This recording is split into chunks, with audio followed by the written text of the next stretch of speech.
3 years ago, Gu Yun, due to his insufficient cultivation level, was demoted to the status of a humble disciple. What gives him the right to remain in the most superior training room? Brothers, do you wish to share a space with a servant disciple? Gu Yun, vacate the training room. Gu Yun, come out. You worthless wretch. Go to the servant quarters and spare us the embarrassment. Gu Yun, we once hailed you as a prodigy. The sun has long risen, and there are plenty of menial tasks waiting for you. The golden hue of the morning sun streamed through the cracks in the door, illuminating the left arm of a young man who appeared to be barely 16 or 17. A golden mark, roughly the size of an egg, shone prominently. 3 years prior, Gu Yun had joined the Qingshan sect, recognized as the most gifted disciple with a cultivation level at the 7th tier of spiritual power. Yet at that time, he had unexpectedly discovered a strange mark on his arm. Initially, he paid it no mind, but over the years, Gu Yun found that not only did his spiritual power fail to grow, but it gradually plummeted, ultimately descending to the 1st tier. Those who once called him brother and whose cultivation levels were far inferior to his own had now surpassed him one by one. From that moment on, he saw disdain and scorn reflected in their eyes. Fortunately, they were all novices of the Qingshan sect, ensuring a semblance of peace. Yet, Gu Yun could hardly anticipate that just after being demoted to a servant disciple yesterday, someone would covet his training room today. As a servant disciple, he was at the lowest rung of the sect who would care about his feelings. Crash! The sound of the splintering door echoed as it thundered to the ground. Gu Yun stood calmly in the center of the room. On his face, no one detected fear, anxiety, or anger. Gu Yun, do you still have the audacity to remain here? You are but a servant. A tall, lean youth shouted. Gu Yun slowly stepped out and regarded the familiar faces. Those who once affectionately called him brother were now pressuring him to vacate his training room. Locking his gaze onto the tall youth, he said, Li Mu, who spent 3 months helping you coalesce your spiritual power when you first entered the sect, elevating you towards the path of cultivation when you were still below the 1st tier.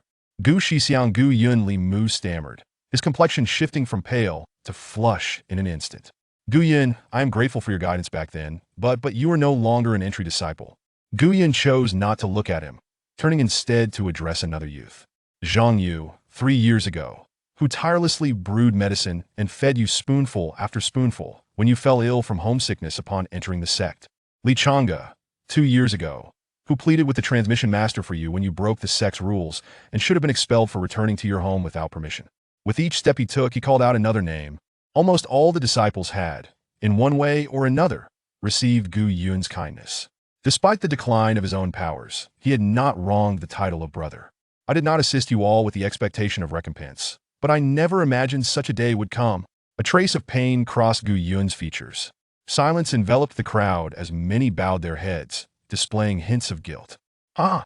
A youth in white emerged from the throng, effortlessly twirling a folding fan in his hand, his laughter icy as he remarked, Who would have thought that the once prodigious youth, despite his loss of spiritual power, retains his knack for grandiloquence? I see you must have employed some trickery to deceive the transmission master back then. You surely planned to ingratiate yourself with these disciples from the start. This individual, Lu Tianbing, had achieved the 6th tier of spiritual power in the recent evaluation, was evidently the foremost among this generation of novice disciples. Lu Shixiao. Greetings, Lu Shixiao. As the crowd bowed collectively, they parted, allowing Lu Tianbing to approach. Gu Yun, a mere servant disciple occupying the premier training chamber. Do you think that is appropriate? Lu Tianbing sneered. Though I am now a servant disciple, the transmission master has permitted me to continue my practice here. None of you have the right to force me out. Lu Tianbing scoffed. Enough. You are nothing but a failure now. Staying here is a waste. Let us strike a bargain. If you vacate the training room, I shall arrange a lighter workload for you, granting you more time to cultivate. Did the master assign you to oversee the servants just so you could exploit your power? Gu Yun retorted coldly. This training room, though lacking in spiritual energy, was still infinitely superior to the regular servant quarters. It was Gu Yun's last bastion for cultivation. Without it, what was the difference between his fate and expulsion from the Qingshan sect? Very well, you do possess some spirit. A glimmer of menace flickered in Lu Tianbing's eyes. Though he was the elite among the novice disciples, he wouldn't dare boldly seize another's training room. Gu Yun, from this day forth, you are to work in the medicinal garden for 8 hours each day. Lu Tianbing grunted dismissively. When you finally come to your senses, kneel and beg me. Perhaps then I might consider arranging a different task for you." Gasps of shock rippled through the crowd. Though they were novice disciples, they had heard rumors about the challenges associated with the medicinal garden. There was only a single spirit master in the entire garden, known for his erratic temper. Should he take a disliking to any servant, they would face severe punishment. Servants assigned to the garden typically faced expulsion within 3 months. The work there was thus derogatorily referred to as a death sentence. If Gu Yun performed poorly and faced expulsion from the sect by the medicinal garden's spirit master, who could save him? Spirit masters capable of alchemy were exceedingly rare, their status revered almost equivalent to that of the sect leader. "Gu Yun, it is merely one training room. Letting it go is sensible.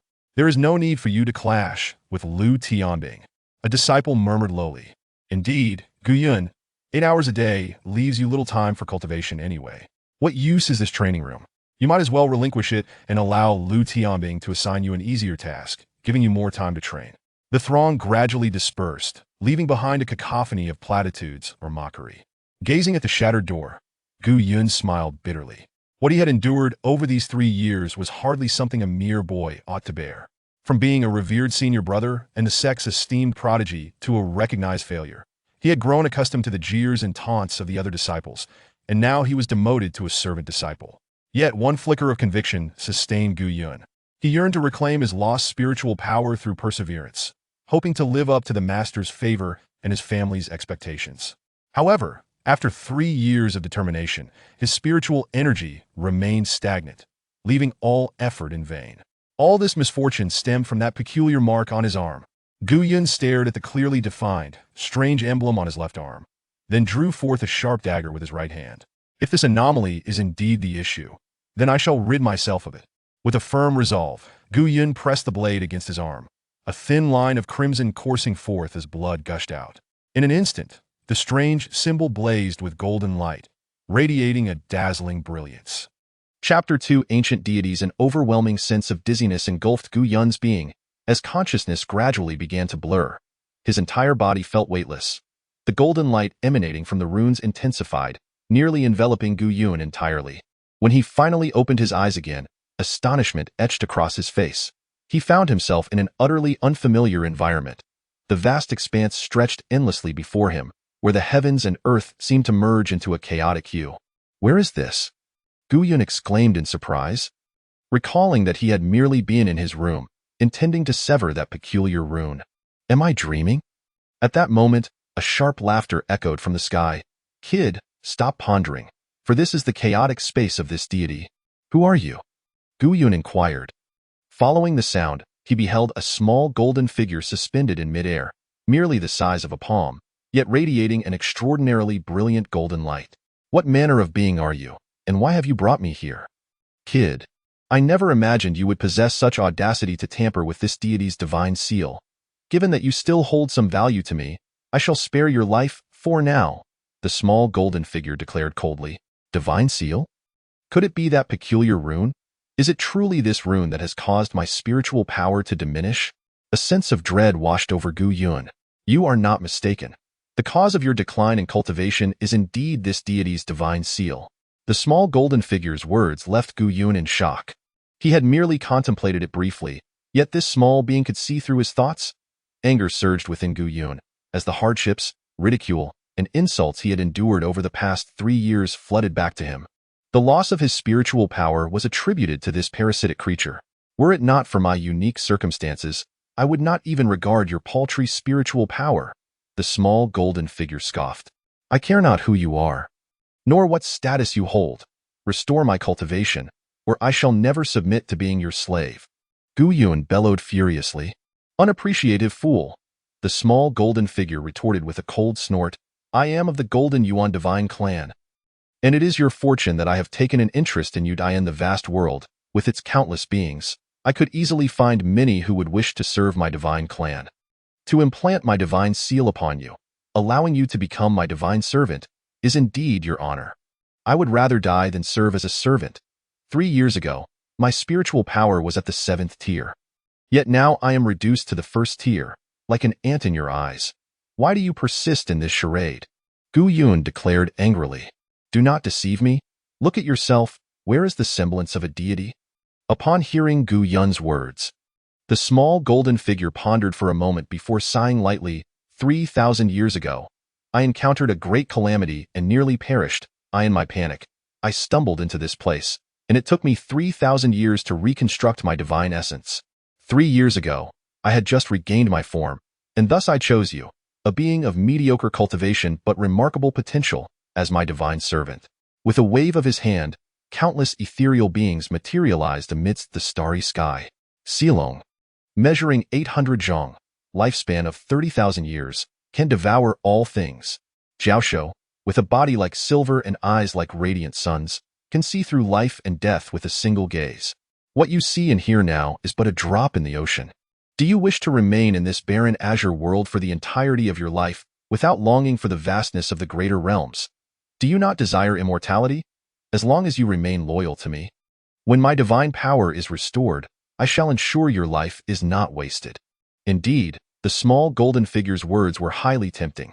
Yet, Gu Yuan understood that he could not place his trust in this parasite that dwelled within him, siphoning away his spiritual energy. Regardless of how grandiose his promises may be, he had to remain vigilant. I hold no interest in your proposals. Reclaim your divine seal, and let us part ways. I am certain there are many strong beings who would willingly become your divine servants. Gu Yuan retorted coldly. In Nanyue, the strong abound. If your powers are indeed limitless, why not seek them as your servants? Our sect leader is also a peak spiritual master. Why not approach him? Spiritual master? The golden yuan ancient deity burst into laughter.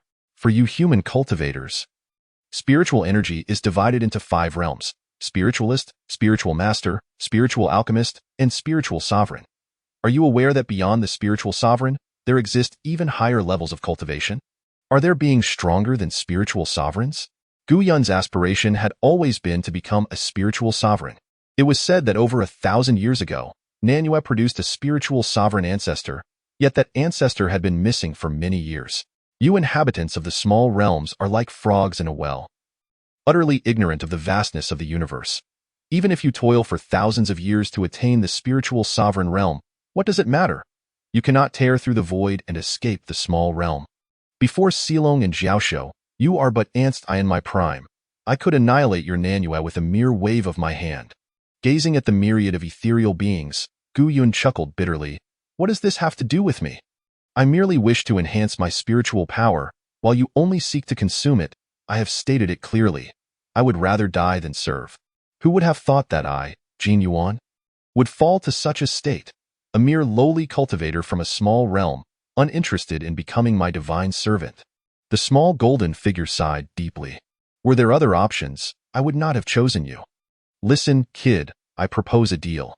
As long as you assist me wholeheartedly, I guarantee that I will not siphon your spiritual energy. For me, such energy is utterly useless. What I seek is divine power. While eradicating the small golden figure would be the best course of action, Gu Yun felt utterly powerless at present. As long as this being promised not to consume his spiritual energy, he could reluctantly reach an agreement with him. Your words cannot be completely trusted. If I toil for over a decade to finally reach the spiritual master realm, only to find myself completely drained by you, what then? Gu Yun sought to test the small golden figure's limits, knowing from its earlier words that it had suffered significant losses. Otherwise, it would not be so courteous to him. Ha ha ha, the small golden figure laughed heartily. Let me show you a new perspective. You presently reside in my chaotic space, the greatest boon I acquired from that calamity. This place is saturated with the chaotic energy formed at the dawn of creation, far surpassing spiritual energy by hundreds of times. Thus, spiritual herbs and trees grow here at an astonishing rate, 1,000-fold faster than in the outside world. Cultivating just a few spiritual herbs here would be sufficient for you to ascend to the spiritual master realm within a year. By then, you will realize that I do not regard your trifling spiritual energy at all. As a cultivator, Gu Yun was well aware of the value of spiritual herbs and trees, precious treasures capable of refining elixirs and enhancing cultivation. Only those families with deep roots would cultivate spiritual herbs and concoct elixirs. He recalled that when his cultivation had first regressed, the elders of his sect had granted him a precious spirit-enhancing pill, a valuable elixir only the spiritual masters could afford to consume. This elixir had drawn the envy of countless core disciples. Unfortunately, it had not prevented the decline of Gu Yun's cultivation, leading to resentment and hatred from his peers for squandering such a precious resource. If what the small golden figure said were true, having abundant spiritual herbs would undoubtedly lead to a rapid advancement in his cultivation. This chaotic space shall be temporarily open to you. With a mere thought, you can enter and exit at will, the golden yuan ancient deity declared through gritted teeth, secretly contemplating. It seems that this small realm lacks any formidable beings. Revealing a bit of information about the chaotic world should pose no issue. Once my divine power is restored, I shall completely bind this kid as my divine slave or eliminate him to prevent future troubles. Gu Yun gritted his teeth and replied solemnly, "Very well. I accept your terms, but I hope that as a member of the divine clan, you will uphold your promise." The allure of the chaotic space was indeed substantial, yet collaborating with the golden yuan ancient deity was akin to courting danger. However, Gu Yun found himself powerless against the deity and could only agree to a temporary alliance. With a thought, he departed from the chaotic space. The sensation was peculiar, accompanied by a faint dizziness, yet Gu Yun could feel that the chaotic space resided within himself. Albeit not fully under his control, it appeared that the golden yuan ancient deity had left a contingency within him. After entering and exiting a few times, Gu Yun quickly grasped the nuances. Becoming more adept at it, however, the frequent transitions exacerbated his dizziness, prompting him to take a seat and rest for a moment. Bang! A loud crash resounded as the barely repaired door was pushed open once more. "Look at yourself. What a disgrace. You've brought shame upon the Gu family." Before Gu Yun could react, an irate voice pierced through the air. "Uncle, what brings you here?" Gu Yun was taken aback. The newcomer was Gu Feilong, the head of the 4 great elders of the Gu family, and Gu Yun's uncle. He held a prominent position within the family, second only to Gu Yun's father, Gu Feiyin. The Gu family was several hundred miles from this place. How could Gu Feilong be here? Ever since Gu Yun joined the Qingshan sect, Gu Feilong had never come to visit him. "How dare you even ask why I'm here? You've brought disgrace upon the Gu family." Gu Feilong erupted with fury. "How much effort did the Gu family invest to ensure your entry into the Qingshan sect? Yet you, failing to cherish this opportunity, have seen your cultivation plummet time and again. Now, you have been expelled from the Qingshan sect and reduced to a mere errand boy. How can you face the entire Gu family?" Chapter 3 The change in the Gu family. The humiliation in Gu Feilong's words did not incite anger in Gu Yun. He indeed felt a sense of shame towards the Gu clan, especially towards his father, Gu Feiyin, who held high expectations for him. Gu Yun clasped his hands and said, "Elder, I experienced some issues in my cultivation previously, but I have resolved them now in no time. I will be able to restore my former prowess and rejoin the Qingshan sect as a disciple. Please convey to my father and the esteemed elders that I will not allow myself to be idle in the slightest." Restore your cultivation? Are you dreaming? For the past 3 years, your cultivation has been in decline. How can you possibly recover? Gu Feilong replied coldly, "I am here for a singular purpose, to compel you to voluntarily withdraw from the Qingshan sect. Additionally, I wish for you to leverage your connections within the sect to assist Gu Ming in gaining entry, making his path a tad smoother. This would serve as your final contribution to the Gu family." Gu Ming is Gu Feilong's son, whose innate talent is second only to Gu Yun's. In 2 months, the Qingshan sect will be recruiting disciples, which explains Gu Feilong's current visit. Regarding Gu Ming, I can certainly appeal to the transmission master, but whether he can join the sect ultimately depends on his own abilities. As for myself, I will not leave the Qingshan sect, Gu Yun stated without a hint of hesitation. The Qingshan sect is the only cultivation sect within a radius of several hundred miles. Gu Yun intends to rely on his own strength to reclaim his place among the disciples and prove his worth to those who look down upon him. The Qingshan sect will not permit 2 individuals from the Gu family to enter. Even if you are merely a servant, this is your final opportunity. After leaving the Qingshan sect, return to the Gu family, marry, and live a peaceful life. Should you dare defy this, you will be cast out from the Gu family. Gu Feilong warned icily. Cast out from the Gu family? Gu Yun's face paled, and he questioned, "If I do not yield my place to your son Gu Ming, you would cast me out. Does my father agree? Do the other 4 elders consent?" Gu Feilong sneered, "Just yesterday, your father was stripped of his position as clan leader. I, Gu Feilong, am now the clan leader.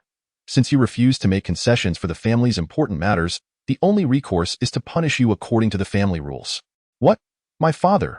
Gu Yun's expression darkened further. "Your father invested a great deal of treasures to send you to the Qingshan sect. Yet you have become a waste. This is an utter disgrace to our family. Should we still retain his position as clan leader? I demand to see my father. Gu Yun's heart raced. Gu Feiyan had diligently served the Gu family for decades. How could his position as clan leader be revoked simply because Gu Yun was expelled from the Qingshan sect? This blame could not fall upon his father. The fact that his father was stripped of his title immediately after Gu Yun's expulsion was no coincidence. It seemed the four elders had conspired against them. Return? You won't find your father there. He is imprisoned in the Feilu heavenly prison, Gu Feilong mocked. For someone as obstinate as him, only this method can awaken him. Think carefully, or your fate will not be much better than your father's. You have colluded with the Feilu family, conspiring against my father? Gu Yun's complexion turned ashen. As a disciple of the Gu family, he understood the enmity between the Gu and Feilu families that had persisted for centuries. The two clans had clashed numerous times, each suffering losses, their grievances irreconcilable. The Feilu heavenly prison was a place specifically designated for imprisoning members of the Gu family. It was said to be a death trap. Once inside, escape was impossible, and the suffering endured was beyond the imagination of an ordinary person. Given his father's ninth stage spiritual power and position as clan leader, he should not have fallen into the hands of the Feilu family unless it was a plot against him. Even if his father was no longer the clan leader, he remained one of the four elders of the Gu family, and his imprisonment would undoubtedly provoke a fierce response from the clan. Yet, observing Gu Feilong's demeanor, it was clear he harbored no intention of rescuing his father. Rather, he seemed to revel in it. Gu Feilong, you have become a lackey for the Feilu family, betraying my father. Gu Yun finally comprehended the situation. Your father was already in the wrong and deserves punishment. My Gu family is growing weaker, and you, a waste, have been expelled from the Qingshan sect. If we do not let your father bear the blame for the Feilu family, our entire clan will be uprooted. Gu Feilong declared without a trace of shame. I was just expelled from my sect yesterday, and the Gu family is but 100 miles away. Your actions are remarkably swift. Gu Yun retorted coldly, suspecting that the four elders had been preparing for this coup for at least a year or two. It was likely that those who supported his father had been imprisoned, or even sent to the Feilu heavenly prison. The Gu family had undergone a transformation. Gu Yun, think carefully. This is your last chance. Gu Feilong, you are indeed clever. You have imprisoned my father in the Feilu heavenly prison. Do you not wish to eliminate all traces? If I return to the Gu family, I will surely meet my demise. Gu Yun's eyes burned with fury. One day, I will make you and the entire Gu family regret this, and you will pay for your blood debts in kind. It seems you still do not recognize the gravity of your situation. Gu Feilong scoffed. Even if you do not voluntarily withdraw, once Gu Ming passes the entrance examination for disciples of the Qingshan sect, you will naturally be expelled. Be wise that time. Do not say you were not warned.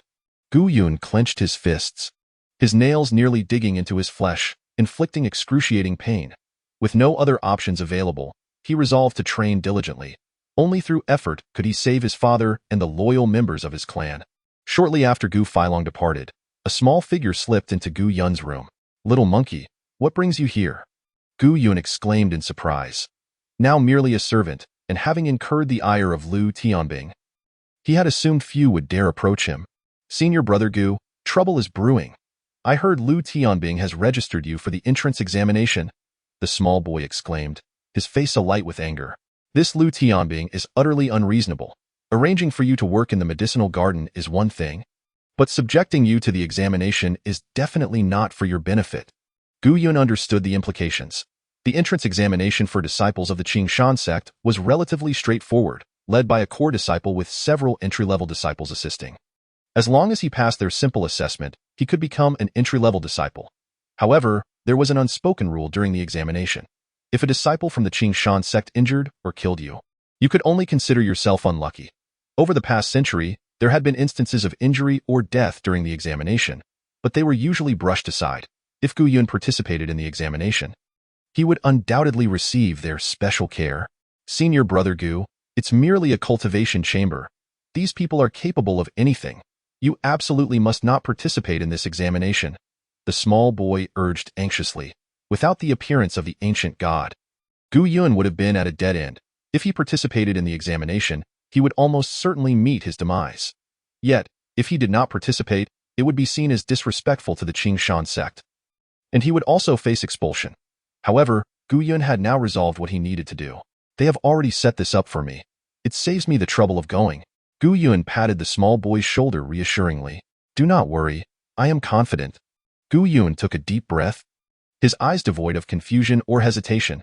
Chapter 4. The medicinal garden. The spiritual herb garden at the Qing Shan sect is quite expansive, covering several dozen acres and occupying nearly a third of the mountain summit. Thousands of spiritual herbs thrive here. Only cultivators at the spirit master realm and above are permitted to gather a small quantity of spiritual herbs for pill concoction. The Nanyu kingdom is vast. Yet places where spiritual herbs can grow are exceedingly rare, predominantly yielding ordinary herbs of 3 to 5 years. Herbs over 20 years old are nearly impossible to find. For cultivators, low-grade spiritual herbs yield minimal effects. Which is why, as a sect with lineage, spiritual herbs symbolize the future. The spiritual herbs planted now will become invaluable treasures for cultivation in 10 or 20 years' time. Shang Guantao oversees the spiritual herbs of the Qing Shan sect. He is also the only alchemist at the spirit master realm within the sect. Numerous rumors circulate about him, yet none are favorable. The disciples of the alchemy hall fall silent when Shangguan Shishu's name is mentioned. As for those selected to work in the medicinal garden, they are on edge, fearing expulsion or even harsher punishments. At this moment, Gu Yun respectfully stood before Shang Guantao. Compared to the legends, Shang Guantao appeared even more severe.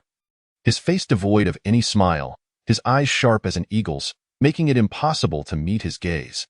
I am Gu Yun, here to accept your orders, Shangguan Shishu, Gu Yun announced, bowing. You are the one they call a waste?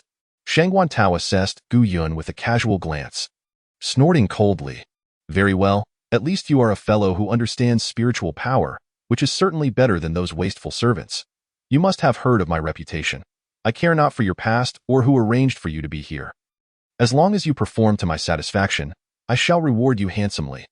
However, should you err, I will not spare you. I will undoubtedly exert my utmost effort to complete all tasks diligently. Here are 500 seeds of spiritual herbs. Within 3 days, you must stimulate them with your spiritual power. Should you produce fewer than 100, you may leave the Qing Shan sect. Shang Guantao declared, waving his hand as a small package flew to Gu Yun. Inside the package were 5 small vials, each containing 100 seeds of spiritual herbs, though the type was not labeled. They were likely very cheap seeds. Otherwise, Shang Guantao would not have casually tossed them to Gu Yun. One blue vial contained a liquid brimming with spiritual power. Additionally, there was a small booklet detailing how to use the spiritual water to stimulate the seeds. Stimulating spiritual herb seeds is no simple task, unlike other seeds. Spiritual herb seeds require a certain level of spiritual power to sprout. A minor misstep, and this precious spirit herb seed would be rendered useless, devoid of any possibility of germination. Thus, the cultivator must not only possess ample spiritual energy but also maintain unwavering focus. A task far more exhausting than mere physical labor. Before arriving at the spirit herb garden, Gu Yun had already been filled with anticipation for the chaotic space. Although the ancient god Jin Yuan no longer consumed his spiritual energy, regaining the 7th level of spiritual power in a short span was no simple feat. However, with sufficient spirit herbs, the situation would be entirely different. Jiu Yun had initially intended to seize an opportunity to acquire some spirit herbs to plant within the chaotic space. But unexpectedly receiving such a bounty of spirit herb seeds left him overjoyed. After Shang Guantao departed, Gu Yun eagerly transported a vial of spirit herb seeds into the chaotic space. The moment the seeds left the vial, tender green shoots sprouted forth. Puff, puff, puff. As the seeds nestled into the chaotic soil, they swiftly emerged, creating a verdant expanse in the chaotic realm in the blink of an eye. This? Gu Yun's eyes widened in astonishment. Within mere moments, such a tremendous transformation had occurred.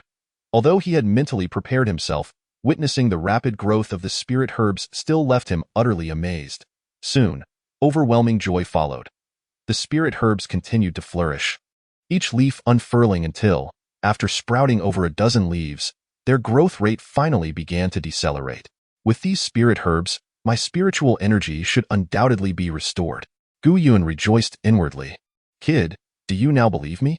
With this divine treasure in my possession, would I concern myself with your meager spiritual energy? Jin Yuan appeared from the air at some point. Let me remind you, wealth should not be displayed. You must never allow others to uncover the secret of the chaotic space, or your life may be at stake. You should be well aware of the consequences of holding treasure. Jin Yuan's words rang true, serving as a sobering reminder for the overly excited Gu Yun. Simultaneously, Gu Yun understood that this chaotic space did not belong to him. It was merely a fragment of the ancient god Jin Yuan. Yet, Gu Yun could not dwell on such matters. According to his basic identification of spirit herbs, each of these herbs was at least 4 to 5 years old and continued to grow, leading him to believe that in just a few days, they would reach 10 years, or even several decades in age, possessing potent medicinal effects and considerable value. Thank you for the reminder, Divine Lord. I shall guard this secret with utmost diligence. Gu Yun replied solemnly. However, Gu Yun soon discovered a dilemma. While the seeds had indeed germinated, their growth rate was alarmingly rapid. Who could believe that a spirit herb seed could instantaneously transform into a 4 to 5-year-old herb? Gu Yun silently rejoiced that he had not brought all the spirit herb seeds inside. Otherwise, he would have had no explanation to provide to Shangguan Tao and would undoubtedly have been expelled from the Qingshan sect. Upon returning to the outside world, Gu Yun first utilized the methods outlined in his booklet to catalyze the seeds. After approximately half an hour, he had catalyzed 10 seeds, but the success rate was shockingly low, with only 3 successfully germinating, resulting in tiny green glimmers, while the remaining 7 were completely destroyed. At this rate, catalyzing a vial of spirit herb seeds would take at least half a day, and the success rate was uncertain. The task of managing the herb garden proved to be the most exasperating duty within the entire Qingshan sect. After understanding the normal developmental conditions for catalyzing spirit herb seeds, Gu Yun extracted 50 seeds into the chaotic world, pausing briefly before immediately returning to the outside realm. Upon comparing his earlier catalyzed seeds, Gu Yun noted that those he had catalyzed produced only a green, the size of a needle tip, while the green dots from these 50 seeds were 3 to 4 times larger. To the average observer, the difference was negligible, but Gu Yun dared not underestimate it as a spirit master and alchemist. Shangguan Tao possessed unparalleled knowledge regarding spirit herbs. If he were to detect any discrepancies, Gu Yun would have no way to explain himself. Ji Yun then brought another 50 seeds into the chaotic space, this time without any delay, instantly returning to the outside world. This time, the germinated seeds yielded only needle-sized green dots, almost indistinguishable from his earlier catalyzed seeds. Consequently, he had managed to fulfill Shangguan Tao's stipulated task with just one entrance and exit from the chaotic space. Had Gu Yun relied solely on his own abilities, it would have taken him at least 2 to 3 days to complete this, not accounting for fatigue that would further diminish his success rate. Thus, Gu Yun had saved a considerable amount of time. Although the task was completed, he had no intention of submitting his report prematurely. Since there was nothing more to be done here, Gu Yun deemed it unnecessary to linger, especially as the spiritual energy in the training room was far denser. Along the way, many disciples pointed and whispered about Gu Yun, some mocking, some sympathetic, and others reveling in his misfortune. However, Gu Yun paid them no heed. He was far too preoccupied to concern himself with their opinions. 3 years had already cost him far too much time. Ji Yun now discovered a brand new path, one that could allow him to regain his former strength. On the day he succeeded, he would silence all detractors. Upon returning to the training room, Li Mu stood at the entrance. When he saw Gu Yun, he was momentarily taken aback, exclaiming, "Gu Yun, you dare to leave the herb garden without permission? Are you not afraid of being expelled from the sect?" Gu Yun scoffed coldly, "Isn't it precisely what you desire for me to be expelled? As for my whereabouts, I do not require your oversight. You are quite bold. Shangguan Shishu will not let you off lightly." Li Mu's expression darkened significantly. "Gu Yun, I offer you one last chance. If you relinquish this training room, Lu Shixiang will cancel your herb garden assignment and will never assign you another task again. You want me to vacate my room?" "Absolutely not," Gu Yun replied icily. You are merely a servant."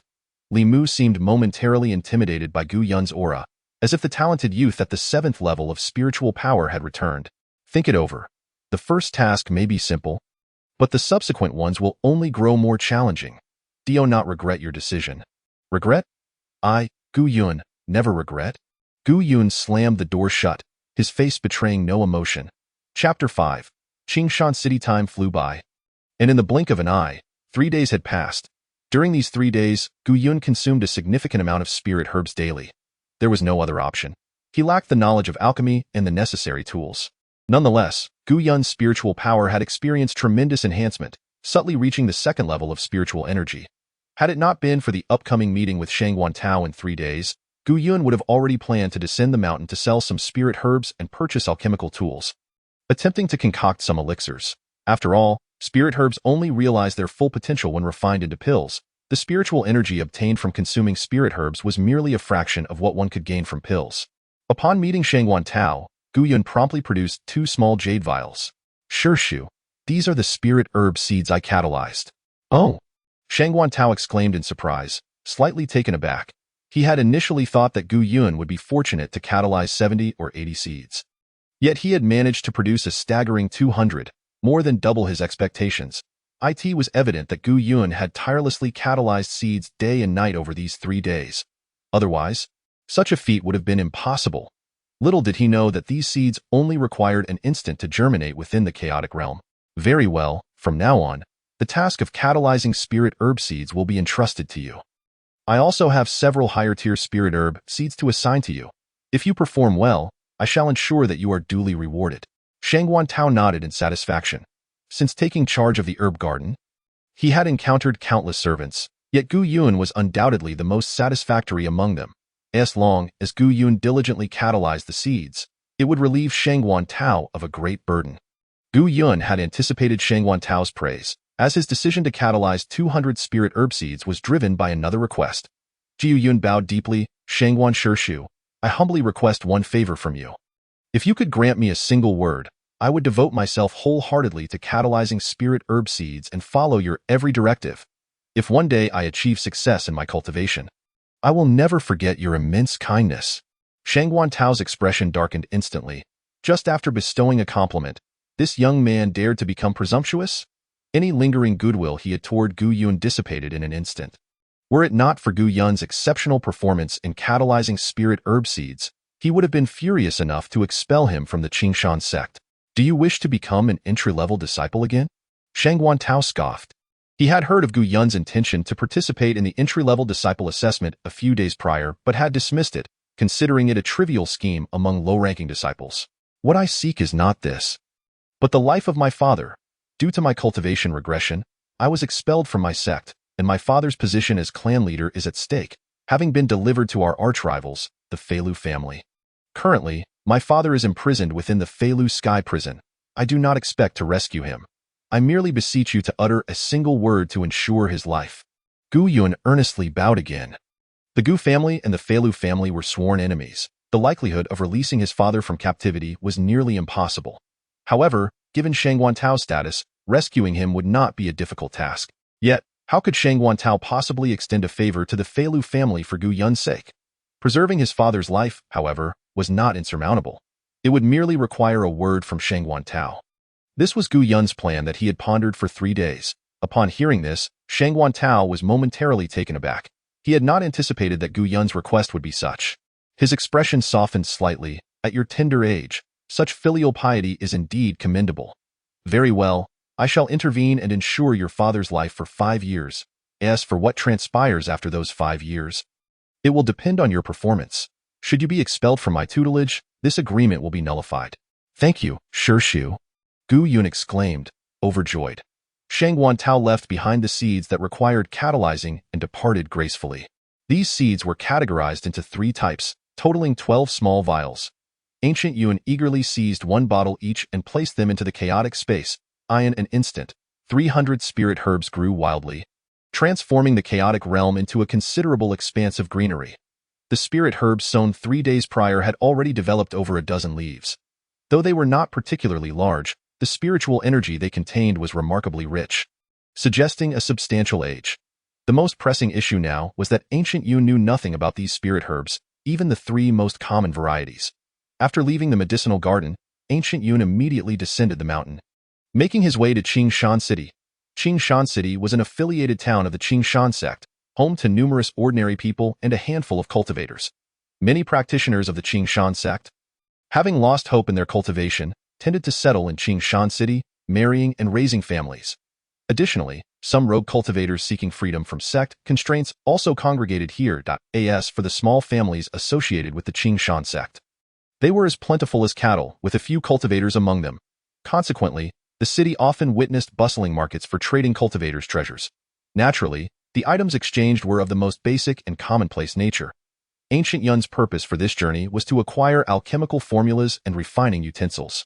As long as he could concoct pills, even the most rudimentary ones, It would greatly benefit his cultivation.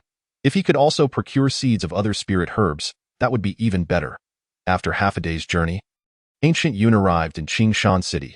Clad in simple linen robes, he blended seamlessly into the crowd. For 3 years, Ancient Yun had diligently practiced, and apart from a few fellow disciples who entered the sect alongside him, few recognized him. Of course, the name Ancient Yun was quite the opposite. Within the Qingshan sect, no one was unaware of him. After all, he was the first individual in the sect's history to regress in cultivation. Prior to joining the sect, Ancient Yun had visited Qingshan City once, and relying on his memory, he quickly made his way to a marketplace in the western part of the city. Here, the crowd was somewhat sparse. Common folk rarely ventured to this area, as it was a gathering place for cultivators. Shops lined the streets, with the Qingshan sect's establishment being the most prominent. Scattered stalls selling various goods dotted the roadside. Ancient Yun's interest was piqued as he observed the wares on display. These stalls offered a hodgepodge of items, including some armor and swords, clearly not treasures, but rather tools for ordinary people.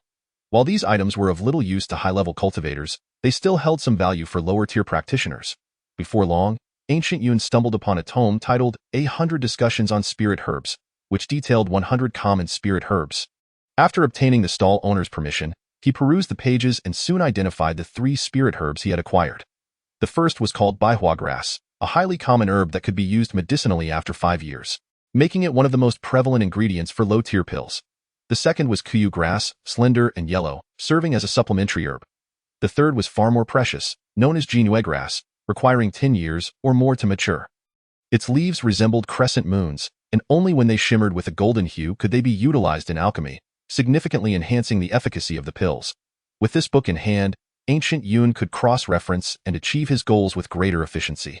This book is incredibly detailed, covering nearly all common spirit herbs without omission. Just 5 spirit stones, an exceptionally low price. Don't miss out. The middle-aged vendor enthusiastically promoted. Spirit stones were the most valued resource for cultivation. Within the Qingshan sect, entry-level disciples received only 1 spirit stone per month. 5 spirit stones represented 5 months of savings. Ancient Yun, with only 2 spirit stones in his possession, felt quite impoverished before the sale of his spirit herbs. He forced a smile and replied, "I need to think a bit more." As Ancient Yun stood to leave, the middle-aged man quickly interjected, "The price is negotiable. How about 3 spirit stones?" Upon hearing this, Ancient Yun left without a backward glance, realizing the depths of the vendor's deceit. If he had not been so financially constrained, he might have fallen for the ploy. After this experience, Ancient Yun adopted a policy of observation without purchase. His primary focus was on the prices of spirit herbs and alchemical furnaces. After half an hour of thorough examination, Ancient Yun developed a general understanding of the available treasures. The book 100 Discussions on Spirit Herbs was overpriced but had room for negotiation. If he were not in need of spirit stones, he might have considered buying it. Another item that caught his interest was an alchemical furnace, which was exceedingly rare due to the scarcity of alchemists. Even when offered at stalls, such items receive little attention. Much like the aforementioned book, however, the price of the alchemical furnace was steep, set at a full 10 spirit stones. As for alchemical formulas, Ancient Yun had yet to come across any. It seemed he would have to try his luck in the shops. What excited Ancient Yun the most were the spirit herbs. A single 5-year-old baihua grass commanded 2 spirit stones. If he were to present all his herbs, he could astonish the entire Qingshan city. However, he was acutely aware of his status as a mere first-tier cultivator. While he could safely present 1 or 2 slightly older herbs, revealing too many would inevitably attract unwanted attention. Nevertheless, low-tier spirit herbs, particularly those aged 5 to 6 years, were not exceedingly common, and Ancient Yun could discreetly sell a few without drawing suspicion. Chapter 6. The transaction. After a thorough inspection, Ancient Yun entered a modestly sized shop. "Do you purchase spirit herbs here?" he inquired. "Spirit herbs? Of course. What do you have and how many?" the shop assistant asked with practiced ease. Ancient Yun produced a spirit herb and presented it. "Baihua grass, 5 years old, of decent quality.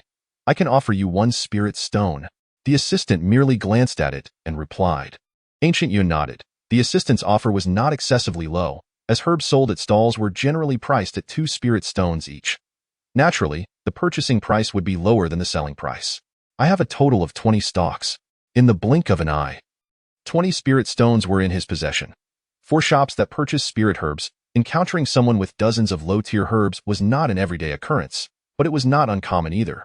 Some individuals even made a profession out of gathering herbs, occasionally bringing in hundreds of stalks at once. In comparison, Ancient Yuan's sale of 20 low-tier herbs was not particularly astonishing. After visiting several small shops, Ancient Yuan had accumulated over 100 spirit stones. With these spirit stones, he could purchase the treasures he desired while also retaining a substantial surplus for his continued cultivation. Little brother, I finally found you. A middle-aged man intercepted Ancient Yuan. This book, 100 Discussions on Spirit Herbs, is yours for just 2 spirit stones. I saw you selling spirit herbs at the shop just now. This book will surely be useful for you. Are you following me? Ancient Yuan's expression darkened instantly. I have been quite cautious along the way. Yet I did not expect to be tracked. Although the quantity of spirit herbs I sold was not large, the total could still be significant. The allure of hundreds of spirit stones is not insignificant for many cultivators. Little brother, you misunderstand. I have not been following you. The middle-aged man quickly waved his hands. People like you, who gather herbs, naturally enter and exit shops to sell their wares. I merely happened to see you while searching for you. This book is incredibly detailed, and at just 2 spirit stones, it is a bargain. If I were not in a hurry to attend the small spirit house auction, I would not be so eager to find you for this sale. An auction? Are you perhaps going to the auction as well? Let us go together, the middle-aged man said with a grin, handing over the book. The price of 2 spirit stones was not high, and since Ancient Yuan was not currently short on spirit stones, the prospect of the small spirit house auction intrigued him. 3 years prior, during his brief stay in Qingshan City, he had heard about this auction. It was said to feature many rare treasures for sale. If he could attend, he might acquire the alchemical formulas and other cultivation artifacts he sought. Very well, I will take the book. Let us go to the auction. Ancient Yuan produced 2 spirit stones. The middle-aged man was overjoyed and exclaimed, Thank you, little brother. I finally have enough spirit stones to purchase a spirit-enhancing pill. If I can obtain one, my cultivation will make significant progress. There is indeed a spirit-enhancing pill at this auction? Ancient Yuan was somewhat astonished. The benefits of such a precious pill for cultivation were self-evident. However, even within the Qingshan sect, such rare pills were highly valued. He had not expected to find them at this auction. It seems you have not attended an auction in at least 3 months, the middle-aged man chuckled. Ancient Yuan nodded in acknowledgement. Since the man regarded him as a herb gatherer, he did not refute it. For someone who roamed the deep mountains gathering herbs, returning every few months was quite normal. 3 months ago, the small spirit house auction suddenly featured spirit-enhancing pills, with 10 available at once. The bidding price reached a staggering 100 spirit stones. Ancient Yuan could not help but gasp. 100 spirit stones was no small amount. He had initially believed himself quite affluent, but now it seemed he could only afford a single spirit-enhancing pill. Seeing Ancient Yuan's astonished expression, the middle-aged man laughed heartily. Those spirit-enhancing pills are indeed precious. Their prices have stabilized with each auction. The last auction, they sold for only 20 spirit stones. The prices have essentially leveled out. I have saved up 30 spirit stones this time. That should be enough to buy one. If luck is on my side, perhaps I could even acquire 2. The auction was not far away, and in the midst of the middle-aged man's incessant chatter, they soon arrived. At this moment, the auction hall was bustling with activity. The relatively small room accommodating no fewer than several hundred individuals, with more cultivators continuously streaming in. Young brother, I have a few treasures I wish to inspect for possible auction participation. I must take my leave. After the middle-aged man departed, Gu Yun found a corner to settle down. He scrutinized the other cultivators present, seemingly noting the absence of any members from the Qingshan sect. This was hardly surprising, as the core disciples of the Qingshan sect enjoyed lavish privileges, rarely needing to procure treasures from outside, while the meager earnings of lower-tier disciples scarcely sufficed for their own cultivation, let alone the acquisition of any treasures. Approximately half an hour later, an elderly man with a white beard ascended the central stage. With a light cough, the entire room fell silent. Thank you, dear friends, for attending this small spirit house auction. We have a considerable number of treasures to auction today, so I shall not waste time on excessive talk. The first item up for bid is the golden silk cloud plate armor. Although crafted using mundane methods, it is the work of a skilled artisan. The golden silkworm silk is of superior quality among spirit silks. Thus, this armor boasts formidable defensive capabilities, starting at a bid of 20 spirit stones. The armor appeared exceedingly splendid, yet only a little over a dozen strands of golden silkworm silk were utilized in its construction. Nonetheless, it captured the attention of numerous cultivators. 30 spirit stones. Before the elder's words had fully dissipated, someone immediately shouted a higher bid. While such defensive treasures might not greatly entice Gu Yun, they were nearly indispensable for cultivators who often ventured out, potentially serving as a means of life preservation in critical moments. After a brief bidding war, the armor was ultimately claimed by a young cultivator for a staggering 80 spirit stones. This left Gu Yun astounded. He had initially believed that his own collection of over 100 spirit stones was substantial, but here at the auction, it seemed unlikely he would be able to procure anything of significant value. The second item, the 9-forged fine iron sword, starting bid at 20 spirit stones. The third item, the flying cloud rope. The auction progressed swiftly, nearly all treasures being snatched up by eager bidders, with even one item fetching an impressive 200 spirit stones. This revelation left Gu Yun silently astonished. He had assumed that the Qingshan sect was the sole cultivation venue within several hundred miles. Yet he was taken aback by the multitude of independent cultivators present, each appearing to possess considerable wealth. As the auction continued, many cultivators, having acquired their desired treasures, began to depart. The number of remaining cultivators dwindled to less than 100, rendering the room significantly more spacious. The next treasure is the soul-suppressing bell. This artifact was crafted by a venerable spirit master and can only be wielded by cultivators of the 4th tier or higher. Its power is immense. Is this a spirit artifact? Truly a spirit artifact? A voice exclaimed in astonishment. Spirit artifacts are those that harness spiritual energy, and unlike the previously auctioned items, such as the armor and the fine iron sword, which, while made of precious materials, lacked any extraordinary qualities, spirit artifacts stand in stark contrast. When activated with spiritual energy, their potency is astounding. Gu Yun was greatly intrigued. Even core disciples within the Qingshan sect might not possess spirit artifacts, as only those who reached the spirit master realm would receive such treasures from the sect. 100 spirit stones. 150 spirit stones. The auction suddenly erupted into excitement as within moments, this soul-suppressing bell had surged to a bidding price of 500 spirit stones. Despite such a lofty sum, several cultivators remained in contention, unwilling to concede. Gu Yun could only smile wryly. Indeed, this final item was exorbitantly priced. Although he yearned to acquire it, his financial constraints rendered him powerless. Even if he possessed sufficient spirit stones, he was reluctant to make a move, as securing it would undoubtedly draw considerable attention. Ultimately, the soul-suppressing bell was claimed for 620 spirit stones by a cloaked individual, who swiftly departed. However, a considerable number of followers trailed behind him, as the last item was sold. The auction came to a close. Gu Yun shook his head in resignation. Although many treasures had piqued his interest, the absence of alchemical formulas or spirit herbs for sale left him somewhat disheartened. Just as he prepared to rise and leave, the elder cleared his throat once more, stating, "Friends, aside from the final headliner, I have one more treasure to present. This artifact is a family heirloom of a dear friend and is exceedingly precious. Do not keep us in suspense. What treasure could possibly surpass the soul-suppressing bell in value?" The elder's words evidently piqued the curiosity of many, causing those who had intended to leave to gradually settle back down. "Behold this." The elder gestured, as a young woman clad in green carried forth a large brocade box, which she opened to reveal a dark-colored object within. "Is this an alchemical furnace?" "Indeed. It is an alchemical furnace. This furnace is a cherished heirloom of my friend's family, dating back several hundred years. An alchemical furnace? Who would have any interest in such a thing? I expected something truly remarkable. How disappointing to find it is merely an alchemical furnace." Clearly, there was little interest in the alchemical furnace. Alchemy is no easy endeavor. Even the most skilled alchemists struggle to achieve a success rate of 50%. Moreover, the costs associated with becoming an alchemist, particularly the spirit herbs consumed, are staggering. Even within the expansive Qingshan sect, there exists only one alchemist at the spirit master level. Typically, only larger families might cultivate 1 or 2 alchemists. The majority of attendees at this auction were independent cultivators. Thus, the alchemical furnace naturally failed to capture their interest. Observing the scene, the elder shook his head in dismay. He had anticipated such a reaction, yet at the behest of his friend, he had presented it at the end of the auction in hopes of finding a buyer. Just as the elder began to feel disheartened, a crisp voice rang out, "How much for this alchemical furnace?"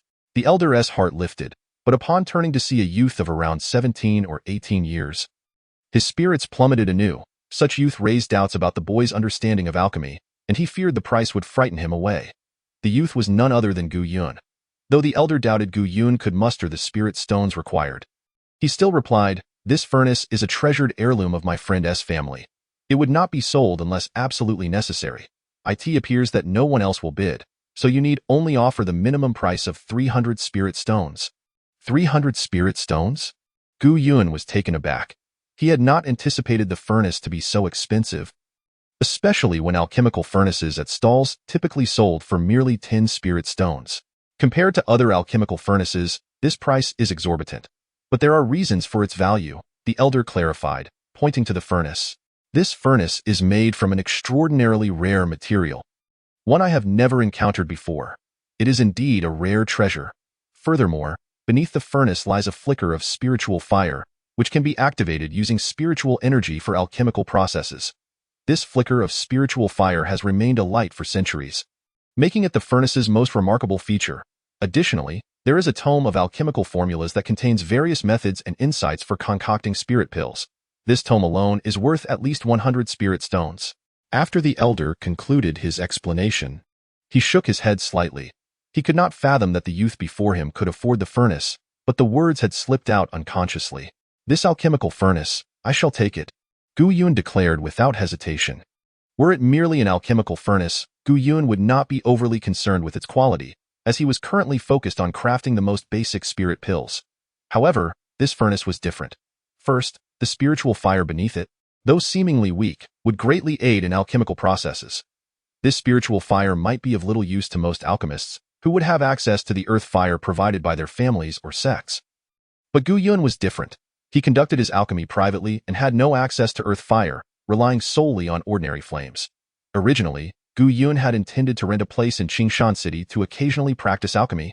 But now, with this furnace's built-in spiritual fire, he could simply expend spiritual energy to refine pills, significantly saving both time and effort. Secondly, the tome of formulas and alchemical insights was invaluable. The worth of such formulas is self-evident, and insights into the alchemical process are treasures beyond price, particularly for a novice like Gu Yun, as they could help him avoid many pitfalls along his journey. "You wish to purchase it?" The elder could scarcely believe his ears. This youth actually intended to buy the furnace? After all, this alchemical furnace cost 300 spirit stones, nearly equivalent to the entire assets of a small family. A spirit artifact might be justifiable, as its immense power could be passed down through generations as a family treasure. But what use would an alchemical furnace serve? Alchemy? The elder could not believe that this youth, clad in burlap, would possess any knowledge of the craft. "However, I do not possess that many spirit stones," Gu Yun admitted, as he had only slightly over 140 spirit stones on him, and he could not deplete his entire reserve, as he needed some for his own cultivation. "Are you jesting with me?" The elder's brow furrowed. "Could I perhaps trade spirit herbs as compensation?" Gu Yun suggested, having initially considered selling some spirit herbs, but he realized it would be more prudent to sell them directly to the elder. Given the auction's grandeur, which attracted thousands of spirit stones, the elder was unlikely to resort to underhanded tactics over a few spirit herbs. Spirit herbs? The elder raised an eyebrow slightly. Spirit stones were the most universally accepted currency in the cultivation world. While spirit herbs held significant value, they were merely commodities. However, considering the lack of interest in the alchemical furnace, he found the exchange of spirit herbs acceptable. The spiritual herbs are acceptable, but they must be at least 20 years old.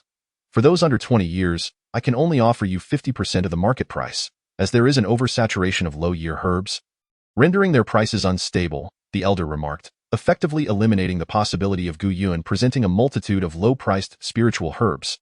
Herbs aged over 20 years are exceedingly rare, and even with spiritual stones, one may not acquire them. I have gathered some spiritual herbs during my travels, and I wonder how much these herbs could be worth in spiritual stones. Gu Yun pondered, extracting 3 specimens of 25-year-old Baihua grass and 1 specimen of 20-year-old Jinue grass. The elder's eyes brightened upon seeing these herbs.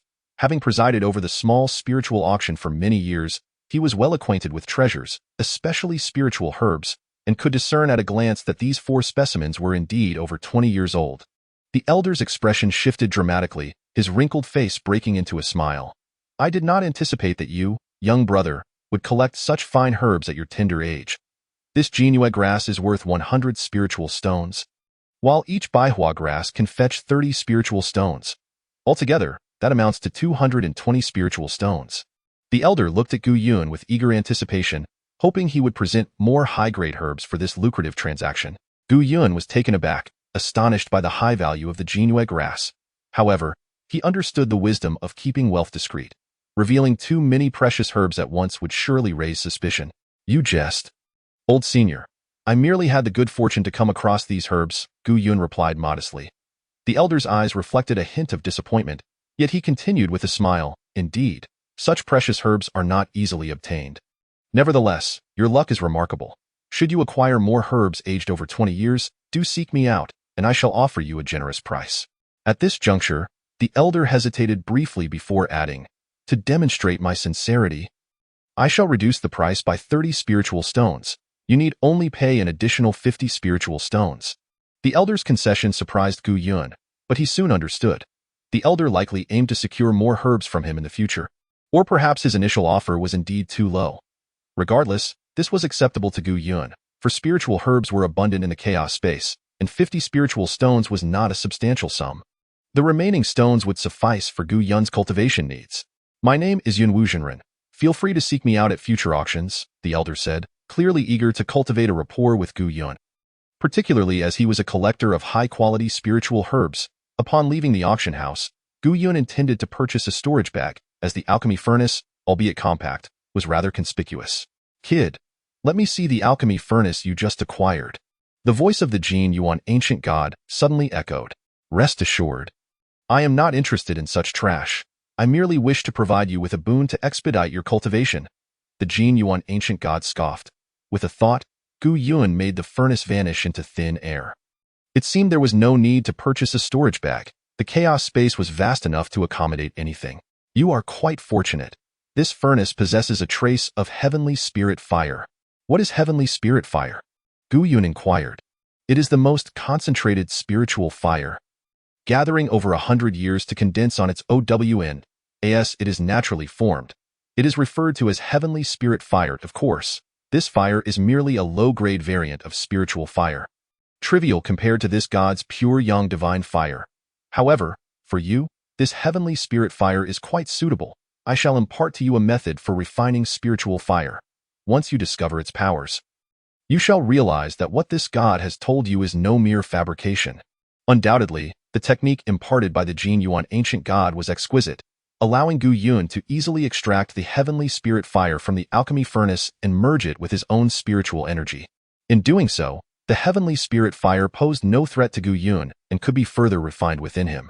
Heavenly spirit fire can not only be employed for alchemy, but can also be transformed into your innate fire. Its potency several times greater than your spiritual fire techniques. The techniques you currently possess are woefully inadequate. It would be wiser to specialize in heavenly spirit fire.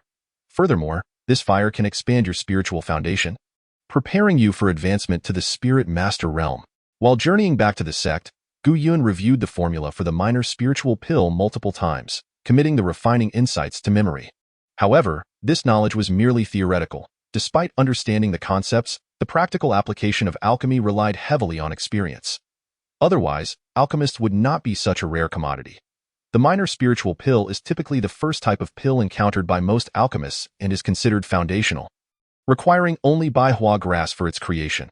Although its efficacy is rather average, it is perfectly suited for Gu Yun, who is at the first tier of spiritual power. Despite being his first attempt at alchemy, Gu Yun held nothing back, directly utilizing over 20-year-old Baihua grass. Were other alchemists to witness this, they would surely feel a pang of regret. However, for Gu Yun, the only distinction between 20-year and 10-year herbs was merely a few additional days of growth in the chaos space.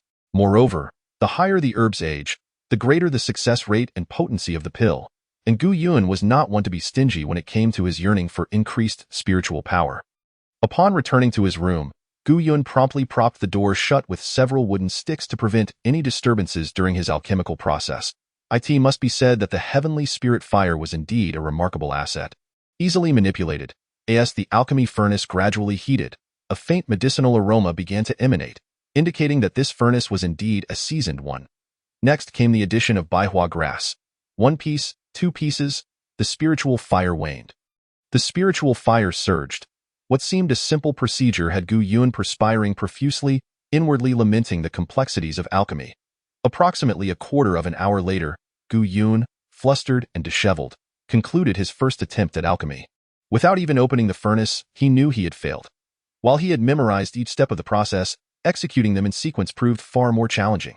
Furthermore, controlling the heavenly spirit fire required precision. Even a slight imbalance could spell the difference between success and failure. A failed attempt meant total destruction of the herbs, a tremendous pressure alchemists must endure, given the significant value of each herb. However, Gu Yun harbored no such concerns. Taking a moment to compose himself, he immersed his entire being into the alchemical endeavor. Once, twice, thrice. For 3 to 4 consecutive days, Gu Yun remained in his room refining pills. Should anyone pass by, they might catch a faint, burnt aroma.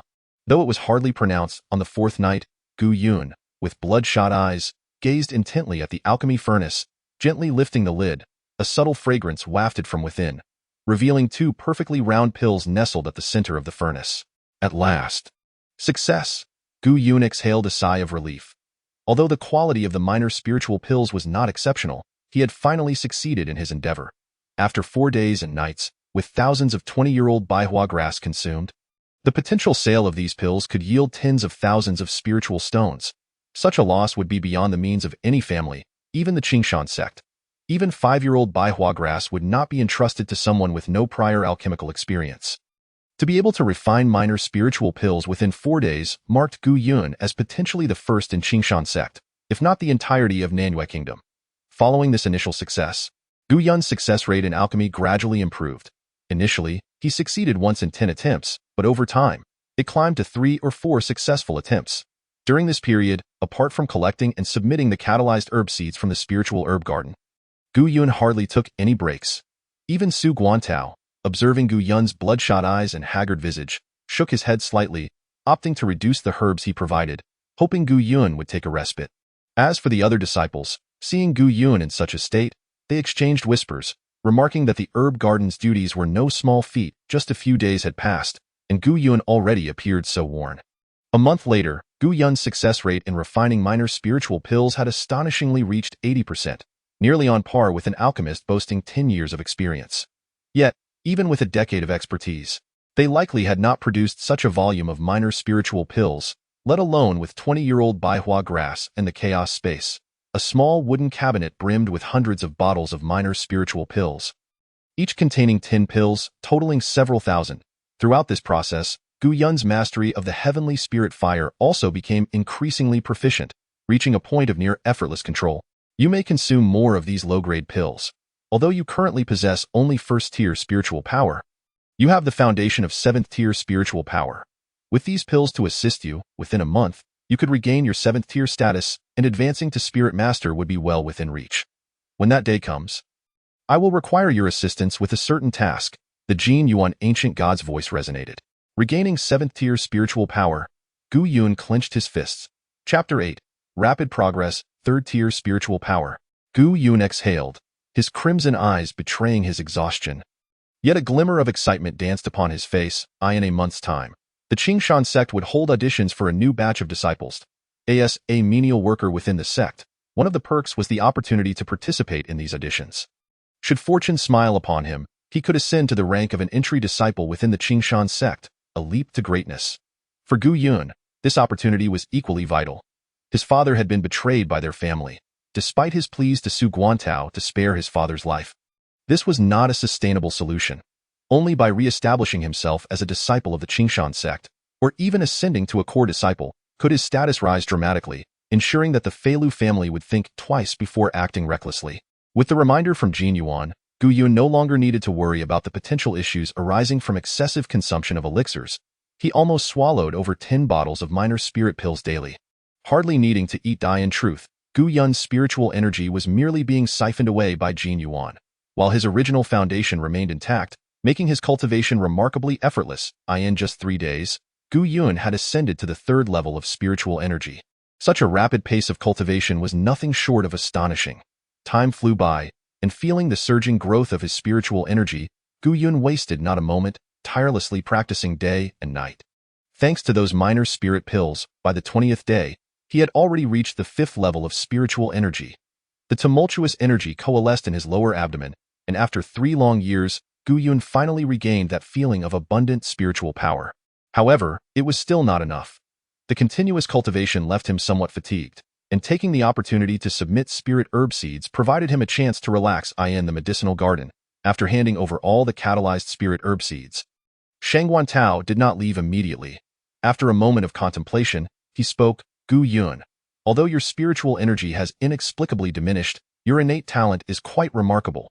If you train diligently in the medicinal garden for a few more years, I can grant you permission to enter the alchemy hall and learn the art of alchemy. This statement, if overheard by other menial disciples, would undoubtedly elate them beyond measure.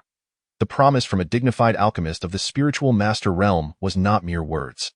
Alchemists typically held low spiritual energy levels, yet their status was immensely respected. Those who could successfully concoct minor spirit pills were nearly on par with core disciples.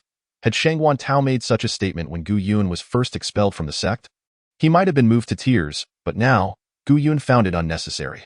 Moreover, the prerequisite for entering the alchemy hall was to remain in the medicinal garden for several years, and Gu Yun had already squandered 3 years of cultivation time.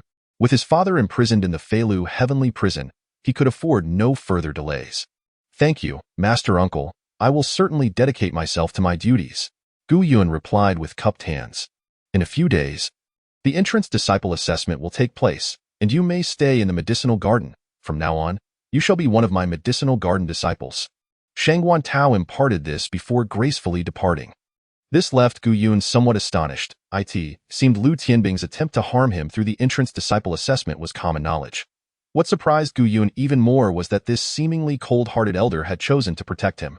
Remaining in the medicinal garden, even if he opted out of the entrance disciple assessment, no one would dare use the excuse of violating sect rules to expel him. This gesture touched Gu Yun's heart. However, how could he possibly let such a golden opportunity slip away? This was his chance to return to the Qingshan sect, as well as an opportunity to prove himself and save his father. In the blink of an eye, 5 more days had passed. Over these days, Li Mu had almost taken up residence in front of Gu Yun's room, visiting several times each day. Yet, Gu Yun remained cloistered, making it difficult for Li Mu to see him. Gu Yun, today is the day of the entrance disciple assessment. This is your last chance. Li Mu's eyes darted eagerly. Rest assured, I will definitely attend this assessment. Gu Yun inhaled deeply. After nearly a month of arduous cultivation, during which he consumed thousands of minor spirit pills, Gu Yun's cultivation finally reached the 6th level of the Qi refinement stage just the night before. If he had a few more minor spirit pills and a bit more time, it would not be impossible for him to restore his spiritual energy to the 7th level. You speak so lightly. I hope you won't be too frightened to go. Li Mu noted the lack of fear in Gu Yun's demeanor, and a hint of resentment surfaced in his eyes. Do you still consider yourself that prodigious youth? Senior Brother Gu, you must not go. Senior Brother Gu, I will seek Master Shifu. As long as he is present, Lu Tianbing and the others won't dare to act against you. Several disciples offered their suggestions. However, many others secretly held disdain, viewing Gu Yun as a once great prodigy now reduced to a fool. Endangering himself with his reckless ambition, they were reluctant to associate with him, fearing they might attract trouble. The Qingshan sect's plaza spanned several hundred zhong and was now teeming with people, as the only cultivation sect within hundreds of miles. Qingshan sect attracted countless practitioners. Young disciples from various families flocked in, while those from humble backgrounds dreamed of joining Qingshan sect, hoping to become the chosen elite.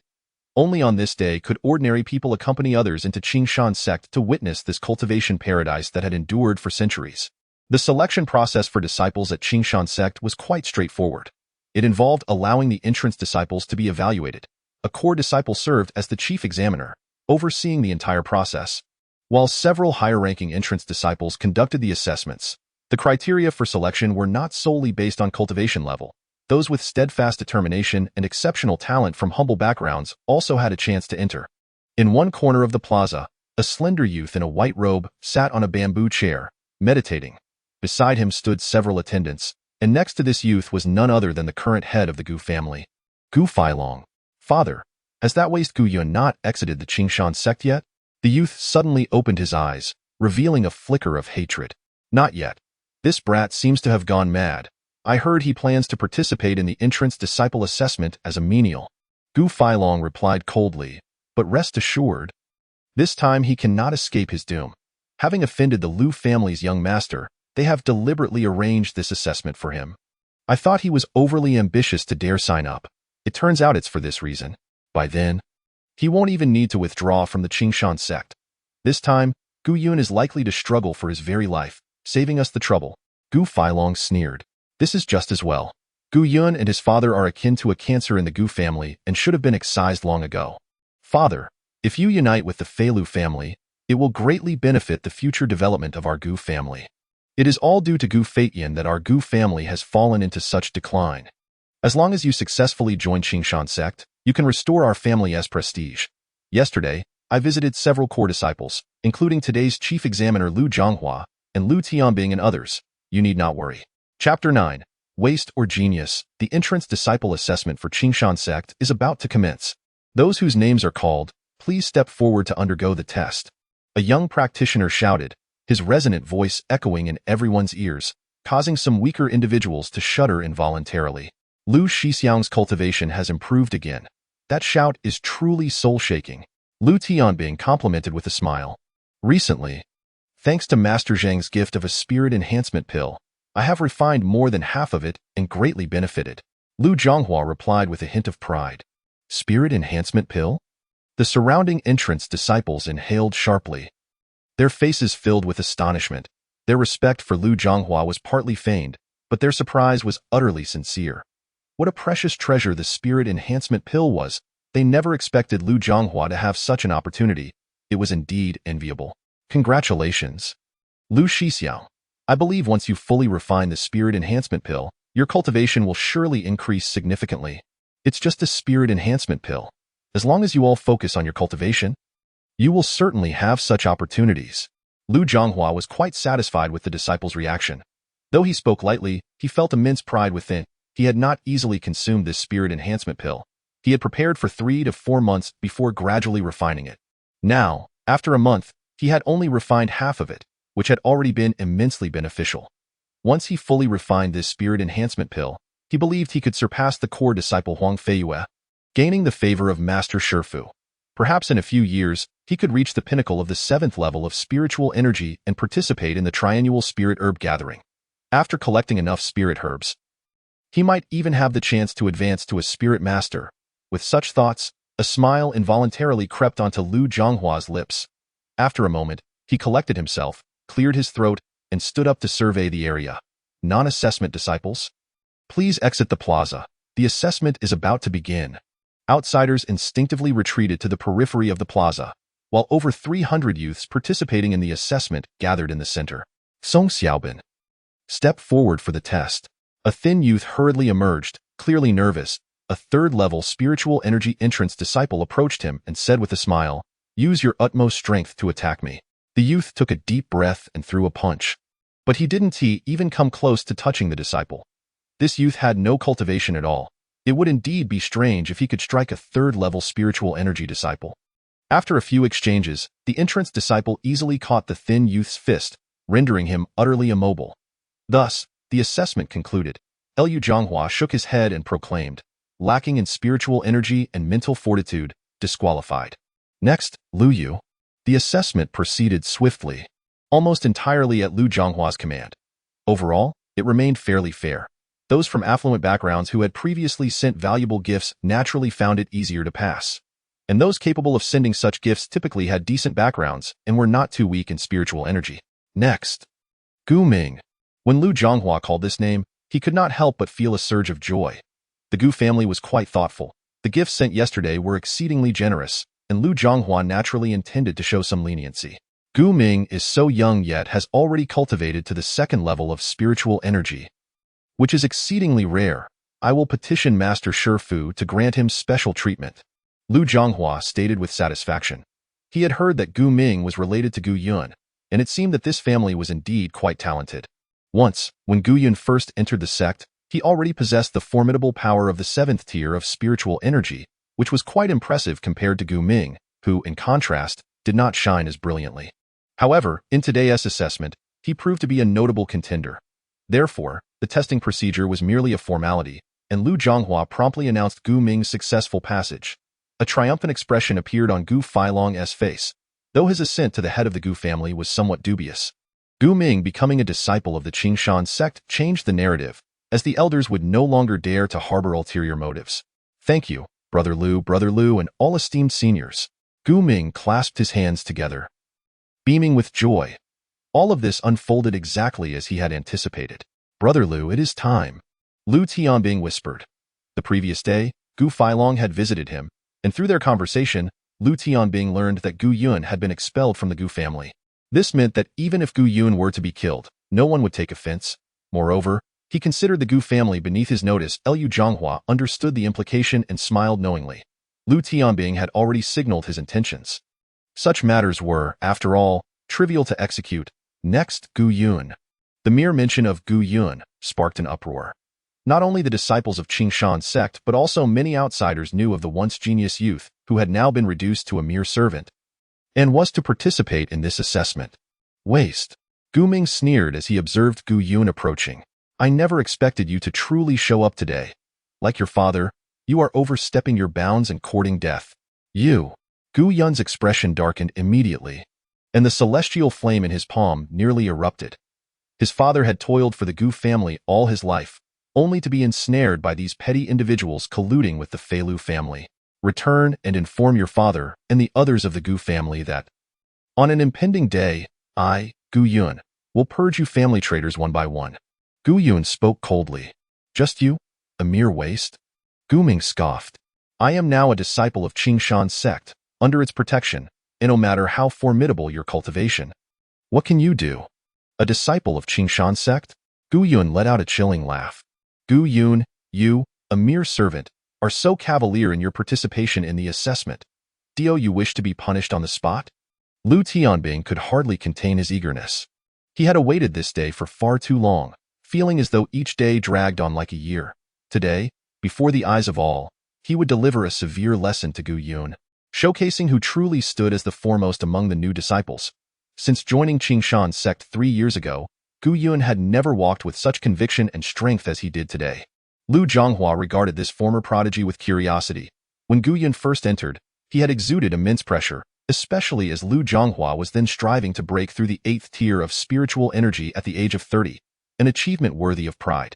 Yet, Gu Yun, at a mere 14, had already reached the 7th tier, casting a shadow over all core disciples. Subsequently, Gu Yun's spiritual energy waned, and he gradually faded from public view. Now, Lu Zhonghua felt he could look down upon this former genius. After 3 years of effort, he had finally broken through the 8th tier and obtained a spirit-enhancing pill, reveling in his success. When Lu Tianbing approached him, hoping to teach Gu Yun a lesson through this assessment, Lu Zhonghua readily agreed. He was unsure why he had acquiesced so readily. Perhaps a sliver of jealousy lingered in his heart. With this thought, Lu Zhonghua could not help but smile and shake his head. How could he possibly envy a waste? Chapter 10. True Strength. Lu Tianbing sneered coldly, approaching Gu Yun and lowering his voice. Gu Yun, are you regretting your decision now? I shall grant you another chance. If you relinquish the training room and kneel before me, I will spare your life. Otherwise, a peculiar smile crept across Gu Yun's face. He leisurely surveyed his surroundings before suddenly proclaiming, just now, Lu Tianbing threatened me, stating that if I yielded the training room and begged him on my knees, he would spare my life. Otherwise, he would kill me. You? Lu Tianbing's expression darkened instantly. He had deliberately lowered his voice to avoid being overheard.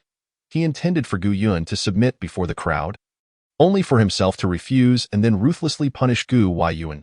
To his astonishment, Gu Yun had deviated from the expected script and repeated his words verbatim.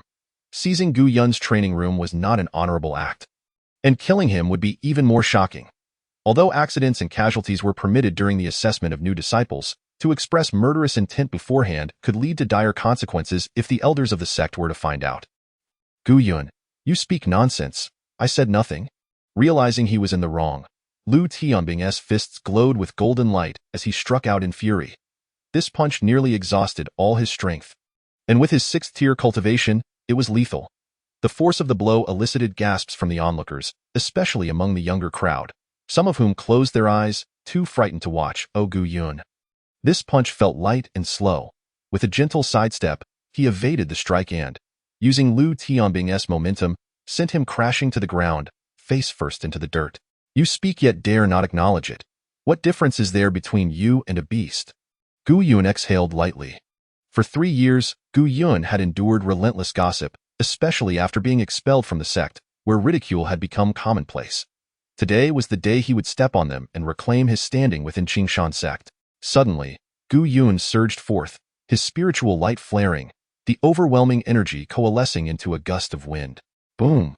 With a muffled thud, Lu Tianbing, who had just regained his footing, was sent flying 3 or 4 zhang, nearly crashing into the crowd. Cough, cough.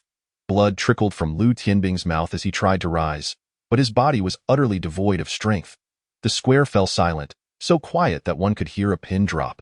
Everyone stood in stunned silence, especially the disciples of Qingshan sect, who knew Lu Tianbing possessed the strength of the 6th tier and had honed his body through family techniques and various cultivation methods since childhood. During Gu Yun's 3 years of obscurity, many regarded Lu Tianbing as the strongest of this generation's new disciples, most likely to become a core disciple. Yet, this very individual had been struck down by Gu Yun in a single blow, lying motionless on the ground. After a brief silence, the crowd erupted in commotion. Am I seeing things? Gu Yun actually defeated Lu Tianbing with one move? Wasn't it said that Gu Yun had lost all his cultivation and was akin to a waste? Could this be mere coincidence? How is that possible? In the crowd, Sun Haoran finally exhaled, his heart finally at ease. Moments ago, he had been terrified, fearing that Lu Tianbing would resort to excessive force. He had even planned to intervene at a crucial moment, risking violation of sect rules to save Gu Yun. Unexpectedly, the turn of events had been so dramatic. Could it be that Brother Gu's strength has returned? Sun Haoran was overjoyed. Impossible, impossible. This cannot be. Gu Ming's expression shifted dramatically. How could this waste become so formidable? Gu Feilong's eyes widened in disbelief. He, too, possessed 4th-tier spiritual energy. To him, Gu Yun's strength far surpassed Lu Tianbing's. But how could this be? Just a month ago, Gu Yun had been expelled from Qingshan sect for having only 1st-tier spiritual energy. Could it be that Gu Yun had fully recovered his strength in this month? That seemed implausible. Gu Feilong shook his head, struggling to comprehend the situation. Even Lu Zhonghua, who had been sitting leisurely, was taken aback, rendered speechless for a moment. Jiu Yun's movements had been too swift for him to comprehend. In the blink of an eye, Lu Tianbing lay incapacitated on the ground. However, as the chief examiner, his mind quickly regained composure. You audacious Gu Yun, how dare you severely injure a disciple of Qingshan sect? What punishment do you deserve? Ha ha ha! Gu Yun laughed heartily 3 times, declaring, just now, Lu Tianbing threatened my life. And everyone can attest to this. As a practitioner of the 8th tier of spiritual energy, you were merely a short distance away. Surely you heard my words? Furthermore, Lu Tianbing struck first. Let us not forget, this is merely an assessment for new disciples, where unexpected casualties are permitted. Lu Zhonghua was left speechless. Not only had Lu Tianbing spoken those incriminating words, but even if he hadn't, Gu Yun could kill Lu Tianbing without facing any repercussions. This was the sect's rule. However, this rule generally applied to disciples of Qingshan sect accidentally killing those being assessed. When had the tables turned, allowing those being assessed to retaliate against the disciples? What a sharp tongue. Lu Zhonghua slammed the table and stood abruptly. It seems that after 3 years of silence, your cultivation has increased significantly, but why were you expelled and reduced to a servant? Could it be that the transmission master misjudged you? That is unlikely. To uphold the integrity of our selection process, I must test your true strength and ascertain whether you are indeed qualified to join Qingshan sect. Lu Zhonghua's words were filled with pretense, primarily aimed at intimidating Gu Yun, hoping to either severely injure or eliminate him. Otherwise, the news of a mere servant injuring a disciple of Qingshan sect under his supervision would undoubtedly become a source of ridicule. He could not allow such a farce to transpire during the assessment of new disciples. Excellent. Today, I have witnessed the assessment of new disciples at Qingshan sect, where the 6th and 8th tiers take turns battling, truly a rare spectacle. Gu Yun laughed heartily. Then let me see what you can do. Without further ado, Lu Zhonghua summoned forth a swirling palm imprint, a flame condensing in his hand, quickly forming into a sphere. What a swift fire essence technique. A few disciples of Qingshan sect could not help but express their admiration. Lu Zhonghua was not inclined to prolong the confrontation with Gu Yun. He intended to unleash his most formidable techniques, striving to severely injure Gu Yun with a single strike, lest he be ridiculed for taking advantage of the weak. The howling spirit fire was soon followed by Lu Zhonghua's fists, akin to bronze hammers, cutting through the air with a fierce wind. From the very first exchange, Gu Yun discerned that Lu Zhonghua's strength was formidable. Far surpassing that of Lu Tianbing in an instant, Gu Yun found himself at a disadvantage. It was no surprise, for Lu Zhonghua had been practicing for over 20 years and had mastered more techniques than Gu Yun had ever encountered. In terms of combat experience, Lu Zhonghua had the upper hand, quickly gaining the advantage in this encounter. After several exchanges, Lu Zhonghua's expression darkened. He had not anticipated Gu Yun's strength to be so remarkable. Despite being somewhat on the back foot, Gu Yun successfully fended off Lu Zhonghua's relentless assaults. Even though Gu Yun was slightly disadvantaged, Lu Zhonghua felt he had already lost. What face could he show if he could not even defeat a mere servant? Gasps of astonishment erupted from the crowd, rendering the situation almost inconceivable. Not to mention the retreat of spiritual energy, Gu Yun, having been expelled from the sect, would not have stood a chance against Lu Zhonghua even at the height of his prowess. Lu Zhonghua's countenance grew increasingly grim. A cold glint flashed in his eyes as a small sword manifested in his hand. Spirit fire. In an instant, flames surged upon the small sword, extending over 3 feet in length. The intense spiritual fire causing those nearby to experience a sense of suffocation. Spirit fire sword. This is a spiritual treasure, someone exclaimed in shock. The revelation that Lu Zhonghua was employing a spiritual treasure during the disciple assessment was nothing short of astonishing. Even among disciples of the same rank, the use of spiritual treasures was forbidden. Most spiritual treasures wield immense power, and a moment's carelessness could result in the loss of life. Lu Zhonghua had completely lost his patience. He was acutely aware that after today's battle, Gu Yun would undoubtedly be reinstated as a disciple of Qingshan sect, and he would certainly become a core disciple. Meanwhile, Lu Zhonghua would become the stepping stone for Gu Yun's meteoric rise. Years later, if this matter were to be mentioned, it would be said that the servant Gu Yun had managed to contend with Lu Zhonghua, who wielded 8th-level spiritual power. You think I will pave the way for you? No way.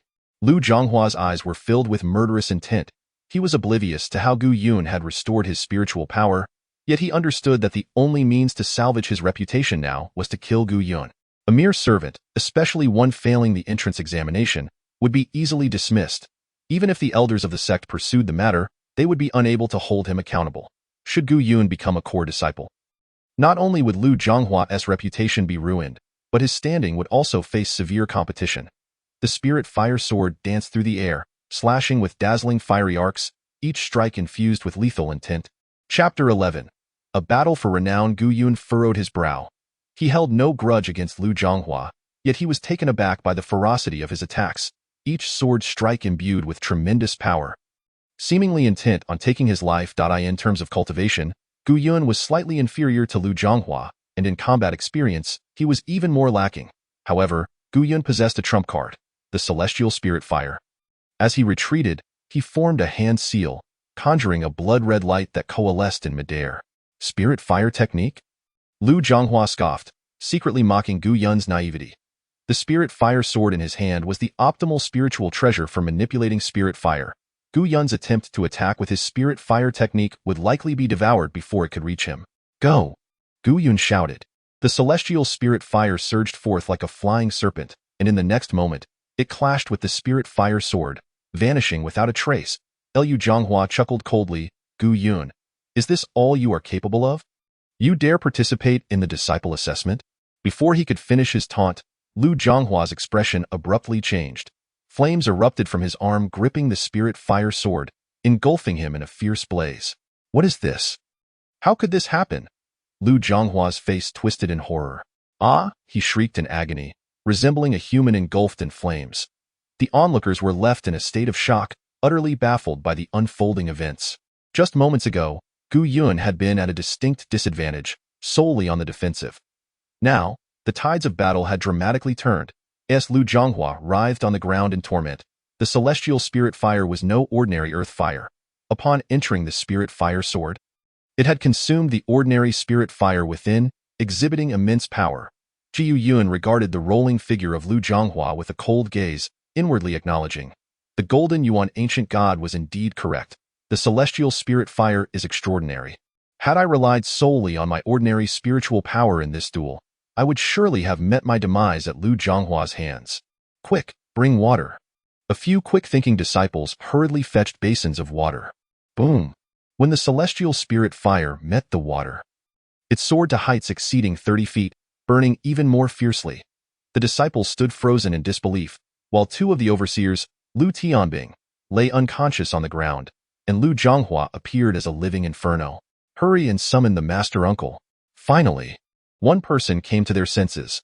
Moments later, the spirit fire gradually extinguished, leaving Lu Zhonghua on the ground, resembling a charred remnant, with only a faint breath remaining.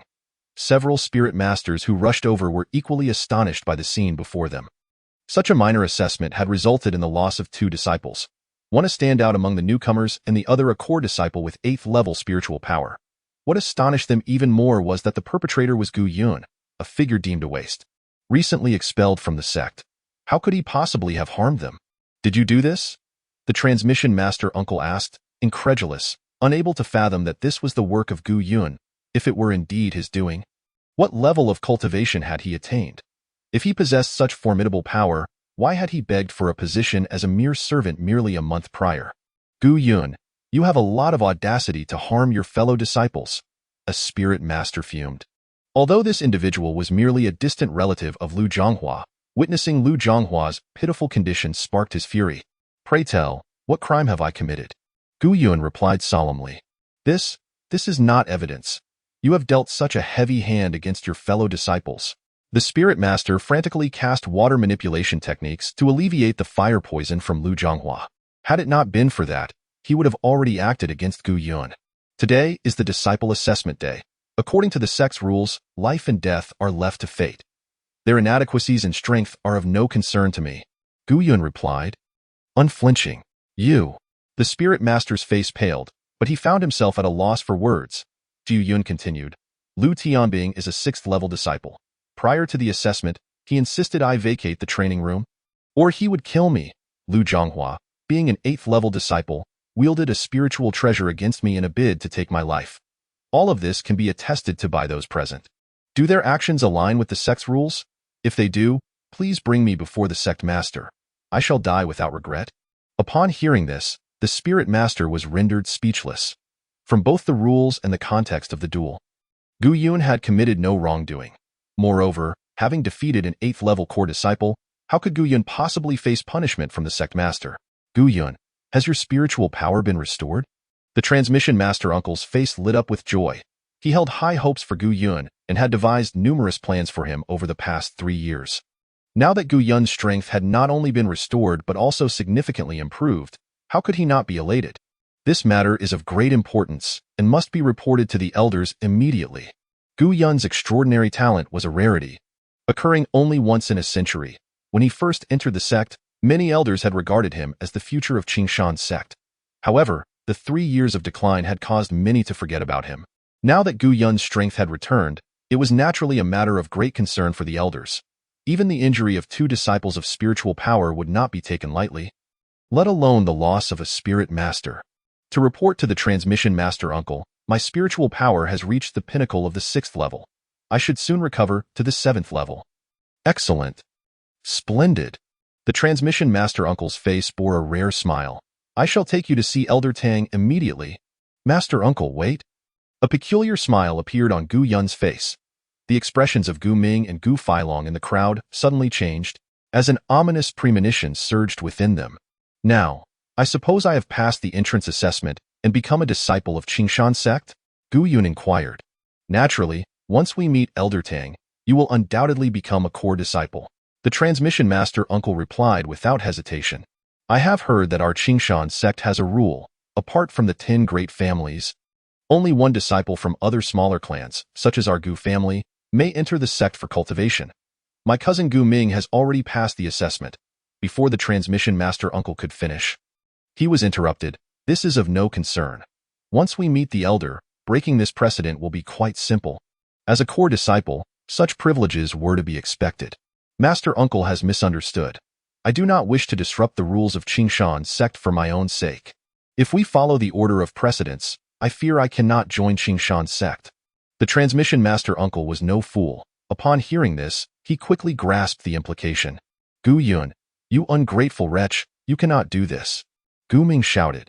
I have already passed the assessment. I am a disciple of Qingshan sect. Silence. The transmission master uncle's eyes gleamed coldly. Expel this Gu Ming from the mountain. From this day forth, he is forbidden from stepping foot within the sect. Scoundrel, waste. Gu Ming's mouth was quickly silenced, and he was forcibly dragged away. Jiu Feilong followed behind in a daze, resembling a soulless being, muttering to himself, It's over, it's over. Everything is finished. Gu Shixiang has truly regained his original strength. No? He should be even stronger than before. Could it be that Gu Yun is concealing his true power? Was his previous decline in cultivation merely an illusion? Gu Yun has been expelled from the sect. How could that possibly be false? But how has his spiritual energy been restored? The crowd buzzed with speculation, momentarily sidelining the matter of the entrance examination for new disciples. Meanwhile, the focal point of the event, Gu Yun, had already followed his transmission master to the back mountain of Qingshan sect. Surrounded by lush greenery and abundant spiritual energy, towering ancient trees rose majestically from the ground. The occasional chirping of birds in the forest was refreshing, uplifting the spirit. This place was indeed the forbidden area of Qingshan sect, a sanctuary for the elders to cultivate, where ordinary people were forbidden to trespass. Even for Master Zhang, it required the disciples on guard to relay messages. After about a quarter of an hour, a beam of white light shot up from the valley, landing effortlessly before Gu Yun in the blink of an eye. Gu Yun's spiritual energy has recovered? The elder scrutinized Gu Yun with evident delight in his eyes. This individual, surnamed Tang, had reached the spirit pill realm 200 years ago and was the esteemed first elder of Qingshan sect, holding a position of great reverence. His 9 disciples were all exceptional, with the second disciple being the sect's current leader, It, was he who had gifted Gu Yun the spirit-enhancing pill. This was also the reason why the transmission master had hurriedly brought Gu Yun here. Elder Tang. Not only has Gu Yun's spiritual energy been restored, but in my observation, it seems even stronger than before. The transmission master promptly replied, recounting the events that transpired during the entrance examination in detail. Gu Yun, quickly share with Elder Tang how you restored your spiritual energy. With his cultivation, he will surely be able to answer your questions. Gu Yun naturally recognized this as the goodwill of his transmission master.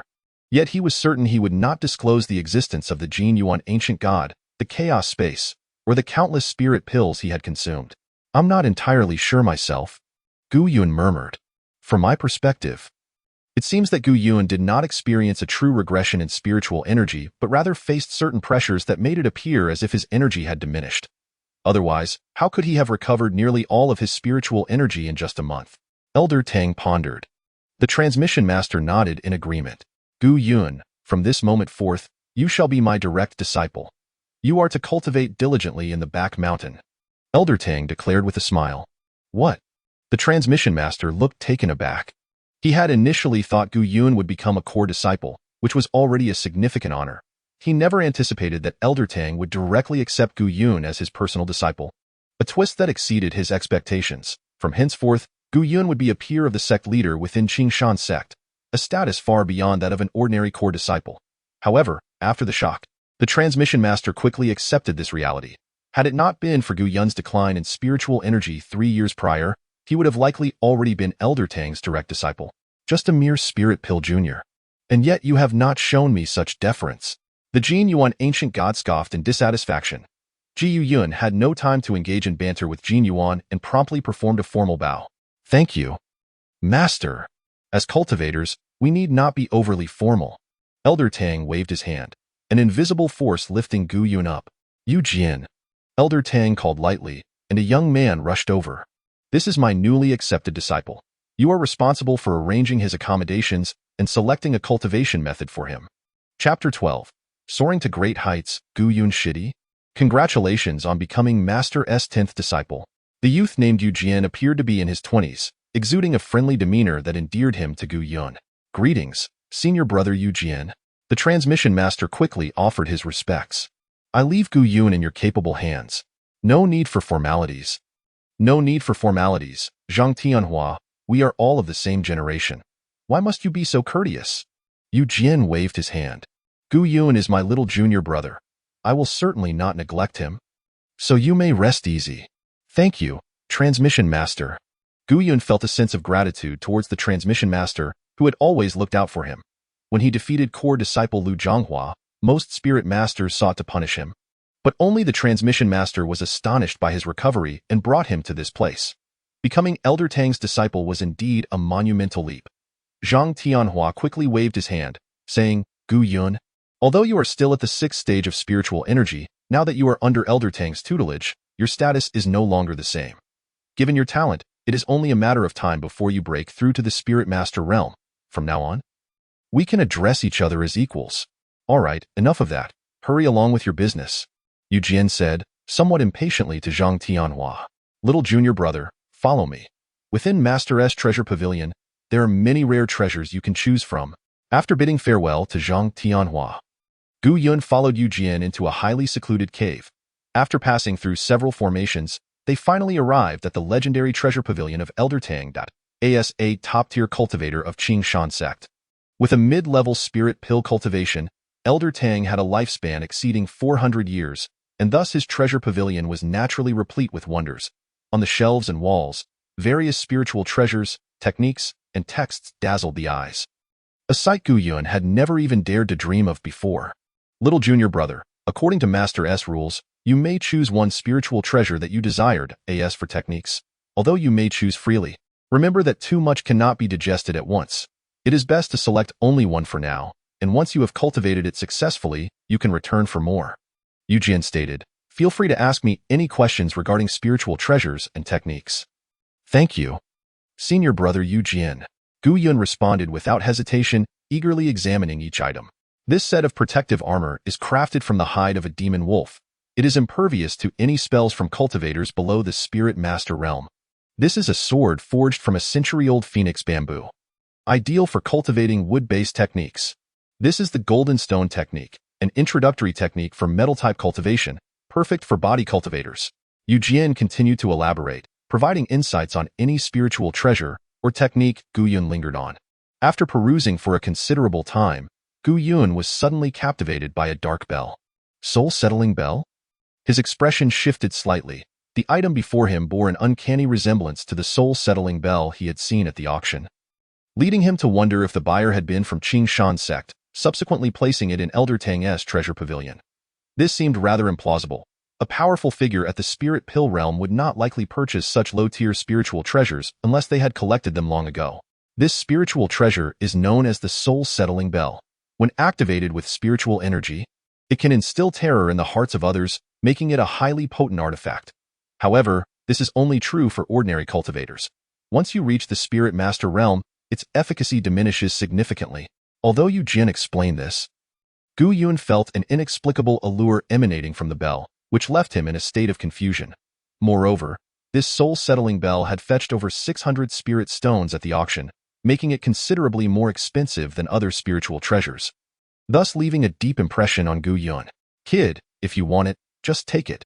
Among these trinkets, this one is the only remotely interesting item. The voice of the Jin Yuan ancient god echoed once more. Senior, many things may be trash in your eyes, but they hold different significance for me. Should you wish to offer suggestions, I will gladly consider them. However, if you speak nonsense, do not blame me for turning against you. Gu Yun promptly replied. Oh, you have quite the temper. The Jin Yuan ancient god sounded slightly irritated but soon continued, fine. I won't bicker with you. If you trust this deity, take this 1.as for cultivation techniques. Feel free to select any. As long as it does not exceed the celestial spirit fire level, I shall take this soul-settling bell. Very well. Once you advance to the Spirit Master realm, perhaps Master will even bestow upon you more spiritual treasures. Yu Jian was indifferent. Viewing all these treasures as somewhat equivalent. As for the cultivation technique, Gu Yun selected a volume on the Spirit Fire technique, which was quite standard. The options for cultivating caves were limited.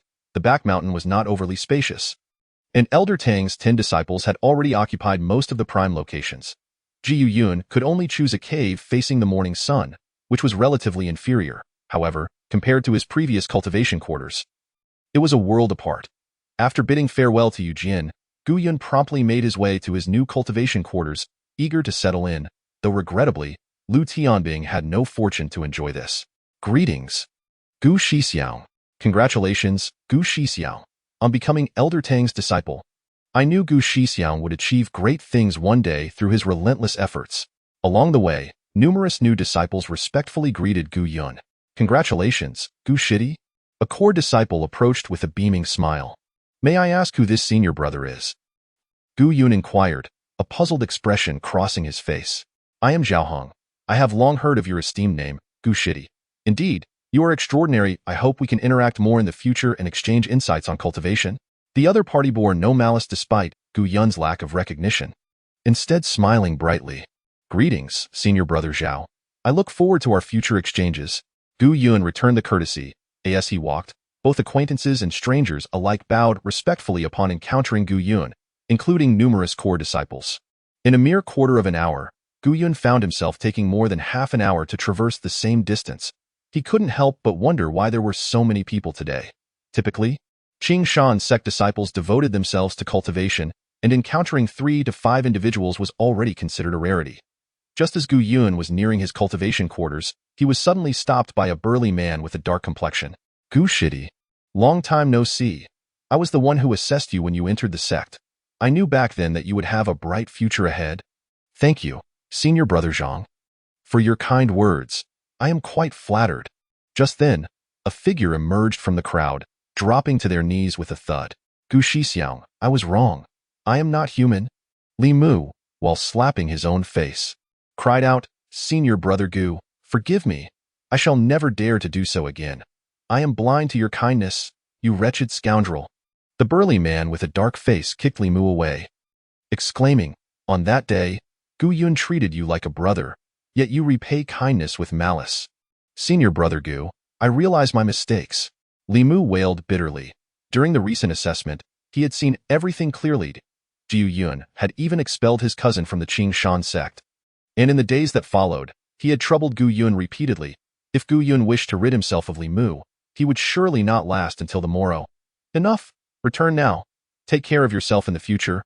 Gu Yun waved his hand, no longer casting a glance in his direction. Over the past 3 years, he had experienced countless vicissitudes of human sentiment, and now, all of it had long since faded from his heart.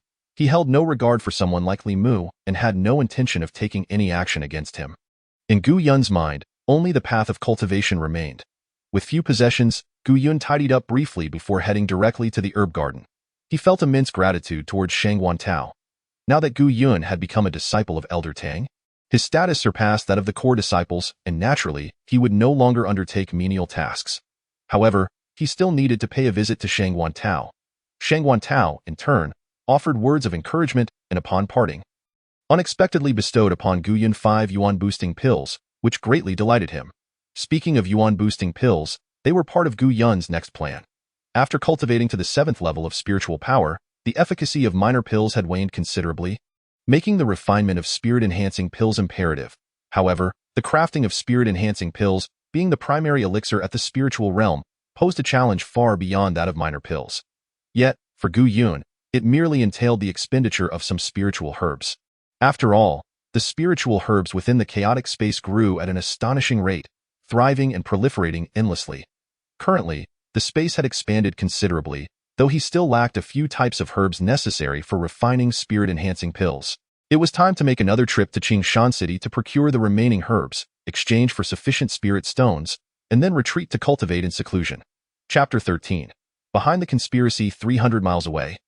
The Gu clan. Gu Feilong's countenance was exceedingly grim. Sitting beside him were 3 other elders of the Gu clan, each enveloped in silence. Esteemed elders, Gu Yun's restoration of spiritual power and his return as a disciple of the Qing Shan sect is no trivial matter. Gu Feilong spoke in a somber tone.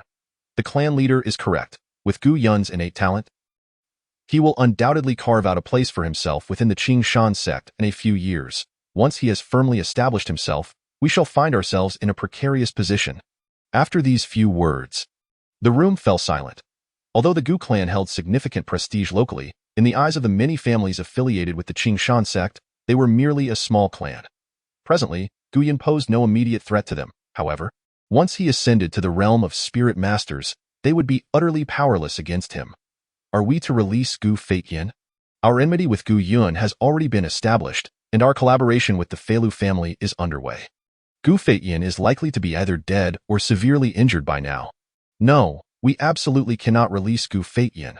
Otherwise, we shall be doomed. The condition of our partnership with the Feilu family hinges upon Gu Feitian. Even if we agree, the Feilu family may not. Who could have anticipated that this waste would recover his spiritual power within a month's time? Gu Feilong slammed his hand on the table, his brows furrowing deeply. Father, esteemed elders, since matters have reached this point, we might as well eradicate the root of the problem. Gu Ming, with a dark expression, spoke fiercely. Gu Yun has become the greatest enemy of our Gu clan. If we do not eliminate him, once he becomes accomplished in his cultivation, we shall face dire consequences. Why not seize the opportunity now to kill him? Kill Gu Yun. But he is an intra-level disciple of the Qing Shan sect, one elder exclaimed in alarm. If this matter were to come to light, our Gu clan would surely face extermination. Gu Ming let out a cold laugh. To kill Gu Yun, we need not lift a finger ourselves. He has offended numerous individuals. Lu Zhonghua, Lu Tianbing, none of them are easy to deal with. The Lu clan and the Lu clan will not let him off either. We merely need to leverage the situation. Eliminating Gu Yun is not a difficult task. Report. A hurried voice echoed from outside. Clan leader, esteemed elders, we have received the latest secret report. Speak quickly. Gu Yun has been accepted as a disciple by Elder Tang of the Qing Shan sect, becoming his 10th disciple. Gu Feilong and Gu Ming were expelled from the Qing Shan sect early on. They did not linger and hastily returned to the clan to discuss strategies with the clan elders. Hence the delay in relaying this news. Upon hearing this, everyone's expressions changed. What? What did you say? Gu Ming seemed to lose his mind, rising to his feet and grabbing the messenger by the collar. Shaking him vigorously, Gu Yun has been accepted as a disciple by Elder Tang. The messenger stammered. This was nothing short of catastrophic news, a devastating blow. Had Gu Yun merely been an ordinary disciple of the Qing Shan sect, killing him would not have drawn excessive attention. However, being a disciple of Elder Tang was an entirely different matter. Elder Tang's status was nearly unassailable within the Qing Shan sect, with his second disciple being the sect's master. Gu Yun was the master's junior disciple. Should Gu Yun meet with misfortune, the sect would lose face, and it was likely that the entire Qing Shan sect would be thrown into chaos. It's over. It's over. Our Gu clan is finished. Gu Feilong collapsed into his chair, his eyes devoid of life. Father, as long as we eliminate Gu Yun, we still have a chance. Gu Ming suddenly stood up, his eyes ablaze with fury, jealousy, and resentment. Emotions too intense to articulate. It was Gu Yun who had overshadowed him since birth, the clan leader's son, endowed with exceptional talent, who entered the Qing Shan sect. All of this loomed over him like a mountain, suffocating him. Yet, unexpectedly, Gu Yun had lost his spiritual power, which had ignited a glimmer of hope for Gu Ming, a chance to surpass Gu Yun. However, he never anticipated such a dismal outcome. Under his instigation, his father hastily executed the plan, sending Gu Feitian into the Feilu prison, thereby becoming the clan leader. Meanwhile, he successfully passed the intra-level disciple assessment and was on the verge of becoming a disciple of the Qing Shan sect. But just as he felt everything was on an upward trajectory, Gu Yun re-emerged, defeating Lu Tianbing and Lu Zhonghua in succession, even expelling him from the Qing Shan sect. Ji Ming's heart was filled with nothing but hatred, pure resentment and jealousy. The one who should have remained in the Qing Shan sect was himself, yet now, Gu Yun had become Elder Tang's disciple, the master's junior. He feared he would never surpass Gu Yun in his lifetime. What if he is Elder Tang's disciple? As long as it is done discreetly, who would know? Gu Ming's face was filled with malice. Clan leader, even if we do not kill Gu Yun, we will eventually face the threat of extermination. Rather than waiting idly for our demise, we might as well fight to the death. Minger speaks truthfully. We must gamble for a desperate outcome. If we do not eliminate Gu Yun, our Gu clan will inevitably be eradicated. The elders gritted their teeth, realizing they had no retreat. After a long while, Gu Feilong seemed to regain his composure, slowly rising to his feet. Gather the clan's treasured possessions, exchange for spiritual treasures, and privately contact the Lu clan and Lu clan to ascertain their movements. Should Gu Yun leave the Qing Shan sect, we will act immediately. At the Lu clan, Lu Zhonghua was swaddled like a dumpling, leaving only his eyes exposed. Master, we must avenge Zhonghua. A burly middle-aged man expressed with fury. Zhonghua is our Lu clan's hope. He was on the brink of breaking through to the 9th level of spiritual power. And now that has all been ruined by that scoundrel Gu Yun. Gu Yun has been accepted as a disciple by Elder Tang. It would be unwise to act against him. What of Elder Tang's disciple? Others may fear, but my Lu clan does not.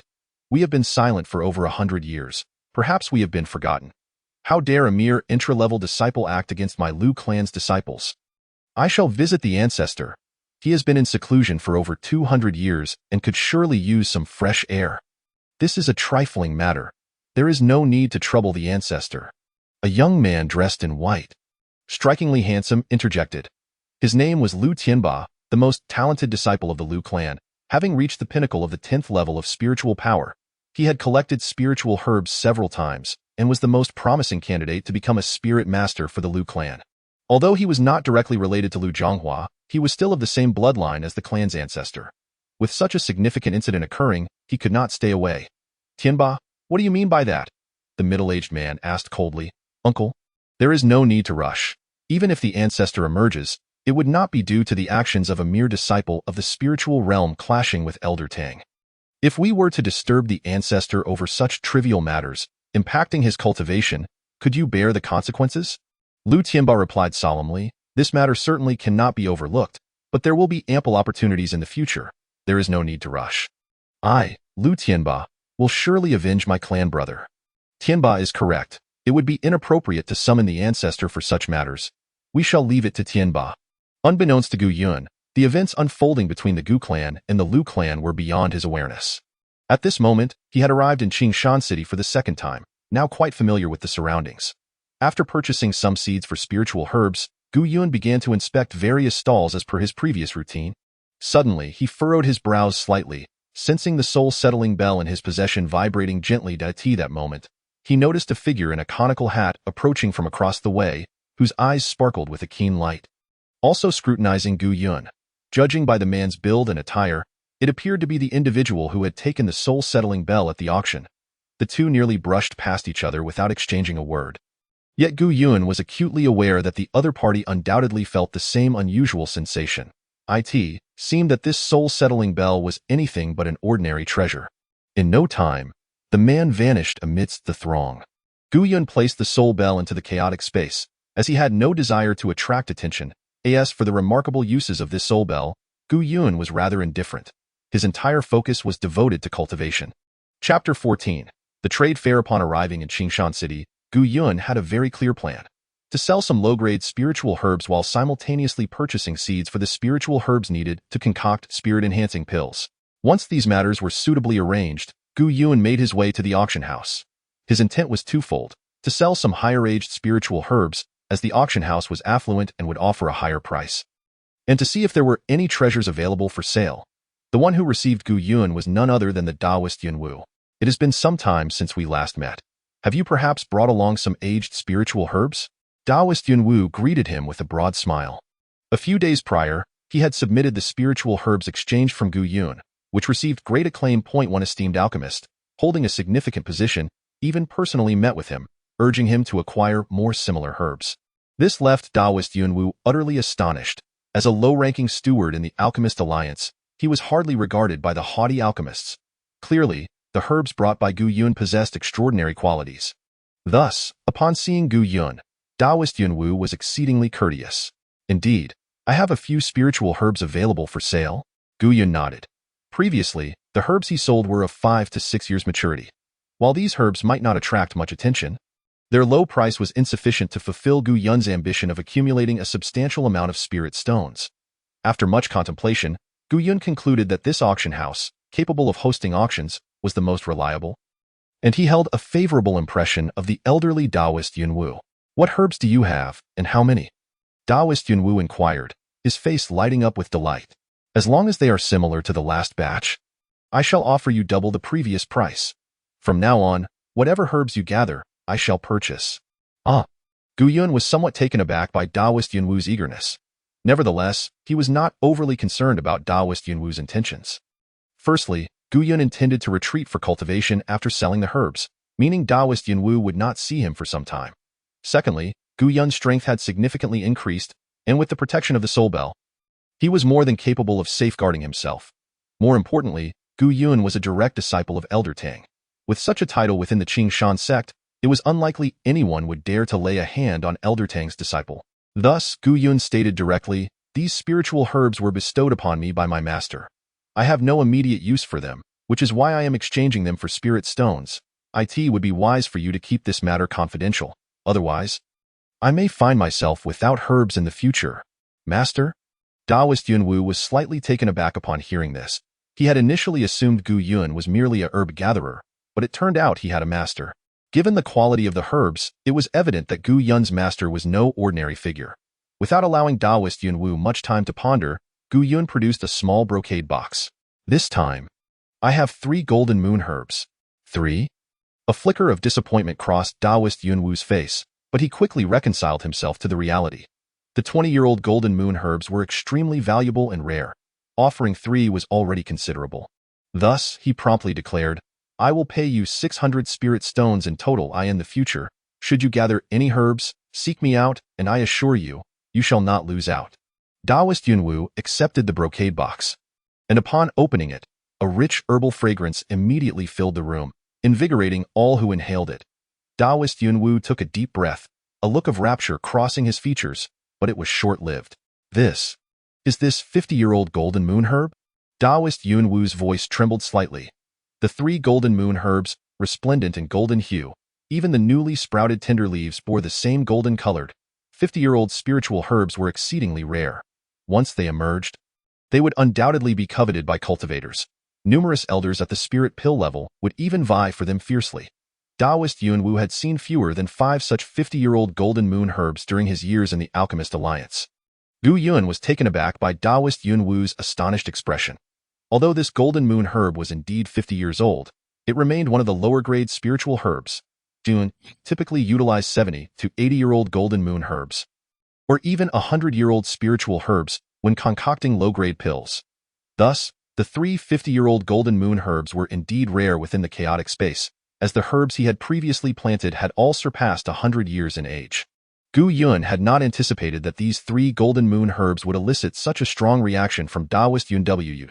At this juncture, Gu Yun could only muster the courage to say, These are treasures bestowed upon me by my master. If you can afford the spirit stones, I shall sell them to you. If not, please keep this matter discreet. Upon hearing this, Taoist Yunwu hurriedly produced a storage pouch, fearing Gu Yun might retract his offer. Rest assured, I represent the Alchemist Alliance in accepting these 3 golden moon herbs. He solemnly took out a token. This is the token of the Alchemist Alliance. As long as you possess this token, anywhere within the Kanglan world where the Alchemist Alliance exists, you shall receive preferential treatment, such as access to alchemy rooms, cultivation chambers, and even discounts on purchasing pills. As for the price of these golden moon herbs, based on my knowledge, I can offer you a maximum of 2,000 spirit stones. Taoist Yunwu gritted his teeth. This price was indeed significantly higher than the market rate, yet the 50-year-old golden moon herb could not be merely measured in spirit stones. Once such treasures emerged, they would be snatched up immediately. If presented at a large auction, they could even fetch 3,000 spirit stones. Wow! Gu Yun was astonished that a mere 50-year-old golden moon herb would command such a price. If you are not satisfied with this price, I can immediately relay your concerns to the Alliance, and I believe they will provide you with a reasonable offer. Taoist Yunwu stated earnestly. This was merely the beginning for the 3 golden moon herbs. Taoist Yunwu sought a long-term partnership and naturally wished to ensure Gu Yun's satisfaction. No need for such trouble, as I mentioned earlier. I do not wish for this matter to be publicized. Regarding the price, it is acceptable. Gu Yun nodded in acknowledgement. Excellent. Taoist Yunwu promptly handed over a storage pouch. This contains 4,000 spirit stones. Please count them. Afterward, Taoist Yunwu carefully retrieved a jade box of emerald hue, gently placing the 3 golden moon herbs inside as if handling a fragile infant.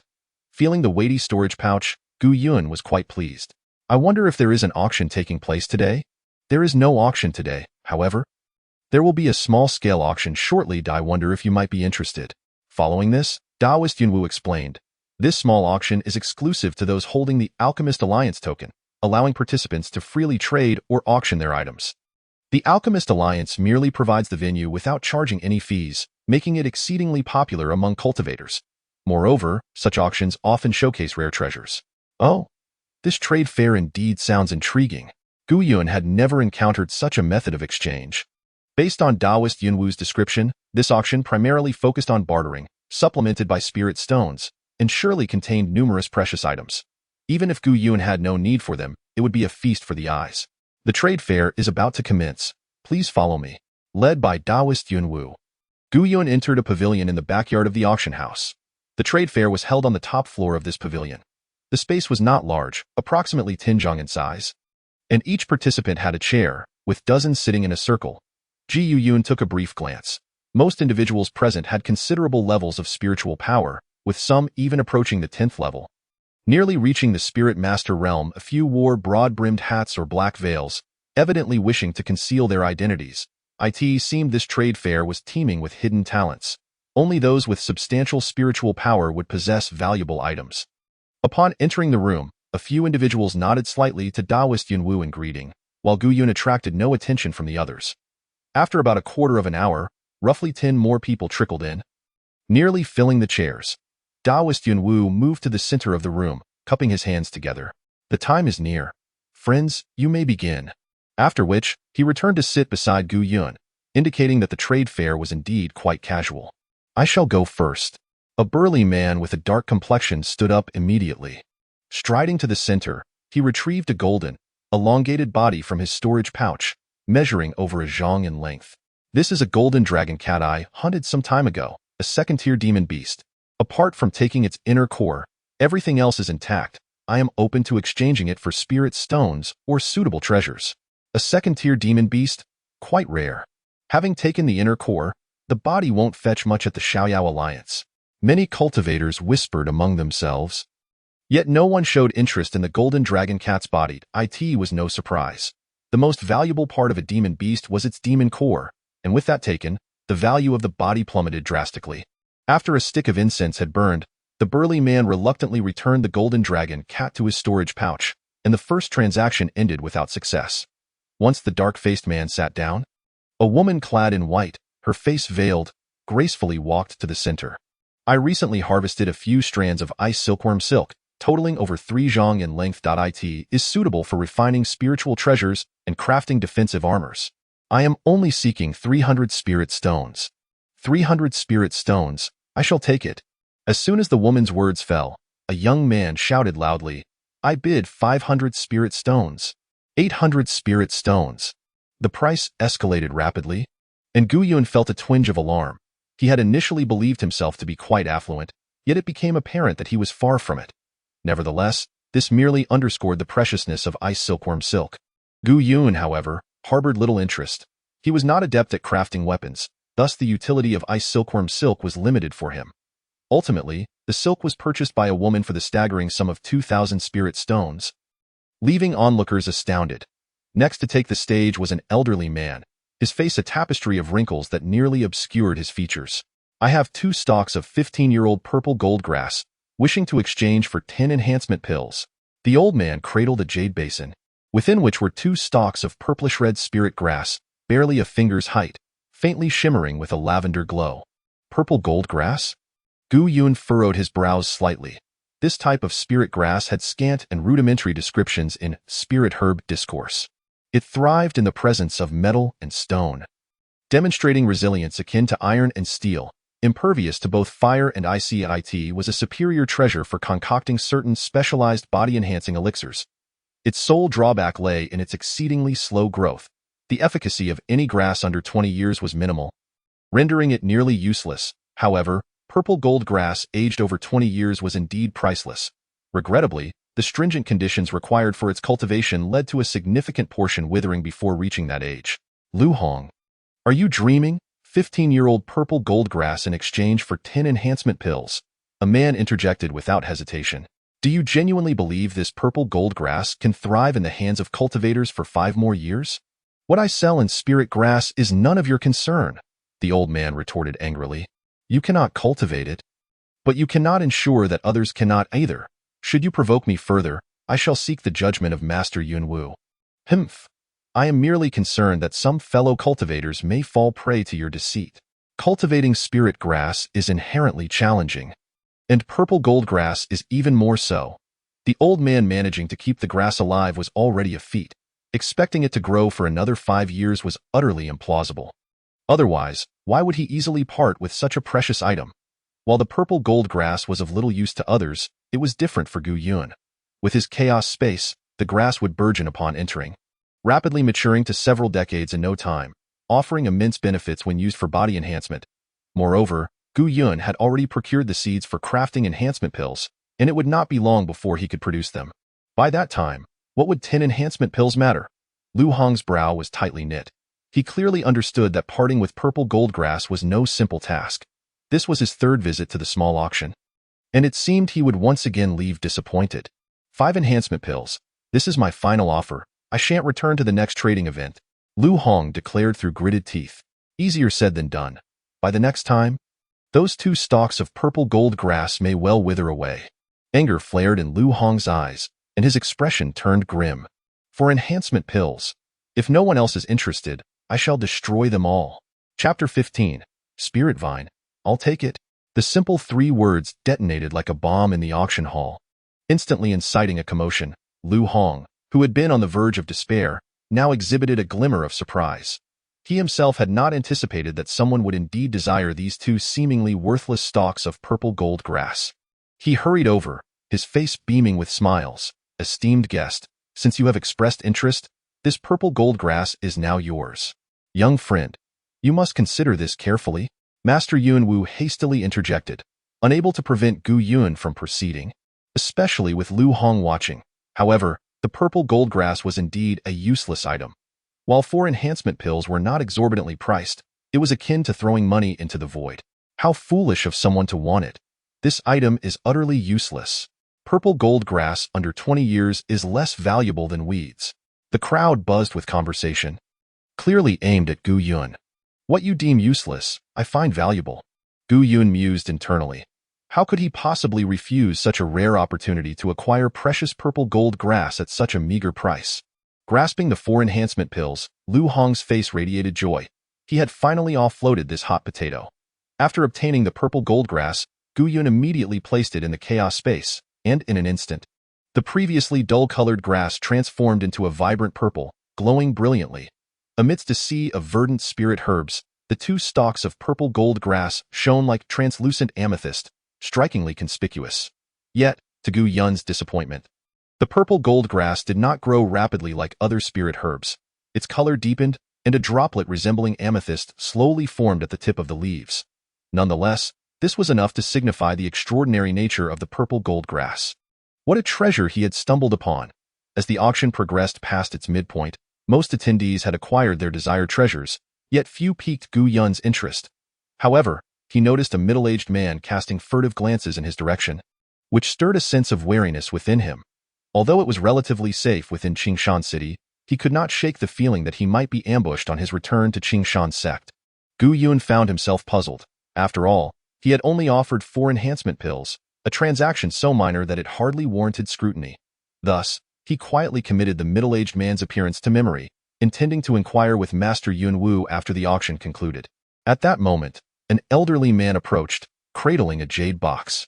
The treasure I wish to auction is a piece of spirit wood, brimming with spirit energy, an excellent material for crafting spirit treasures. The starting bid is 500 spirit stones. The highest bidder wins. 500 spirit stones? That was hardly a trifling sum, especially for merely a piece of spirit wood, not a fully crafted spirit treasure. The elder's opening bid immediately ignited chatter within the room, many wearing expressions of disdain. The elder leisurely opened the jade box, and in an instant, a dense aura of spirit energy filled the chamber. Inside the box lay a withered yellow vine, roughly the thickness of a finger, twisted and contorted, with 2 desiccated leaves sprouting from one side. Such potent spirit energy? What kind of treasure is this? Exuding such rich spirit energy? This ought to be a spirit vine, not spirit wood, I reckon. Even Master Yun Wu's expression shifted. Having been in the auction business for many years, he considered himself well-versed. Yet he had never encountered a treasure imbued with such dense spirit energy. However, he was disappointed to realize that it was neither a spirit herb nor the fabled spirit wood, but merely a gnarled spirit vine.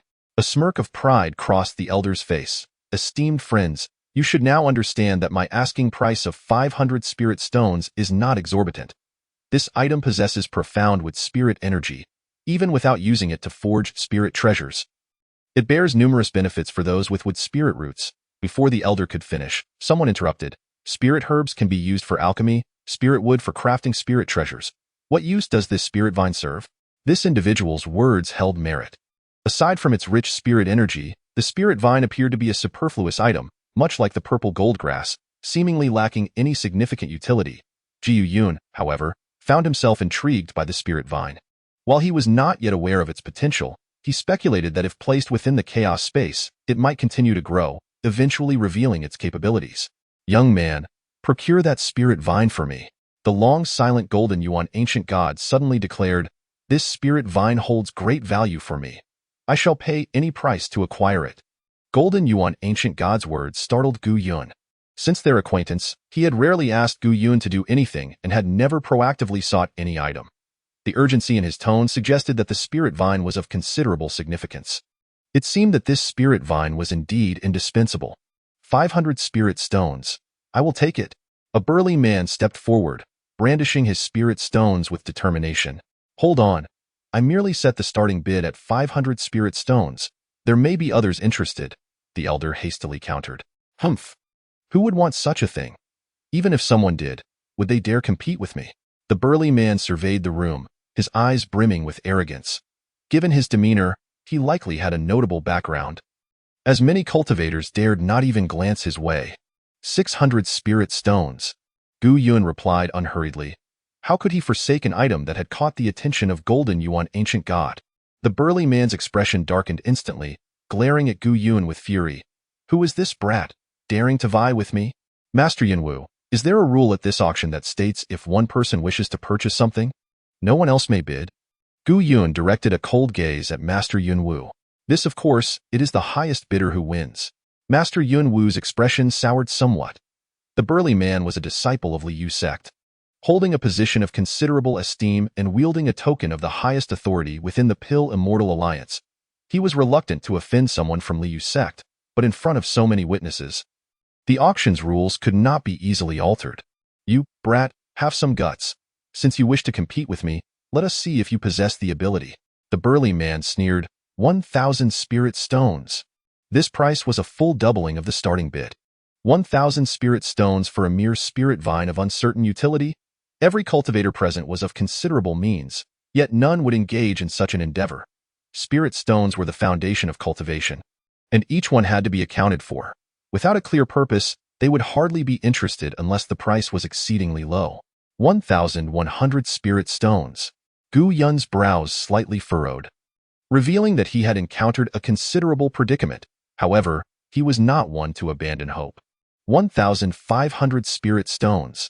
The burly man gritted his teeth, his eyes fixed on Gu Yun, his face a mask of fury. Before he could utter the final word, Gu Yun swiftly interjected with 1,600, 1,700, 1,800 spirit stones, 2,000 spirit stones. The burly man's complexion had turned a shade of green. He had not anticipated Gu Yun's stubbornness, as the bid had already quadrupled the original price. The elder selling the spirit vine initially felt elated by the escalating bids, but as the price soared, his expression grew increasingly stiff. It was evident that anyone capable of offering 2,000 spirit stones was no ordinary individual. Although this was a contest between Gu Yun and the burly man, he could not remain uninvolved. Yet with the two engaged in such fervent competition, to whom should he sell? Young master, this spirit vine is not worth 2,000 spirit stones. A middle-aged man approached the burly man, speaking in hushed tones. We have important matters to attend to. These spirit stones? The burly man remained silent, fully aware that this price was exorbitant. Yet, no matter what bid he made, Gu Yun consistently outbid him by 100 spirit stones. He contemplated surrendering, but his pride would not permit such an act. Having previously boasted, could he truly allow himself to become a laughingstock before everyone present? 2,200 spirit stones, the burly man bellowed, disregarding the middle-aged man's warning glances. This price was also exceedingly high for Gu Yun.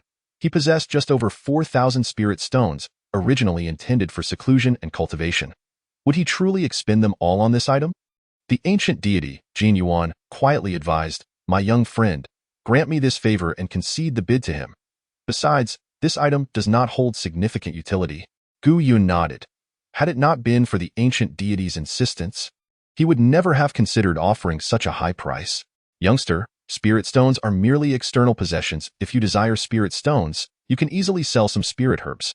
However, once a treasure is lost, reclaiming it becomes exceedingly difficult. Jin Yuan spoke gravely. Your words resonate. Esteemed elder, I comprehend. Gu Yun resolved that even if he had to wager all his spirit stones, he would secure the spirit vine. During the exchange between Gu Yun and the ancient deity, the middle-aged man who had previously bid 2,200 spirit stones furrowed his brow. This was no trivial sum. It could sustain him for several years of cultivation. More importantly, the spirit stones he possessed were not entirely his own but were allocated by his sect for official duties. Should he utilize a significant portion to purchase this spirit vine, failing to satisfy the elders of his sect would result in severe punishment. The series of bids he had made earlier were undoubtedly the result of impulsive fervor. Now, having regained his composure and thoughtfully considering the matter, he realized he had made a grave mistake. If he truly produced such a large sum of spirit stones, how would he compensate for future obligations? The burly man felt a pang of anxiety. As time passed, Gu Yun closed his eyes. Seated in his chair, resembling a monk in deep meditation, this demeanor sent a chill through the burly man. Could it be that this young man had truly relinquished his bid? The burly man felt a sense of being duped. Suspecting that he had been misled by Gu Yun and the elders selling the spirit vine. Yet, he had no evidence. Could he simply act out and refuse to honor his bid? Regret washed over him. He ought not to have attended this auction. Jin Yuan, oblivious to the burly man's thoughts, interpreted Gu Yun's demeanor as a sign that he had heeded his advice and chosen to withdraw. Thus, the burly man would obtain the spirit vine, albeit at a higher cost, allowing the matter to rest for the time being. He had neither offended the Liu sect nor Gu Yun. After a brief interval, Jin Yuan chuckled heartily and clasped his fists towards the burly man, saying, Congratulations, my friend, on acquiring this spirit vine. Jin Yuan's words, rather than uplifting the burly man's spirits, left him feeling cold. Just moments ago, he had been deliberating whether to continue bidding after Gu Yun's next offer, but now he had come to a definitive conclusion. Was it truly worth expending such a fortune for the sake of pride? When the sect imposed their penalties, could mere pride compensate for the consequences? The burly man hesitated, eager to refuse yet unable to do so.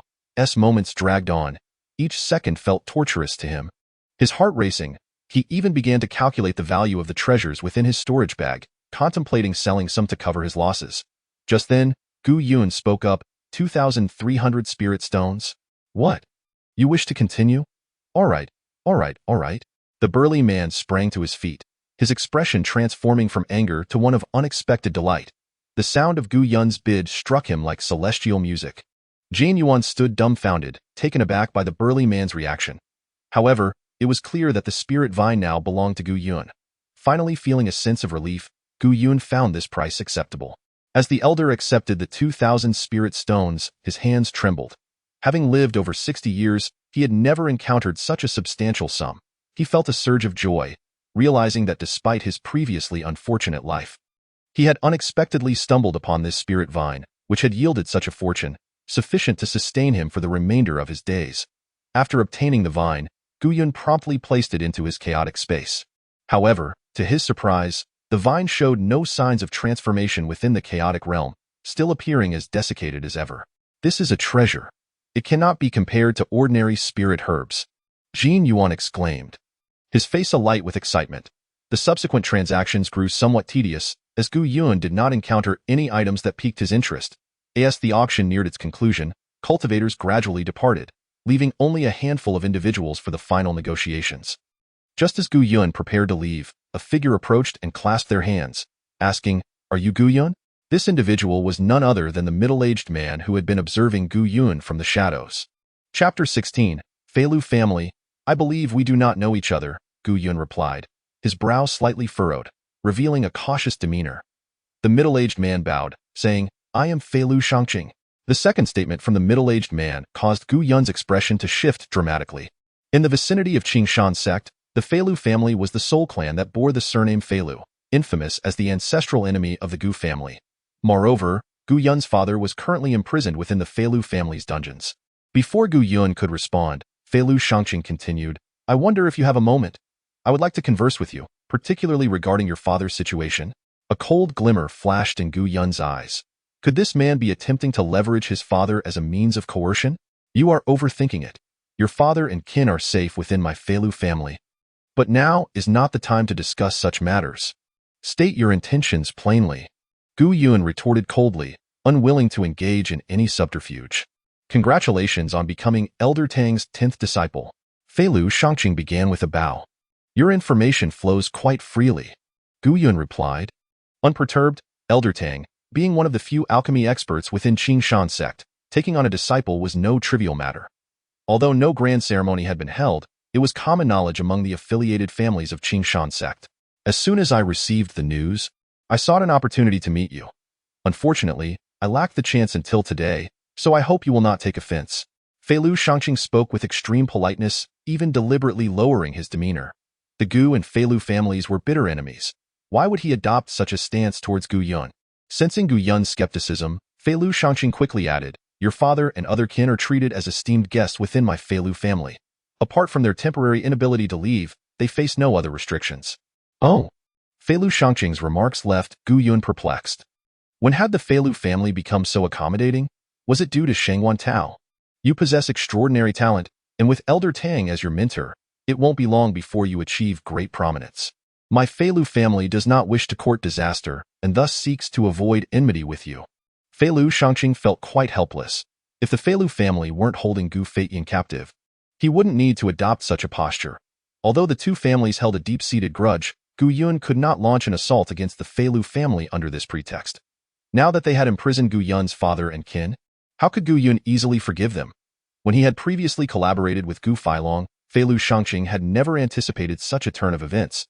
How could he foresee that a seemingly useless individual would suddenly become Elder Tang's disciple? In truth, this was all Gu Feilong's scheme. He offered your father and kin to the Feilu family in exchange for a joint venture to exploit a spirit mine. Feilu Shangqing defended himself, eager to shift all blame onto Gu Feilong. Gu Yun nodded but remained silent. Without Gu Feilong's underhanded tactics, how could his father have been imprisoned by the Feilu family? Of course, this matter could not be entirely devoid of the Feilu family's involvement. To express our guilt and demonstrate our sincerity, here are 5,000 spirit stones. Please accept them. Feilu Shangqing directly presented a storage bag. From now on, my Feilu family will remain loyal to you, dedicating our family's resources to aid you in reaching the pinnacle of success. Furthermore, we will bestow spirit stones and treasures upon you annually. Gu Yun accepted the storage bag, weighing it briefly. Although he did not lack for spirit stones, he would not refuse Feilu Shangqing's gesture of goodwill. If you genuinely wish to cultivate a friendship with me, why not release my father and kin? Gu Yun inquired, his voice low and firm. Feilu Shangqing's face displayed a hint of difficulty. It is not my intention to make excuses. The Gu family has imprisoned your father and reached an agreement with us to jointly develop the spiritual mind. If we were to release your father now, it would undoubtedly incite dissatisfaction within the Gu family, potentially leading to a great conflict that would jeopardize the mining operations. Therefore, for the duration of this year, your father shall remain with our Feilu family. Rest assured, he will not suffer the slightest grievance, and he will have access to all the treasures for cultivation. Jiu Yun raised an eyebrow slightly. To be frank, at this moment, Gu Yun posed no threat to the Feilu family. Their current stance merely reflected their recognition of his potential. Thus, Gu Yun found it impossible to refuse Feilu Shangqing's condition. Nonetheless, this was the best option available. Although his father and kin were in the Feilu family, they would not face any undue hardship. Had the Feilu family not been pressed into a corner, the situation could have been far worse. With this in mind, Gu Yun replied, Very well, let my father temporarily reside with the Feilu family. After some time, I shall visit with my senior brother Yujin. He did not wish to rely solely on Feilu Shangqing's word. Who could tell if he would truly treat his father and kin with respect behind the scenes? Are you referring to Yujin Lingji? Feilu Shangqing's expression shifted slightly. After all, he was the 9th disciple of Elder Tang, a practitioner at the spirit master level, and a paragon among the spirit masters of the Qingshan sect. It was said that Yujin dedicated himself to cultivation and seldom ventured out. The fact that Gu Yun could summon Yujin spoke volumes about his extraordinary standing. Welcome to the Feilu family. Feilu Shangqing quickly assured, Rest assured. Once the spiritual mine is fully excavated after a year, your father and kin will depart from the Feilu family without a scratch. I hope you will honor your word. Otherwise, it shall be a matter of life and death between me and the Feilu family. Although Gu Yun's voice was not loud, It caused beads of cold sweat to form on Feilu Shangqing's back. This trip to Qingshan City had indeed yielded considerable gains. For the foreseeable future, Gu Yun would not need to purchase anything further. He possessed ample spiritual stones to sustain his seclusion for a long time. Moreover, matters concerning his father had finally taken shape. Although still within the Feilu family, their treatment would surely not be lacking. Jiu Yun was acutely aware that all of this stemmed from his acceptance as Elder Tang's disciple. The mere reputation of a great cultivator at the spirit pill realm could instill fear in an entire family. Having experienced the regression of spiritual energy and countless mockeries, Gu Yun had grown increasingly aware of the significance of strength. In this world, only with formidable power could one avoid being trampled underfoot. Upon returning to the Qingshan sect, Gu Yun immediately retreated to his cave dwelling to concoct the enhancement pills. Despite having a plethora of spiritual herbs, the failure rate remained alarmingly high. Astonishingly, he did not succeed even once in the first 10 days. It was not until the 11th day that he finally succeeded in producing a batch. The loss of spiritual herbs was beyond quantification with spiritual stones. Perhaps the entire Qingshan sect's supply would not suffice to cover his wasteful use. This substantial loss eventually resulted in an incrementally rising success rate. And Gu Yun spent a full month concocting hundreds of enhancement pills, his alchemical skills becoming increasingly refined. With these enhancement pills, Gu Yun's cultivation flourished like a fish in water. He recalled that 3 years prior, when he was bestowed enhancement pills, he had prepared for several months before gradually absorbing their spiritual energy, ensuring not a single bit was wasted. Now, however, Gu Yun was far less concerned. He swallowed 5 or 6 enhancement pills at once. Were it not for the fear of excessive spiritual energy leading to his own demise, he might have consumed even more. The most concentrated spiritual energy in the enhancement pills was rapidly absorbed by Gu Yun. While the residual energy was disregarded, dissipating into nothingness, to others, this appeared to be sheer waste, an enormous waste. Yet Gu Yun cared not. He had an abundance of enhancement pills, and his only concern was the limited quantity he could consume at once. The cycle of alchemy and cultivation continued swiftly, and before long, 3 months had passed. Exhausted, Gu Yun slowly rose to his feet.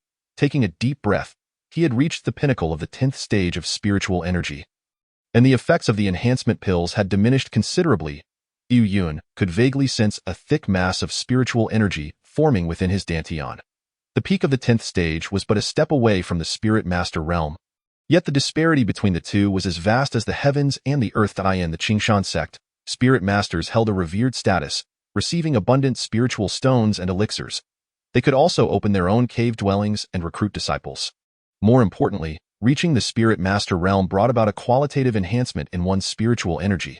Upon attaining this realm, one could fly with a sword and employ various defensive techniques. However, advancing to the spirit master level was no simple feat. Gu Yun had no understanding of this. In fact, he had not anticipated reaching the pinnacle of the 10th stage so swiftly before entering seclusion. Thus, he resolved to temporarily emerge from his retreat and seek guidance from Elder Tang. Upon exiting his cave, he encountered Yujian, junior brother. Your spiritual energy has advanced remarkably. Upon seeing Gu Yun, Yujian exclaimed, before long, I shall have to relinquish my title as the greatest prodigy of the Qingshan sect to you. Senior brother overstates my abilities. May I inquire if master is in seclusion? I have some questions regarding my cultivation that I would like to discuss with him, Gu Yun promptly replied. Master is not currently in the sect. Shortly after you entered seclusion, the Luiyue sect sent emissaries inviting master and several other elders to explore an overseas relic, and they may not return for several years. As it stands, only elder son remains in the sect. Yujian explained. Are you perhaps seeking advice on how to advance to the spirit master realm? Please, senior brother, enlighten me. Gu Yun clasped his hands respectfully. Once you reach the 10th stage, you should be able to sense the spiritual energy coalescing within your dantian. Correct? Gu Yun nodded. This is the embryonic form of your spiritual foundation. Only by solidifying this foundation can the spiritual energy within your body undergo a transformative change, allowing you to become a practitioner of the spirit master realm. This process is incredibly subtle and difficult to articulate. You may understand it as a process of recoalescing the spiritual energy within you, effectively cleansing your meridians and marrow. Thank you for your guidance. Senior brother, however, I feel that the spiritual energy within me is rather dispersed, and it seems challenging to solidify the spiritual foundation. Gu Yun furrowed his brow. Solidifying the spiritual foundation is no simple matter. There are 2 methods. I would like to hear more. Yujian held up 2 fingers. The first method is to persist in your cultivation, allowing your internal spiritual energy to undergo a reversal through arduous training. However, the likelihood of success is quite low. It might take you 3 to 5 decades to achieve that. Guyun shook his head with a wry smile. Senior brother, please do not jest. Quickly tell me the proper path. Haha, junior brother, do not be impatient. The second method is to consume the Lingpa pill. This pill contains a wealth of spiritual energy and possesses the ability to condense spiritual energy, making it an essential elixir for advancing to the spirit master realm. Lingpa pill. For Gu Yun, problems that could be resolved with pills were hardly matters of concern. Although his alchemical skills were not yet fully developed, he had already surpassed most alchemists. More importantly, his supply of spiritual herbs was virtually limitless. Regardless of how expensive the formula or how difficult the elixir was to produce, he could attempt it countless times, making it improbable that he could not concoct the Lingpa pill. This Lingpa pill possesses such remarkable effects. It must be quite valuable, Gu Yun inquired cautiously. Yujin chuckled. Valuable? It is practically unattainable. To obtain the Lingpa pill, there is but one avenue. As he spoke, Yujin produced a small token, crafted from an unknown material and quite peculiar, upon which Gu Yun's name was inscribed. If you wish to acquire the Lingpa pill, use this token to travel to an overseas reef, collect the 26 types of spiritual herbs required, and then exchange them for the Lingpa pill. Seeing that Gu Yun still appeared somewhat perplexed, Yujin elaborated. In our Nanyue kingdom, there are 5 major sects, and one family operates independently of them. That is the Foaming family. The Foaming family possesses the method to concoct Lingpa pills and controls the teleportation array leading to that reef. Every 3 years, the 5 major sects and the Foaming family each send 10 individuals to gather herbs, and this token serves as your qualification for participating in that herb-gathering expedition. Master arranged this for you before he left. And I did not expect you to utilize it so soon. Gathering herbs in exchange for Lingpa pills? These 26 types of spiritual herbs cannot grow in our Nanyue kingdom. After you collect them, you must submit them to the Foaming family. For every 10 portions of spiritual herbs, you can exchange for 1 Lingpa pill. Upon hearing this, Gu Yun felt a surge of disappointment. Without the herbs and formulas, it seemed that advancing to the spirit master realm would necessitate a journey to that reef. That reef is vast and home to many unknown beasts, making it somewhat perilous. Thus, junior brother must prepare some protective treasures. Moreover, it would be wise to travel alongside disciples from our Qingshan sect. After all, that is not the Nanyue kingdom, and incidents of murder and treasure theft do occur. Overall, however, with 2 or 3 trips, you should be able to successfully advance to the spirit master realm. 2 or 3 trips? Gu Yun expressed surprise. Wasn't he that quite a lengthy endeavor? Is 2 or 3 trips excessive? Do you think a single Lingpa pill will suffice for you to successfully enter the spirit master realm? Yujin chuckled. The path of cultivation has no shortcuts. Junior brother should not aim too high. Thank you for your guidance, senior brother. 10 portions of spiritual herbs in exchange for a single Lingpa pill. Was the success rate for crafting the Lingpa pill truly so low? Otherwise, it would merely indicate the Foaming family's excessive greed. However, for Gu Yun, this was of little consequence. As long as he obtained 1 of each type of herb, he could cultivate them in the chaos space, and in due time, acquiring tens, hundreds, or even thousands of portions would pose no challenge. Senior brother, when will this herb-gathering expedition take place? Gu Yun felt a sense of impatience. His cultivation had stagnated, and he could not afford to squander time idly. Junior brother, you are fortunate. In less than a month, it will be time for herb gathering. Rest assured, as the personally taught disciple of our master, you will undoubtedly receive this opportunity. Within the Qingshan sect, there were numerous core disciples at the pinnacle of the 10th tier of spiritual power. Yet only 10 would qualify for the herb gathering. Jiu Yun's attainment of this chance was certainly due to Elder Tang's influence. Once the herb gathering was confirmed, Gu Yun's heart soared with joy, and it was high time to visit the Feilu family. Jiu Yun believed that since the Feilu family had offered spirit stones to demonstrate their sincerity, they would not neglect his father and kin. However, lacking the power of a spiritual master, he held little sway over them, thus he would need to rely on sword mastery. Therefore, Gu Yun succinctly recounted the matter regarding the Feilu family and the Gu family. I wish for my senior brother to accompany me to the Feilu family. How dare the Feilu family imprison the father and kin of our junior brother? They possess great audacity. Yu Jian exclaimed in anger. Senior brother, you need only accompany me to the Feilu family. I have everything else arranged. Gu Yun detailed his encounter with Feilu Shangqing. Yu Jian was not a member of the Gu family. Any involvement in this matter would surely attract the sect's punishment. I see. Yu Jian nodded. The Feilu family indeed possesses foresight. With our junior brother's talent, after just 2 or 3 herb gathering sessions, he will undoubtedly advance to the rank of spiritual master. With a wave of his hand, the silver sword soared into the air, and the two transformed into a streak of light, speeding away. In less than half a day, they arrived above the Feilu family estate. Where is the patriarch of the Feilu family? Eugene bellowed from the sky, his voice like thunder, reverberating throughout the Feilu family's structures. Guyan understood Eugene's intention and whispered, "Thank you, senior brother." Shortly after, over a dozen members of the Feilu family hurriedly approached. Leading them was a man in his 60s. Feilu Zhenwang did not know that the esteemed spiritual master had arrived. "We have failed to greet you properly, and I humbly ask for your forgiveness." Feilu Shangqing and others followed closely behind, loudly proclaiming, "We pay our respects to the esteemed spiritual master. Is my junior brother's father within your Feilu family?" Yu Jian coldly inquired. "Esteemed spiritual master. We have always held Lord Gu Feitian in high regard, his status surpassing even that of guest elders," Feilu Zhenwang quickly replied, secretly relieved that he had heeded Feilu Shangqing's counsel and allied with Gu Yun. This was indeed a wise choice, as it appeared Yu Jian valued Gu Yun greatly. Why Yu Jian nodded coldly, which filled the Feilu family members with trepidation. "Esteemed spiritual master, young friend Gu Yun, please follow me." Under Feilu Zhenwang's lead, the group ventured into the valley at the back of the Feilu estate. This was the family's core area, surrounded by verdant trees and flowing streams, the scenery rivaling that of the Qingshan sect. Several exquisite pavilions stood amidst playful children. "Little Miaozi. Elder brother Gu Yun, look, it's elder brother Gu Yun." The children instantly recognized Gu Yun and shouted joyfully. Their voices startled those within the pavilions. "Yuner," a middle-aged man rushed out, his face brimming with excitement. He was Gu Feitian. Seeing his father well-dressed and rosy-cheeked, Gu Yun felt a wave of relief. The Feilu family had indeed kept their word. "Esteemed spiritual master, let us not disturb the reunion of the Gu family. Let us sit in the small hall. I recently acquired some exquisite spiritual tea, and I hope the esteemed master will sample it." Feilu Zhenwang would not miss this opportunity to strengthen ties with Yu Jian. Very well. Soon, the valley was left with only the Gu family members. Upon arrival, Gu Yun discovered that nearly all of their line had been imprisoned here. His parents and several close relatives numbered around 30 to 40. It was evident that Gu Feilong had aimed to capture them all.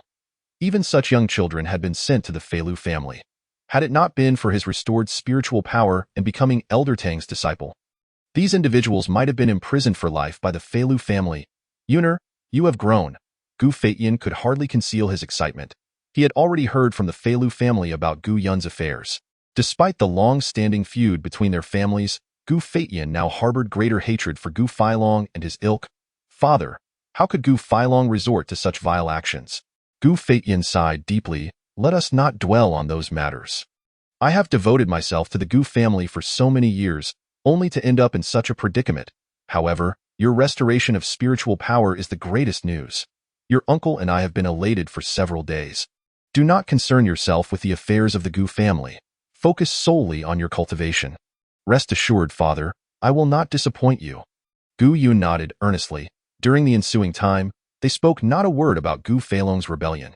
Gu Yun reveled in the warmth of family, while the children tugged at his hands, begging to learn celestial techniques. In a daze, Gu Yun felt as though he had returned to the Gu family of old. Before he knew it, 3 hours had passed. "Yuner, you should return early. I am well here at the Feilu family, so do not worry about me. During your herb gathering, be sure to exercise caution." Gu Feitian gazed kindly at his son. The rash boy from over 3 years ago was gone, replaced by one who had matured, steadied, and possessed an even more resolute heart for cultivation. This was the hope of the Gu family. After leaving the valley, Yu Jian had long awaited their return. Upon seeing Gu Yun, he smiled. "Oh, little junior brother, you did not shed tears." "Senior brother, do not tease me."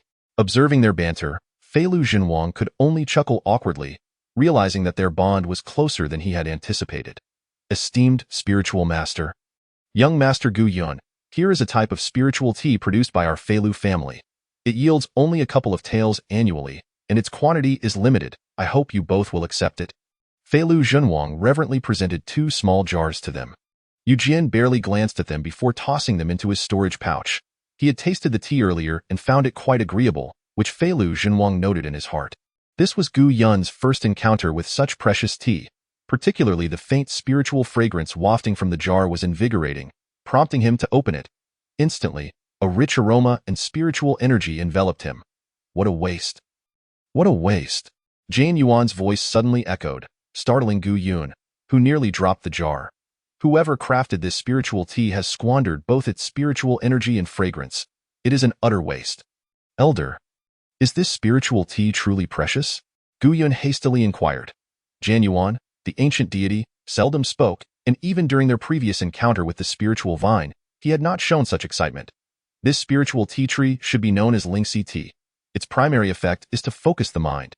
Many powerful beings consume a cup of Lingxi tea before breaking through their bottleneck. For someone with your low spiritual power, its effects are even more mysterious. It is a pity. The person who refined this tea has been so wasteful that it cannot exert even half of its potential efficacy. What? Half efficacy? Just half efficacy already produced such potent spiritual energy. One could only imagine the richness at full efficacy. Moreover, beings of such caliber as those referred to as powerful by Jin Yuan were certainly not ordinary. Their fondness for Lingxi tea further attested to its extraordinary nature. Without Jin Yuan's prompting, Gu Yun knew what to do. Might I inquire if there are any saplings or seeds of this spiritual tea? I once worked in Senior Shangwan's herb garden and have a keen interest in such spiritual items. Gu Yun directly invoked Shangwan Tao. This? Feilu Zhenwang's expression changed slightly. He had not anticipated Gu Yun to make such a request. This spiritual tea tree had been discovered by an ancestor of the Feilu family and had been cultivated for over 100 years. Though its yield was meager and not particularly significant, it was still a rarity, primarily used to win favor with spiritual masters and entertain esteemed guests, thus becoming a hallmark of the Feilu family. Little did he expect Gu Yun to express interest in the spiritual tea tree. Such heavenly treasures could not be easily propagated like ordinary spiritual herbs, saplings, or seeds. He had never even seen them. Gu Yun's request ignited a silent fury in Feilu Zhenwang, yet he dared not display it in truth. Feilu Zhenwang had misjudged Gu Yun. He had no idea that Gu Yun possessed a chaotic space, allowing him to cultivate a branch at will. Could it be that Gu Yun is deliberately seeking the spiritual tea? Or is he attempting to undermine my Feilu family? Feilu Zhenwang speculated inwardly. They had previously imprisoned Gu Yun's father and kin, a irreconcilable enmity. The only reason Gu Yun had endured was due to his lack of strength. Otherwise, he would have slaughtered the Feilu family, and the Qing Shan sect would not have intervened. Feilu Zhenwang silently lamented. Had he known that Gu Yun was merely a downcast disciple, destined to achieve greatness, he would never have allied with Gu Feilong. Now, to maintain this alliance, he had to offend Gu Yun, continuing to keep Gu Feiyin and the others within the Feilu family. The more he thought about it, the more he felt like slapping himself. Had he known better, he would have taken out spirit stones or spiritual fruits instead. At this point, how could he refuse? Feilu Zhenwang gritted his teeth, forcing a smile. Since young master Gu Yun is fond of this spiritual tea tree, feel free to take it. My Feilu family has scarce spiritual energy. It is indeed better suited for cultivation within the Qing Shan sect. If there are no saplings or seeds, a branch will suffice. Gu Yun was not greedy. You are too courteous. What use is a mere branch? It is but a single spiritual tea tree. Feilu Zhenwang smiled broadly, though his heart was bleeding in no time. He approached holding a half-person high sapling. This speed surprised Gu Yun, rendering him unable to refuse. The other party was so sincere that, as the ancient saying goes, to decline further would be somewhat inappropriate. Little junior brother, since the Feilu family is extending such hospitality, it would not be wise for you to refuse any longer. Yu Jian, however, was not particularly aware of the benefits of this spiritual tea tree. To him, it merely appeared to be an ordinary spiritual object. The audacity of the Feilu family to imprison members of the Gu Yun clan warranted some retribution. In that case, I shall not stand on ceremony. I shall surely repay this kindness in the future. Gu Yun cupped his hands and stored the spiritual tea tree into his storage bag. I am glad you like it. Feilu Zhan's heart ached slightly, yet he forced a smile. Chapter 18. Fengming City. The Lingxi tea tree is actually a naturally born spiritual root. How wonderful! How wonderful! I have discovered that you, young lad, possess remarkable luck, consistently finding such treasures. Who would have thought that in such a barren land, there would be a naturally born spiritual root? Senior, what exactly is a naturally born spiritual root? Gu Yun inquired. slightly puzzled by the excitement of the genuine ancient god.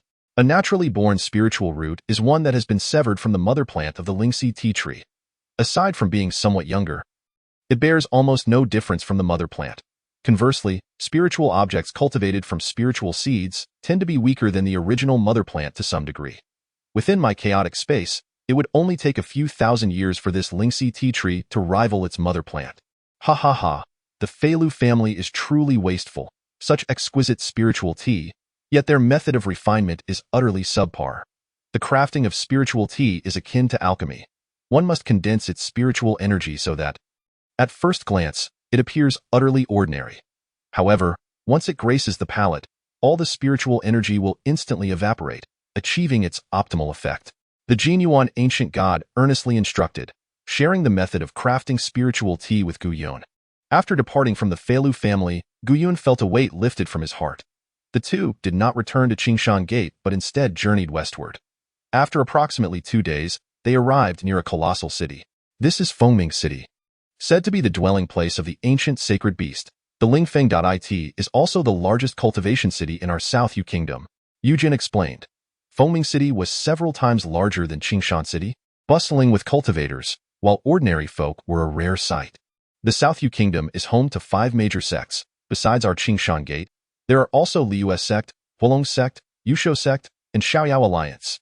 The Fengming family stands independently from these 5 sects, holding a unique status.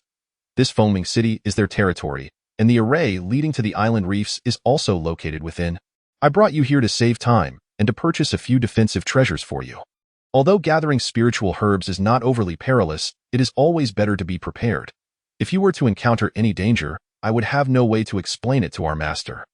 Thank you, senior brother. Guyun expressed his gratitude once more, cupping his hands in thanks. As a cultivator at the Spirit Master realm, Yu Jin's actions far exceeded the obligations of a senior brother. Why are you being so polite with me? Yu Jin chuckled.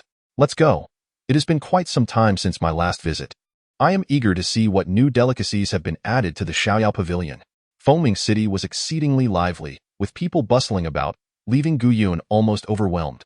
Although Qingshan Gate was prosperous, it paled in comparison to this place.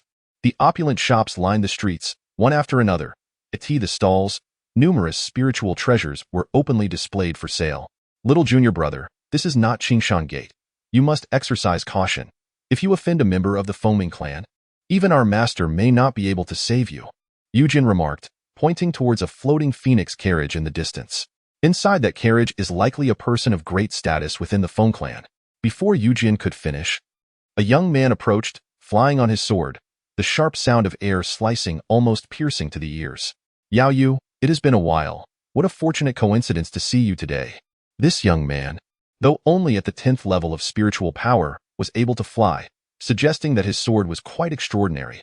Behind him trailed 4 spiritual masters serving as bodyguards. In an instant, the crowd dispersed, leaving the streets eerily empty. You must not offend these individuals. Yujin pulled Guyun aside, lowering his voice. That person is Zhang Xiaoyao, the young master of the Xiaoyao Alliance. Even the Fengming family must give him some respect. A clear voice emanated from within the phoenix carriage. Zhang, my brother, I hope you are well. I have pressing matters to attend to, so I cannot chat idly. What pressing matters? Speak, and perhaps I, Zhang Xiaoyao, can lend you a hand. The young man smiled, yet a hint of anger flickered in his eyes. Our Xiaoyao Pavilion has introduced several new dishes, all made from the finest parts of 3rd grade and above demonic beasts. I wonder if Yao Yu could do me the honor. If you wish to extend such an invitation, it would be better directed towards my clan sisters. I am certain they would be delighted to accept your offer. From the phoenix carriage descended a young girl, seemingly 17 or 18 years of age. Her beauty, however, bore no trace of youthful innocence. Instead, it exuded an irresistible allure. Her face was marked by anger, and as her lips curled slightly, it only added to her charm. Upon seeing her, Zhang Xiaoyao's gaze became entranced. Not only he, but even Guyun found himself momentarily captivated. Though he quickly shut his eyes and shook his head to regain his composure. She was indeed a woman capable of bringing ruin to nations. This is the direct daughter of the Feng clan. She may one day become the clan leader. Yujin whispered to Guyun. The women of the Feng clan are all exceptionally exquisite. But Feng Yaoyue is unparalleled. Within Qingshan Gate, Our status is not low, but upon entering Foaming City, you will realize that strong practitioners abound. However, do not despair. With diligent cultivation, you may yet win Feng Yaoyu's heart as a partner. Senior brother. You jest, Guyan replied, forcing a bitter smile and shaking his head. Yujin led Guyan down a side street, stating, I will take you to Xiaoyao Pavilion to sample their delicacies. Speaking of which, the Xiaoyao Alliance is the most unique of the 5 major sects. Seemingly functioning as a commercial alliance, dabbling in pharmacies, inns, and taverns. Their foundations should not be underestimated. It is said that within their ranks, there are more than 10 formidable alchemists. It is precisely for this reason that Zhang Xiaoyao walks with such confidence in Foaming City. Even the Foaming family does not dare to slight him. Understanding that Gu Yun was inexperienced in the ways of these families and sects, Yujin patiently provided explanations, though he himself only possessed a superficial understanding. Nevertheless, this insight opened Gu Yun's eyes to the cultivation world of the South Yu Kingdom. The other 9 members of Qingshan Gate had already arrived in Foaming City, all residing in the same inn. Naturally, Gu Yun and Yujin settled there as well. Previously, as a mere entry-level disciple, Gu Yun had not been acquainted with these core disciples of considerable achievement. After joining Elder Tang's tutelage, Gu Yun had secluded himself in cultivation, leaving him with no opportunity to meet these distinguished individuals. Over the next 2 days, Yujin spent a considerable amount of spiritual stones purchasing defensive treasures for Gu Yun. Junior brother. Since this is your first time gathering spiritual herbs, you might feel a bit out of place. You should always stay close to our Qingshan Gate members. They are all quite experienced. I have already given them a heads up, so you need not worry. I must return to handle some urgent matters. For a cultivator, time was of the essence. Gu Yun felt immense gratitude for Yujin's dedication. Thank you, senior brother, for your assistance these past few days. We are fellow disciples. There is no need for such formality. Yujin waved his hand and, after giving a few instructions to the Qingshan disciples, departed. Gu Yun, to have garnered such attention from Uncle Yujin is truly enviable. As soon as Yujin left, a disciple of Qingshan Gate scoffed. Gu Yun, I heard that Uncle Yujin purchased some protective treasures for you, a tall youth said with a forced smile. Hiske. Such a talented youth. Not only does he have an uncle to bestow gifts, but he also receives spiritual treasures. Why do I not have such fortune? Another youth sneered. Gu Yun's brow furrowed slightly. It seemed these individuals harbored some jealousy towards him. It was no surprise, as Yujin had barely spared them a word, let alone gifted them with spiritual treasures. Junior brother Gu Yun, I am Lu Tianba. I am slightly older, and possess some experience from previous trips to gather herbs. Thus, I am addressed as senior brother by the rest, a lanky man said in a deep voice. Greetings, senior brother Lu. Gu Yun cupped his hands in salute. Since you address me as senior brother, I must say this. We are all disciples of Qingshan Gate, and when gathering spiritual herbs, we should always work together. With so many protective treasures, you probably won't need them all. Why not share them? It would be unfortunate if, during a conflict, everyone forgot about you. What was this? An outright attempt at robbery? The moment Yujin left, this man wasted no time. Gu Yun's brow furrowed further. To be honest, he was not overly impressed with the spiritual treasures Yujin had purchased. Of course, these treasures were quite good for an ordinary cultivator. But Gu Yun's current status rendered him indifferent to such items. Yet, out of respect for Yujin's goodwill, he had not outright refused. Since they desired them, they could take them. After all, Yujin's actions had been somewhat preferential. Had the roles been reversed, he too would have felt displeased. Brothers, these 3 items are protective treasures that senior brother Yujin gifted me. If any of you are interested, please feel free to take them. Gu Yun placed the 3 spiritual treasures on the table. This action astonished the 9 individuals. They had not anticipated that such a casual remark from the lanky man would prompt Gu Yun to reveal the treasures. These were valuable items, capable of significantly enhancing one's strength and potentially saving lives in critical moments. Especially before embarking on the journey to the island reef to gather the spiritual herbs, the worth of the spiritual treasures appeared exceptionally precious. Many individuals sold off their entire fortunes to acquire life-saving spiritual treasures. Yet, Gu Yun unexpectedly relinquished them so casually. Before the 9 could react, Gu Yun had already drifted away. As they observed his departing figure, the expressions of the 9 shifted unpredictably. After a considerable interval, they finally regained their senses. This is mine. Mine. I am most suited for this spiritual treasure. Following a fierce contest, all 3 spiritual treasures found their respective owners. This lad is quite astute to have produced the spiritual treasures. Had he not surrendered them? This venture to gather spiritual herbs would have been perilous. Could it be that this lad intends to seek the assistance of the sword master uncle? As soon as this remark was uttered, the countenances of the group turned grim. Liu Tianba let out a cold chuckle. This lad is not foolish. If he wished to find the sword master uncle as a supporter, he would not have handed over these 3 spiritual treasures. This is his first venture to gather spiritual herbs, and he must rely on us. Even Elder Tang would be of no help. Indeed, Brother Lu speaks wisely. Young man, I did not expect you to fall into my hands so swiftly. Though Lu Zhonghua may be inept, my Lu family is not one to be easily trampled upon. Liu Tianba gazed at Gu Yun's receding silhouette, a sinister smile curling upon his lips. Chapter 19. Fengming Pavilion. After dispensing with the 3 worthless spiritual treasures, Gu Yun made his way directly to the largest establishment in Fengming City, the Fengming Pavilion. In recent days, Gu Yun had accompanied the swordmaster on numerous excursions and discovered that Fengming City was vastly different from Qingshan City. In Qingshan City, spiritual herbs over 20 years old elicited gasps of astonishment, yet in Fengming City, such herbs were brazenly displayed for sale in shops. There was even a pharmacy where a century-old mountain herb was prominently showcased. Such a rare gem is priceless in the market. Beyond spiritual herbs, Fengming City boasted a plethora of spiritual treasures, some of which were astoundingly priced.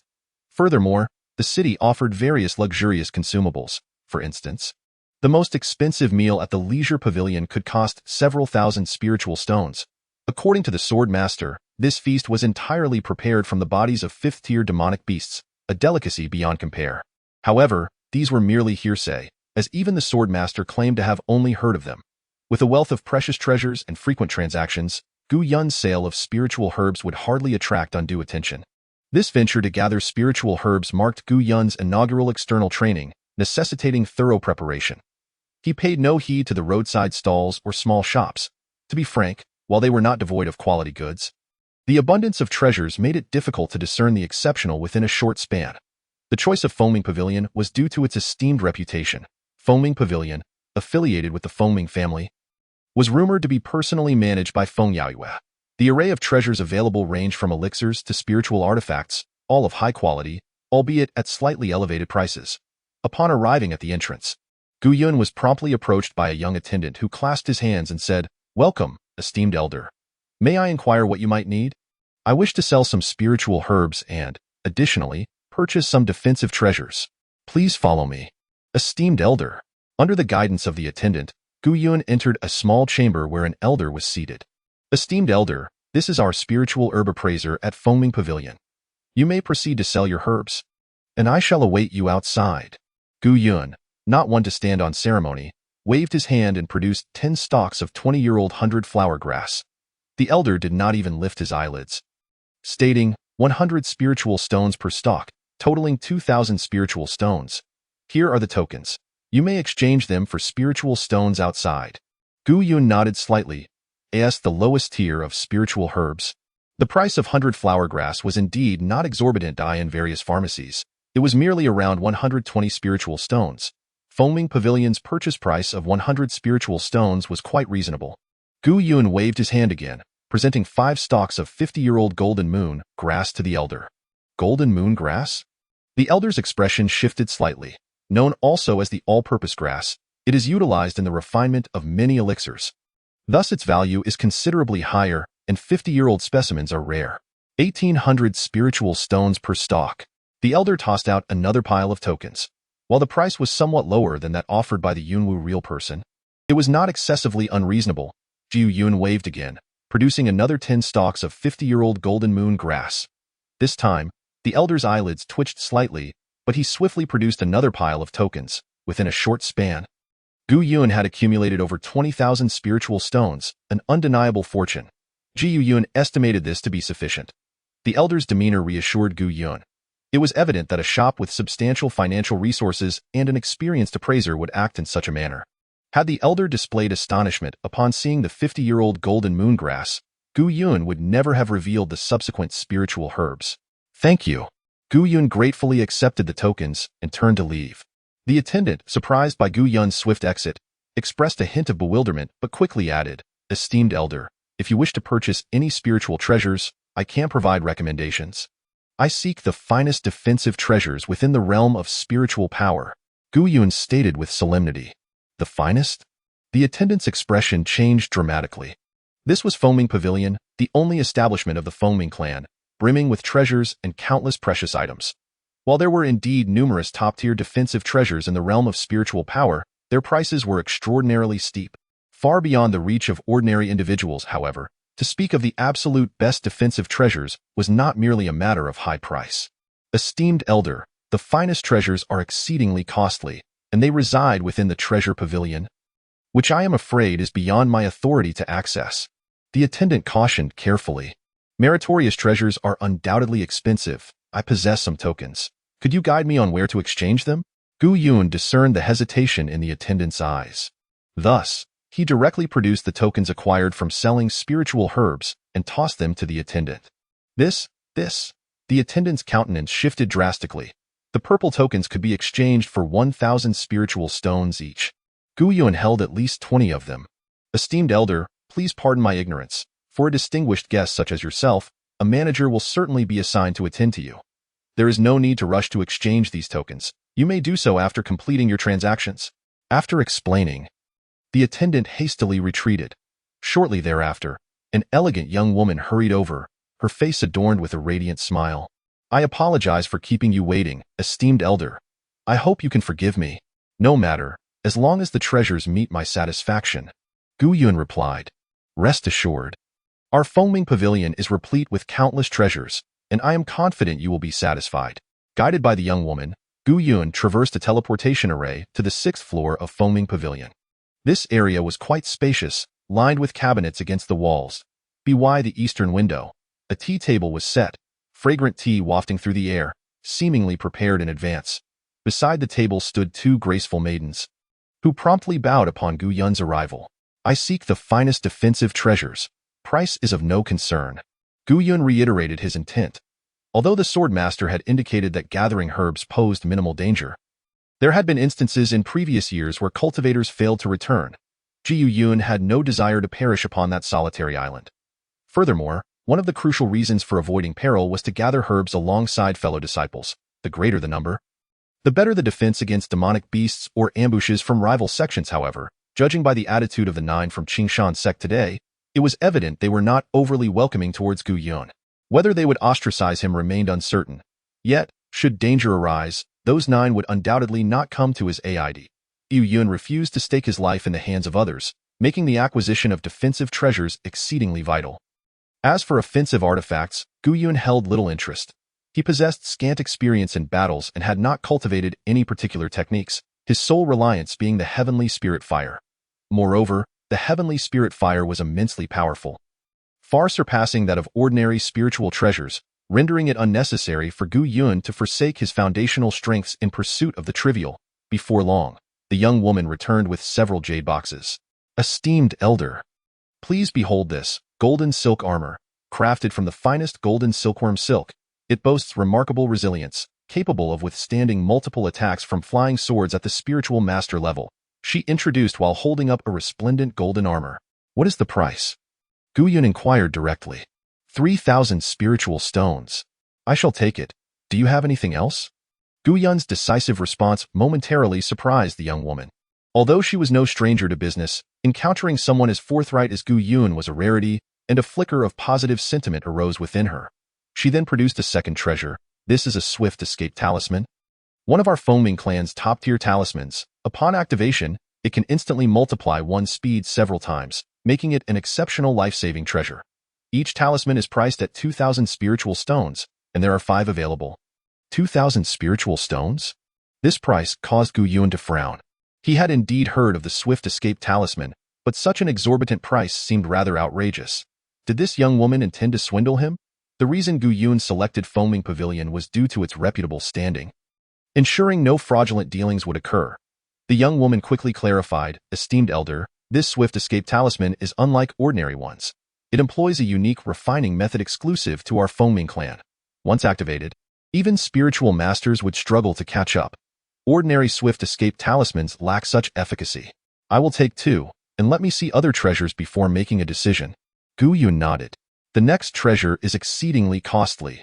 Esteemed elder, please consider carefully before deciding.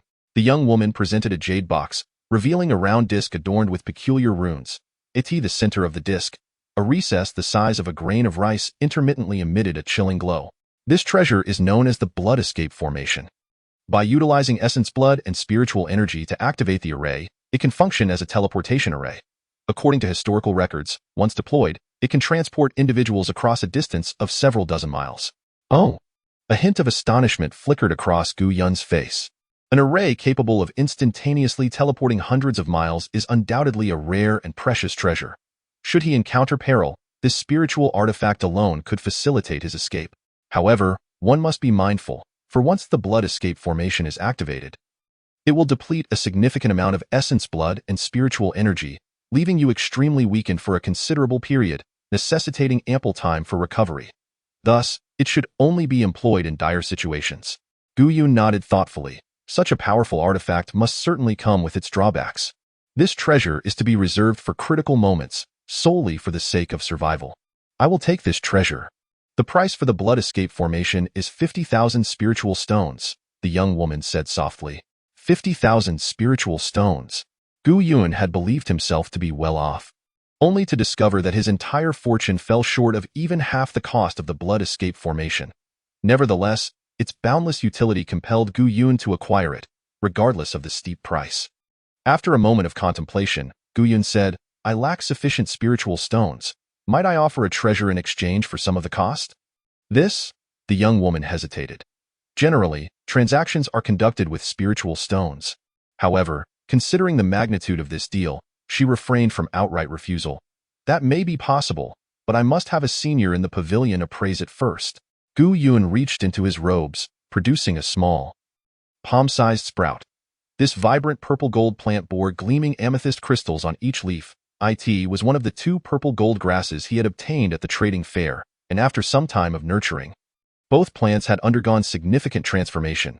At present, they must be at least 50 or 60 years old. What is this? The young woman inhaled sharply, while she did not recognize the purple gold grass. Its rich spiritual energy indicated its extraordinary nature. Please wait a moment. I will be right back. On the 7th floor of Fengming Pavilion, a woman sat cross-legged. She was Feng Yaoyue, the chief steward of Fengming Pavilion. As the young clan leader of the Fengming family, she had been assigned numerous tasks, one of which was managing the Fengming Pavilion. The elders of the Fengming family were pleased to see that, despite her youth, Feng Yaoyue managed the pavilion with remarkable efficiency. Young clan leader, a cultivator just now sought to purchase the Blood Escape Formation, but he lacks spiritual stones and wishes to offer this spiritual herb in partial payment. Purple gold grass? Feng Yaoyue exclaimed, immediately extending her hand to carefully retrieve the plant for closer inspection. Her astonishment deepened as she observed its vibrant spiritual energy. This is indeed purple gold grass aged over 50 years. Quickly take me to see him. The young woman was further astonished. Although Feng Yaoyue had managed Fengming Pavilion for many years and had yet to advance to the Spirit Master realm for reasons unknown, her strength surpassed that of many in the Spirit Master realm. As the young clan leader, Feng Yaoyue exhibited a level of composure and cunning beyond her peers. The attendants at Fengming Pavilion found it difficult to regard her as merely an 18-year-old girl. Instead, they viewed her with the respect due to a formidable clan leader. As the foremost appraiser of Fengming Pavilion, Feng Yaoyue had encountered countless rare treasures, yet this was the first time she had seen such keen interest in a single item. Shortly thereafter, Feng Yaoyue appeared before Gu Yun. Is this purple gold grass yours? She asked eagerly before Gu Yun could utter a word. Indeed, it is mine. Gu Yun was equally surprised to see Feng Yaoyue there, not expecting to encounter her in this setting. Without waiting for Gu Yun's response, Feng Yaoyue declared, I will take this purple gold grass. Do you have any more? If you do, I shall give you the Blood Escape Formation as well as an additional 200,000 spiritual stones. Young clan leader. This spiritual herb? The young woman gasped, nearly interjecting to stop her, but ultimately held her tongue. The 2 maidservants present were equally astonished. The Blood Escape Formation was already valued at 50,000 spiritual stones, meaning the 2 purple gold grasses would amount to a staggering 250,000 spiritual stones. This sum was astronomical, even for those at the Spirit Master level. Feng Yaoyue seemed oblivious to the astonishment of the young woman and the maidservants. Her eyes fixated on Gu Yun as she urgently inquired, Do you have any more purple gold grass? I will purchase it at the price of 250,000 spiritual stones. Chapter 20. The reef. It must be said that the high price of 250,000 spiritual stones was immensely appealing to Gu Yun. However, the more enticing the offer, the more firmly he believed in the rarity of the purple gold grass. Perhaps Feng Yaoyue was already aware of some of its unique properties.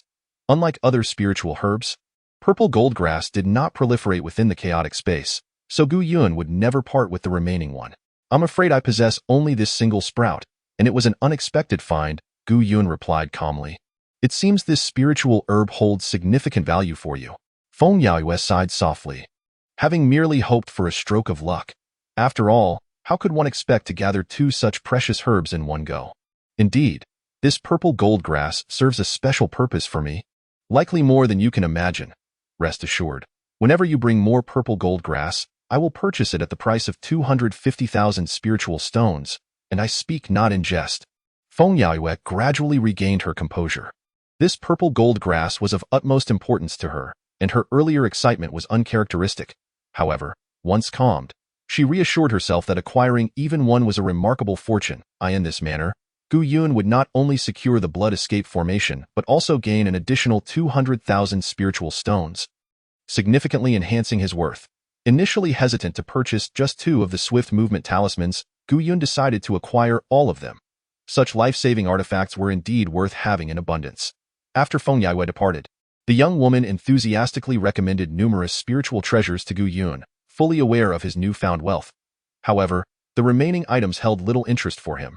Defensive spiritual artifacts were exceedingly rare. Upon leaving Fengming Pavilion, Gu Yun wandered through Fengming City, taking advantage of his ample spiritual stones to purchase every type of spiritual herb he encountered, regardless of price, ensuring he obtained one of each to cultivate within the chaotic space. Although he currently had no need for these herbs, their future utility was uncertain. In the following days, Gu Yun devoted himself to cultivating the heavenly spirit fire within his chamber.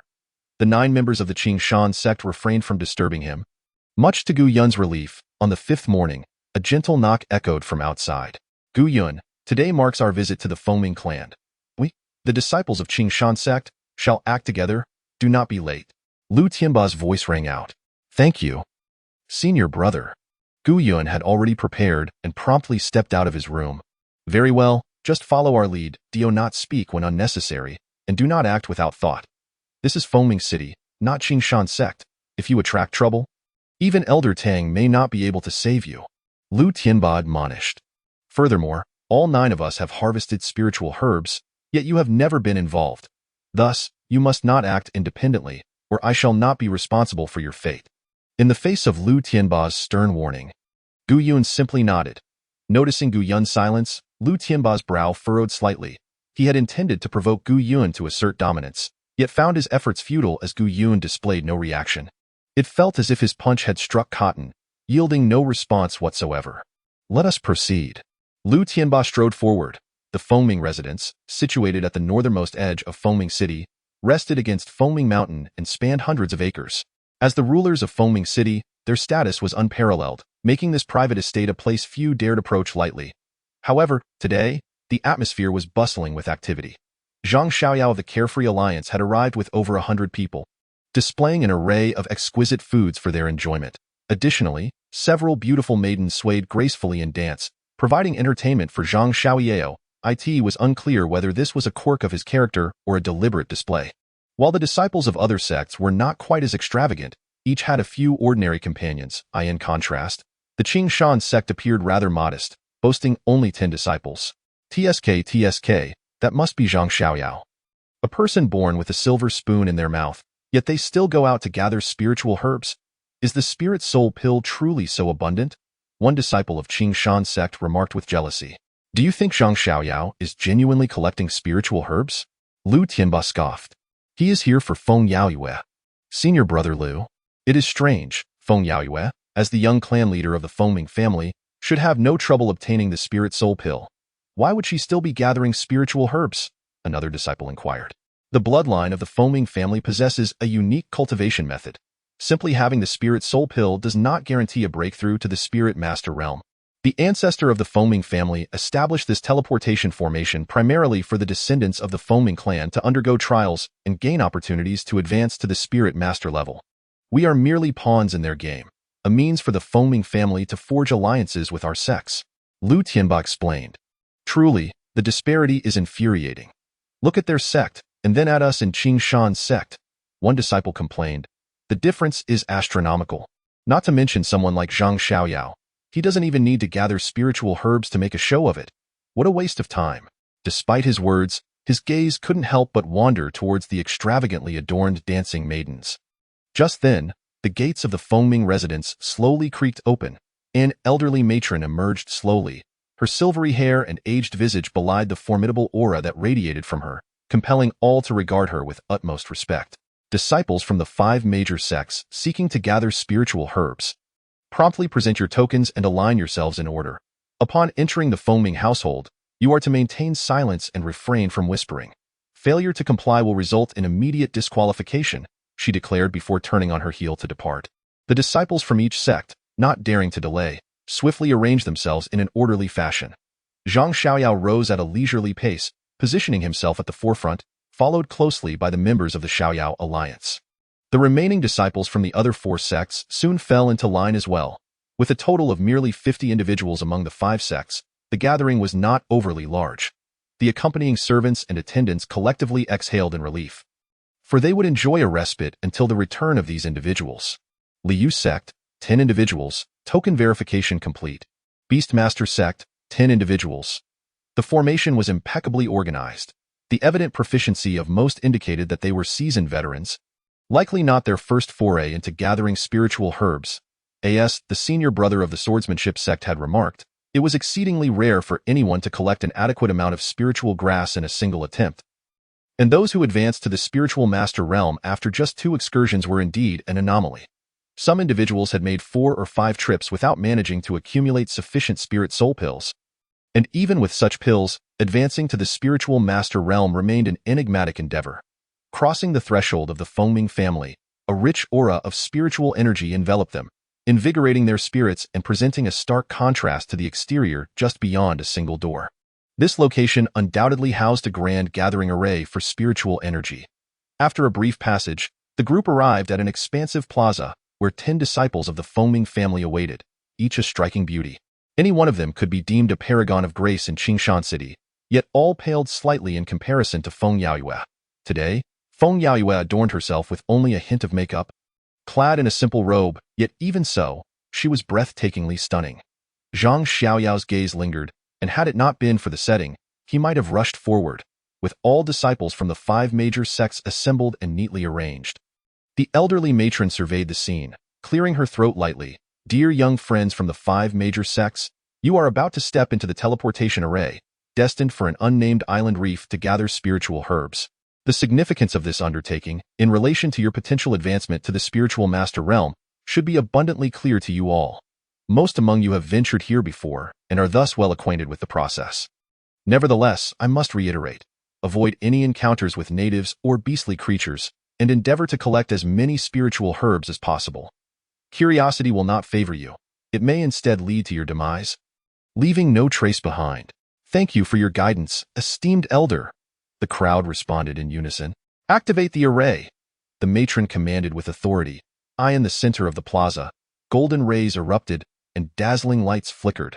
Moments later, the entire array area settled into tranquility. Enter the array, she called out once more. The disciples, adhering to their preordained order, stepped into the array one by one, their figures vanishing without a trace. Within a mere quarter of an hour, all members of the 5 major sects had entered, leaving only the foaming clan behind. Yaoyue, this is your final opportunity. Make sure to seize it, the matron said with affectionate concern to Feng Yaoyue.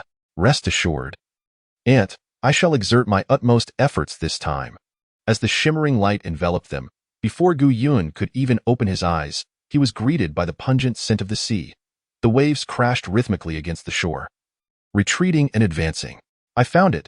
I found a water spirit herb, a disciple from the Beastmaster sect exclaimed with elation. I too have discovered a water spirit herb. The cultivators were exuberant, having only just arrived at the island reef. They were already reaping the rewards of their efforts, heralding auspicious beginnings to their herb-gathering expedition.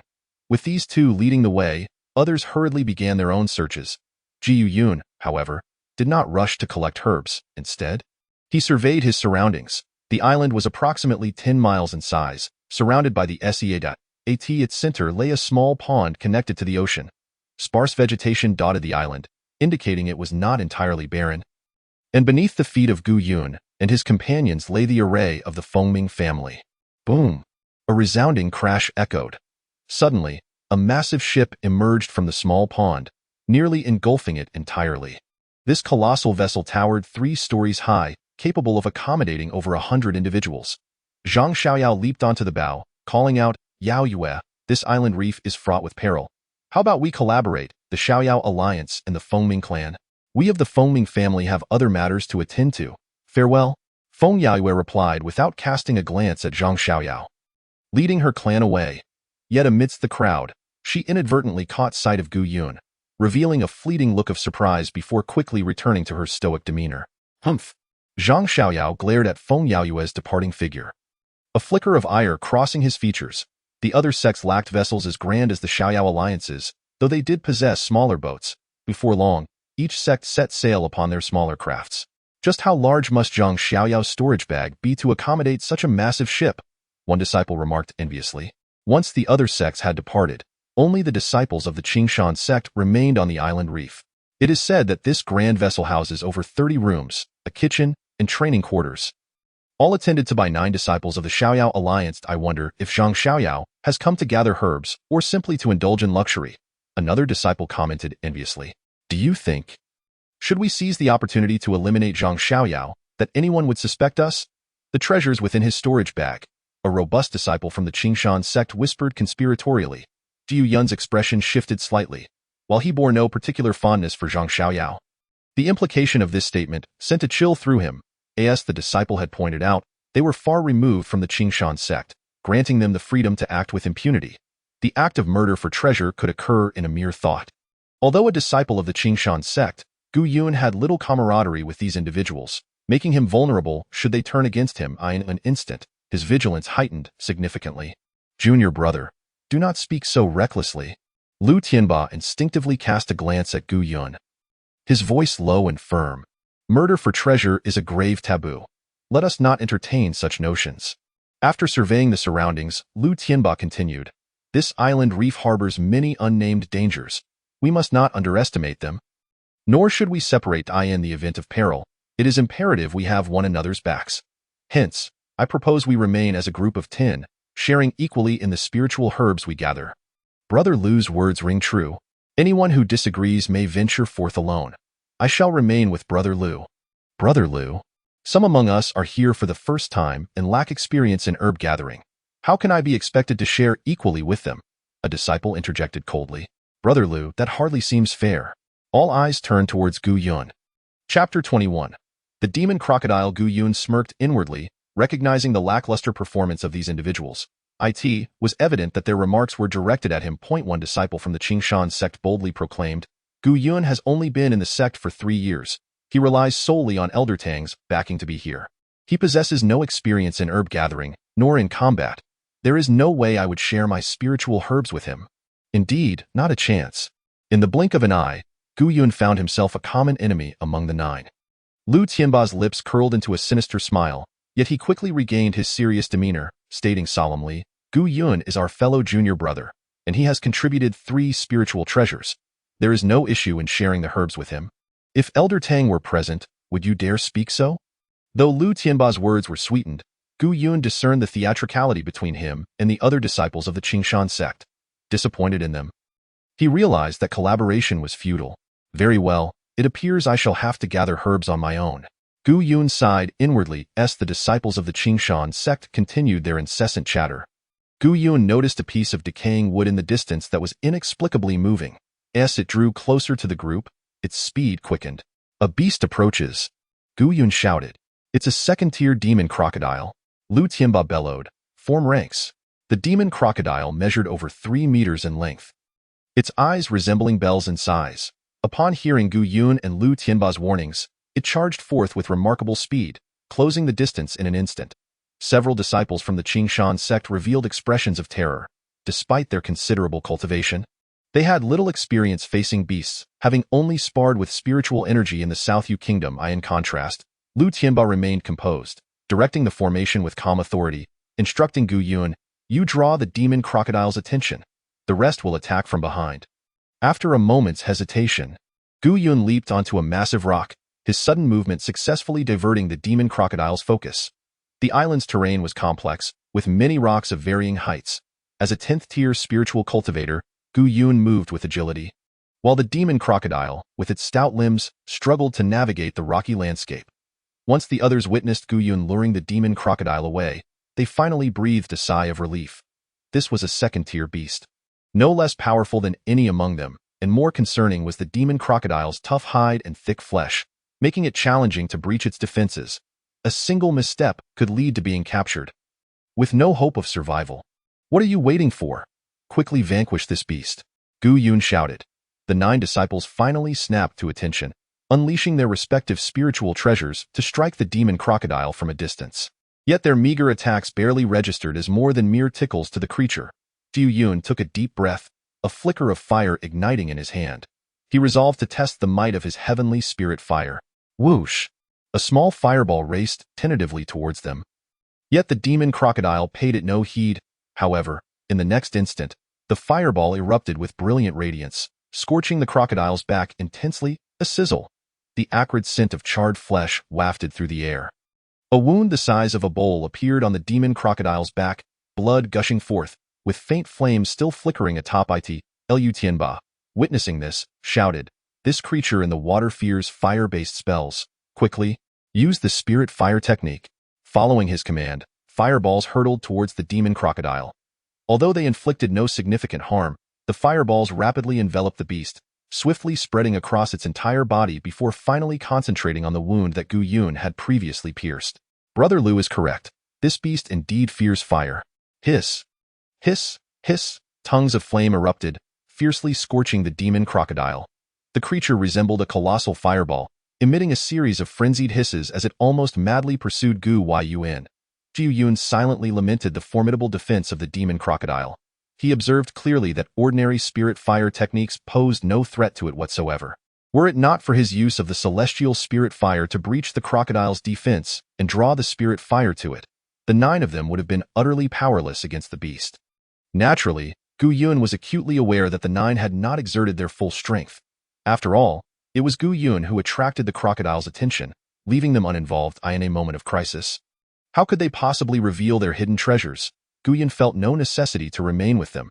They would never treat him sincerely. Once the demon crocodile was slain, he resolved to gather herbs alone. As long as he collected one of each kind of spirit herb and stored it in the chaos space, he would return to this reef and wait for the formation to reopen. By that time, the chaos space would surely have produced a bountiful harvest of spirit grasses, allowing Gu Yun to exchange some for spirit soul pills while attempting to refine the remainder himself. After discovering the demon crocodile's weakness, the 9 of them finally joined forces, taking half an hour to slay the beast. The reef was left in ruins, large and small rocks shattered by the rampaging crocodile, and the few saplings crushed to pulp. Gu Yun was utterly exhausted after being pursued by a 2nd-tier demon beast for half an hour, occasionally striking back. It was no small feat. In contrast, the 9 members of the Qingshan sect appeared quite relaxed. After slaying the demon crocodile, they erupted in cheers.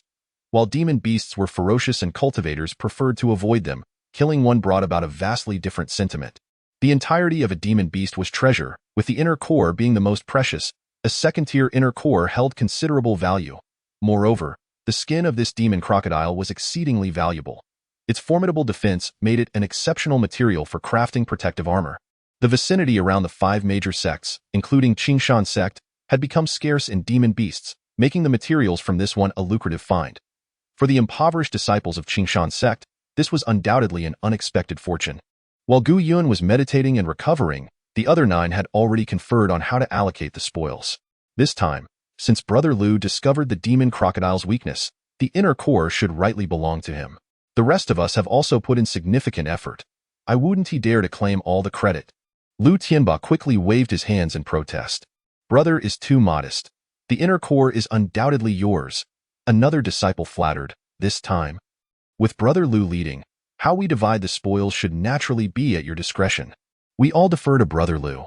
In that case, I shall not be polite. Lu Tianba laughed heartily. The second-tier inner core was worth thousands of spirit stones. A significant gain for him. The crocodile skin will be evenly divided between Lu and Sun. The tendons go to Song, and the teeth too. In the blink of an eye, the spoils from the demon crocodile were thoroughly divided. Every valuable part accounted for. All that remained was the crocodile meat. However, whether the meat was consumable remained uncertain, and given the sheer size of the carcass, without special preservation methods, it would likely spoil by the time they returned. The 9 of them were thoroughly satisfied. Aside from the inner core and skin, the other parts they received were also quite valuable and evenly distributed. Yet, they seemed to have forgotten one individual, Gu Yun. Only after the distribution was complete did Lu Tianba suddenly realize, oh dear, I forgot about Brother Gu Yun. He merely ran around with the demon crocodile and didn't he attack much, so I neglected him. A cold glimmer flashed in Gu Yun's eyes. Had he not drawn the demon crocodile's attention? How could they have possibly slain it? Moreover, without the celestial spirit fire, they would have been utterly incapable of breaching the demon's defenses. Any outsider would have recognized Gu Yun's significant role in this endeavor. Yet here, in Lu Tianba's eyes, he had become inconsequential. In truth, Gu Yun had little desire for the materials from the demon crocodile. He currently possessed over 100,000 spirit stones and was not concerned about such trifles. However, this clearly illustrated that Lu Tianba and the others held him in low regard, and it was likely they would not share any spirit herbs he gathered in the future. Gu Yun merely ran around. He was of little use this time, and doesn't he deserve a share? A disciple declared without hesitation. That cannot be said. Brother Gu Yun did contribute in some capacity. Lu Tianba replied with a smile, however. Since the distribution is complete, let it be. Next time we encounter a demon beast, we must ensure Brother Gu Yun receives his share. Gu Yun scoffed inwardly at their theatrical display. He finally saw through their true colors. 4 words came to mind. Bullying the weak while fearing the strong. Enough? Gu Yun sighed deeply. Once he had recuperated, he would not travel alongside these people. Lu Tianba's expression darkened. He had lost significant face, and the more he thought about it, the angrier he became. He glared at Gu Yun. Still seated in meditation, and coldly remarked, Gu Yun, you must be more courteous in the future. You nearly brought us great trouble. Who is Zhang Xiaoyao that you dare to offend him? Chapter 22. The Unfamiliar Path. Ha ha ha. Gu Yun burst into laughter. Gu Yun, what is your attitude?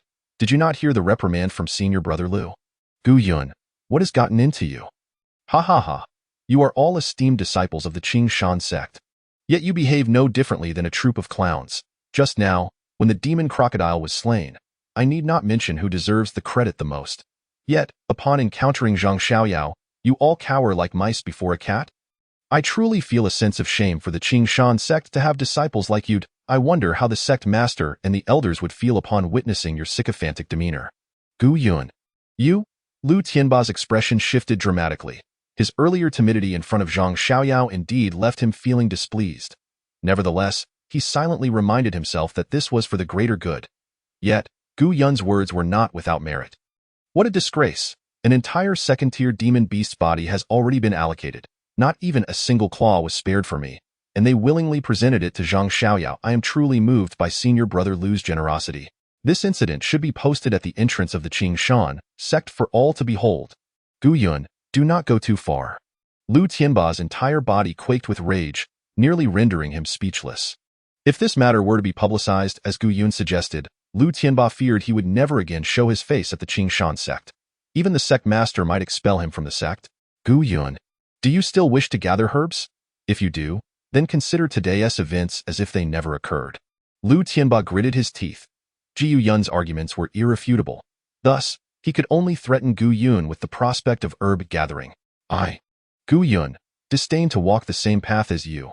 Gu Yun huffed coldly, kicking a piece of decayed wood into the air, leaping onto it, and floating upon the sea's surface, resembling a solitary canoe gliding gently through the water. After Gu Yun had traveled over 10 zhang, the others finally began to react. Did he dare to leave on his own? Does he not fear encountering any demon beasts? One disciple exclaimed in shock. Senior Brother Lu. Should we silence him? Another suggested, making a gesture across his throat, his eyes gleaming with malice.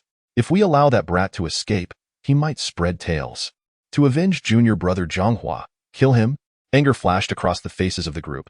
Gu Yun's previous remarks had insulted not only Lu Tianba but all of them. Lu Tianba snorted coldly, his life, I will claim sooner or later, but now is not the time. The other sect's disciples have only just departed. Should a fight break out, it would undoubtedly draw attention. This matter must be executed without anyone being the wiser. Moreover, he is alone. Should he encounter a demon beast, he will likely meet his demise. If that occurs, our troubles will be alleviated. Senior brother Lu speaks wisely. Let this brat live a few more days.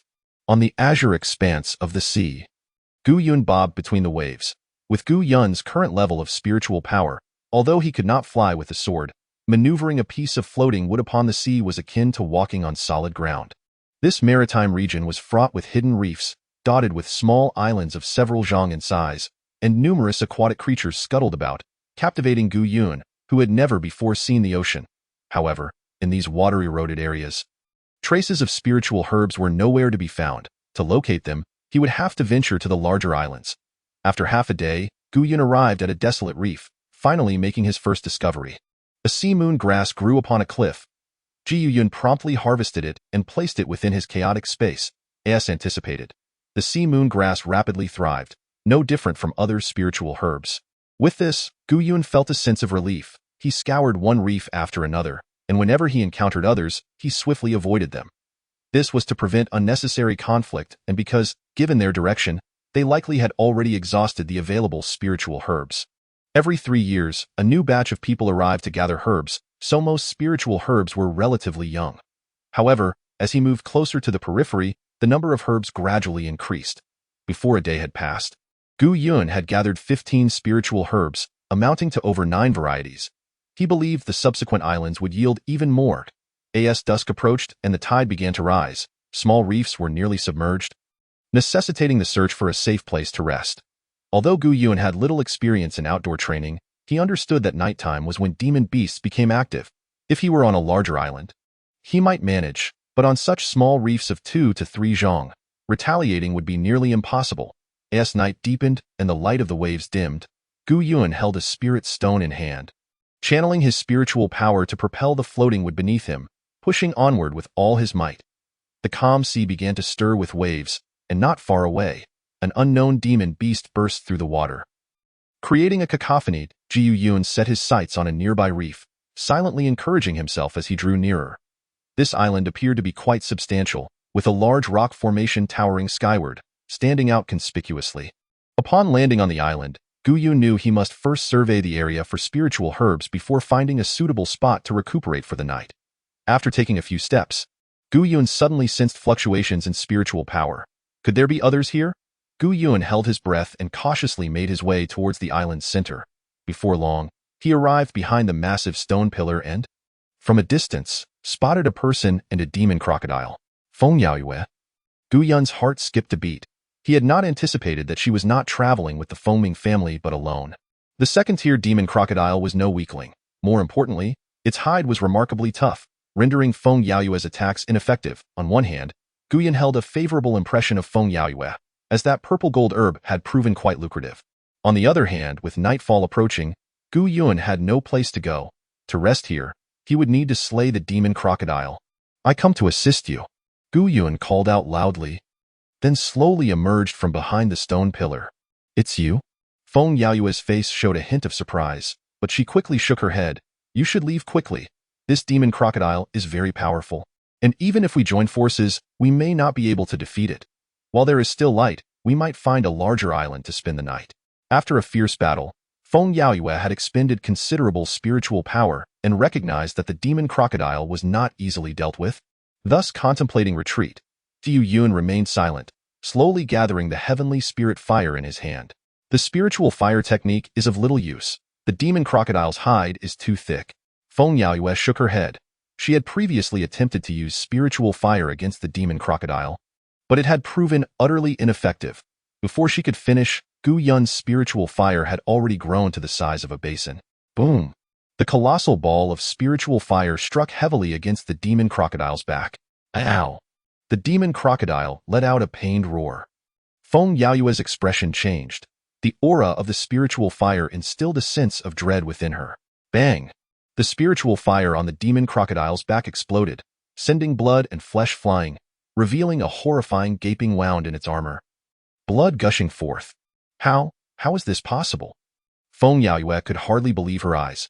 She possessed numerous spiritual treasures, especially several that enhanced fire spiritual power, yet even so, her fire techniques had failed to penetrate the demon crocodile's defenses. Woo-woo. The wounded demon crocodile glared at Gu Yun with fierce eyes. Its full attention now on him. Ji Yun was no stranger to this scenario. He skillfully led the demon crocodile in circles. Feng Yaoyue had fought with the demon crocodile for quite some time and finally caught her breath. With a wave of her hand, a short sword flew into the air and plunged directly into the demon crocodile's wound. Ow! The demon crocodile let out a series of furious howls. As the sword twisted, it became lodged horizontally within the demon's body. Puff! A spray of blood erupted as the short sword exited through the demon crocodile's eye, killing it on the spot. Fu Yun's eyes widened in astonishment. Feng Yaoyue, merely a practitioner of spiritual power, could actually control a flying sword. Even more surprising to Gu Yun was the immense power of this flying sword, capable of slaying a second-tier demon beast in a single strike. The Fengming family was indeed the foremost cultivation family in Nanyue Kingdom. This single flying sword rivaled the power of a practitioner at the spirit master level. Both were momentarily stunned before bursting into hearty laughter. Where in life do we not meet again? I am Feng Yaoyue of the Fengming family. Feng Yaoyue introduced herself with remarkable poise. Qingshan sect, Gu Yun. Gu Yun returned the greeting with a respectful bow. Today, it is thanks to Brother Gu's assistance that I was able to slay this demon crocodile. Its body shall belong to you. Feng Yaoyue generously declared. I merely lent my hand. All I require is the inner core of this demon crocodile. As for the rest, I have no place to store it. Gu Yun replied, and this request was quite reasonable. The value of a second-tier inner core was substantial, almost equivalent to half the total worth, as for the other parts. Their value was not particularly high. The demon crocodile's hide was quite good, but Gu Yun had no skills in crafting, rendering it of little use to him. Very well, let it be as Brother Gu said. Feng Yaoyue did not decline. The demon crocodile's hide is exceedingly sturdy and worth no less than the inner core. It would be unjust for me to take it all. Once I return to Fengming City, I shall seek a craftsman to forge 2 pieces of armor, gifting one to Brother Gu. Gu Yun hurriedly expressed his gratitude. Chapter 23, Feng Yaoyue. Brother Gu, this is likely your first time gathering spiritual herbs. You seem quite well prepared. Gu Yun chuckled, for he had purchased many treasures at Fengming Pavilion, and Feng Yaoyue was well aware of this. May I ask why Brother Gu is alone, rather than accompanying fellow disciples of the Qingshan sect? Some among them have likely come several times. Feng Yaoyue questioned, puzzled. With a bitter smile, Gu Yun recounted the matters concerning Lu Tianba and the others. Is it possible that such a thing could happen? How could the esteemed disciples of Qingshan sect engage in such despicable behavior? Feng Yaoyue raised an eyebrow. Very well, you are on your own, and this shall serve as a form of training for you. I possess a simple map, which indicates numerous locations for gathering spiritual herbs. You may wish to try your luck. The map was intricately detailed, encompassing all the islands and marking the places where spiritual herbs flourished. For any herbalist, this map held immense value. Possessing it was akin to having first-hand experience of the area, thus saving a considerable amount of time. Thank you. After exchanging some casual conversation, the sky gradually dimmed. Stars twinkled in the heavens, and waves surged forth, slowly engulfing the entire reef, leaving only the massive stone pillar in the center above the water's surface. The top of the pillar was not particularly spacious, barely accommodating 2 individuals sitting cross-legged. Both seemed to share a sense of awkwardness. Although Gu Yun had reached the age of 18, his years of cultivation had left him inexperienced in matters of the heart, especially having never been in such close proximity to a woman. Feng Yaoyue, similarly, was not accustomed to such closeness with a stranger, her heart racing like a startled deer. The two fell silent, quietly meditating. A night passed in silence. Amidst a faint, elusive fragrance, Gu Yun slowly opened his eyes as dawn broke. The tide had receded significantly, yet neither showed any inclination to rise. Suddenly, a loud splashing of oars echoed from afar. The grand ship of the Carefree Alliance was approaching swiftly. Zhang Xiaoyao stood on the deck, his brow furrowed. His purpose for coming was none other than Feng Yaoyue's for gathering spiritual herbs. It held no relevance for him. If he could marry Feng Yaoyue, the entire Fengming family would become his. At that point, the carefree alliance would undoubtedly rise to the pinnacle among the 5 major sects. And spiritual elixirs would be in his abundant grasp. The previous afternoon, Zhang Xiaoyao had learned of Feng Yaoyue's whereabouts and had rushed over, taking several wrong turns along the way and asking a few individuals before finally confirming his direction. From a distance, he spotted Feng Yaoyue in her flowing white gown, and his heart raced. It must be said, Feng Yaoyue was a stunning beauty, cold as ice, far surpassing the shabby women who would come at the beck and call of the carefree alliance. Each time he caught sight of her icy demeanor towards him, Zhang Xiaoyao felt an unbearable itch in his heart, wishing he could seize her and possess her immediately. Hurry and set sail, Zhang Xiaoyao shouted, quickly adjusting his expression to don a smile that he deemed most pleasing. Junior sister Feng. However, in the next moment, his expression froze in shock, his mouth agape. What was that man doing beside Feng Yaoyue? And why were they so close, appearing quite intimate? Zhang Xiaoyao's fury ignited. Who dared to harbor designs on Feng Yaoyue? On the reef, Feng Yaoyue's expression shifted slightly. She held little regard for Zhang Xiaoyao, who clung to her like a stubborn gum that could not be shaken off. The carefree alliance was currently at its zenith, having attracted numerous powerful alchemists. The Fengming family had no desire to provoke them. Gu Yun, we shall meet again. I bid you farewell. I also advise you to leave soon, lest you invite unnecessary troubles. With that, Feng Yaoyue summoned a flying sword and ascended into the AI. Jiu Yun watched enviously. Such flying swords that enabled practitioners to soar through the skies were exceedingly rare and could not simply be purchased with spirit stones. Only favored individuals from families or sects like Feng Yaoyue and Zhang Xiaoyao could possess them. Jiu Yun harbored no fondness for Zhang Xiaoyao either and had no desire to linger. He promptly stepped onto his withered wooden board and departed swiftly. That person seems to be from Qingshan sect? Zhang Xiaoyao's gaze turned cold as he focused on Gu Yun. Young master. That individual is indeed from Qingshan sect. He was the one who sat on the ground without paying respects to you yesterday. I believe his name is Gu Yun. An urgent voice chimed in from a disciple of the Carefree Alliance. Gu Yun? Zhang Xiaoyao snorted coldly, a fierce expression crossing his face. Lu Wu Lu Er, you two go take care of him. The rest of you, set sail and pursue Feng Yaoyue. Lu Wu and Lu Er abandoned a small boat and sped off in the direction Gu Yun had taken. Their speed was astonishing, as if the small boat danced atop the waves. Gu Yun furrowed his brow slightly. He did not wish to engage in conflict with Zhang Xiaoyao. Firstly, he possessed few valuable possessions, especially when compared to someone of such deep-rooted background, appearing rather insignificant. Secondly, fighting in such a place held no purpose. Jiu Yun was acutely aware of Zhang Xiaoyao's interest in Feng Yaoyue, but he had no connection to her. This brat runs quite fast. Lu Er's eyes gleamed with cold light. If it were you, would you wait here? Lu Wu chuckled. They bantered lightly, entirely at ease. This was not their first endeavor of this sort. Having accompanied Zhang Xiaoyao for many years, they were well acquainted with his character. As for someone like Gu Yun, they deemed it sufficient to simply eliminate him without considering any potential consequences. Jiu Yun's speed was commendable. After approximately half an hour of travel, he noticed that the two remained leisurely in pursuit behind him. If this continued, he would scarcely be able to gather any spiritual herbs. After a moment's contemplation, Gu Yun halted on a reef. Before long, Lu Er and Lu Wu caught up to him. Ah, you finally stopped. May I ask why the two of you have been pursuing me? Gu Yun clasped his hands politely. Humph. You don't even know what's going on, do you? Lu Er sneered.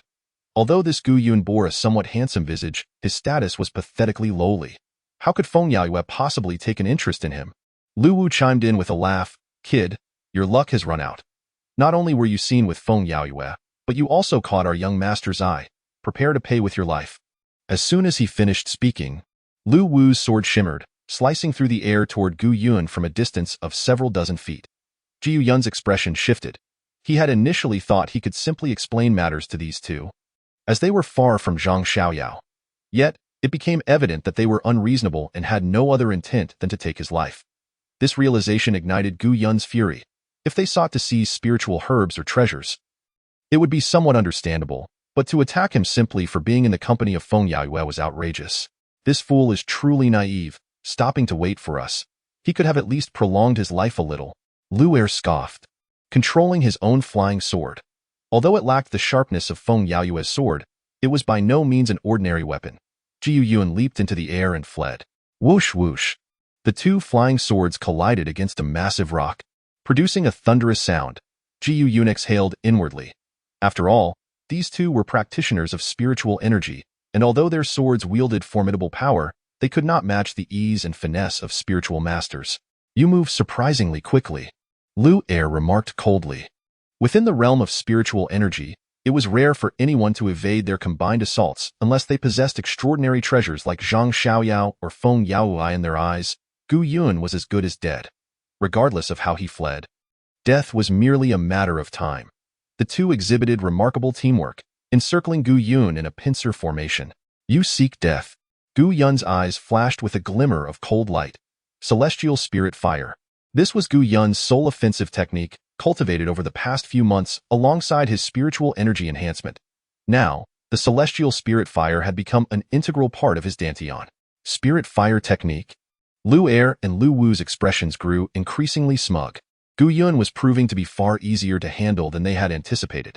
A mere practitioner without a single treasure was hardly a match for them. Kid, this is your grave. Lu Er sneered, unleashing a protective energy shield. They dismissed Gu Yun's spirit fire entirely, eager to eliminate him swiftly and report back. Observing their dismissive attitude, Gu Yun felt a twinge of satisfaction. Had they been more cautious, he might not have stood a chance against them. However, their overconfidence had left them vulnerable, believing they could finish him off in one blow, which was a grave miscalculation. Jiu Yuan had to seize this opportunity and strike with certainty, ensuring they had no chance to retaliate. Bang! The spirit fire moved with astonishing speed, reaching Lu Wu in an instant. Yet, Lu Wu paid it no mind. His protective energy shield was a defensive treasure, and he believed that mere spirit fire could not harm him. Furthermore, he was preoccupied with manipulating his flying sword and did not wish to be distracted. Not good. Lu Wu's heart raced with alarm. But before he could react, the intense celestial spirit fire enveloped him entirely, a blinding blaze shooting skyward. Ah! Lu Wu became a human torch. The searing heat of the spirit fire gnawed at him like 1,000 ants, leaving him in agony. The second wave of spirit fire swiftly approached Lu Er. Fifth brother. Lu Er's eyes widened in horror. He now realized that this young man was not someone they could easily dispose of. This spirit fire was no ordinary flame. Even the slightest contact could prove fatal. However, Lu Er's reaction time was far too short. The celestial spirit fire was already upon him. Break! Lu Er's heart ached as he spat out a gleaming orb, which exploded instantaneously. A white mist enveloped him entirely. Whoosh! The spirit fire and white mist intertwined, swiftly engulfing Lu Er. Sizzle! The white mist emitted a hissing sound as it met the spirit fire, the intense heat nearly causing Lu Er to lose consciousness. This orb was a low-grade water spirit pearl, yet Lu Er had not anticipated that even detonating this treasure would fail to halt the spirit fire. A moment later, Lu Er lay on the ground, his breath seemingly faint, his body marred by crimson wounds. Lu Wu had already been reduced to a charred corpse, devoid of any trace of life. Compared to a few months ago, the power of the heavenly spirit fire had intensified, which explains why the ancient god Jin Yuan claimed that Elder Tang's techniques were no match for it. Yu Yun's cold, piercing gaze fixed upon Lu Er. Zhang Xiaoyao intends to kill me solely for Feng Yaoyue? Senior Gu, spare my life. I am merely acting on orders. I possess spirit soul pills. I will give you one. Spare me. Fear was palpable in Lu Er's eyes as his hand stealthily reached into his robe. Suddenly, Lu Er produced a black orb with golden threads swirling upon its surface. Seeking death.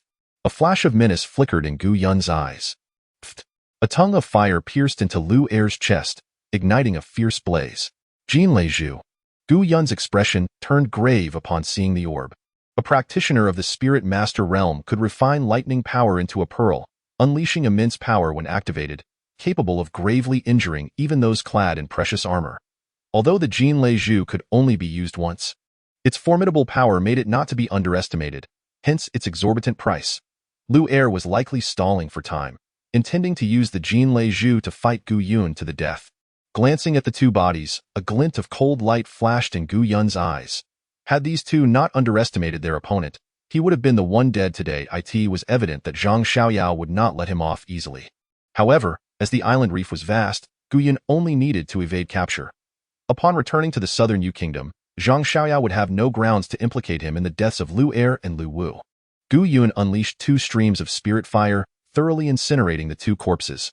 Naturally, he would not overlook their storage bags.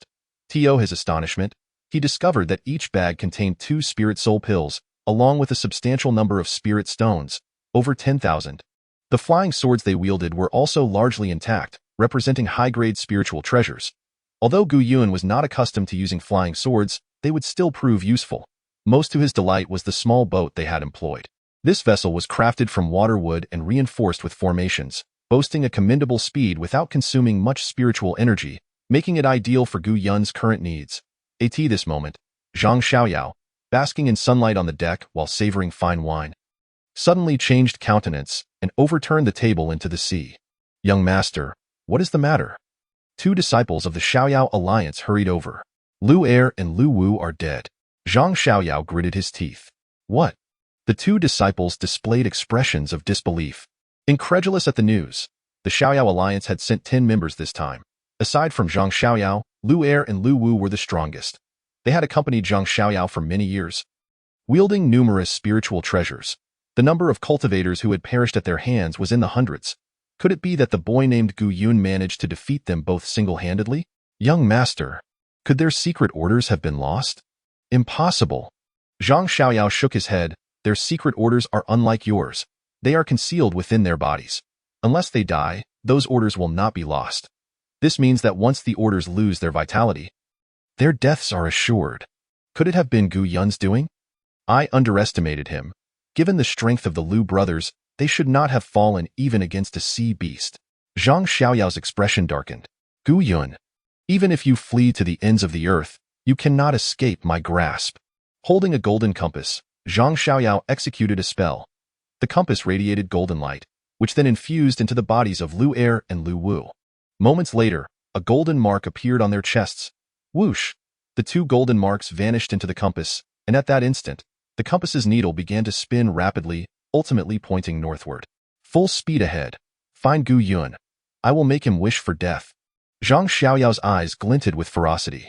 A reward of 10,000 spirit stones for the one who kills Gu Yun. Chapter 24. Beast Taming Sect on an island reef hundreds of miles away. Lu Tianba took a deep breath, fatigue evident on his face. The other 8 disciples of the Qingshan sect lay scattered on the beach, utterly drained. At a day prior, they had encountered another monstrous crocodile. Smaller than the previous one. Armed with the experience from their last encounter, they were determined not to let this opportunity slip away. However, to their utter astonishment, after several hours, they could not breach the crocodile's defenses. Their spirit fire techniques merely tickled the beast. As time passed, the crocodile grew increasingly ferocious, rendering them unable to withstand its onslaught. Reluctantly, Lu Tianba issued a retreat order, only to be pursued by the beast for an hour before they narrowly escaped. At this moment, the 9 Qingshan disciples appeared pale, gasping for breath.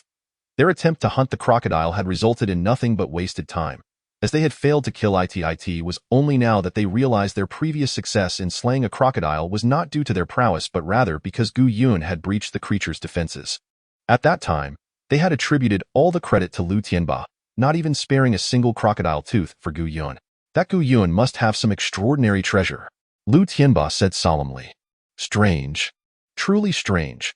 I observed Gu Yun merely employing the spirit fire technique. How could he breach the crocodile's defenses?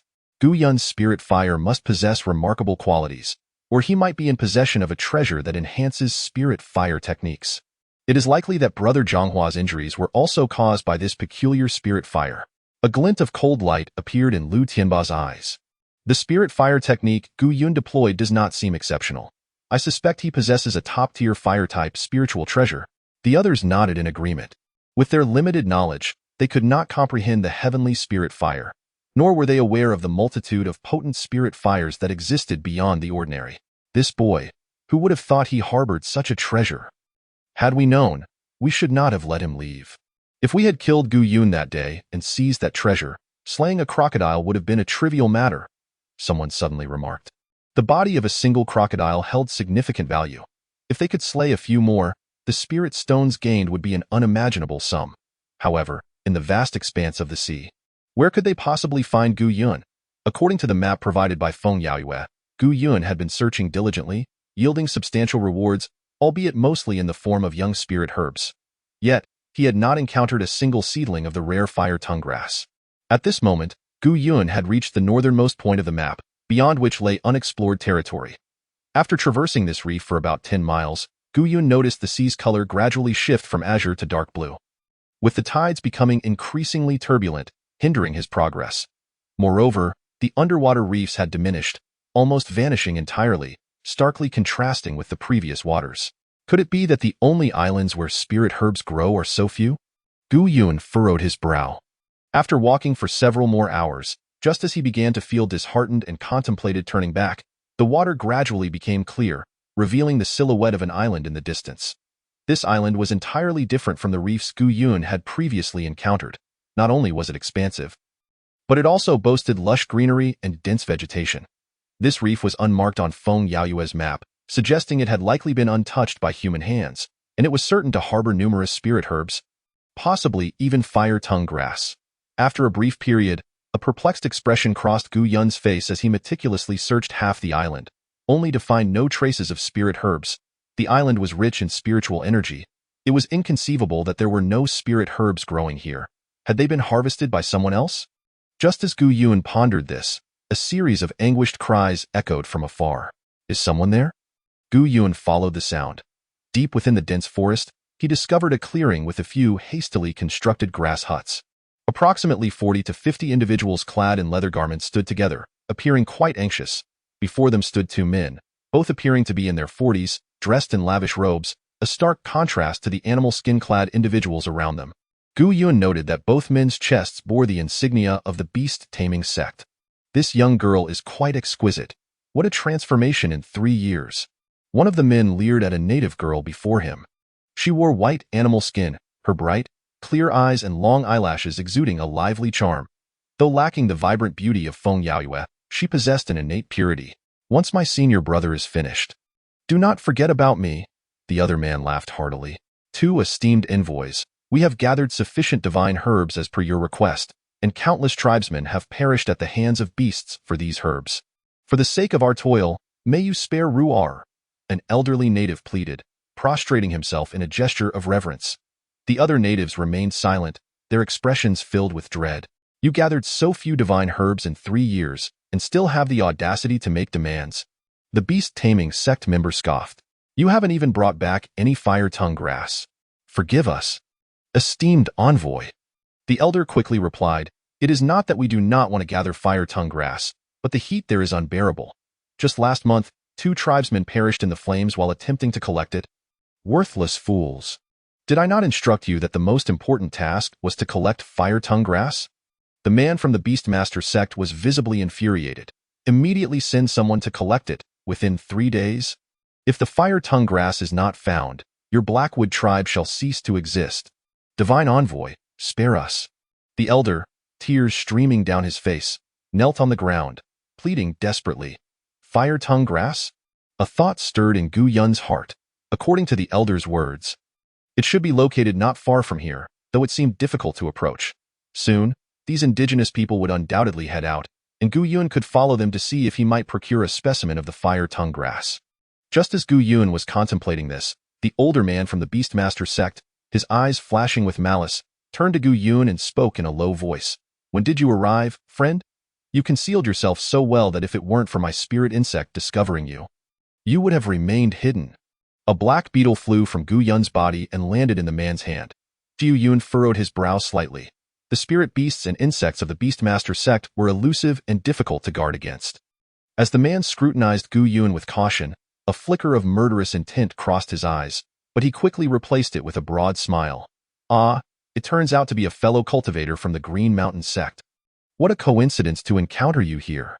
Gu Yun clasped his hands in a gesture of greeting but remained silent. These 2 men were pretending to be divine envoys, compelling the indigenous people to gather spiritual herbs for them based on their own cultivation levels. From their earlier conversation, Gu Yun learned that they visited every 3 years, always returning laden with treasures. For them, this place was an inexhaustible gold mine, one they would not share with a stranger from another sect. Gu Yun's presence posed a risk of exposing their secret. The man's face broke into a slight smile. Since you've discovered this place, Let us three share it and keep this secret safe." Before Gu Yun could respond, the other cultivator interjected, "I see you are quite young. You must have recently reached the pinnacle of the 10th level of spiritual power. You will likely return here often to gather spiritual herbs. We have accumulated quite a few spirit soul pills, and perhaps we won't return next time. It would be best to leave this place to you, for if you do not come, we will have to inform others." Suddenly, Gu Yun perceived a faint sound behind him. Whoosh! A foul stench followed, and Gu Yun swiftly dodged as a massive maw lunged at him. Unbeknownst to him, a snake-like monster as thick as a bowl had been lurking behind him. And had he not been prepared, it might have succeeded in its ambush. Such speed! The man from the Beastmaster sect scoffed coldly. "But today, you shall undoubtedly meet your demise." Spirit insects! The other cultivator waved his hand, and hundreds of black beetles surged forth, a dark mass in the air. Simultaneously, the two unleashed their flying swords, attacking Gu Yu and I. In terms of strength, these two were slightly weaker than Lu Er and Lu Wu. Yet they did not underestimate Gu Yun. Rather, they were extremely cautious. The snake and spirit insects were poised to strike, and if Gu Yun engaged either of the two, the beasts would surely exploit any openings to inflict severe injury upon him. Conversely, if Gu Yun focused on the snake, it would suit their intentions perfectly. Die in an instant, Gu Yun was forced to retreat into the jungle, hoping the dense foliage would allow him to evade their encirclement. At that moment, the indigenous girl suddenly drew a bone knife from her waist and lunged at the back of one of the Beastmaster's sect men. Seeking death, the man reacted swiftly, a cold glint in his eyes. And he turned to strike. The indigenous girl was instantly sent flying, as if a kite with its string cut. Ruah air. The expression of the indigenous tribesman changed drastically. This momentary distraction allowed Gu Yun to finally catch his breath. He unleashed a strand of spiritual fire that quickly engulfed the beetles, incinerating them in an instant, leaving the air thick with the scent of charred remains. Without hesitation, Gu Yun hurled a golden thunder pearl. Though he hesitated slightly, there was no time for second thoughts in such a situation. The golden thunder pearl. The faces of the two men changed dramatically. They had not anticipated Gu Yun possessing such a spiritual treasure. The power of the golden thunder pearl was formidable. Even spirit masters would shy away from it, let alone them. However, the sudden appearance of the golden thunder pearl left them with no opportunity to escape far. Boom. A tremendous explosion erupted. A wave of blue arcs of electricity burst forth, instantly cleaving the trees within a radius of 3 zhang into fragments, producing plumes of black smoke. The cultivator controlling the snake was closest to Gu Yun. The golden thunder pearl exploded almost beside him. His protective armor disintegrated into dust, leaving him twisted and breathless. The other cultivator, slightly further back, was less affected, his eyes widening in horror as he realized his spirit insects had been completely destroyed by Gu Yun's spiritual fire. He no longer had the heart to fight and immediately turned to flee. Gu Yun would not allow him to escape. A stream of spiritual fire surged toward him. The man quickly conjured a protective barrier, the simplest form of defense against spiritual fire techniques, and it did not impede his speed. A cold smile crept across Gu Yun's lips. It seemed the celestial spirit fire was indeed a formidable ace. In the blink of an eye, the celestial spirit fire broke through the protective barrier and enveloped the man entirely. Ah, ah! The man shrieked in agony, terror flashing in his eyes. Gu Yun did not grant him much time for regret. Several waves of celestial spirit fire followed in quick succession. And moments later, only a handful of black ashes remained. Chapter 25. Fire tongue grass. In this battle, the golden thunder pearl demonstrated tremendous power, but alas, such treasures were exceedingly rare, and even with spirit stones, one might not be able to procure them. Additionally, the indigenous girl had diverted the attention of the Beastmaster sect man, granting Gu Yun the opportunity to strike. It remained uncertain whether she had survived the blow dealt by the man from the Beastmaster sect. We pay our respects to the divine envoy. The indigenous tribespeople did not scatter in fear. They knelt respectfully, their faces pale. The girl lay next to a tree, her complexion ashen, yet she seemed to have survived without mortal peril. Her beautiful eyes fixed intently on Gu Yun. It appeared these indigenous tribespeople possessed physical strength far surpassing that of ordinary humans. Otherwise, how could they endure in such a savage land? Divine envoy, we of the Blackwood tribe are willing to pledge our loyalty to you, to heed your commands, and to offer you spiritual herbs and treasures, the elder said respectfully. Having witnessed Gu Yun dispatch the two men from the Beastmaster sect, He understood that this young man possessed formidable strength. I am not a divine envoy. Gu Yun shook his head. He had no desire to enslave these indigenous people as the previous two had. Having gathered an ample supply of spiritual herbs, thriving within his chaotic space, he had no need to return after he returned to the Green Mountain sect for seclusion and cultivation. Ji Yun retrieved a vial of minor spirit pills from his robes and tossed it to the girl, saying, "These pills will aid your injuries." "Thank you, divine envoy." The elder hurriedly bowed, his face filled with joy. The previous two divine envoys had only allowed them to gather spiritual herbs and had provided merely a couple of spirit pills over the course of more than a decade. This young divine envoy was remarkably generous and seemed far easier to interact with. The elder felt a surge of happiness. "Where can I find the fire tongue grass?" "The fire tongue grass?" As soon as Gu Yun's words fell, the elder's expression changed dramatically, and he hurriedly replied, "Divine envoy, spare us. That place is unbearably hot. We dare not venture there. Tell me where it is and I shall go myself." Gu Yun interrupted, unwilling to listen to the elder's lament. "You wish to go yourself?" The elder's eyes revealed doubt. "Is there some secret about that place?" Gu Yun's brow furrowed slightly. The Blackwood tribespeople seemed reluctant to disclose the location of the fire tongue grass. No. The place is accessible to the divine envoy, but it is exceedingly dangerous, and we fear. If it is accessible, send someone to guide me." Gu Yun had no time to waste. The elder hesitated. At that moment, the girl lying on the ground suddenly stood up. "Give me another vial of spirit pills, and I will take you there." Ruah Air quickly apologized to the divine envoy. The elder's face paled in shock. The previous two divine envoys would have been furious, perhaps even killing to vent their anger. Spirit pills? Gu Yun smiled slightly. He had refined quite a few previously and still had several vials on him. For Gu Yun, minor spirit pills had lost their significance. This girl was quite intriguing, possessing considerable audacity. Had she not intervened earlier, Gu Yun would have found himself in a dire struggle. "I will give you 2 vials." Gu Yun waved his hand, tossing out 2 more vials of spirit pills. This action left all the Blackwood tribespeople dumbfounded, especially the elder, who stood frozen, at a loss for words. The girl was equally astonished, her face glowing with delight as she handed all the spirit pills to the elder. "Is that sufficient now?" Gu Yun asked. His interest piqued as he regarded the girl. She nodded. Though the elder hesitated, he ultimately conceded, urging, "Ruah Air, be cautious. Do not offend the divine envoy."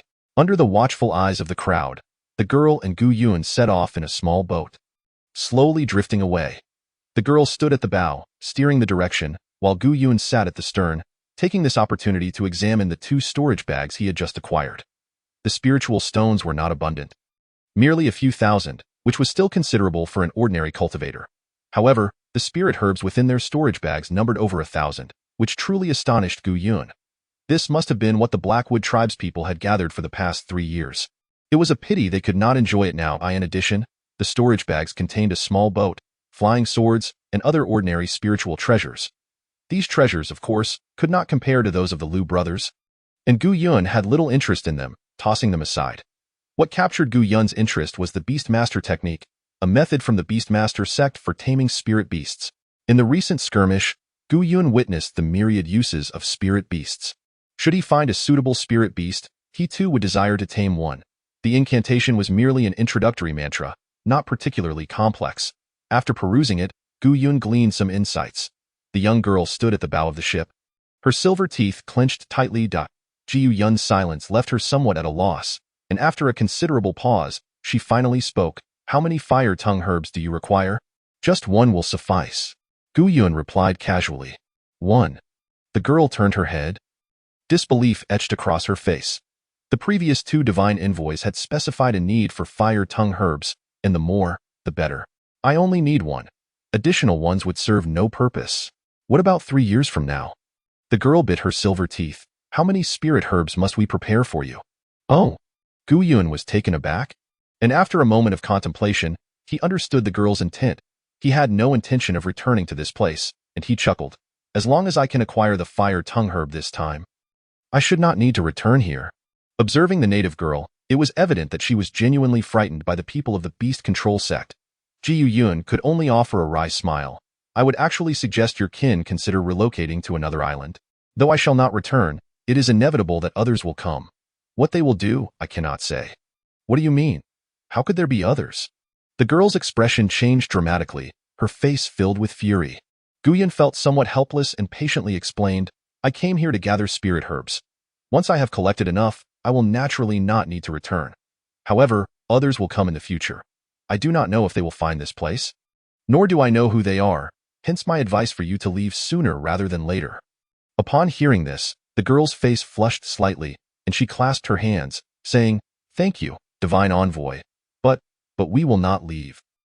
After about half an hour, a thick mist appeared on the sea, and once they entered it, visibility beyond a yard was lost. Divine envoy, this is the mist barrier. Only my Wumu tribe members can pass through.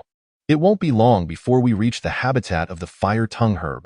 If this mist barrier is so wondrous, why do you hide within it? Outsiders cannot harm you here. The girl shook her head with a bitter smile. Divine envoy, you do not understand. Inside this mist barrier lies fire poison. If one lingers too long, their body will inevitably suffer harm, which is why we Wumu tribe members do not dare enter lightly. In that case, let us hasten. Gu Yun nodded.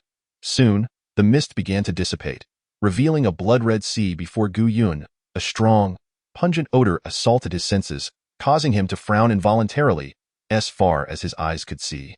Countless crimson reefs were scattered across the blood-colored sea. Bubbles gurgled in the water, which resembled not a sea but a molten pit of fire. Upon the reefs stood a type of crimson spirit herb. Resilient and thriving, this was the fire tongue herb that Gu Yun sought. However, approaching the fire tongue herb would likely prove no simple task. Even though Gu Yun had reached the peak of the 10th tier of spiritual power, he could not guarantee his ability to traverse these crimson reefs. If their small boat were to draw closer, it would surely ignite from the scorching sea. Gu Yun's brow furrowed slightly. He needed to devise a prudent plan, requiring only to collect a single fire tongue herb. The girl stood beside Gu Yun, observing his expression, her eyes blinking rapidly. Divine envoy, will you truly never return? And you will not require us Wumu tribe members to gather spirit herbs for you? Gu Yun nodded. What I have said is, of course, binding. Please wait a moment while I devise a way to collect a fire tongue herb. This will suffice for our agreement. Moreover, do not call me divine envoy. I am merely an ordinary cultivator. You may refer to me as senior. Gu Yun slightly closed his eyes, entering a state of contemplation. Yes, senior. The girl pondered for a moment before producing a piece of blue stone from her bosom. With this, you can leave the mist barrier. Gu Yun regarded the girl with some confusion as he accepted the blue stone. Since the girl had fulfilled her promise to bring him here, he would not obstruct her departure. Suddenly, the girl made a startling move, leaping onto a nearby reef. Hissing sounds erupted as her feet made contact with the stone, emitting a searing noise. Such intense heat, Gu Yun thought, was beyond the endurance of an ordinary person. Even he doubted his ability to pass through it easily. Although the Wumu tribe members possessed robust physiques, they would undoubtedly be unable to withstand such heat. Come back, Gu Yun exclaimed, his face paling. The girl seemed not to hear him. In the blink of an eye, she leaped over 10 yards, landing on a reef where a flourishing fire tongue herb grew. Gu Yun's expression shifted dramatically. He had never anticipated that the girl would risk her life to collect a fire tongue herb. Unlike those two envoys from the beast control sect, who would kill for mere spirit herbs, he could not find peace of mind if such a method were used to acquire the herb. Yet, Gu Yun felt utterly helpless. Even if he were to chase after her now, it would serve no purpose. In that instant, a surge of crimson magma erupted from the sea, distinctly different from the red seawater. And it slowly advanced toward the girl. A demon beast? Gu Yun's face paled. Come back, it's dangerous. The girl's expression shifted slightly, but she did not retreat. Instead, gritting her silver teeth, she continued to dash toward the fire tongue herb. Water spirit technique. Gu Yun waved his hand, sending forth a silver icy beam toward the red magma. Before the icy beam could approach the surface of the sea, it transformed into mist, dissipating into nothingness. The intensity of the magma's heat exceeded Gu Yun's imagination. Even cultivators at the Spirit Master realm would likely retreat in the face of such scorching magma. For someone of Gu Yun's level, even a slight contact would spell doom. The girl's movements were swift. Within mere moments, she landed upon the reef and grasped the fire tongue herb. However, the crimson magma had entirely enveloped the reef, leaving the girl with no escape unless she dived into the fiery depths. Senior, I hope you abide by your promise and do not compel our tribe to gather herbs for you. The girl's eyes glistened with unshed tears as she forcefully threw the fire tongue herb toward him. After accomplishing this, she appeared drained, standing in place as tears streamed down her face. The girl must have been aware of the crimson magma's existence and understood the peril she faced in going there. Hence, she had entrusted the blue stone, which would allow Gu Yuan to leave the mist barrier. By doing so, she chose to trust him, believing he would not enslave her people again. To trade a young girl's life for a single spirit herb? This was an outcome Gu Yuan fervently wished to avoid. The helpless look in the girl's eyes made Gu Yuan's heart tremble. If he could not rescue her, he feared he would be tormented by inner demons for the rest of his life. Had Gu Yuan and the girl collected the spirit herbs together, they could have used a blood escape array to leave. This was one of Gu Yuan's previous strategies.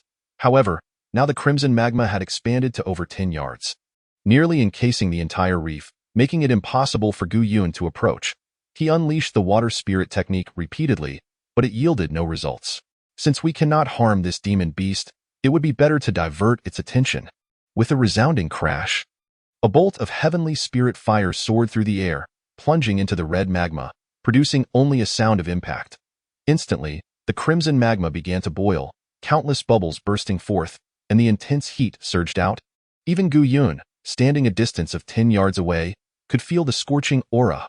The girl, surrounded by the red magma, found her animal skin garments scorched, pain evident on her face. Not good. Gu Yuan's expression changed dramatically. He had not anticipated that the heavenly spirit fire would provoke such a drastic reaction from the red magma. Just as Gu Yuan's brow furrowed, the crimson magma suddenly receded from the reef, condensing into a mass several yards in size, slowly moving toward him. Could it be that the heavenly spirit fire attracted the attention of the red magma? This realization brought a flicker of hope to Gu Yuan's heart. If he could divert the red magma's focus, the girl would be able to return. Gu Yuan summoned another pulse of heavenly spirit fire. But this time, he did not attack the red magma. Instead, he positioned it a yard away from the magma. Sure enough, the red magma shrank slightly, its speed increasing as it swiftly devoured the heavenly spirit fire. After several such instances, the path for the girl's return was finally unobstructed. Gu Yuan also noted that the more the crimson magma shrank, the faster it moved, and the higher the temperature soared. Come back, Gu Yuan urged loudly while continuing to draw the magma's attention. The girl struggled to rise. Her body was charred in many places, her animal skin attire nearly incinerated, and her slender legs were almost entirely blackened, likely devoid of any sensation. Yet the will to survive propelled her to return. After a few leaps, the girl finally made her way back, and Gu Yuan navigated the small boat to meet her. The searing sea instantly ignited the vessel. As soon as the girl landed on the boat, she collapsed. Simultaneously, the crimson magma surged forward rapidly, the intense heat enveloping them. Chapter 26. Fire Dragon Tick. Gu Yuan did not dare to pause for even a moment. He immediately steered the small boat away at full speed while simultaneously casting a water spirit technique to extinguish the flames on the boat.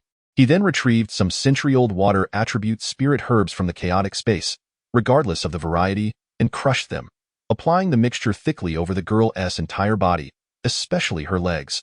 Within the mist barrier, Gu Yuan utilized the blue stone to navigate through the reefs at a rapid pace. Following closely behind the boat, a mass of red magma, about a yard in size, trailed closely, causing the seawater in its wake to boil. With countless bubbles and white mist erupting forth, Gu Yuan furrowed his brows tightly, realizing that this demonic beast held a significant interest in him. It was hardly surprising. How could a fire-type spirit beast not be drawn to the heavenly spirit fire? Before long, Gu Yuan burst forth from the misty canopy, yet the crimson magma did not retreat in the slightest. Instead, it relentlessly pursued him, its speed increasing with every moment. At the stern of the boat, dense black smoke began to billow, suggesting that it would not be long before the small vessel was engulfed by the fiery tide. Without hesitation, Gu Yuan unleashed a torrent of heavenly spirit fire. But this time, it was not to entice the crimson magma but directed towards a distant opposite direction. To Gu Yuan's astonishment, the magma chose not to follow the heavenly spirit fire. Instead, it remained fixated on the small boat. This left Gu Yuan somewhat exasperated. It seemed the intelligence of this beast was not to be underestimated. Speed rune, Gu Yuan exclaimed, feeling a sense of helplessness but having no other recourse.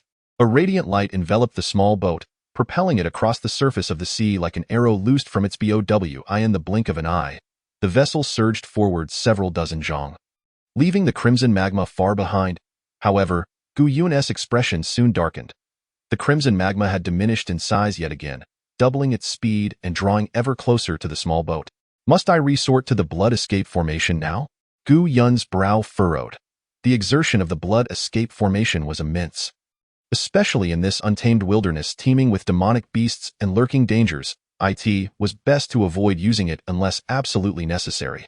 Just as Gu Yun hesitated, the voice of the Jin Yuan ancient deity echoed in his mind. You are fortunate indeed to encounter the fire dragon larva. Senior, do you recognize this creature? Gu Yun's heart leapt with hope. If Jin Yuan spoke, perhaps there was a method to counter it. The fire dragon larva is a rather rare spirit insect, dwelling within the fiery magma, seldom seen by ordinary individuals.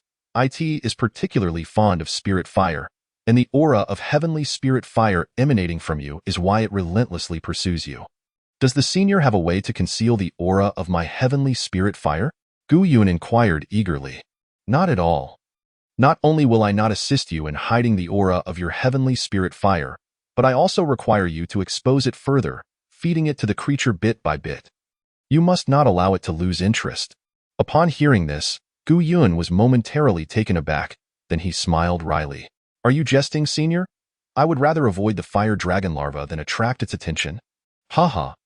Now that you have the chance to encounter such a spirit insect, would you let it slip away? Jin Yuan ancient deity chuckled. The fire dragon larva resides in the magma because it thrives in that environment.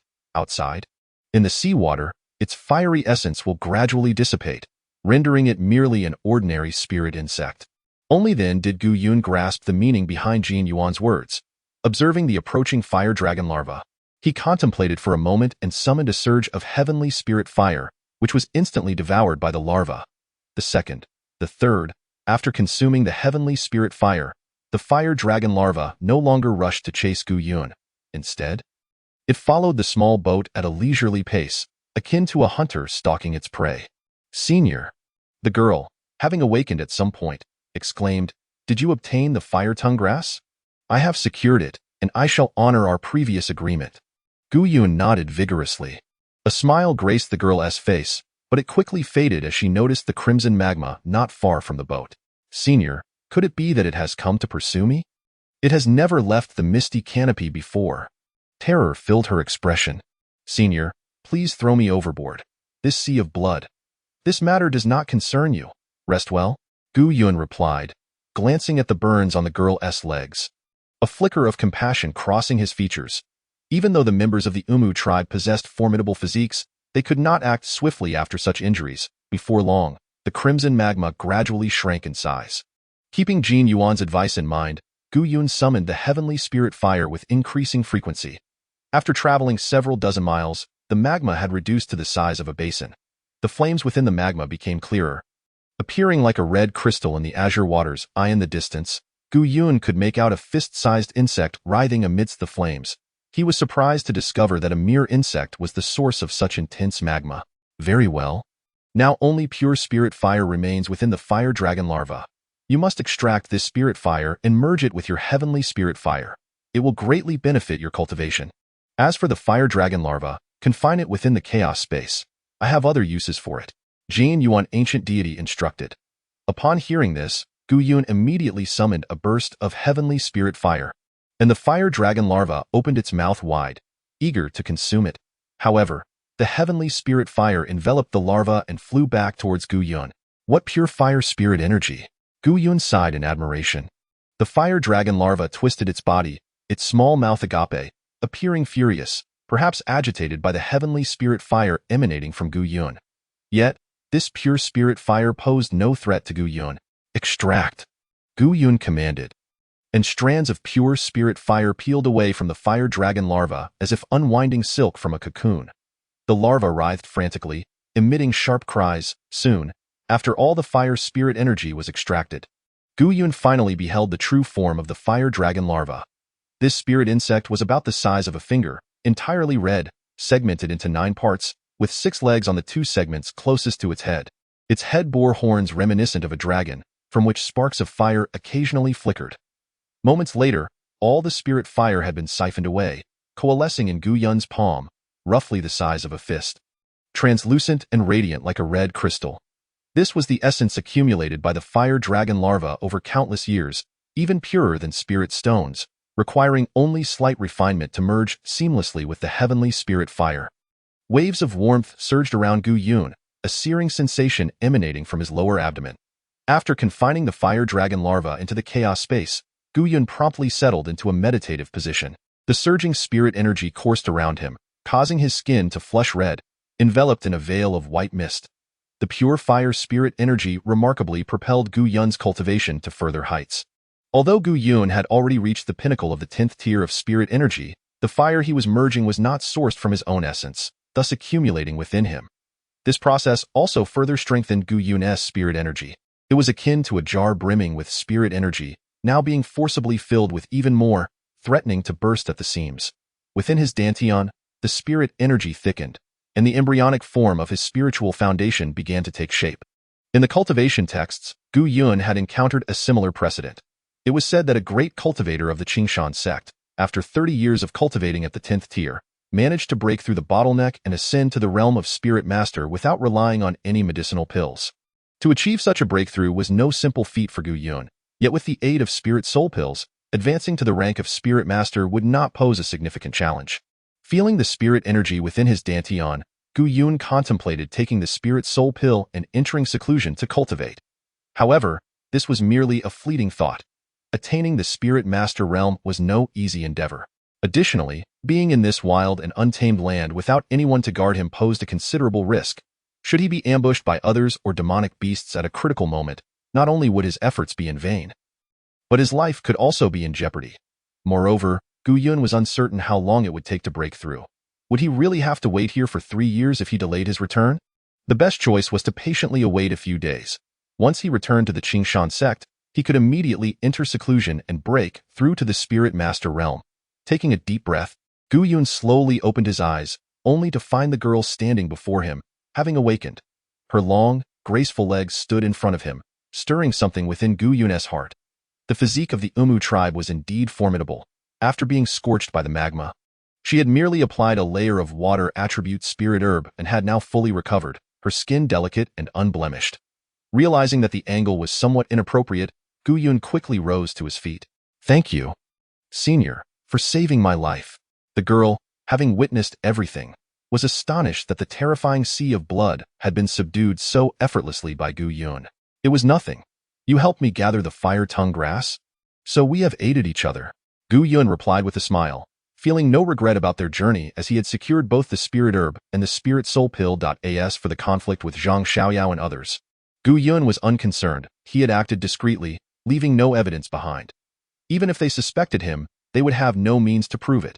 The Qingshan sect was one of the 5 major sects. The elders within would not punish him for such baseless accusations, and might even defend him. "I wish to learn divine techniques from you. This way, I can protect my people." The girl suddenly knelt on the boat. "As long as you teach me, I will do anything you ask. Get up." Gu Yun was taken aback and hurriedly helped her up. Her legs were severely burned, making it difficult for her to walk, let alone kneel. As he tended to her wounds, Gu Yun said, "Since you share a bond with me, I shall impart some foundational cultivation methods. However, cultivation relies heavily on talent and opportunity. Your future achievements will depend on yourself." Gu Yun retrieved a volume of basic cultivation techniques, 100 spirit stones, and all the remaining minor spirit pills from his storage bag. Ordinarily, he would not provide such an abundance of pills to an ordinary person, as it could hinder her future cultivation. However, considering that he would not return, Gu Yun felt compelled to do so. "Thank you, Divine Envoy. Thank you, Divine Envoy." The girl stammered, quickly accepting the items and carefully placing them in her embrace. In the past, when the 2 members of the Beastmaster sect enslaved the people of the Wumu tribe, the young girl had contemplated rebellion more than once. However, those 2 were far beyond her ability to defeat. Now, armed with celestial techniques and elixirs, she had found her purpose. With diligent effort, her kin would no longer suffer under anyone's yoke. Before long, the small boat returned to the island of the Wumu tribe. Ji Yun had no intention of disembarking. "Let us part ways here. Perhaps fate will allow us to meet again in the future." Senior, will you truly not return? The girl hesitated. Rest assured, I shall not come back. Gu Yun replied with a smile. Senior, that is not what I mean. You are different from them. At that moment, a man from the Wumu tribe, clad in animal skins, burst forth from the dense forest, his face smeared with blood and his expression one of sheer terror. Ruar, run, flee quickly. Before he could finish his words, a silver flash darted by, and a flying sword pierced through his chest. He collapsed lifelessly to the ground. Chapter 27. Blood-stained Amu. The girl's face paled in horror as she struggled to rise, but her legs were too severely burned, and she could scarcely stand, nearly toppling into the sea. Ji Yun swiftly supported her, his eyes flashing with a fierce intensity. Just then, two men emerged from the forest, laughing heartily. In such a desolate place, there are actually spirit treasures. Hurry and collect the treasures to report back. The young leader is in a foul mood. They snatched the necklace from the lifeless Wumu tribesmen. Their eyes met in shock. Gu Yun.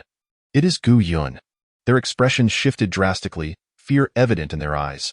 The Liu brothers, not weak in power and adorned with many treasures, had met their end at Gu Yun's hands, revealing that he was far from the incompetent fool they had assumed. Quickly report to the young leader. They turned and fled. Gu Yun's expression darkened. He was unsure of the nature of the necklace around the Wumu tribesman's neck, but if Zhang Xiaoyao desired it, how could the Wumu people possibly resist? Yet, Zhang Xiaoyao had chosen to slaughter the Wumu tribesmen directly, these natives who stood defenseless against cultivators. Amu grandpa. Tears streamed down the girl's face uncontrollably. Her hoarse voice was filled with despair and sorrow. Ji Yun empathized with her feelings. When he had learned of his father's imprisonment in the Feilu heavenly prison, he had experienced a similar sense of helplessness and anguish. A fierce light flashed in Gu Yun's eyes. He felt no need for courtesy towards those who regarded the lives of others as mere weeds. Moreover, should they return, the Xiaoyao alliance had 8 members, and Gu Yun could not possibly contend with them alone. With a leap, Gu Yun surged forward, the abundant spiritual energy within him enabling him to almost walk on air. Whoosh, whoosh, 2 flames of celestial spirit shot forth. Upon witnessing Gu Yun's attack, the 2 disciples of the Xiaoyao alliance changed their expressions. They had no desire to confront him directly, only needing to inform Zhang Xiaoyao of Gu Yun's presence. Gu Yun, if you have the skill, come after us. One of them shouted, throwing out a talisman, his voice intended to provoke Gu Yun. Die! Gu Yun's celestial flames rapidly coalesced. With a dull thud, the talisman exploded the moment it contacted the flames. 2 fist-sized flames surged forth, quickly transforming into a blazing inferno that enveloped the 2 men. The intensity of the flames surprised Gu Yun. The celestial spirit fire, fused with the essence of the fire dragon larvae, had become extraordinarily powerful. The 2 men had scarcely run a few paces before they were ensnared by the searing flames, which, to their horror, proved impossible to extinguish as they consumed their flesh inch by inch.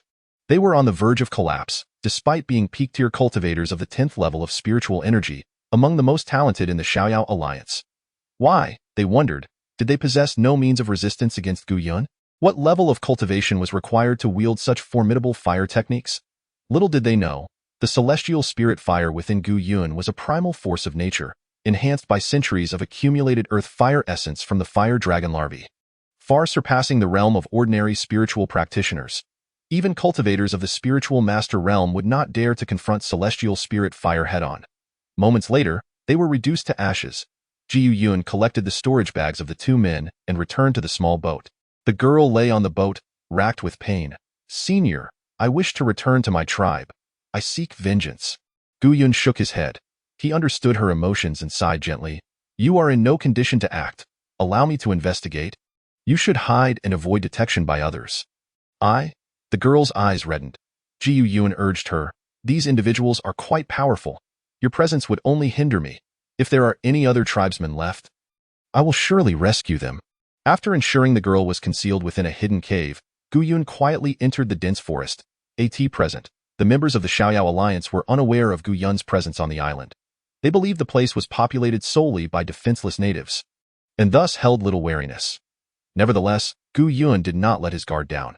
He understood he had chosen a perilous path. In truth, Gu Yun could have left, returning to the teleportation array, and once it activated, he could return to the Qingshan sect, thus severing all ties to this place. Yet, He could not bring himself to do so. If he departed now, he would never find peace in his lifetime. Had it not been for his actions, Zhang Xiaoyao might never have come here, and the Wumu tribe would not have faced annihilation. If he could not slay Zhang Xiaoyao, Gu Yun feared he would be haunted by inner demons for eternity. The word Dao emerged in Gu Yun's mind. Perhaps this was the path his sword-bearer senior had spoken of, the first insight he had gained. To achieve it was to comprehend the Dao. To forsake it would invite torment from within. Retreat was not an option. Zhang Xiaoyao, with his narrow-mindedness, had already harbored jealousy over Gu Yun's mere encounter with Feng Yaoyue, seeking his life.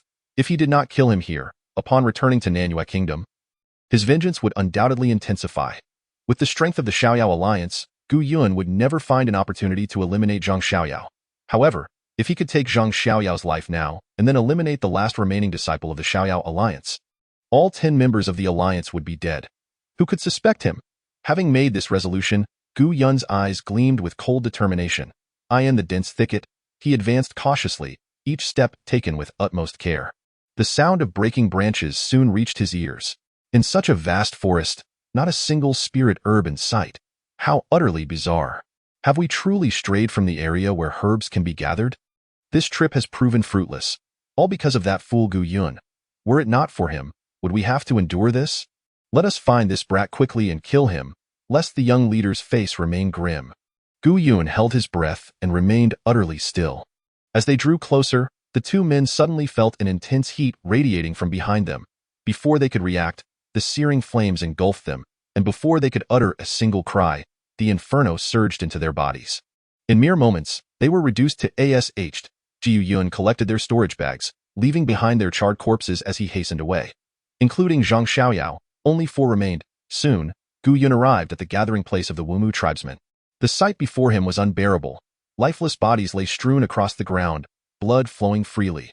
Once vibrant lives now extinguished, their bone necklaces had all vanished. Zhang Xiaoyao lounged in a rattan chair, a wine cup in one hand, idly toying with a necklace belonging to a Wumu tribesman, occasionally uttering something. The 2 disciples of the Xiaoyao alliance before him listened with deference. "You worthless lot. What more can you do?" Zhang Xiaoyao said coldly. The 2 disciples trembled, inwardly lamenting their fate.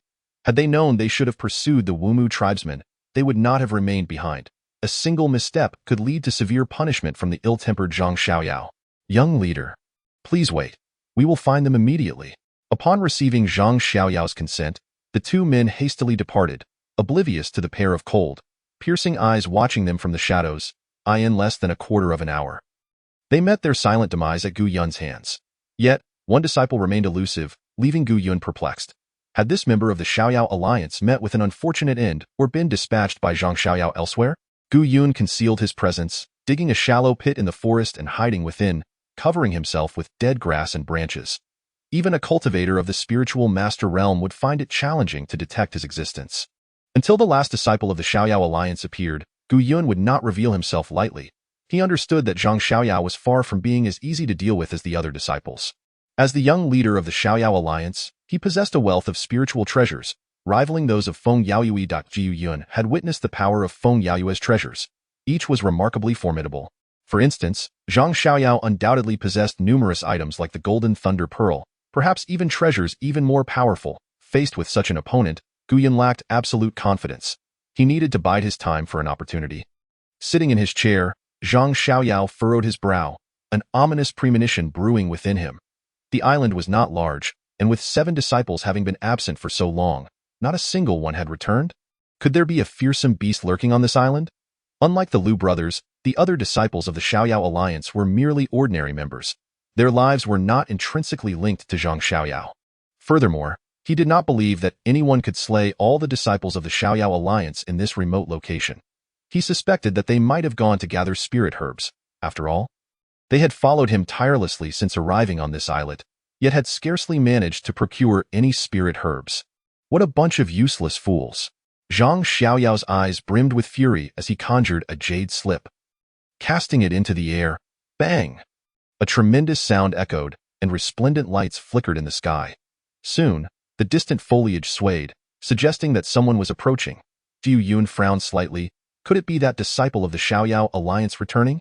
If so, it would make the ambush all the more challenging. However, The extent of the tree's swaying indicated that it was unlikely to be just one person. "You useless fools, what have you been doing? Forcing this young master to wait here in vain." Zhang Xiaoyao unabashedly expressed his ire, hurling insults at the forest. When the crowd finally emerged from the woods, Zhang Xiaoyao's expression instantly darkened. The newcomers were not from the Xiaoyao alliance, but 6 burly men clad in some sort of beast hide, each with a surly demeanor. "Kid, which sect do you belong to, and who else have you brought? Who are you? Get off this island." Zhang Xiaoyao retorted with a cold snort. Gu Yun meticulously examined the 6 individuals, and he was certain that they were not members of the 5 major sects. Although he hadn't memorized each face when the disciples of the 5 sects were teleported, he had caught a few glances. These men, with their distinctive appearances, were impossible to forget. "State your sect, or do not blame us brothers for being merciless." The leader, a massive man, surveyed the clearing among the dense trees. Noting the bodies of the Yuwu tribe and the bone chain in Zhang Xiaoyao's grasp, his eyes gleaming with malice. "Enough with the nonsense?" Zhang Xiaoyao scoffed, raising his hand as a flying sword shot forth. Swish! It gleamed with silver light. "You seek death," the burly man bellowed, brandishing a massive rib bone over a meter long and as thick as an arm. Bang! The flying sword collided with the enormous rib, producing a thunderous sound. However, the sword was evidently more agile. After the impact, it swiftly changed direction, piercing towards another of the burly men behind. "Watch out!" Before the burly man could finish his warning, the sword darted into one of his companions. Puff! Blood sprayed as the sword pierced through the man's heart. "You dare to challenge me? You are not even worthy." Zhang Xiaoyao retracted the flying sword, a look of disdain in his eyes. Chapter 28. The ambush. Gu Yun took a deep breath. The 6 burly men may not have seen clearly, but he certainly had. Zhang Xiaoyao was no mere name. The flying sword in his hand was not only powerful, but the way he manipulated spiritual energy was already on par with a foundation establishment cultivator. The control he exhibited over the sword was nothing short of extraordinary. Gu Yun had thought that his own abundant spiritual energy placed him above most, but he was astonished to find that Zhang Xiaoyao was nearly his equal. Moreover, Zhang Xiaoyao had years of training and extensive combat experience, allowing him to fully utilize his spiritual energy, while Gu Yun lacked such experience. Additionally, the flying sword was a spiritual treasure that was certainly no less formidable than the one in Feng Yaoyue's possession. Perhaps even more powerful, which explained the instant death of the burly man. "You dare to kill my 5th brother? Today, I shall flay your skin." The giant's eyes burned crimson, nearly bursting with rage, as he brandished the enormous rib bone, which crackled with arcs of electricity. This was an exceedingly rare lightning-type spiritual treasure. The other 4 burly men summoned their own treasures: bone spears, turtle-shell shields, and claws from some beast, all varied and dazzling. The might of these treasures was formidable, and the 5 men displayed a remarkable synergy. Yet, they did not rashly charge forward. Instead, they gathered cautiously, prepared for Zhang Xiaoyao's ambush. Under these circumstances, it would be exceedingly difficult for Zhang Xiaoyao to injure another. Simultaneously, he had to guard against their surprise attacks. Swish! A slender bone arrow grazed Zhang Xiaoyao's chest, instantly tearing his ornate robe. Clang! The arrow struck the ground. Through the gash in his robe, a glimmer of golden hue was revealed. "Golden silkworm silk armor?" Gu Yun exclaimed in astonishment. Spiritual silkworm silk was exceptionally resilient, making it ideal for crafting protective gear. Typically, having 2 or 3 strands of silkworm silk on armor would be considered excellent, yet Zhang Xiaoyao's armor was entirely woven from this material. And more importantly, it was crafted from the extremely precious golden silkworm silk, which was difficult to acquire even with spiritual stones. Merely the flying sword and golden silkworm armor were enough to leave one in awe. However, Gu Yun was acutely aware that this was far from Zhang Xiaoyao's full arsenal. It seemed his initial assessment was indeed correct. Zhang Xiaoyao was not to be trifled with. Although Zhang Xiaoyao was currently at a disadvantage, he showed no signs of fear. The 5 men before him posed no genuine threat. The pressing question was, where were the other disciples of the Xiaoyao alliance? What was the origin of these burly men? Killing them was not difficult, but Zhang Xiaoyao was uncertain of who was backing them. Should powerful cultivators retaliate, he would be utterly powerless to resist. Since you refuse to recognize the situation, allow me to demonstrate the might of this young master of the alliance. Zhang Xiaoyao declared with a cold snort, producing a white jade slip. He shouted, "Seal." The white jade slip radiated brilliance, and a colossal hand surged forth from the heavens, descending like a mountain to crush the 5 men. The spiritual energy in the air seemed to solidify, and the surrounding trees shattered, crashing to the ground. Upon witnessing this, fear flickered in the eyes of the 5 men. Yet, they appeared frozen in place, unable to move. The formidable spiritual pressure of the giant hand even caused Gu Yun in the distance to change color. Zhang Xiaoyao's face turned pale, clearly having expended a significant amount of spiritual energy to unleash such a treasure. But if he could control all 5 men, it would be a significant achievement. Wiping the blood from the corner of his mouth, Zhang Xiaoyao sneered, "You will die beneath a treasure crafted by a spirit pill cultivator. You may take pride in your demise." Spirit pill cultivator. The faces of the 5 men grew even grimmer. It was no wonder that the immense spiritual pressure left them gasping for breath. Zhang Xiaoyao possesses a treasure crafted by a spirit pill cultivator. He is indeed not to be underestimated. Gu Yun thought in shock. Had he not been so cautious? That treasure might have been used against him. With his current cultivation, escape was utterly impossible. "My good sir, we can discuss this. We bear no ill will." The burly men clad in beast hides looked horrified. Having never anticipated that a cultivator of the spiritual realm would possess such a powerful treasure, rendering them powerless to retaliate. "Sir, we were merely searching for ancient divine artifacts on behalf of our sect. There may have been a misunderstanding earlier." The burly men twisted increasingly, sensing an overwhelming dread. "Using such a treasure will surely deplete your spiritual energy. Are you not afraid of being ambushed? If you spare our lives, we will leave behind our storage bags and all treasures, and depart immediately." Zhang Xiaoyao sneered, the enormous handprint slowly descending. The burly men were correct. This treasure indeed consumed a great deal of spiritual energy. Zhang Xiaoyao had the audacity to use this formidable handprint because of the sheer number of opponents. No other treasure could kill all 5 men in a single blow. Although the handprint descended slowly, once unleashed, no living being within its range could escape. Furthermore, the remoteness of this island made the likelihood of outsiders minimal. For at least half a day, these were the only intruders. After dispatching the 5 men, he could rest briefly to recover his energy. Ancient divine artifacts? The mention of these words piqued Gu Yun's interest. What nonsense about divine artifacts? Would the divine race perish in such a desolate place? Would they leave treasures for you mortals? Jane Yuan, the ancient god, scoffed unceremoniously, "Even if they were left here, the treasures of the divine race are beyond the reach of mere mortals such as you. Those Yuwud tribesmen bear some resemblance to divine slaves. Perhaps they are mere remnants of divine slaves that have lost their masters, leaving behind some worthless trinkets." Though Jan Yuan's words were irksome, he did make a valid point. At this moment, Gu Yun had little interest in ancient ruins. His focus was solely on Zhang Xiaoyao's every move.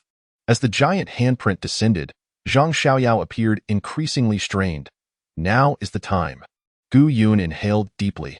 The handprint was descending slowly, mere inches from the tops of the 5 cultivators' heads, and they were already on the brink of collapse. Even without the handprint's descent, their demise was inevitable. Zhang Xiaoyao, controlling the handprint, could not easily halt its descent, or he would face a backlash. This was the perfect opportunity for an ambush. Jiu Yun leaped into action, his speed akin to a fleeting shadow. Simultaneously, he conjured a dense flame of celestial energy, intending to strike down Zhang Xiaoyao. The rustling of the foliage immediately caught Zhang Xiaoyao's attention, and upon realizing that the newcomer was not from the Xiaoyao alliance, his face turned ashen. "Gu Yun, what are you?" Before Zhang Xiaoyao could devise a countermeasure, a massive surge of spiritual fire roared toward him. "You dare!" Zhang Xiaoyao had no time to utter further words. Hastily casting a spell, instantly, a golden shield formed around him. Bang! The celestial fire collided with the golden shield, erupting in a brilliant explosion, with a significant portion dissipating into nothingness. However, the remnants clung to Zhang Xiaoyao. A colossal blaze erupted toward the heavens. "Gu Yun, you seek death." Moments later, as the flames subsided, Zhang Xiaoyao, his face charred black, roared in fury. He had never anticipated that Gu Yun would dare to launch a surprise attack against him. Nor did he expect that his protective golden light would prove inadequate against Gu Yun's spiritual fire. The astonishing defense of Zhang Xiaoyao was rendered ineffective. His garments were entirely scorched, revealing his body clad in golden silkworm silk armor. Although some areas appeared charred and blackened, the armor remained largely intact. Jiu Yun's expression shifted slightly. He was aware of the formidable power of the golden silkworm silk armor and was taken aback by its unexpected resilience against the heavenly spiritual fire. Even this protective armor had not been breached. Failing to achieve his objective with a single strike, Gu Yun did not retreat immediately. Instead, another burst of heavenly spiritual fire erupted, offering Zhang Xiaoyao no time to prepare. At that moment, Zhang Xiaoyao could no longer afford to hesitate. He could not comprehend why Gu Yun's spiritual fire was so potent, but he understood that if this fire were to make contact with him, even with the golden silkworm silk armor, he would suffer significant harm. Withdraw! Zhang Xiaoyao bellowed, as his palm gesture vanished into thin air. The 5 burly men collapsed onto the ground, pallid and unable to move. Zhang Xiaoyao spat out a mouthful of blood, yet the fury in his eyes intensified. Gu Yun, you think you can challenge me, a mere practitioner of the 10th level of spiritual power? Even a spirit master may not be able to kill me.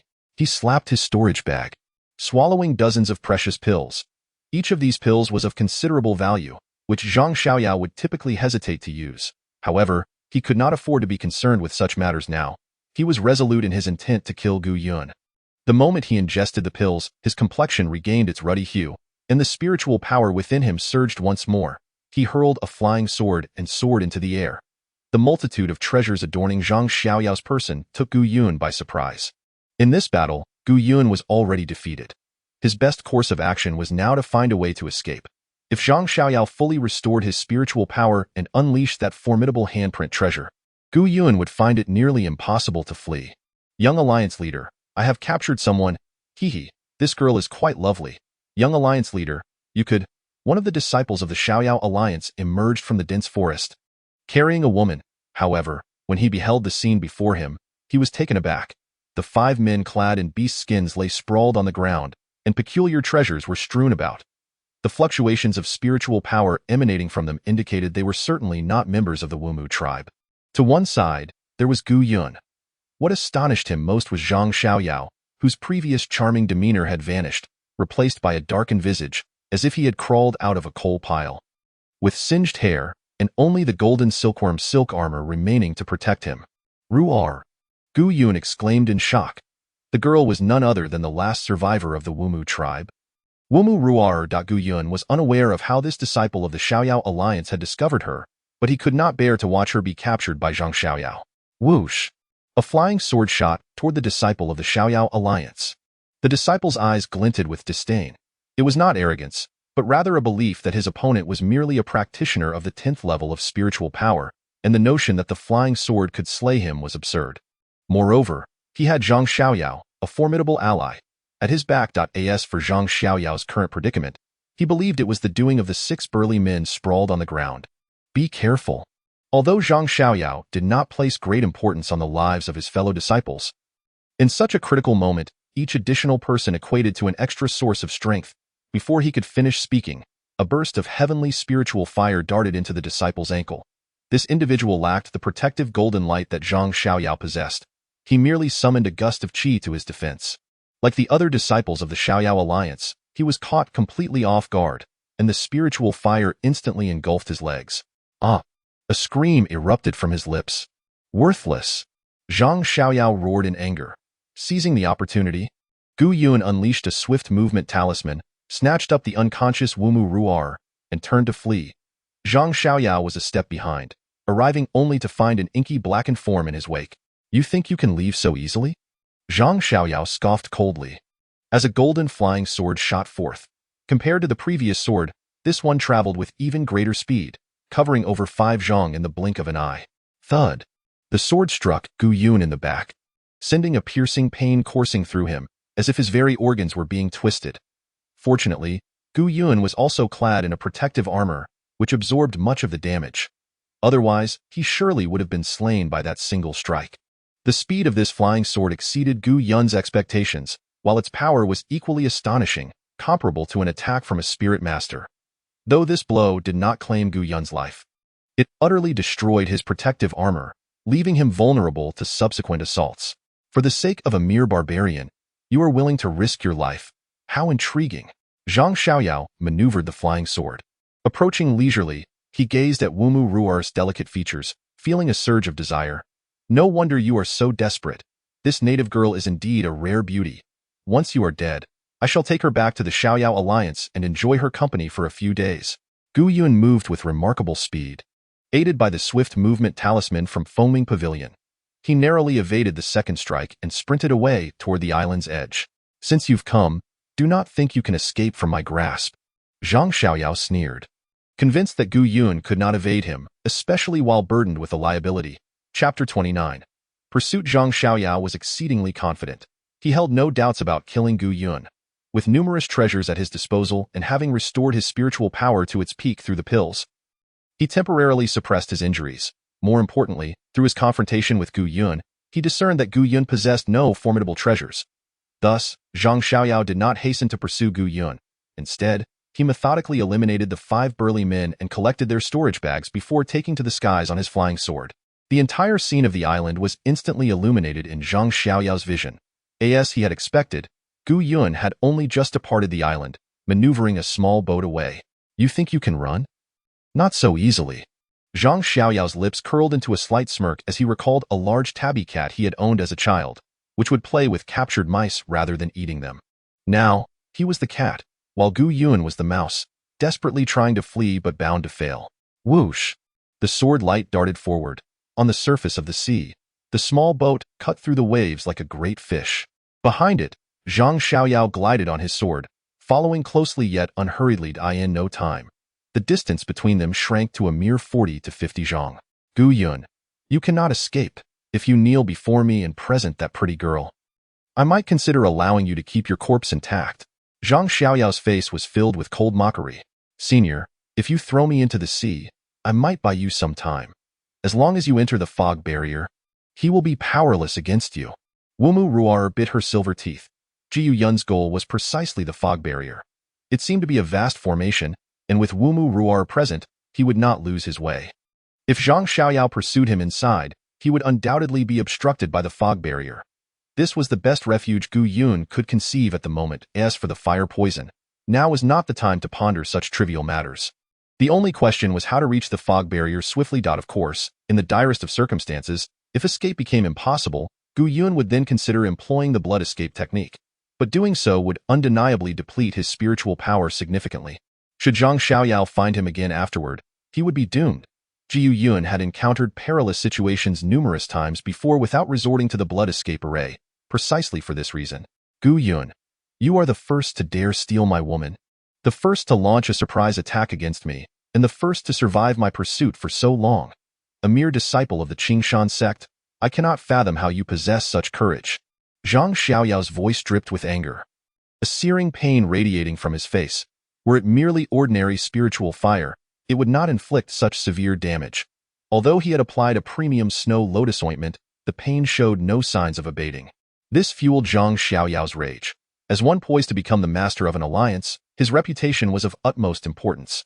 Moreover, he often prided himself on his charm and elegance, frequently adopting a scholarly demeanor. The thought of his appearance being ruined was almost unbearable. I must kill Gu Yun, dismember him, and seize that treasure on him that enhances fire's spiritual power. Zhang Xiaoyao had already detected the peculiarities surrounding Gu Yun. Compared to an ordinary practitioner of the 10th level of spiritual power, Gu Yun's capabilities appeared markedly superior.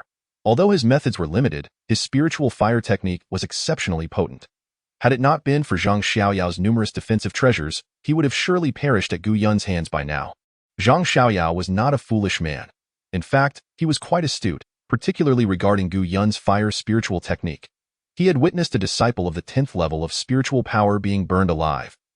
And although he possessed various treasures, he was still hesitant to engage with that spiritual fire again. Additionally, Zhang Xiaoyao had already expended many of his life-saving methods. Therefore, he was not in a rush to strike. Instead, he trailed Gu Yun, seeking to probe further into his remaining cards. At the same time, he aimed to wear down Gu Yun's patience. Once Gu Yun revealed a flaw, it would be time for Zhang Xiaoyao to claim his life. While pursuing, Zhang Xiaoyao occasionally unleashed flying swords, waiting for an opportunity to strike. This indeed placed immense pressure on Gu Yun, forcing him to divide his focus. A single misstep could lead to a fatal injury from the golden sword. As for Wumu Ruar's suggestion, Gu Yun did not even consider it. Not only was it improbable that Zhang Xiaoyao would abandon his own interests for Wumu Ruar, but Gu Yun himself would also never forsake her. It was his path. One could say it was Gu Yun's obsession, an unremitting conviction within him that he could not sever. Swish! A flash of silver light passed by, leaving a gash on Gu Yun's back. Zhang Xiaoyao could no longer contain his impatience. After an hour of relentless pursuit, his irritation grew, as the energy expended in maneuvering his flying sword was no trifling matter. Although his spiritual power was formidable, far surpassing that of ordinary practitioners at the same realm, some even referred to it as the semi-master realm, he was still not a cultivator of the spiritual master level. His patience had its limits. He could not endlessly engage in this cat-and-mouse game with Gu Yun. "We're almost there," Gu Yun exclaimed, a glimmer of joy crossing his face as he beheld the fog bank looming just ahead. It was challenging for Gu Yun to completely evade the stealthy strikes of Zhang Xiaoyao's sword. After successfully landing a hit, Zhang Xiaoyao felt a sense of disdain for Gu Yun and wielded his sword with even greater ferocity. Soon, Gu Yun bore several wounds across his back. Although not life-threatening, the sight of his bloodied flesh was quite ghastly. Whoosh! A flame of spiritual fire shot toward Zhang Xiaoyao. At last, Zhang Xiaoyao sneered, brandishing a silver shield which effortlessly absorbed the fire without a sound, causing it to dissipate instantaneously. So weak. Zhang Xiaoyao was momentarily taken aback, realizing this was not the potent spiritual fire from earlier, but merely a delaying tactic from Gu Yun. In that instant, the distance between them widened again by several dozen feet. "You scoundrel!" Zhang Xiaoyao bellowed, feeling deceived by Gu Yun once more. It was then that he finally noticed the fog bank in the distance, and he seemed to grasp Gu Yun's intent.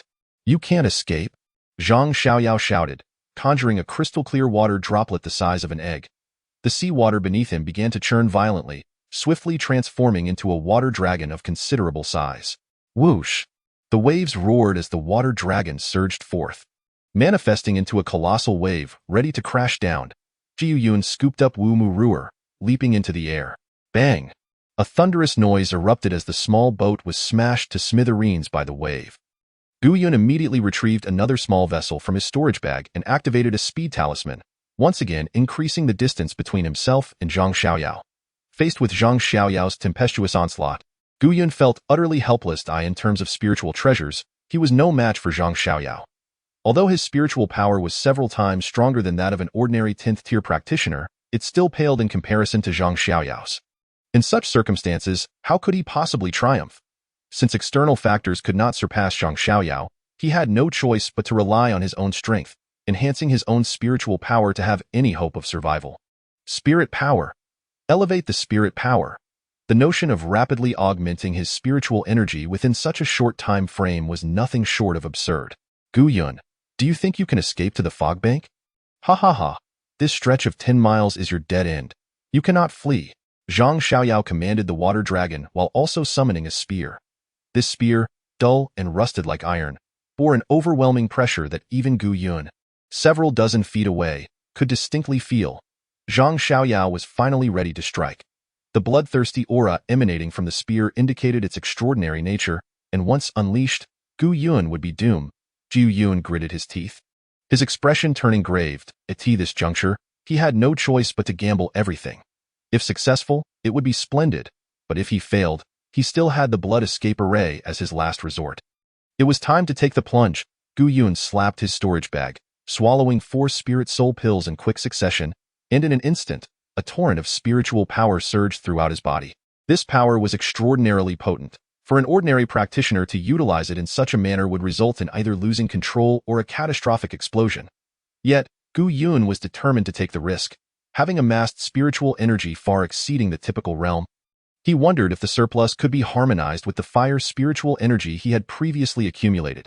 If he could consolidate enough spiritual power, the celestial fire would become immensely formidable, perhaps even overpowering Zhang Xiaoyao's defenses. "You are courting death," Zhang Xiaoyao exclaimed. Astonished, he thought Gu Yun had lost his mind.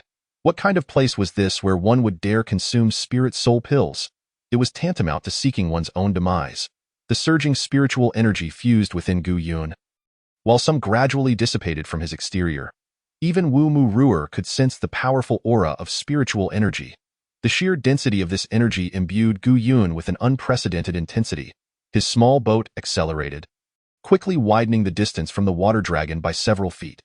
The spirit soul pills indeed proved to be exceptional. However, should others discover that Gu Yun was using such precious pills to transcend the spiritual master realm, their reactions would be unimaginable.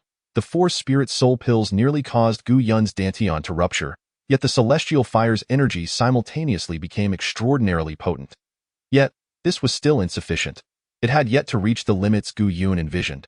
With a wave of his hand, dozens of fire attribute spiritual herbs, each over a century old, flew forth from the chaotic space.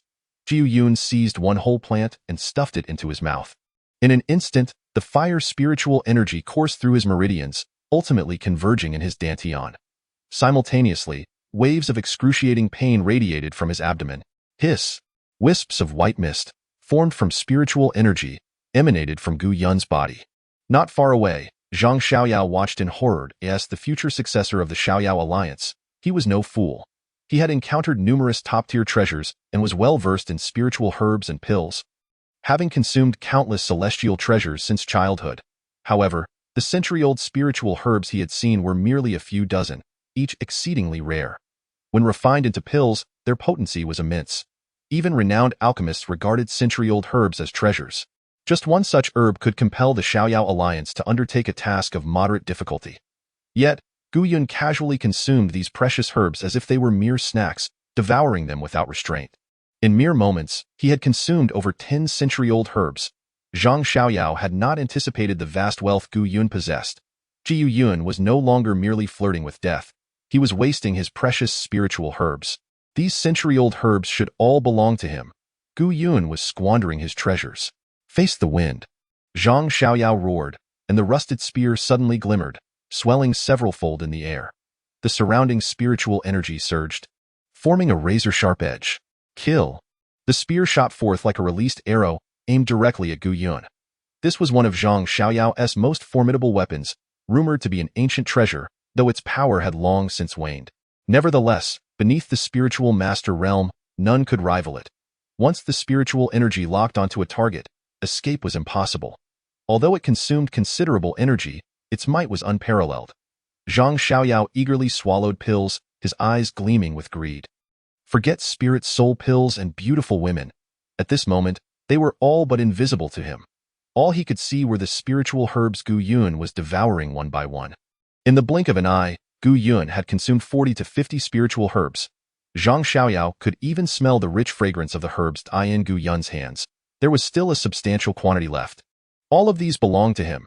As the spear was unleashed, Gu Yun immediately felt an immense pressure. This aura was lethal. It was the first time Gu Yun had sensed a threat to his life since entering the cultivation world. Chapter 30. Consolidating the spiritual foundation within a mere moment, Gu Yun had amassed a tremendous amount of spiritual energy in his dantian, to the point where it felt as though it might rupture. Yet, the sheer power of this energy also granted him an unprecedented level of clarity. His senses heightened several-fold, and his speed of movement increased dramatically. You brat, you have quite the audacity, consuming so many spiritual herbs. Aren't you afraid of exploding? The voice of the ancient god Jin Yuan finally echoed. He was now connected to Gu Yun. If Gu Yun were to perish here, he would likely remain dormant for thousands of years once more. Am I not aware of this principle? Gu Yun chuckled wryly. The primary reason he dared to act so recklessly was the fire spiritual energy bestowed upon him by the fire dragon worm, which had drastically altered his own spiritual energy. Moreover, Gu Yun was not acting impulsively. Should his dantian undergo a significant transformation, he would never allow it to explode. Today, I am in a good mood, so I shall bestow upon you a set of ancient divine techniques. Obscure and complex instructions resonated in Gu Yun's mind. While he could not fully comprehend them, the spiritual energy within his body began to circulate autonomously. It flowed like blood, uncontrollable yet perpetually cycling. The dense spiritual energy became even more solidified. All of this transpired in a flash, taking less than 2 breaths of time. The once loose spiritual energy condensed, forming the embryonic shape of a spiritual foundation. Thank you, Senior. Gu Yun expressed his gratitude, for this was indeed a remarkable gift. Whoosh! The spear emitted a sharp sound as it pierced through the air. Creating ripples across the sea's surface, a fierce glint flashed in Gu Yun's eyes as he hurled a flying sword. Scooping up Wu Mu Ruer and leaping into the air, he soared through the skies on his sword. This was an ordinary flying sword. not crafted specifically for spiritual practitioners.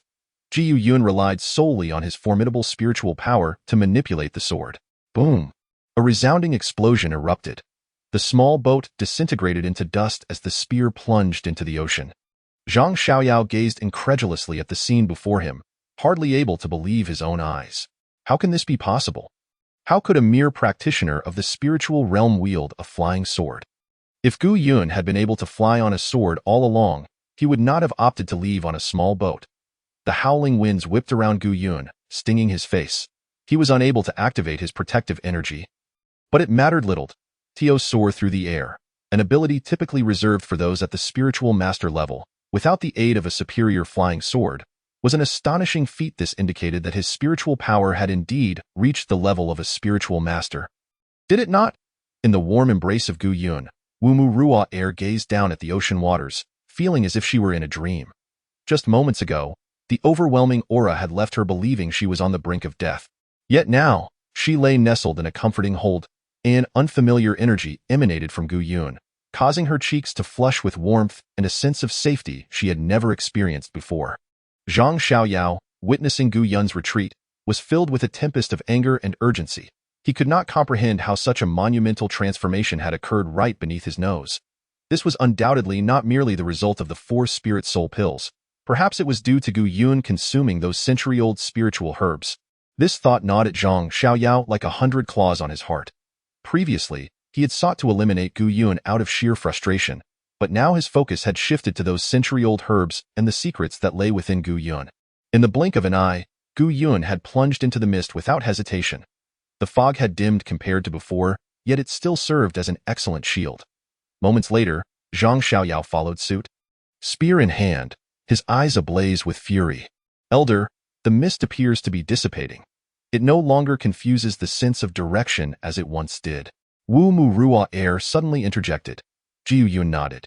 Having noticed the same, pondering inwardly, perhaps the fire dragon lice being captured has weakened the local fire energy, causing the mist to diminish naturally. Regardless, this place remained a natural barrier, far easier to conceal oneself in than the vast expanse of the ocean beyond. Gu Yun's immediate goal was to buy time, consuming as many century-old fire spirit herbs as possible to amass more spiritual energy within himself. More importantly, he sought to absorb the techniques imparted by the Jin Yuan ancient god to solidify his spiritual power. Perhaps he would even gain the strength to confront Zhang Xiaoyao. After casting another speed-enhancing talisman, Gu Yun's figure vanished within the mist, inciting Zhang Xiaoyao's ire. He was certain Gu Yun was no match for him, yet the latter eluded capture like a slippery eel. Do you think this mist can hinder me? How absurd, Zhang Xiaoyao declared, stowing away his spear and retrieving a compass from his robes. Channeling his spiritual energy into the device, the compass needle promptly indicated Gu Yun's location. Before long, Gu Yun burst through the mist, arriving amidst the rocky outcrops. The once crimson rocks had turned pallid. Their heat diminished. Jiu Yun harbored no illusions about using the fiery sea as a shield against Zhang Xiaoyao. Instead, he soared on his sword, soon discovering a small rock measuring a yard in size. Densely populated with over 100 fire-tongue herbs, each over 50 years old, a testament to the area's rich fire spirit energy. What astonished Gu Yun further was the absence of residual heat from the ground fire on the rock, which felt rather cool instead. At that moment, Gu Yun had no time to ponder the reason behind this anomaly. He promptly settled cross-legged, gathering all the fire spirit herbs into his chaotic space while simultaneously consuming them and merging their spiritual energy. The potent fire spirit energy coursed through Gu Yun's body, endlessly cleansing him, and gradually seeping out through his flesh. Soon, he was enveloped in a thick mantle of fire spirit energy, appearing like a colossal flame from a distance. Wu Mu Ruo Air dared not approach, watching from afar, astonished by the extraordinary events unfolding, particularly the transformation of Gu Yun.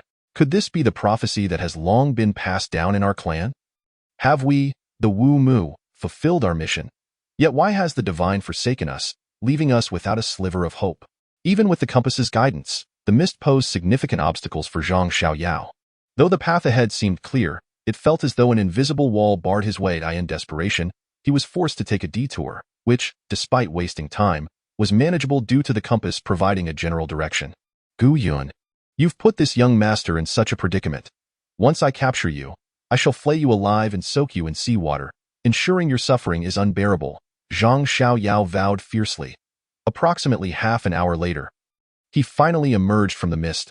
Before him lay no obstacles, only the recently cooled rocky outcrops shrouded in mist. Countless fire-tongue herbs were scattered across the rocks, untouched prior to the retreat of the subterranean fire. Gu Yun, in his haste to cultivate, had only harvested the nearby fire-tongue herbs, leaving the rest undisturbed. The sheer number of fire-tongue herbs made Zhang Xiaoyao swallow hard. If there were only 1 or 2, or perhaps 7 or 8, he might not have cared much, but the staggering quantity was an immeasurable fortune. Zhang Xiaoyao was no stranger to this place for gathering spiritual herbs, and his unique status endowed him with considerable knowledge of various treasures. For instance, the fire-tongue herb was among the rarest of the 26 herbs required to concoct the spirit soul pill and commanded the highest prices.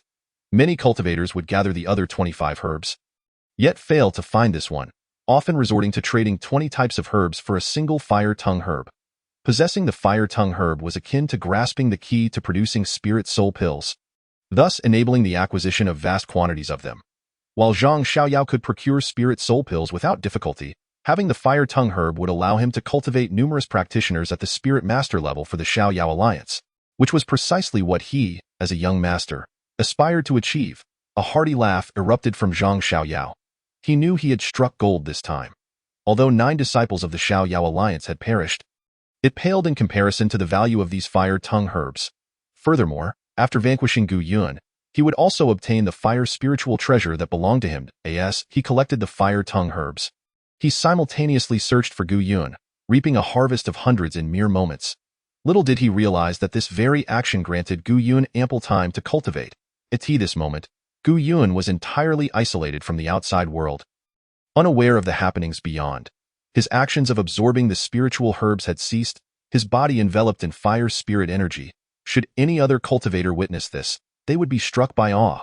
Such a vast and dense accumulation of fire spirit energy could incinerate even the remnants of a spirit master. Yet, within Gu Yun, no such calamity occurred. The white rock beneath him gradually manifested countless openings, drawing in the fire spirit energy, which was then slowly expelled. With each inhalation and exhalation, the fire spirit energy seemed to grow murkier, gradually establishing a balance. Elder, Wu Mu Rua Air, unable to see Gu Yun any longer, wore a face full of concern. As the flames from the rock below oscillated, they transformed into molten magma, ultimately engulfing Gu Yun entirely, melding him with the rock, indistinguishable from one another. Slowly, the magma shed its crimson hue, becoming indistinguishable from the rock, ultimately forming a humanoid shape. As the rock solidified, Gu Yun's presence grew increasingly faint, eventually ceasing altogether. His body blazed like a great fire, the flickering flames representing his breath. Within Gu Yun's dantian, centered around the heavenly spirit fire, purer spiritual flames began to coalesce, gradually filling the entire dantian. This lad has surprisingly progressed to the spirit master realm.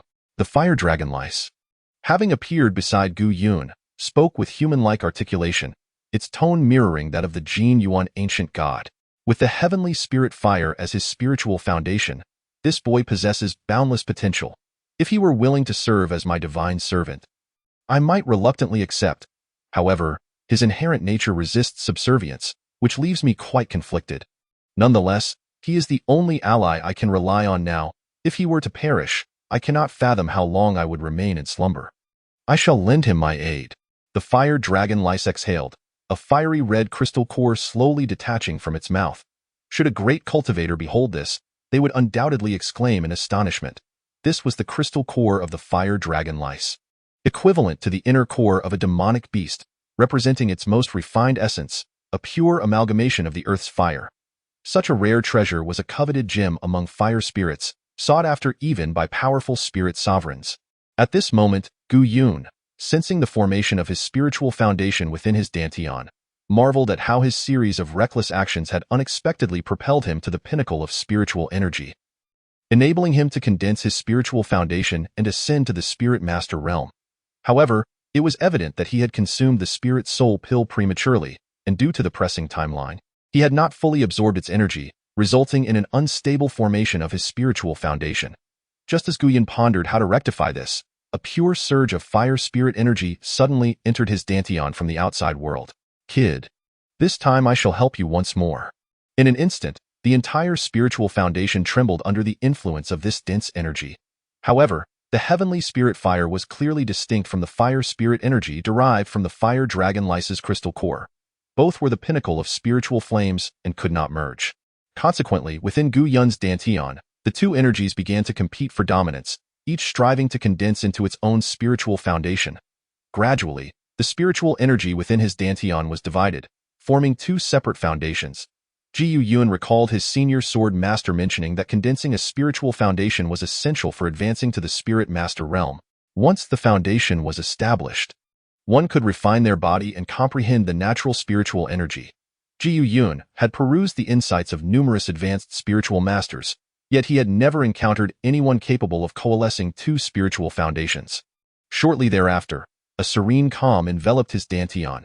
Outside his body, a murky, viscous substance had encased him, the detritus resulting from the cleansing of tendons and marrow. Upon contact with the spiritual fire on his skin, this filth swiftly transformed into ashes. Gu Yun's physique became as smooth as that of an infant. It seems there is a slight deviation. The heavenly spirit fire cannot merge with the crystalline fire of the fire dragon tick. You, my lad, have formed two distinct spiritual foundations. The ancient deity Jin Yuan appeared taken aback by this revelation. Two spiritual foundations? Such an anomaly was unheard of by Gu Yun. Could it be that his ascension to spiritual master had met with failure? Do not fret. Having two spiritual foundations may not necessarily be detrimental. Although it may complicate your cultivation, once you reach the same realm, the power of your two foundations will surpass that of other practitioners. After a moment of contemplation, Jin Yuan continued, though you have not yet ascended to the realm of spiritual master, you have undergone a cleansing of tendons and marrow, granting you the strength of 90% of a typical spiritual master. Should you continue to cultivate and genuinely step into the spiritual master realm, you will undoubtedly undergo another cleansing, and your spiritual power will far exceed that of ordinary spiritual cultivators. Upon hearing this, Gu Yun felt somewhat helpless. Despite Jin Yuan's good intentions, he had inadvertently led him down a convoluted path towards ascension, presenting a significant obstacle in his cultivation journey. Cultivating two spiritual foundations to the spiritual master level would be doubly arduous compared to others, not to mention the subsequent training. Nevertheless, as Jin Yuan had asserted, the effort invested would yield substantial rewards. To say nothing of the benefits derived from 2 rounds of cleansing, Gu Yun was now capable of exerting the strength equivalent to 90% of a spiritual master, making it likely that he could contend with Zhang Xiaoyao without issue. Gu Yun, tell me, where's Gu Yun? Wu Muruer's expression shifted dramatically as she urged, the elder has already departed this miasma. You cannot hope to find him. Impossible. Gu Yun has consumed so many spiritual herbs. His spiritual power is in disarray. How could he possibly escape? Tell me where he is hiding, or I shall eliminate you first. Zhang Xiaoyao's face was a mask of ferocity. He has left, without me to hold him back. You cannot catch up to him. Wu Muruer gritted her silver teeth and drew forth a black dagger, silently vowing that regardless of the elder's current state, she must not allow him to be disturbed by this individual. Ridiculous. Let me see if I can extract the truth from your soul. Zhang Xiaoyao sneered coldly, producing a small black gourd from his hand, upon which a sinister visage began to materialize, drifting towards Wu Muruer. Break! A resounding crash echoed as countless fragments rained down from above. Zhang Xiaoyao, astonished, beheld a massive reef, less than 5 paces away, shatter into pieces. A searing aura surged forth, overwhelming the surroundings, accompanied by the peculiar fragrance of spiritual herbs and the volatile energy of underground fire.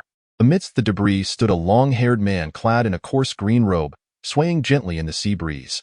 This individual was none other than Gu Yun. Gu Yun, you finally show yourself.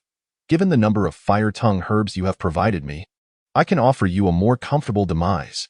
Zhang Xiaoyao let out a cold laugh, retracting the black gourd and raising his hand, summoning 2 azure flying swords into the air. Simultaneously, that formidable handprint spiritual treasure reappeared in his grasp. Prompting a slight furrow of Gu Yun's brow, he was unconcerned about the flying swords. However, the handprint treasure possessed immense power, making it exceedingly difficult to escape once ensnared. Even though he could currently exert 90% of a spiritual master's strength, he dared not confront this treasure head-on. Yet Zhang Xiaoyao brazenly revealed this artifact before him, demonstrating a complete lack of regard for Gu Yun. as if he believed Gu Yun to be as defenseless as the 6 burly men. Sword control, Gu Yun called out softly, and 5 flying swords immediately soared from his storage pouch. These swords, though of inferior quality, moved with extraordinary speed under Gu Yun's manipulation, and he discovered he could wield the power of both spiritual foundations to control the flying swords, rendering their trajectories even more elusive. Not good. Zhang Xiaoyao's expression shifted dramatically. He had not anticipated Gu Yun's ability to control so many flying swords with such formidable strength, the whistling sword lights causing him to blanch. How is this possible? How could this brat enhance his spiritual power so drastically in such a short span of time? Zhang Xiaoyao was perplexed, yet he dared not underestimate Gu Yun and promptly maneuvered 2 flying swords to meet the oncoming threat. Bang! The swords clashed, producing a sharp sound, to Zhang Xiaoyao's surprise. 4 of Gu Yun's 5 flying swords shattered and fell into the SEA. Gu Yun felt a pang of frustration. These swords were simply too inferior to contend with Zhang Xiaoyao's.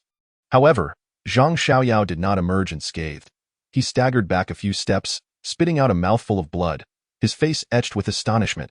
He had assumed his 2 top-tier flying swords would easily withstand the blow. But to his shock, the opponent had managed to inflict damage with such low-grade swords. The density of spiritual power emanating from Gu Yun was a stark contrast to the man he had been previously. Zhang Xiaoyao's heart now brimmed with caution. Before he could regain his composure, a flying sword homed in on him like a relentless predator. Get away! Zhang Xiaoyao retreated hastily, yet he had gravely underestimated Gu Yun's flying swords. Puff! A muffled thud resonated as a sword pierced Zhang Xiaoyao's chest. The impact nearly robbed him of breath, and in the next moment, the sword broke into 2, plummeting into the ocean. A bead of cold sweat trickled down Zhang Xiaoyao's brow. Had it not been for the protection of his golden silkworm silk armor, coupled with the inferior quality of Gu Yun's sword, he would have surely met his demise. Chapter 32. Merciless killing. The initial probing attack allowed Gu Yun to gradually acclimate to the enhancement of his spiritual power. The distinction between spiritual power and the realm of spiritual mastery was akin to night and day, and the utilization of spiritual energy varied considerably. For cultivators, the spiritual master realm marked the true commencement of their journey in the cultivation world. Although Zhang Xiaoyao was at a false master level, he was still not a genuine spiritual master, rendering his comprehension and application of spiritual energy less adept. In contrast, Gu Yun, despite not being able to fully unleash the power of a spiritual master, and appearing outwardly as anything but a spiritual master, had already attained a level of control over spiritual energy equivalent to, if not surpassing, that of a spiritual cultivator. Who on earth are you? What is your cultivation level? Zhang Xiaoyao was astounded. How could Gu Yun have undergone such a monumental transformation in less than half an hour? Gu Yun remained silent, summoning several more flying swords to form a sword array in the air. This time, he would not confront Zhang Xiaoyao head-on. His spiritual power was greater, and controlling the flying swords came naturally to him. There was no need for a direct clash, as the disparity between their flying swords was simply too vast. Whoosh! A flying sword zipped past Zhang Xiaoyao's chest, sending sparks flying. The sound of the sword scraping against the golden silkworm silk armor was jarring. Following that came the second, third. Each flying sword struck true. Should Zhang Xiaoyao attempt to block with other treasures, the swords would deftly evade, thwarting his plans to dismantle them. Jiu Yun, cradling Wu Mu Ruar in one arm while manipulating the flying swords with the other, occasionally unleashed a burst of heavenly spirit fire, leaving Zhang Xiaoyao in a state of despair. Although Zhang Xiaoyao had not yet sustained any life-threatening injuries, Gu Yun was gradually eroding his defenses with overwhelming spiritual power, in a short span. The golden silkworm silk armor was already riddled with fine scratches. While this protective artifact was formidable, it could not withstand countless assaults indefinitely. It was only a matter of time before Gu Yun would breach its defenses, at which point Zhang Xiaoyao would be utterly powerless against Gu Yun's erratic onslaught. After half an hour, a glimmer of despair flickered in Zhang Xiaoyao's eyes. Without Gu Yun uttering a word, he knew that something had changed within Gu Yun, most likely a significant surge in spiritual power, propelling him to the semi-master level, or perhaps even brushing against the threshold of the spiritual master realm. At this rate, I stand no chance against him. Though Zhang Xiaoyao was seething with rage, he found himself at a loss. After a brief contemplation, he resolved to retreat from the fray. Once he departed this maritime expanse and returned to the Nanyue kingdom, he could leverage the power of the Xiaoyao alliance to deal with Gu Yun. The Qingshan sect was already weaker than the Xiaoyao alliance. Would they truly sever ties with the Xiaoyao alliance over a disciple of mere spiritual power? When the time came, a few fire-tongue herbs would surely persuade the Qingshan sect to hand Gu Yun over to the Xiaoyao alliance. With this thought in mind, Zhang Xiaoyao immediately directed his flying sword to retreat. The spiritual master realm? Indeed, it is entirely distinct from the spiritual power realm. Although I can only exert 90% of my strength, it is already more than enough to overwhelm Zhang Xiaoyao. Gu Yun mused inwardly. He had not yet exerted his full strength. Firstly, he was still familiarizing himself with his newfound spiritual power, and secondly, Zhang Xiaoyao possessed formidable treasures. Though currently at a disadvantage, should he drive Zhang Xiaoyao to desperation, it was likely he would resort to employing some spiritual treasures, potentially resulting in a deadly confrontation with Gu Yun. Elder, he has departed. Wu Mu Ruar finally breathed a sigh of relief. Not long ago, she had almost resigned herself to death. Yet just as she had felt the deepest despair, Gu Yun had emerged from the rubble now, nestled closely against Gu Yun. She had no desire to part from him. They were finally safe. Zhang Xiaoyao had left, and they no longer needed to flee for their lives. I shall lead you to vengeance. Gu Yun spoke softly, then, with a swift motion, sent a flying sword slicing through the air in pursuit of Zhang Xiaoyao. The entire Wumu tribe, save for Wumu Ruer, perished at the hands of Zhang Xiaoyao. The elderly, women, and children lay lifeless across the fields, and she yearned to devour Zhang Xiaoyao's flesh and blood. However, she found herself utterly powerless. Having narrowly escaped death at his hands, the thought of vengeance felt like an unattainable dream. Wumu Ruer's heart was already ashen. I will take you to exact revenge. Those 6 words etched themselves deeply in Wumu Ruer's heart. Causing her eyes to redden with emotion, in less than an hour, the mist began to dissipate slowly. This was not welcome news for Zhang Xiaoyao, who had hoped to use the fog as a shield against Gu Yun's relentless pursuit. Once I return to the Nanyue kingdom, I will eradicate this scoundrel and his entire family, leaving no one behind. Zhang Xiaoyao hastened his escape, cursing inwardly that a sound of slicing air drew near. Zhang Xiaoyao, you cannot escape. This sea shall be your grave. Gu Yun's voice echoed in Zhang Xiaoyao's ears as a flying sword silently approached his back. Pfft. A crimson line appeared on Zhang Xiaoyao's back. Damn it! Panic and shock coursed through Zhang Xiaoyao. He had not anticipated that his golden silkworm armor's defensive capabilities would diminish after repeated assaults. Though the wound was shallow, the searing pain pierced his mind. Throughout his life, no one had dared to harm him. Even those who had merely brushed against him had met their end at his hands. Yet now, Zhang Xiaoyao found himself at a loss, filled with fury but with no outlet for it. He longed to slay Gu Yun, but understood that it was beyond his reach. The only option was to flee. If he could encounter disciples from other sects, Gu Yun would not dare to act against him. Whoosh! Another sword strike. Almost every breath brought another flying sword hurtling past. Zhang Xiaoyao could not discern where these swords aimed. He could only protect his vital points. To defend himself fully would slow his escape, making it easier for Gu Yun to catch up. Gu Yun, however, was in no rush. He had not even used his last high-level speed talisman from Fengming Xian. Saving it for a critical moment, as time passed, regardless of how Zhang Xiaoyao fled, Gu Yun followed at a leisurely pace. Zhang Xiaoyao's back was a gruesome sight, blood and flesh mangled beyond recognition. Gu Yun, do you truly dare to kill me? I am the young master of the Xiaoyao alliance. Should you slay me, you will offend the entire Xiaoyao alliance. Zhang Xiaoyao shouted vehemently. Whoosh! Another sword struck, the agonizing pain affirming Gu Yun's answer. Gritting his teeth, Zhang Xiaoyao replied, Gu Yun, do not think you can truly kill me. I possess several life-preserving treasures, capable of claiming your life, though their use will greatly harm me, if you persist in your pursuit. I would rather face the peril of being slain by a beast than allow you to take mine. Whoosh! Another sword sliced through Zhang Xiaoyao's left arm, blood gushing forth. Gu Yun, we have no deep-seated enmity. I can overlook the deaths of several Xiaoyao alliance disciples. Let us call it even. I will not trouble you again. Let us pretend we have never met. Zhang Xiaoyao swallowed a few medicinal pills while shouting desperately. Yet, all that awaited him were the whistling swords. Apart from his chest, barely any part of Zhang Xiaoyao's body remained unscathed. The precious golden silkworm armor resembled a tattered fishing net, barely clinging to him. Gu Yun, should you agree to my terms, upon my return to the Xiaoyao alliance, I will present you with 50,000 spirit stones, 2 supreme spiritual treasures, and I shall also gift you 10 beautiful female disciples. Zhang Xiaoyao gritted his teeth. Gu Yun, what must I offer for you to relent? I have shown you ample sincerity, spirit stones, spiritual treasures, beauties, status. Whatever you desire, I shall provide. Must we truly fight to the death? Zhang Xiaoyao's eyes burned with desperation. Teetering on the brink of madness, yet he knew in his heart that unless he employed that treasure, he could not contend with Gu Yun.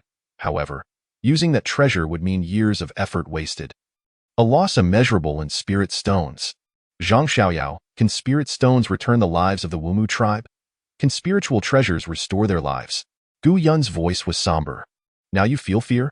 Did you ever consider such feelings when you took the lives of others? Every word from Gu Yun was devoid of emotion. Have you never killed? Were not the disciples of the Xiaoyao alliance your victims? What distinguishes you from me? Must you truly oppose me for those savages? Just nod your head, and all my promises stand. I could even swear a blood oath of brotherhood. And then you could join the Xiaoyao alliance, sharing in countless cultivation resources. The lives I have taken were all deserving of their fates. I shall not kill the innocent without cause. As Gu Yun uttered these words, a faint glow suddenly appeared within his dantian. If I do not kill you, my heart shall not find peace. After Gu Yun spoke these 8 words, the faint glow ignited. This fellow has actually grasped the Tao. I have truly underestimated him. The ancient deity Jin Yuan, seated in the chaotic space, suddenly opened his eyes, murmuring. Zhang Xiaoyao was filled with rage. He could not fathom Gu Yun's obstinacy. The conditions he had proposed were enough to entice countless cultivators. Yet Gu Yun chose to engage him in a fight to the death.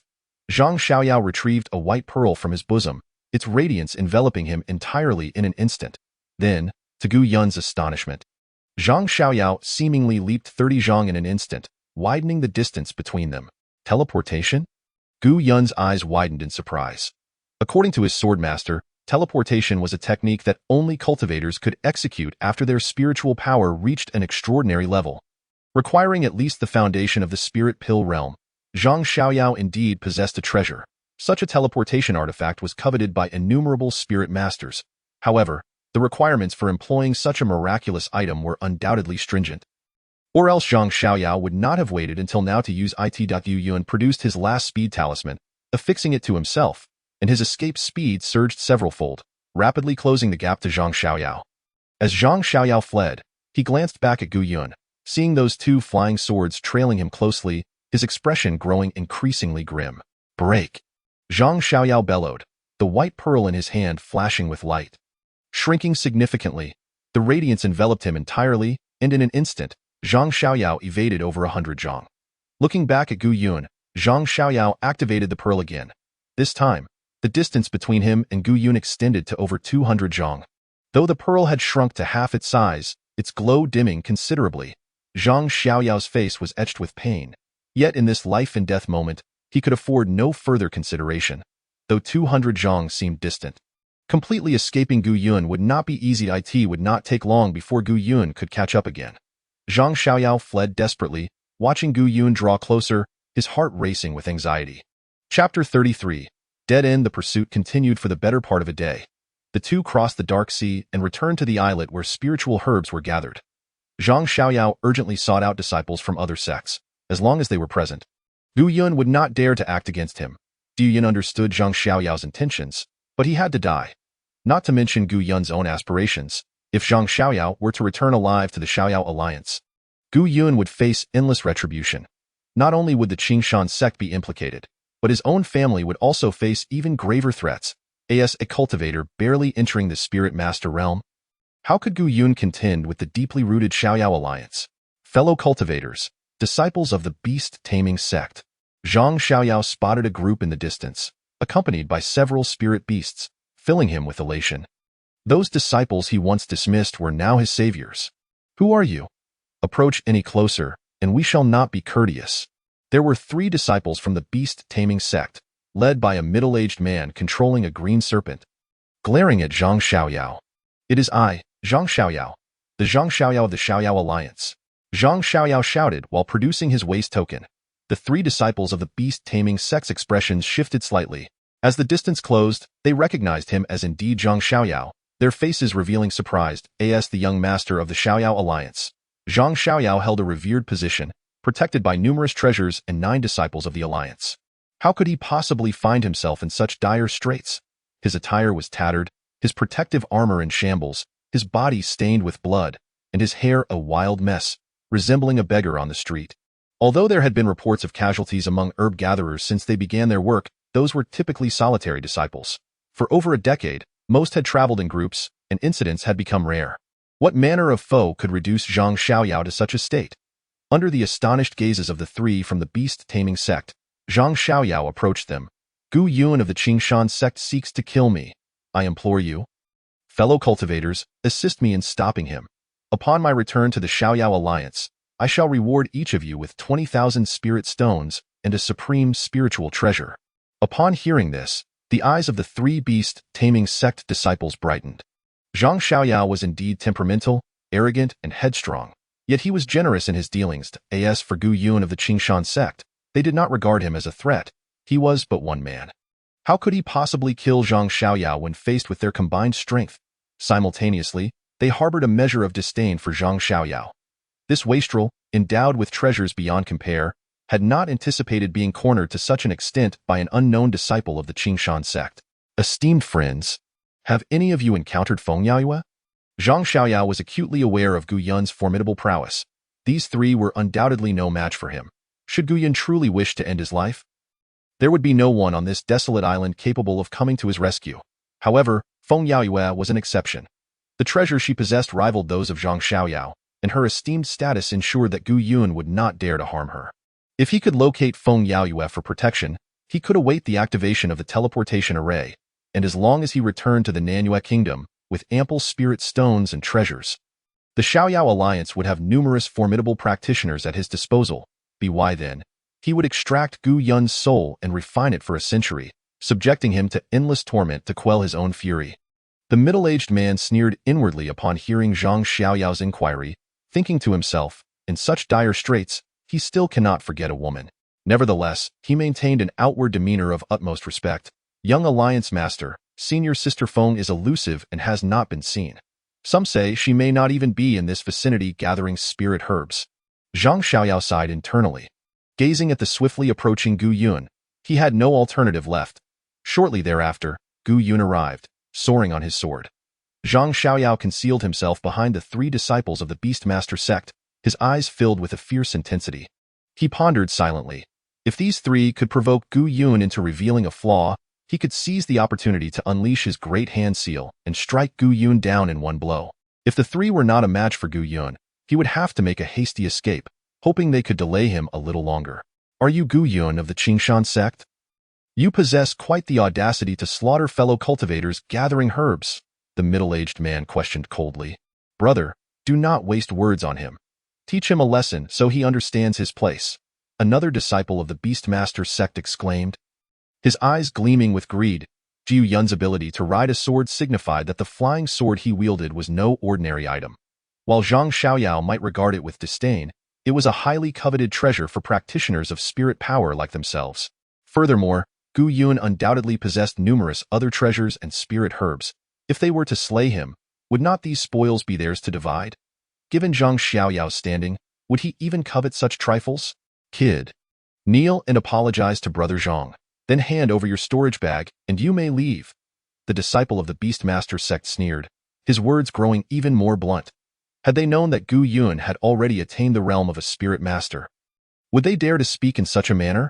Yet, who could believe that in just a few days, Gu Yun had managed to establish his spirit foundation and enter the spirit master realm? A cunning smile crept across Zhang Xiaoyao's face. His objective had been achieved. In this situation, Gu Yun would be reluctant to act recklessly, for the island's waters were not vast, and other disciples frequently roamed. Would Gu Yun truly massacre them all?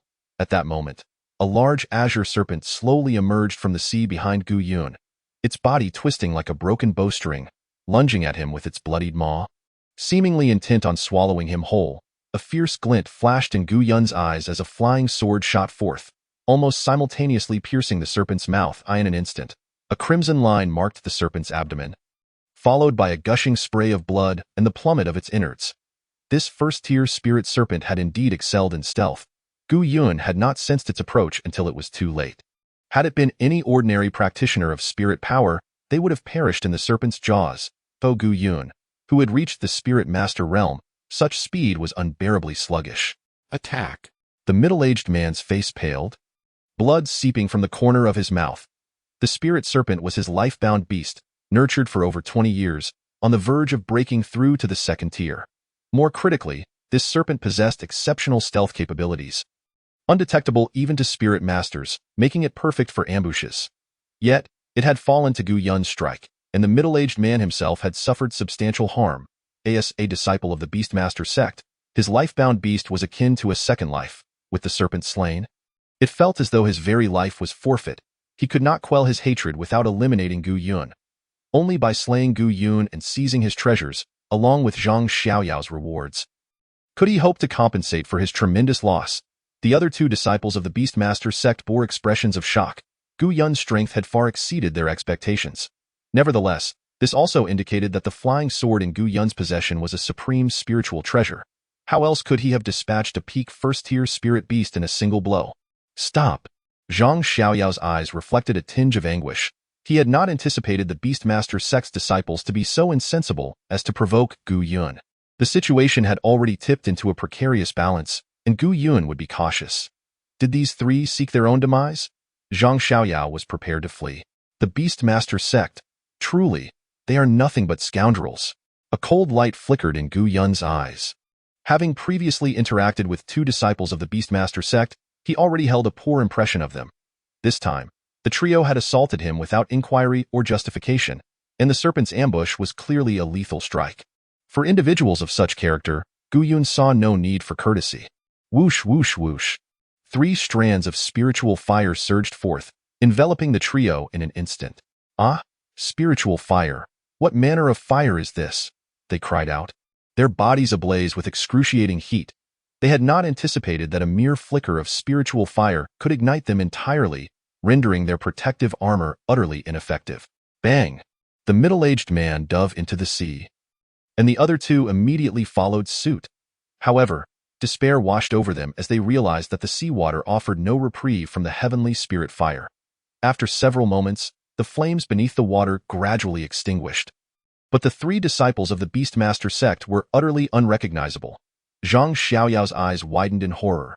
The potency of Gu Yun's spiritual fire exceeded all his expectations. Fortunately, he had discreetly retreated several paces. Otherwise, he too would have been compelled to utilize his icy spiritual treasure to evade the flames. Zhang Xiaoyao felt utterly helpless. He had not anticipated that the 3 from the Beastmaster sect would be so inept as to be incapable of even momentarily stalling Gu Yun. Gu Yun, do you truly wish to compel me into a life-or-death struggle? Zhang Xiaoyao's throat was hoarse, his eyes bloodshot. Die! Gu Yun's gaze was frigid as he summoned another strand of spiritual fire. This is of your own making.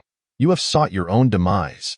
Zhang Xiaoyao seemed nearly deranged as he produced a dagger and inflicted a deep gash upon his left arm. Between flesh and bone, a black orb the size of an egg emerged. This orb was adorned with strange cloud patterns, and upon a mere glance, Gu Yun felt dizzy and disoriented in an instant. A plume of black mist emanated from the orb, enveloping Zhang Xiaoyao entirely. Simultaneously, the heavenly spirit fire surged toward him, colliding with the black mist. Boom! A muffled sound echoed as the heavenly spirit fire was instantaneously extinguished, vanishing without a trace. Soon, the black mist dissipated, leaving Zhang Xiaoyao's visage appearing aged by over a decade, with wrinkles now etching his forehead. Gu Yun, I once promised you a substantial reward, yet you insist on taking my life. Now, I shall show you the terror of death. Zhang Xiaoyao's voice grew coarse, each word resonating with an unusual thunderous timbre. The very waters beneath him quivered in response to his voice. Wu Mu Ru'ar displayed a pained expression. Her eyes glazed, her consciousness fading. Gu Yun too felt a buzzing in his head. Chapter 34. Spirit Demon. I never expected to encounter a practitioner of the spirit demon in such a place. The fire dragon worm materialized beside Gu Yun, its voice echoing the words of the ancient golden god. Kid, you ought to thank me. I helped you solidify your spirit foundation, and now I shall assist you in subduing this spirit demon. The fire dragon worm opened its maw wide, a formless power enveloping Zhang Xiaoyao. No, no. Zhang Xiaoyao's eyes were filled with terror. The black mist, like a garment, rose from below, ultimately coalescing atop his head into a black orb. Whoosh! The fire dragon worm inhaled forcefully, swallowing the orb whole. Its body transformed to a deep black, shrouded in swirling mist, before collapsing, its form becoming rigid. The golden goddess essence swiftly extricated itself, merging into Gu Yun's body. No, you cannot take my spirit root. That is my spirit root. At this moment, Zhang Xiaoyao resembled a weary man of 50, his complexion haggard, unable to wield even a flying sword, staggering as he approached Gu Yun with reckless abandon. Yet after just 2 steps, his form grew increasingly indistinct, eventually dissipating into formless ash, vanishing without a trace on the island. Only a few storage bags and his tattered golden silkworm armor remained. The abruptness of these events left Gu Yun momentarily dumbfounded. Spirit demons, like the divine clan, are beings born from the primordial chaos. However, spirit demons exhibit greater variability, and their power is relatively weak, leading to their eventual extinction. This kid must have acquired the seed of a spirit demon from somewhere, merging it with his own body. Given a few hundred years, he could have achieved great things. Alas, he encountered me. The crystal core of this fire dragon worm has already been consumed by you. It is now a fitting vessel to preserve the demon seed. Keep it safe. It will serve great purpose for you in the future. Ancient words of gratitude escape my lips as I reflect on Zhang Xiaoyao's recent actions. The power of the spirit demon is indeed formidable. Yet it is a pity that he encountered the golden primordial deity, his nemesis, at such an inopportune moment. Gathering the remains of the fire dragon louse into a small box, I also collect the storage bags of Zhang Xiaoyao and the 3 members of the Beastmaster sect, meticulously cleansing this area until not a trace of battle remains. Only then do I set the unconscious Wu Mu Ru'er aside and settle into a meditative posture to recuperate. Our herbal gathering expedition is nearing its conclusion, and this journey has exposed me to the harsh realities of the cultivation world. Had I not possessed the celestial spirit fire and the assistance of the golden primordial deity, I would have likely faced grave peril. This experience serves as a form of training for me, and the rewards have been substantial. I have now reached the realm of Spirit Master. Upon my return, with the ingestion of several spirit soul pills and completing the cultivation of 2 spirit bases, I should find myself formidable within this realm. Furthermore, the haul of spirit stones and treasures has been impressive. Particularly notable is the storage bag belonging to Zhang Xiaoyao, which contains a staggering 100,000 spirit stones, along with exceptional spiritual treasures such as the Great Hand Seal, the Black Spear, and the White Teleportation Pearl. Among these, the pearl is the most precious, currently the size of a grain, yet I have discovered that with the nurturing of spirit stones, it will gradually grow, eventually granting me the ability to teleport. Although it can only be used a few times, it will undoubtedly prove invaluable in critical moments. Naturally, such a treasure should not be utilized lightly, lest it expose my involvement in Zhang Xiaoyao's demise or attract the covetous eyes of others. As for the exquisite flying swords, there are more than a dozen in total, confirming the considerable wealth of the young alliance leader of the Xiaoyao alliance. In addition to Zhang Xiaoyao's storage bag, I have also acquired several storage bags made of black beast skin, likely belonging to the 6 burly men clad in hide. While these bags contain few spirit stones, they are filled with beast skins, bones, and fangs, valuable treasures from the demon beasts, all of notable quality, which will surely fetch a handsome price upon my return to the southern Yu Kingdom. Additionally, one of the storage bags contains a map, revealing that there are indeed cultivators in this maritime region, albeit distanced from here. These 6 men have traversed from a far-off sea, though their motives remain unclear. However, I have little time to ponder such matters, with only a little over 2 days remaining until my return. It is time to head back. Thank you, Senior. Wu Mu Ru'er, having awakened at some point, kneels before me. I cannot help but marvel at the resilience of the Wu Mu people. Her scorched flesh has nearly healed. I wave my hand dismissively, choosing not to elaborate further. Though the enmity of the Wu Mu clan has been resolved, the lives of dozens cannot be overlooked. From my storage bag, I retrieve several bone chains. Presenting them to Wu Mu Ru'er, these are the possessions of your kin. I return them to you now. Thank you, Senior. Wu Mu Ru'er's eyes glisten with tears as she gazes upon the bloodied bone chains. Remnants of once living beings, I let out a soft sigh, producing a small vessel along with some spirit stones. For the next 3 years, it is unlikely anyone will venture here. However, be cautious of those 6 burly men. Their origins are uncertain. Senior, are you leaving? Can you take me with you? I shake my head gently. Wu Mu Ruar's spiritual energy is far too weak to endure the transportation array. Furthermore, the foaming family has its own rules. Should I bring Wu Mu Ruar back? She might very well be imprisoned by them. I can only leave her with some treasures, hoping she can survive in this untamed land. Ah, if it isn't junior brother Gu Yun? A mocking voice rings out from a distance. Several dozen feet away, 3 small boats approach, revealing 9 disciples from the Qingshan sect. Lu Tianba narrows his eyes, scrutinizing me. Junior brother Gu, it seems fortune smiles upon you, as you found yourself a native woman to indulge with. Have you gathered enough spirit herbs to ascend to the spirit master realm? I remain seated, my expression indifferent. I hold little regard for these individuals. I am no longer the Gu Yun of yore. I have ascended to the realm of spirit master. No longer merely a disciple reliant on Elder Tang's patronage. The 9 approached the islet, casting cold glances my way, a few of them furtively eye Wu Mu Ruar, their gazes betraying a hint of greed. Despite her dark complexion, there is a wild beauty about her that contrasts sharply with the fair and delicate Feng Yaoyue. They dare not even dream of the latter, yet the sight of this native woman in my company incites their displeasure. Lu Tianba's expression darkens. He had assumed I would have perished long ago, yet I have persisted. He is particularly interested in my fire spiritual treasure, capable of breaching the defenses of the demon crocodile. Moreover, should I return to the Qingshan sect and inform Elder Tang of their audacity in seizing my demon crocodile only to hand it over to Zhang Xiaoyao, they would face severe repercussions.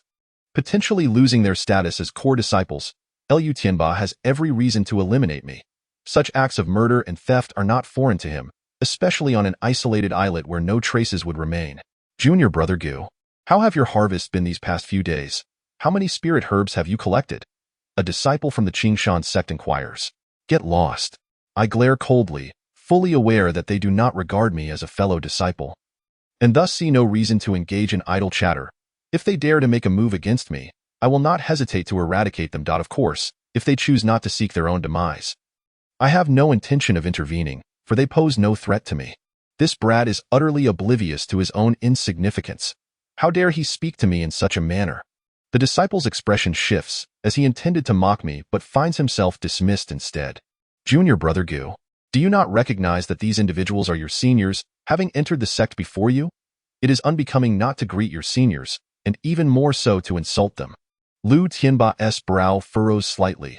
He had expected me to show some trepidation, recalling that I had previously distanced myself from them out of fear.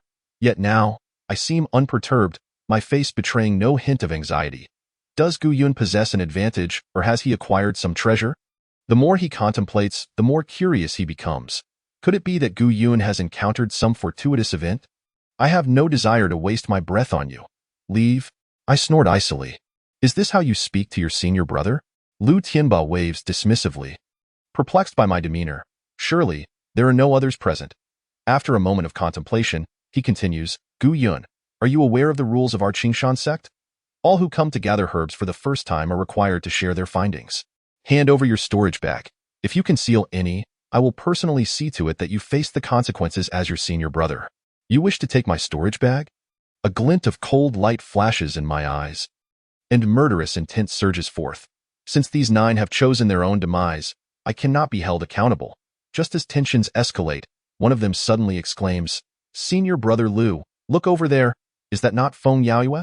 In the distance, a young woman in white glides through the air on her sword. Among the cultivators, women are already a rarity, and those who can soar upon a sword are even fewer, despite the considerable distance. We all recognize her instantly. My brow furrows slightly. With an outsider present, I am now at a disadvantage. Lu Tianba's eyes flash with malice. Feng Yaoyue's timing is impeccable, arriving just as we were about to execute our plans. To slay a fellow disciple is a grave sin. Should word reach the Qingshan sect, our fates would be sealed. Lu Tianba can only hope that Feng Yaoyue departs quickly, allowing them to strike at their leisure. Yet I, undeterred, begin to explain cultivation techniques to Wu Mu Ruar. Our fates are intertwined. With no further aspirations, I await the array's activation to return to the Qingshan sect, taking this time to impart knowledge to Wu Mu Ruar, hoping that her cultivation will enable her to survive on this islet.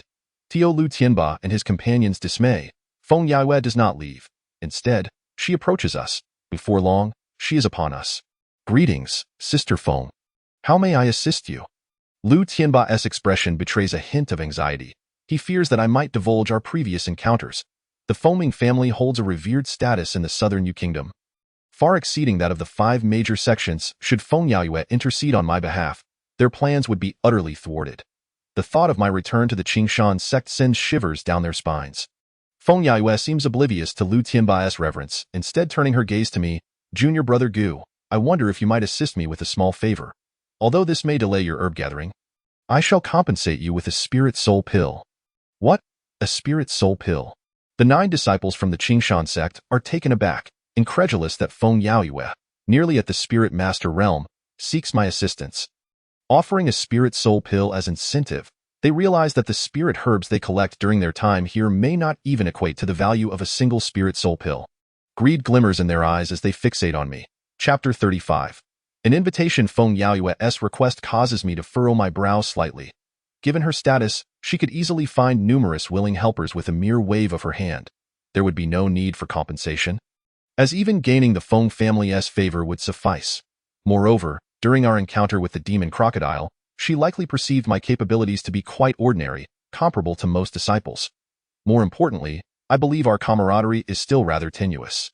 With merely 2 days remaining until the return date, he found it entirely unnecessary to exert himself for a soul essence pill that was of no real significance to him. Ji Yun clasped his hands together in a gesture of respect and said, Sister Feng, I still have matters to attend to, and I fear I am unable to assist. Upon hearing this, the disciples of Qingshan sect displayed expressions of utter astonishment, as they believed Gu Yun had lost his mind. The price of a single soul essence pill was enough to entice anyone. Moreover, the goodwill of the future patriarch of the Feng family was a rare opportunity. Yet, Lu Tianba felt a secret thrill within. He had not anticipated Gu Yun would reject Feng Yaoyue. This was advantageous, for once Feng Yaoyue departed, they could secretly eliminate Gu Yun. Junior brother Gu, I truly require your assistance. In addition to the soul essence pill, upon our return to Nanyue Kingdom, you may select a top-tier spiritual treasure from my foaming pavilion. Feng Yaoyue said with a bow. Regardless of whether this endeavor succeeds or not, I assure your safety. Furthermore, she bit her crimson lips slightly, her voice diminishing. I can reserve a spot for you in my marriage selection contest. This statement left the disciples of Qingshan sect in a state of shock. Gu Yun furrowed his brow. A beauty of Feng Yaoyue's caliber was something many could only dream of. Furthermore, she had always been as cold as jade, and even someone as formidable as Zhang Xiaoyao would encounter difficulties with her. Her sudden mention of marriage was indeed surprising. However, according to the traditions of the Feng family, one must advance to the level of a spiritual master before discussing marriage. Rumors had it that Feng Yaoyue had come to this island to seek opportunities for advancement, and her eager demeanor suggested there was truth to this. Yet, these conditions were insufficient to sway Gu Yun. Having just emerged from a fierce battle, condensed 2 spiritual foundations, and needing to care for Wu Murua, he had little time to assist Feng Yaoyue. Observing Gu Yun's indifference, Feng Yaoyue's expression shifted slightly. In Foaming City, her every call was met with compliance. She had never encountered rejection. Even Zhang Xiaoyao, a figure who commanded respect in Nanyue Kingdom, would not dismiss her requests. Yet Gu Yun had unequivocally turned her down. If you assist me, I can arrange for you to take her back to Nanyue Kingdom. Feng Yaoyue fixed her gaze upon Wu Murua. Really? Wu Murua's face lit up with joy. Her kin had perished, and Gu Yun was her only support. This condition was one Gu Yun found hard to refuse, as the destruction of the Wu clan was not entirely unrelated to him. Furthermore, Wu Murua had nearly lost her life while gathering fire tongue grass, and now that she had yet to fully recover, he did not wish to leave her alone in this savage land. Very well, I shall agree. Gu Yun rose slowly to his feet. Yu Tianba's expression turned extremely grim. For this was the outcome he had dreaded most, yet he could not prevent Gu Yun from leaving. He did not dare to oppose Feng Yaoyue. Very well, I shall seek other opportunities. Lu Tianba mused inwardly. The journey is long. Come aboard my flying sword, and we shall proceed together. Feng Yaoyue glanced at Wu Murua. Astonished that her casual remark had swayed Gu Yun, it was evident that Gu Yun held this woman in high regard. Reflecting on her earlier comments about the marriage selection, Feng Yaoyue felt a mix of embarrassment and anger. She had always held herself in high esteem and never imagined she could be overshadowed even by this native girl. Did she truly lack allure? Let the friends of Qingshan sect take care of this girl for now. Lu Tianba's heart leaped with joy at this suggestion. Gu Yun's concern for the native girl could be exploited. If they seized her now, they would not fear Gu Yun's return. Indeed, junior brother Gu, you must be swift in your return. We shall naturally look after this girl. The disciples of Qing Shan sect were elated. Gu Yun let out a cold snort, holding Wu Murua close as he ascended on his sword. Let us go. Time is of the essence. What are you doing? Feng Yaoyue furrowed her brow.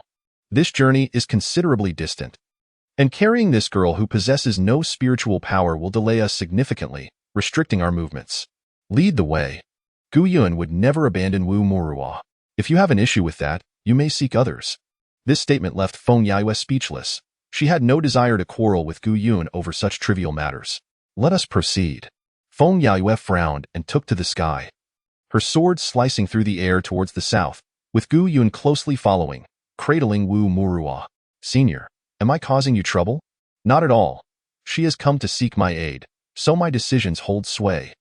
For the next few days, stay by my side. You may inquire about any cultivation queries you have. Understood. Wu Murua rested her head gently against Gu Yun, finding solace in his presence, a sensation that felt fleeting. After approximately half an hour of travel, Feng Yaoyue pressed forward with determination, eager to demonstrate to Gu Yun that his cultivation was not high, and bringing along a native girl would greatly impede their progress. If not for her haste, she would not have allowed Gu Yun to board her flying sword. To Feng Yaoyue's astonishment, Gu Yun followed at a distance of 3 zhang, unhurried and showing no signs of spiritual exhaustion. She discreetly observed the flying sword Gu Yun wielded. It was an exceedingly ordinary sword of low cost. Could he truly match the speed of her foaming sword with such a device? Had Gu Yun intentionally concealed his strength that day? Feng Yaoyue's brow furrowed. During their joint effort to defeat the demon crocodile, she had closely monitored Gu Yun's every move, and he did not seem like someone who would deliberately hide his cultivation. Nevertheless, this was not entirely unfavorable for Feng Yaoyue. The greater Gu Yun's strength, the more he could assist her. The trio moved swiftly, retracing the path Gu Yun had taken to pursue Zhang Xiaoyao. This surprised Gu Yun, and before long, they crossed the dark sea, drawing closer to the island of the Wu clan. At this moment, Feng Yaoyue came to a halt. Junior brother Gu, although this journey harbors no significant dangers, we must not let our guard down. There are soul essence pills, some spiritual stones, and potions to replenish spiritual energy nearby. Feng Yaoyue handed him a storage pouch. Ji Yun paused briefly before accepting it. The allure of the soul essence pills and spiritual stones was not particularly great for him, but the potions to replenish spiritual energy were exceedingly precious. When cultivators traversed the world, they inevitably encountered various situations. Should their spiritual energy be depleted? No matter how high their cultivation, they would be unable to harness their true power, making potions that could swiftly restore energy invaluable. A resounding boom echoed from a great distance, causing Gu Yun's ears to ring, and he momentarily lost consciousness. A demon beast? Feng Yaoyue's expression changed drastically. Do not worry, it is the Sky Devourer. Wu Murua interjected. The Sky Devourer is colossal, consuming both sky and earth, and its every breath resonates like thunder. Audible from miles away. As long as we avoid it early, there is no danger by the sound. It should be 2,000 miles distant. 2,000 miles. The fact that the Sky Devourer's roar could travel such a distance spoke volumes of its might. However, with Wu Murua's explanation, Feng Yaoyue and Gu Yun felt reassured. After a moment of contemplation, Feng Yaoyue continued, the area where I require junior brother Gu's assistance is inaccessible to ordinary individuals, and there is little room for refuge on the outskirts.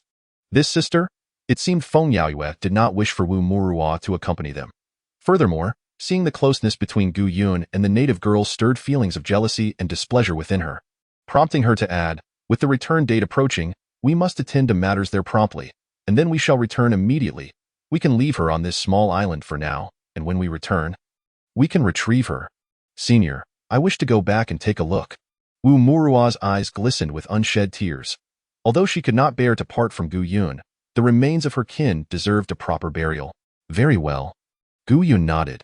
Retrieving a small boat from the storage pouch, Wu Murua removed a bone chain from around her neck, placing it around Gu Yun's, and whispered softly, you must remember to come find me.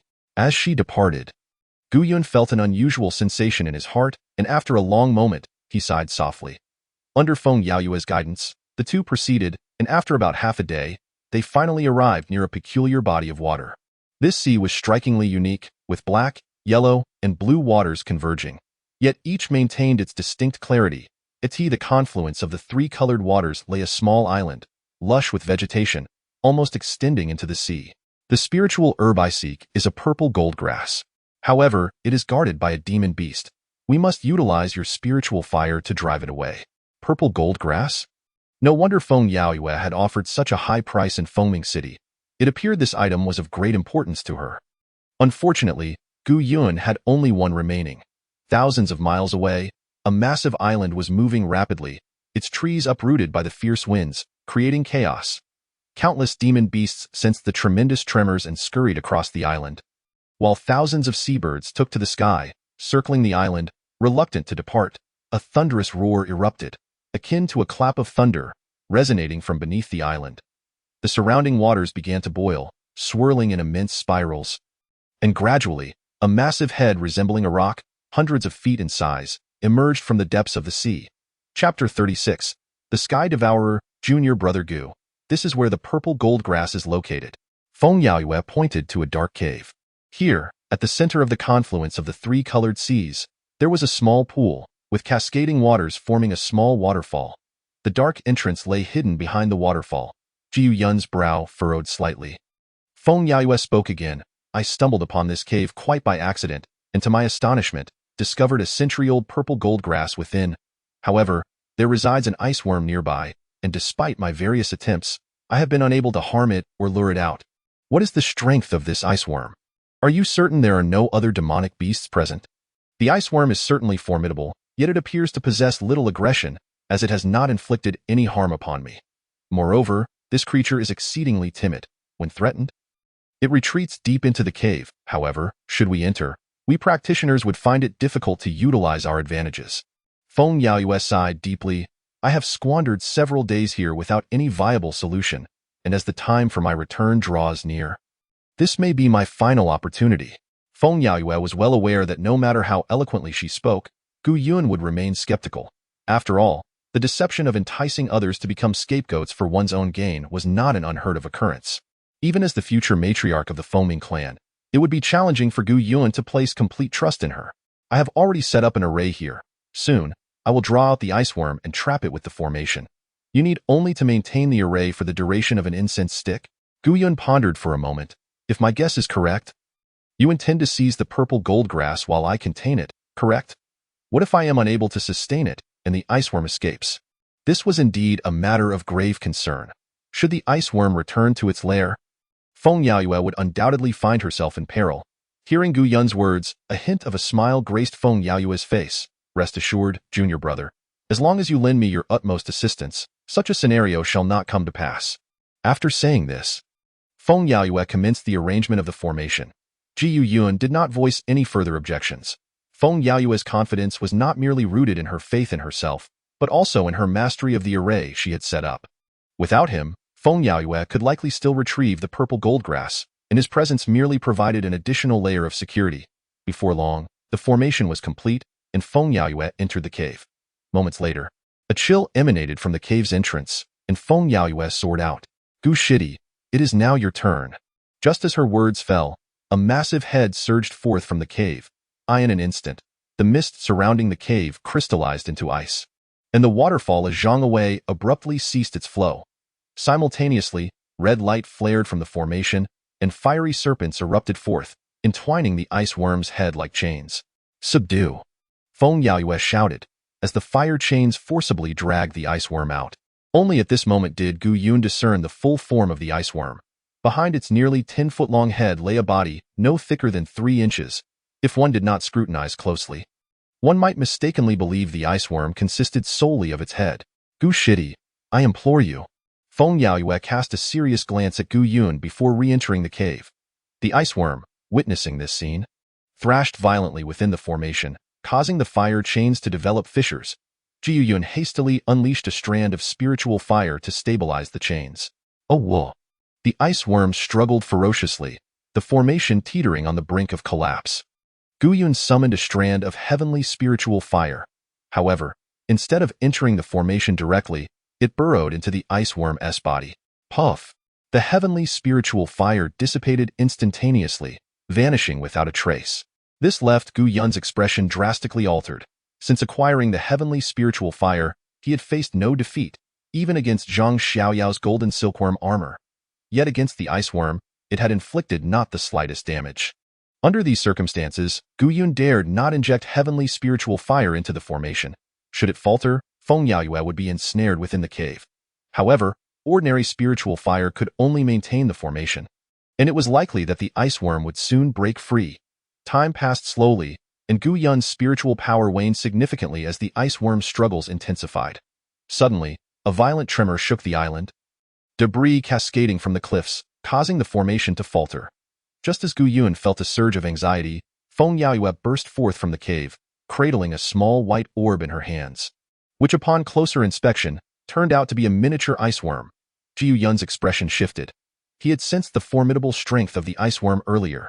This ice worm's timid nature, hidden away in the cave, was likely due to the presence of its juvenile counterpart. Had Feng Yaoyue only sought the purple gold grass without the juvenile worm, they could have departed unscathed. However, should they disturb the young creature, they would surely invoke the ire of the ice worm. Quickly, return the juvenile, Gu Yun urged. No, it has consumed the purple gold grass. I must take it with me. Feng Yaoyue's countenance was equally grim. She had initially believed she could effortlessly acquire the purple gold grass, only to discover that the ice worm's purpose here mirrored her own, to allow its young to consume the precious plant. With a thunderous roar, the island quaked violently, as if the earth were splitting apart. Feng Yaoyue staggered, inadvertently tossing the small ice worm away. Oh, whoa! The ice worm emitted a piercing howl, icy radiance enveloping its form, causing the formation to shatter explosively.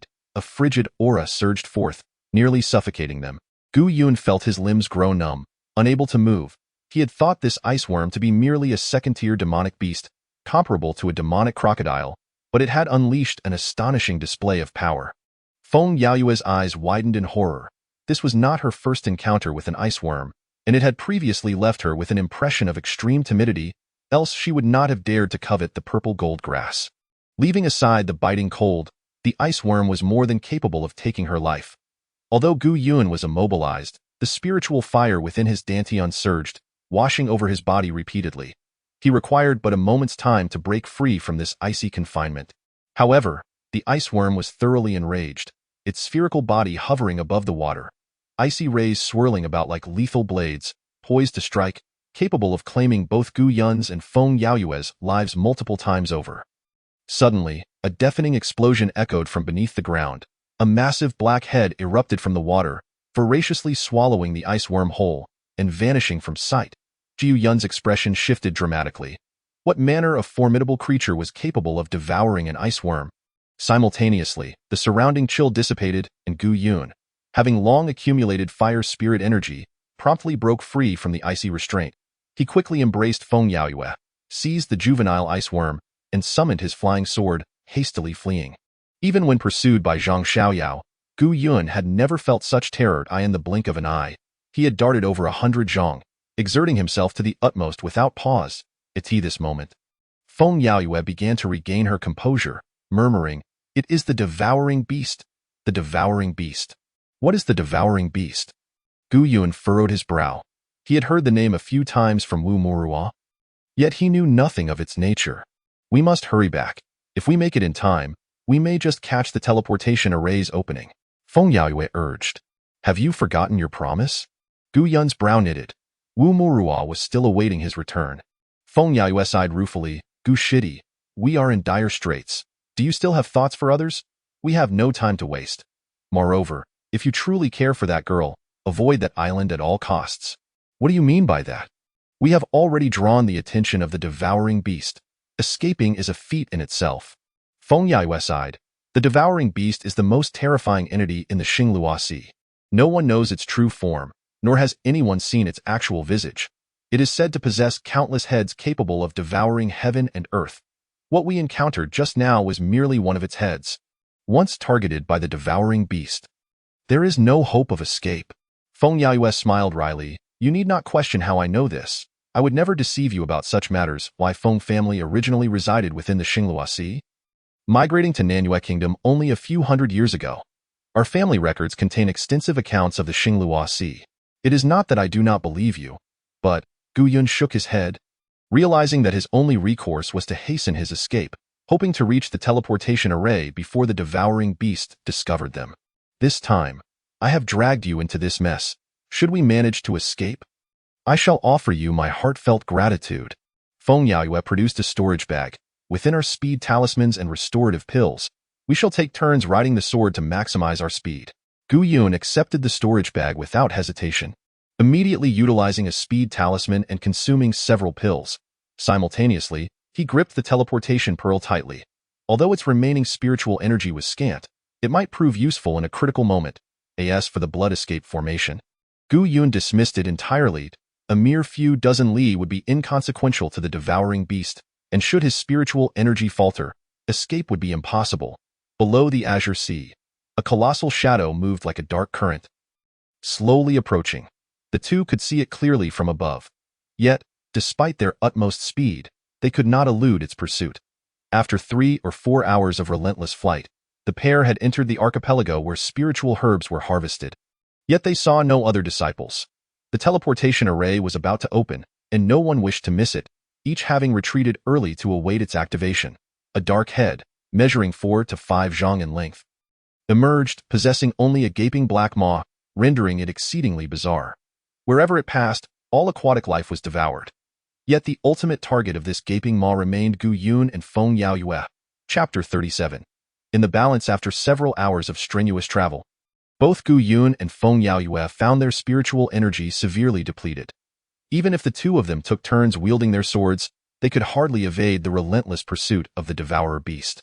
Moreover, this was merely one of its heads. Should the others manifest, their chances of escape would be utterly extinguished. Junior brother Gu, we are merely 20 miles from the teleportation array. Be why the time we arrive. The array may not yet be activated, Feng Yaoyue mused. If we draw the devourer beast there, the losses among the cultivators of Nanyue Kingdom will undoubtedly be catastrophic. Gu Yun nodded in agreement. Although the devourer beast's primary target was the two of them, anything that crossed its path would be devoured. Furthermore, if the array remained dormant, they would be unable to linger upon their arrival. You are right. Senior Sister Feng, we should lead the devourer beast in circles for a while longer, ideally allowing it to consume a few more demon beasts. When the array finally activates, we can enter and escape its grasp. I share your sentiments. Thus far, the devourer beast has revealed only a single head, while we are 2 in number. Given the short distance and time, let's disperse. If the beast chooses to pursue one of us, the other may find an easy way to escape. Feng Yaoyue's suggestion was indeed astute. Previously, they had collaborated, alternating their swordplay to conserve energy for a swift getaway. However, with the teleportation array now within reach, conserving energy was no longer necessary. They would expend every last elixir and talisman, as long as they could evade being devoured by the beast before the activation of the array. Feng Yaoyue produced a storage pouch. Junior brother Gu, there are 10 spirit recovery pills within. Use them wisely. Thank you, senior sister. Gu Yun replied with a respectful gesture. In such dire circumstances, elixirs for restoring spiritual energy were exceedingly precious. It was evident that Feng Yaoyue would not possess many herself, and her generous offering of 10 was truly remarkable. Junior brother Gu, I have burdened you today. Had it not been for my invitation, you would not find yourself in such peril. Should we both survive and return to Nanyue Kingdom, I will surely reward you handsomely. With a determined expression, Feng Yaoyue summoned her flying sword and swiftly fled into the distance. Jiu Yun, too, quickened his pace, and in an instant, they had separated by over 100 paces. The colossal head in the sea hesitated briefly after their parting, then relentlessly pursued Gu Yun without hesitation. Witnessing this, Gu Yun felt a tinge of helplessness. However, with their separation, each had an equal chance of being tracked by the devourer beast. Gu Yun could only lament his ill fortune.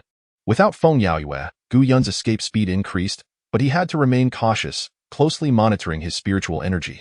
Should his energy deplete excessively, there would be no one to take his place, as long as he could endure for another hour. The teleportation array would officially activate, allowing him to return to Nanyue Kingdom. Just as Gu Yun was lost in thought, the sea suddenly erupted with violent waves, as another massive head emerged. These two heads were nearly identical in size, both gaping wide with their enormous black mouths. Jiu Yun's brow furrowed in concern. He had not anticipated the emergence of yet another maw. Did the devourer beast find him so intriguing? Before he could ponder further, the waters began to churn violently once more. One by one. Enormous heads surged forth from the depths, numbering over a dozen, with monstrous waves reaching heights of 10 zhang, causing the entire sea to roil, plunging the world into darkness. Gu Yun felt an unspeakable frustration. He could not fathom the reason behind this phenomenon. Just another quarter of an hour. Hold on. Gu Yun swallowed the last 3 spirit recovery pills, his eyes gleaming with determination. Although countless heads of the devourer beast loomed behind him, their speed was not particularly swift. He merely needed to endure this final stretch, several dozen miles away. At the teleportation array, Feng Yaoyue anxiously awaited. After parting with Gu Yun, the devourer beast had chosen not to pursue her but had instead followed Gu Yun, which alleviated some of her anxiety, though it also stirred a pang of guilt within her. Had she not invited Gu Yun, he would not have encountered the devourer beast. At this moment, a considerable number of individuals had gathered at the teleportation array. However, none from the Carefree Alliance had appeared, and only 5 from the Beastmaster sect and 9 from the Qingshan sect were present. Typically, fatalities during the gathering of spiritual herbs were rare. And even if they did occur, it would be merely 1 or 2 individuals. Moreover, it was astonishing that not a single soul from the expansive Carefree Alliance had been seen. The leader of the Beastmaster sect wore a grim expression, with 5 of their members still unaccounted for. The situation looked dire. This expedition to gather spiritual herbs had cost them half their numbers, and upon returning to their sect, he would find it impossible to provide an explanation. Lu Tianba covertly scrutinized Feng Yaoyue. A hint of suspicion creeping into his mind. Gu Yun had been invited by Feng Yaoyue, and now that she had returned alone, Gu Yun was nowhere to be found. Could it be that Feng Yaoyue had slain Gu Yun? Lu Tianba dared not approach her with such inquiries. Feng Yaoyue was not someone he could afford to offend. Yet, should Gu Yun have met his demise at her hands, it might not be entirely unfavorable. For while he had not acquired the treasures on Gu Yun's person, he could at least conceal the events surrounding this herb-gathering expedition and also avenge Lu Tianhua. For most, as the return time drew near, their spirits lightened as they counted their spiritual herbs and exchanged those they lacked at that moment. A series of thunderous waves shattered the calm. Boom! Like the sound of thunder, towering waves surged skyward, the splashes cascading forward in relentless torrents. What astonished everyone further was the astonishing speed of these waves, which seemed to breach dozens of zhang in the blink of an eye. What is that? Is it some kind of demon beast? All eyes turned toward the approaching waves. As the waves drew closer, shock and horror filled the onlookers' faces. What they beheld was not merely a monstrous wave, but rather a multitude of enormous heads surging through the sea. Each head bore an enormous black maw, devoid of any other features. Wherever they went, they consumed everything in their path, seabirds, fish, and shrimp alike. Leading this terrifying procession was a man clad in azure robes, flying swiftly on his sword. It was none other than Gu Yun. Feng Yaoyue's expression turned to one of terror. This was indeed their plan. Yet she had never anticipated the emergence of so many heads of the devourer beast. According to the records of the Feng clan, while the devourer beast was immensely powerful, it was also exceedingly rare, appearing only once in several hundred years. When it did manifest, it was invariably summoned by some spiritual object, remaining awake until it had consumed that object before descending into slumber once more. Could it be that Gu Yun possessed some extraordinary spiritual item? Quick, we must stop him. Panic gripped the crowd. They had only encountered a few demon beasts at most, never something as horrifying as this. Should these colossal heads reach them, the teleportation array would surely be compromised, and they would meet their demise here. That brat is still alive. Lu Tianba observed Gu Yun soaring on his sword. A mix of astonishment and fear flooding his thoughts. He knew well that Gu Yun had only joined the Qingshan sect 3 years prior. Although he had possessed 7th-tier spiritual power back then, his cultivation had steadily declined until recently, when it had only begun to recover. The fact that he had now advanced to the 10th tier of spiritual power was already remarkable, but Gu Yun's ability to soar on his sword was a testament to his extraordinary prowess. Lu Tianba was oblivious to Gu Yun's fortuitous encounters and attributed it all to Elder Tang's influence. Coupled with the esteem in which the sect held Gu Yun, should he return to the Qingshan sect and report the events here? Even the sect leader could not protect him. In that moment, Lu Tianba could only wish for Gu Yun's failure to escape. The array has activated. We can leave this place. A golden light shimmered over the teleportation array, heralding its imminent activation. Joy spread across the faces of the crowd. They were finally able to depart this perilous locale. A glimmer of happiness also graced Feng Yaoyue's features. Her delight was not solely for her own impending escape, but also because Gu Yun had managed to distance himself from the heads by over 10 zhong. By the time he reached the array, he would likely arrive just as it was set to activate. Gu Yun, in the distance, was acutely aware of the array's initiation. He recognized this as his sole opportunity and gathered all his spiritual energy, racing forward. Boom! The heads in the water seemed to multiply, trailing behind Gu Yun like a massive mountain, the surging waves reaching hundreds of zhong in breadth, creating immense whirlpools in their wake. Simultaneously, a head of several hundred zhong surged through the depths, swallowing both the sea and Gu Yun in its path, creating a vast void beneath him. Senior Sister Feng, we must stop him. If he arrives, we are doomed.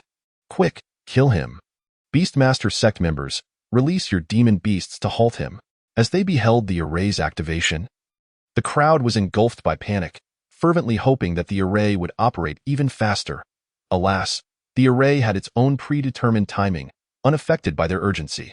Feng Yaoyue felt her heart racing, her throat dry, rendering her speechless.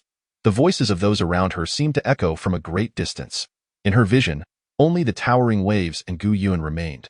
Moments later, the island surrounding the teleportation array suddenly dried up.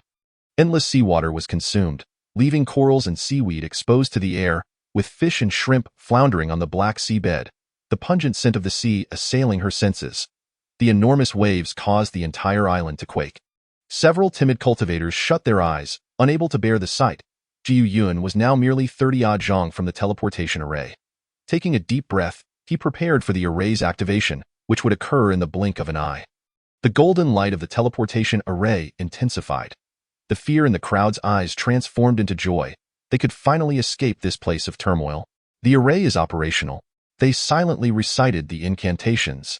Golden light enveloping them, their forms gradually becoming indistinct. Now is the moment. Gu Yun clutched the white teleportation orb tightly.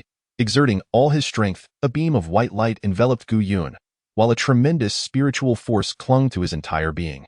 In the next moment, Gu Yun astonishingly materialized near the reef. Regrettably, the spiritual energy is too scant. Gu Yun lamented inwardly. The teleportation pearl had been used multiple times by Zhang Xiaoyao, leaving little spiritual energy remaining. Being able to transport him 30 zhong was already a remarkable feat. Otherwise, he could have directly entered the teleportation formation. This barely manifested the effect of instantaneous movement. To the other cultivators, Gu Yun merely appeared to have suddenly accelerated his evasion speed. Junior brother Gu, hurry! Feng Yaoyue urged anxiously. This is bad. The 9 members of the Qingshan sect turned pale. At that moment, a colossal maw suddenly erupted from the depths of the sea, engulfing Gu Yun in a single gulp. Almost instantaneously, dozens of golden lights flickered across the teleportation formation, causing everyone to vanish without a trace. Moments later, the sea surged, reclaiming the island. The towering waves dissipated, and the head vanished without a remnant. The ocean surface returned to tranquility, with only a faint golden glow lingering above the teleportation formation. Chapter 38. The Southern Yu Incident in Foaming City. Upon the teleportation formation of the Foaming Manor, the faces of the survivors were alight with joy. However, Feng Yaoyue's countenance was a mask of shock. She had witnessed Gu Yun being devoured by the devouring beast. According to the family records, once consumed by such a creature, there was no hope of survival. Young patriarch, you have returned. An elderly woman hurried over, her face etched with concern. What were the gains from this expedition? Were there any? I am rather fatigued. I shall take my leave first. Feng Yaoyue replied, her expression devoid of emotion. For the disciples of the Qingshan sect, this was indeed a moment of celebration. Jiu Yun had ultimately succumbed to the relentless pursuit of those gigantic heads and was swallowed whole. Although the loss of a disciple would certainly incur some punishment for Lu Tianba, it would be far from severe. In such circumstances, no one could escape. Even Elder Tang would have been powerless had he been present. Moreover, dozens of cultivators had witnessed this unfold, rendering Gu Yun's demise inconsequential to them. Furthermore, Elder Tang was not within the sect during the incident. Jiu Yun had been taken as a disciple by Elder Tang for too brief a time, maintaining only a decent rapport with Yu Jian.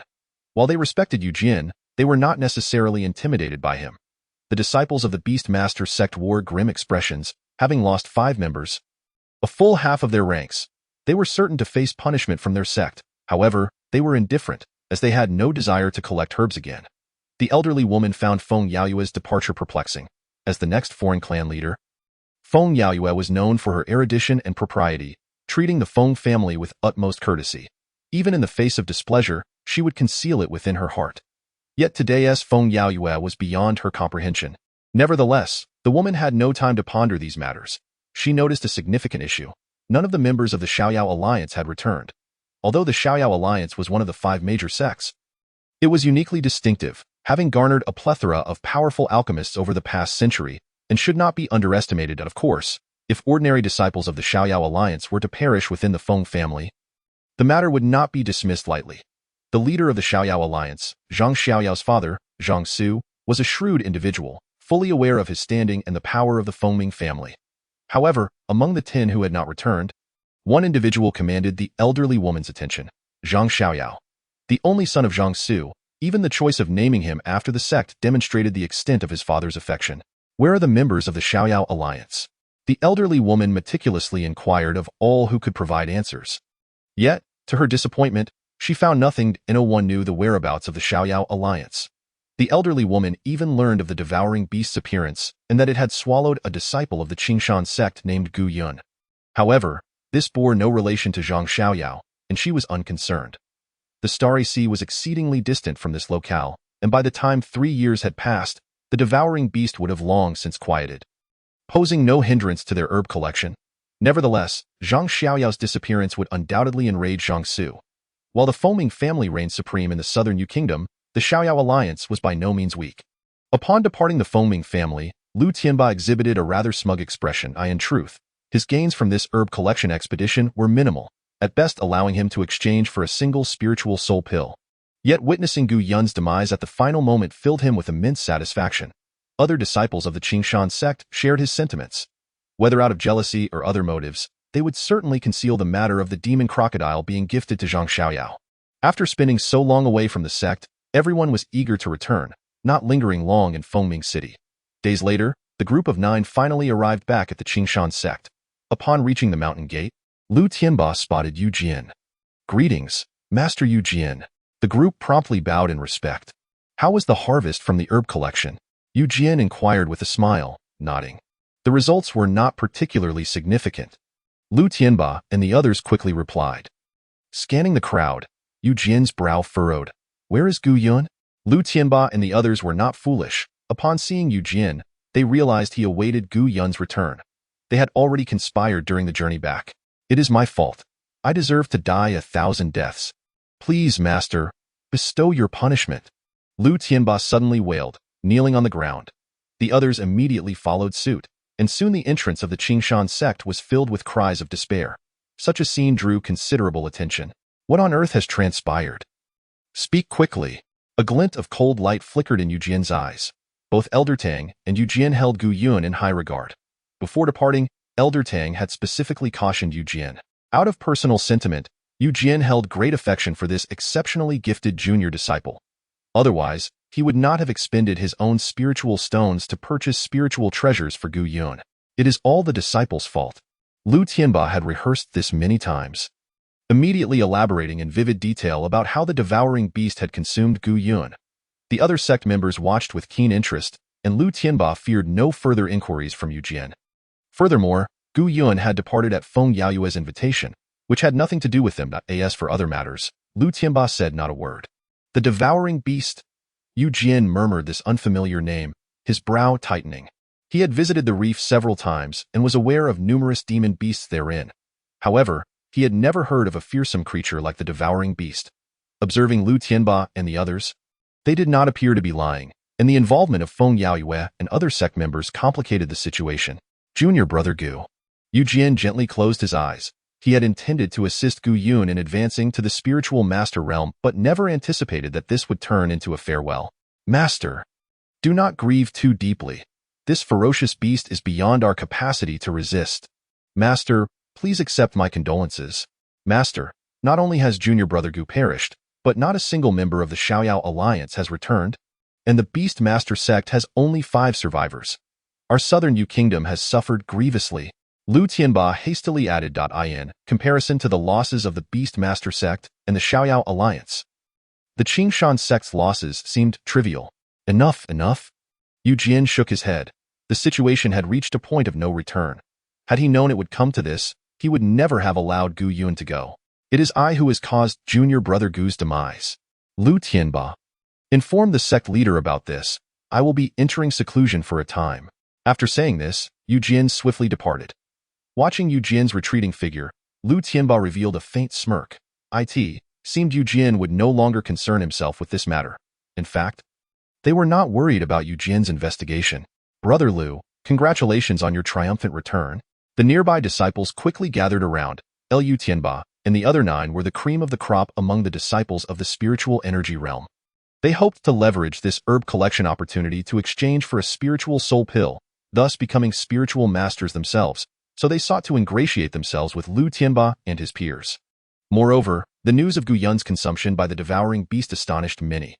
Over the past few months, Gu Yun had garnered immense acclaim, having consecutively defeated Lu Tianbing and Lu Zhonghua, and was taken as a direct disciple by Elder Tang, which left many astonished and envious.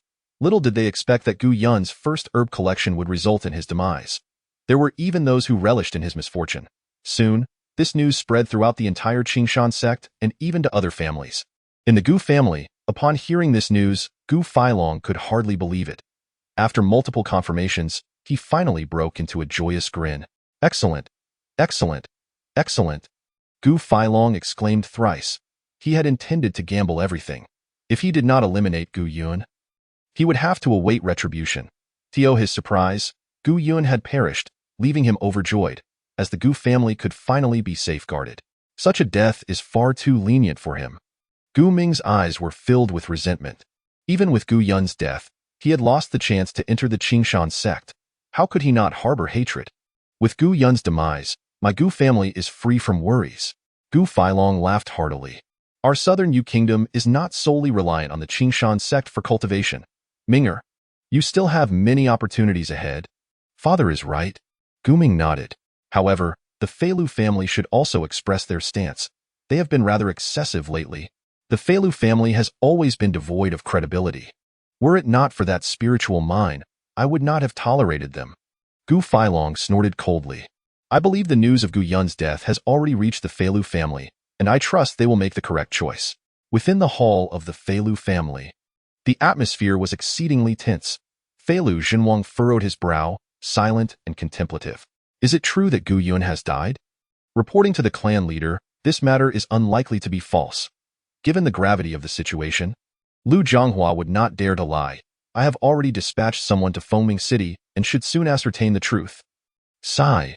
Feilu Xinwang let out a long sigh, a fierce glint flashing in his eyes. I never anticipated such a turn of events. Fortunately, I did not allow Gu Feitian to escape back then. As for how we address Gu Feitian, the Gu family should be well aware. If we wish to collaborate with them again, we must demonstrate some sincerity. Feilu Shangqing remarked, A mere Gu family dares to threaten the Feilu clan?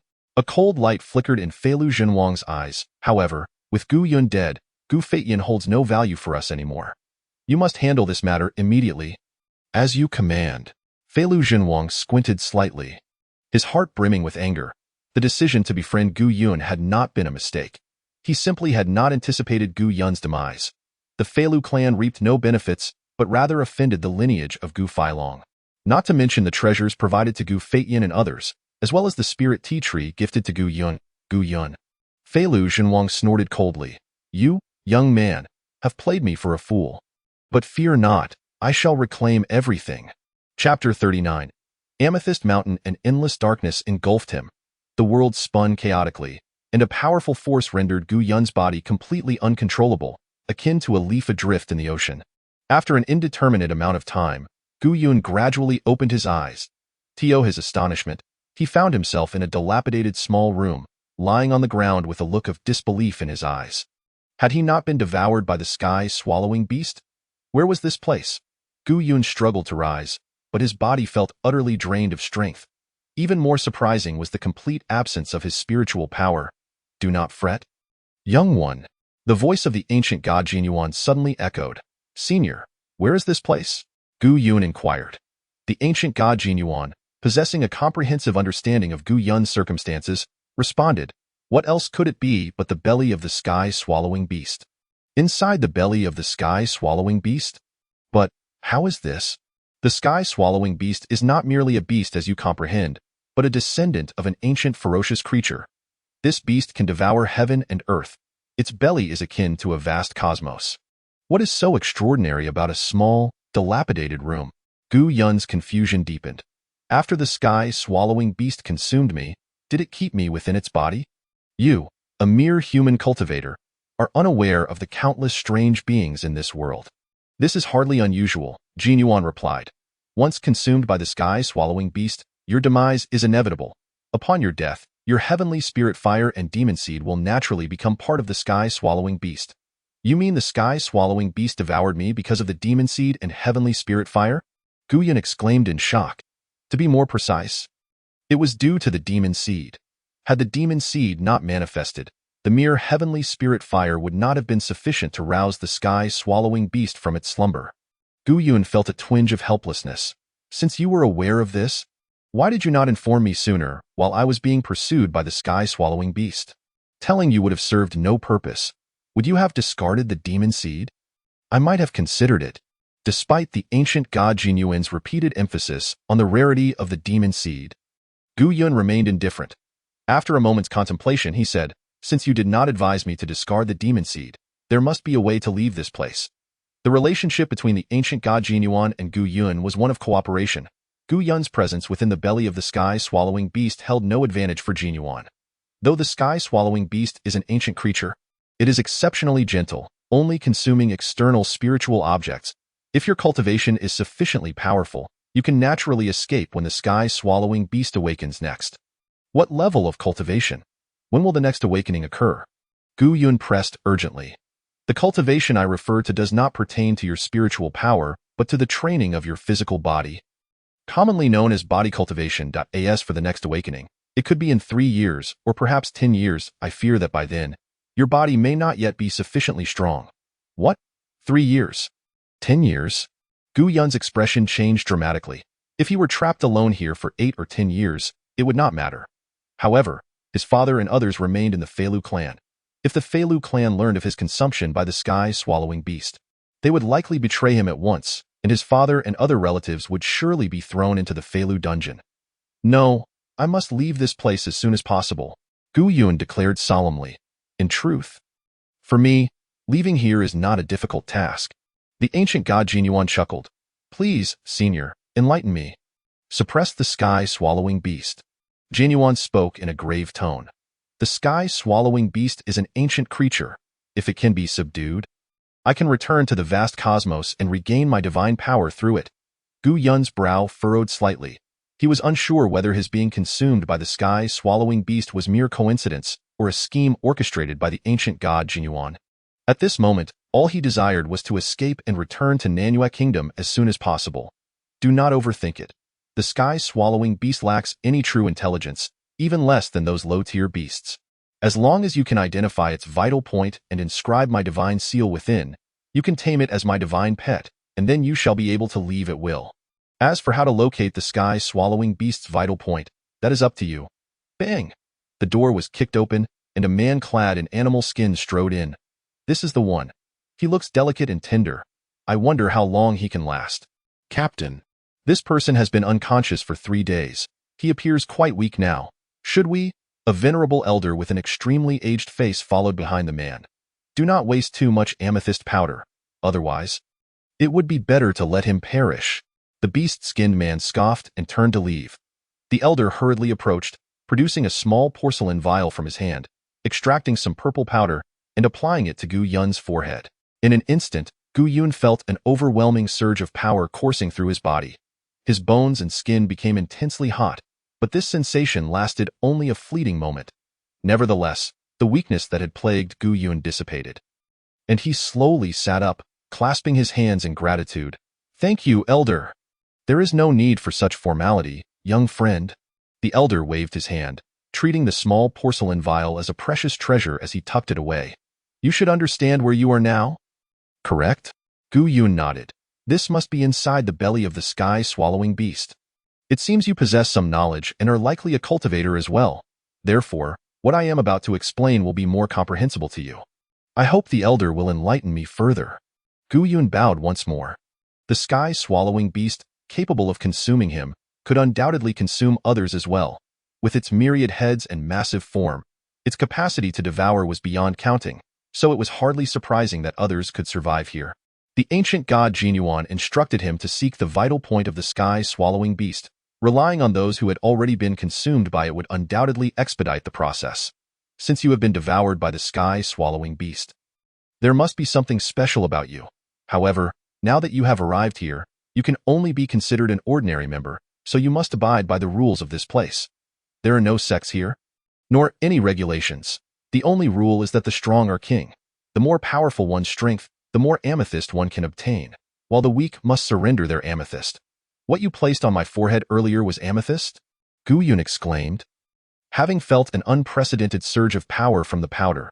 To be precise, it is amethyst powder. I cannot obtain true amethyst. The elder, seeing Gu Yun's focused attention, continued without interruption, clearly pleased. Surviving here is not an easy task. Amethyst and amethyst powder are the only currency and the guarantee for survival. Gu Yun followed the elder out of the room. Outside was a hazy expanse, the distance blurred. However, the surroundings appeared quite similar to the outside world, with several spiritual herbs growing on the ground, resembling weeds that no one paid any mind to. Nearby were several small rooms, with numerous people bustling in and out. The greater flow of people was directed towards a distant peak. This mountain is called Amethyst Mountain, the primary source of amethyst. Your duty is to collect amethyst from it, which you must then submit to me. In the first 3 months, you are required to provide me with 10 pieces of amethyst. If you fall short by even one, you shall not survive here. As for the amethyst powder, you may keep that. The ancient god Jinyuan, aware of Gu Yun's confusion, explained. This amethyst is a concentration of the essence of the sky-swallowing beast's physical body. This beast has devoured countless treasures of heaven and earth, all collected within its body. One might say it is a colossal treasure trove. How is it that these individuals can mine amethyst without the sky-swallowing beast noticing? Gu Yun queried. Hearing this, the ancient god Jinyuan laughed heartily. As long as you remain within the sky-swallowing beast, everything belongs to it, and no matter how many benefits you gain while inside, as long as you do not leave. Upon your death, all returns to the sky-swallowing beast. Moreover, considering the intelligence of the sky-swallowing beast, it likely has no thoughts beyond devouring. This amethyst holds significant benefits for you, particularly for your physical body, which is invaluable. Among the powerful in the vast cosmos, none are without formidable physical forms. Some beings, even with weak spiritual power, can traverse the vast cosmos solely by virtue of their robust bodies. As your cultivation increases, you will naturally come to understand the advantages of a powerful physique. Gu Yun was well aware of the merits of a strong body. Otherwise, there would be no dedicated practitioners of body cultivation. However, all these substances are refined by the sky-swallowing beast. Once I refine them, can they truly serve my purpose? Gu Yun expressed his doubts. The ancient god Jinyuan frowned slightly, contemplating for a long moment before replying, "What you say indeed poses a question.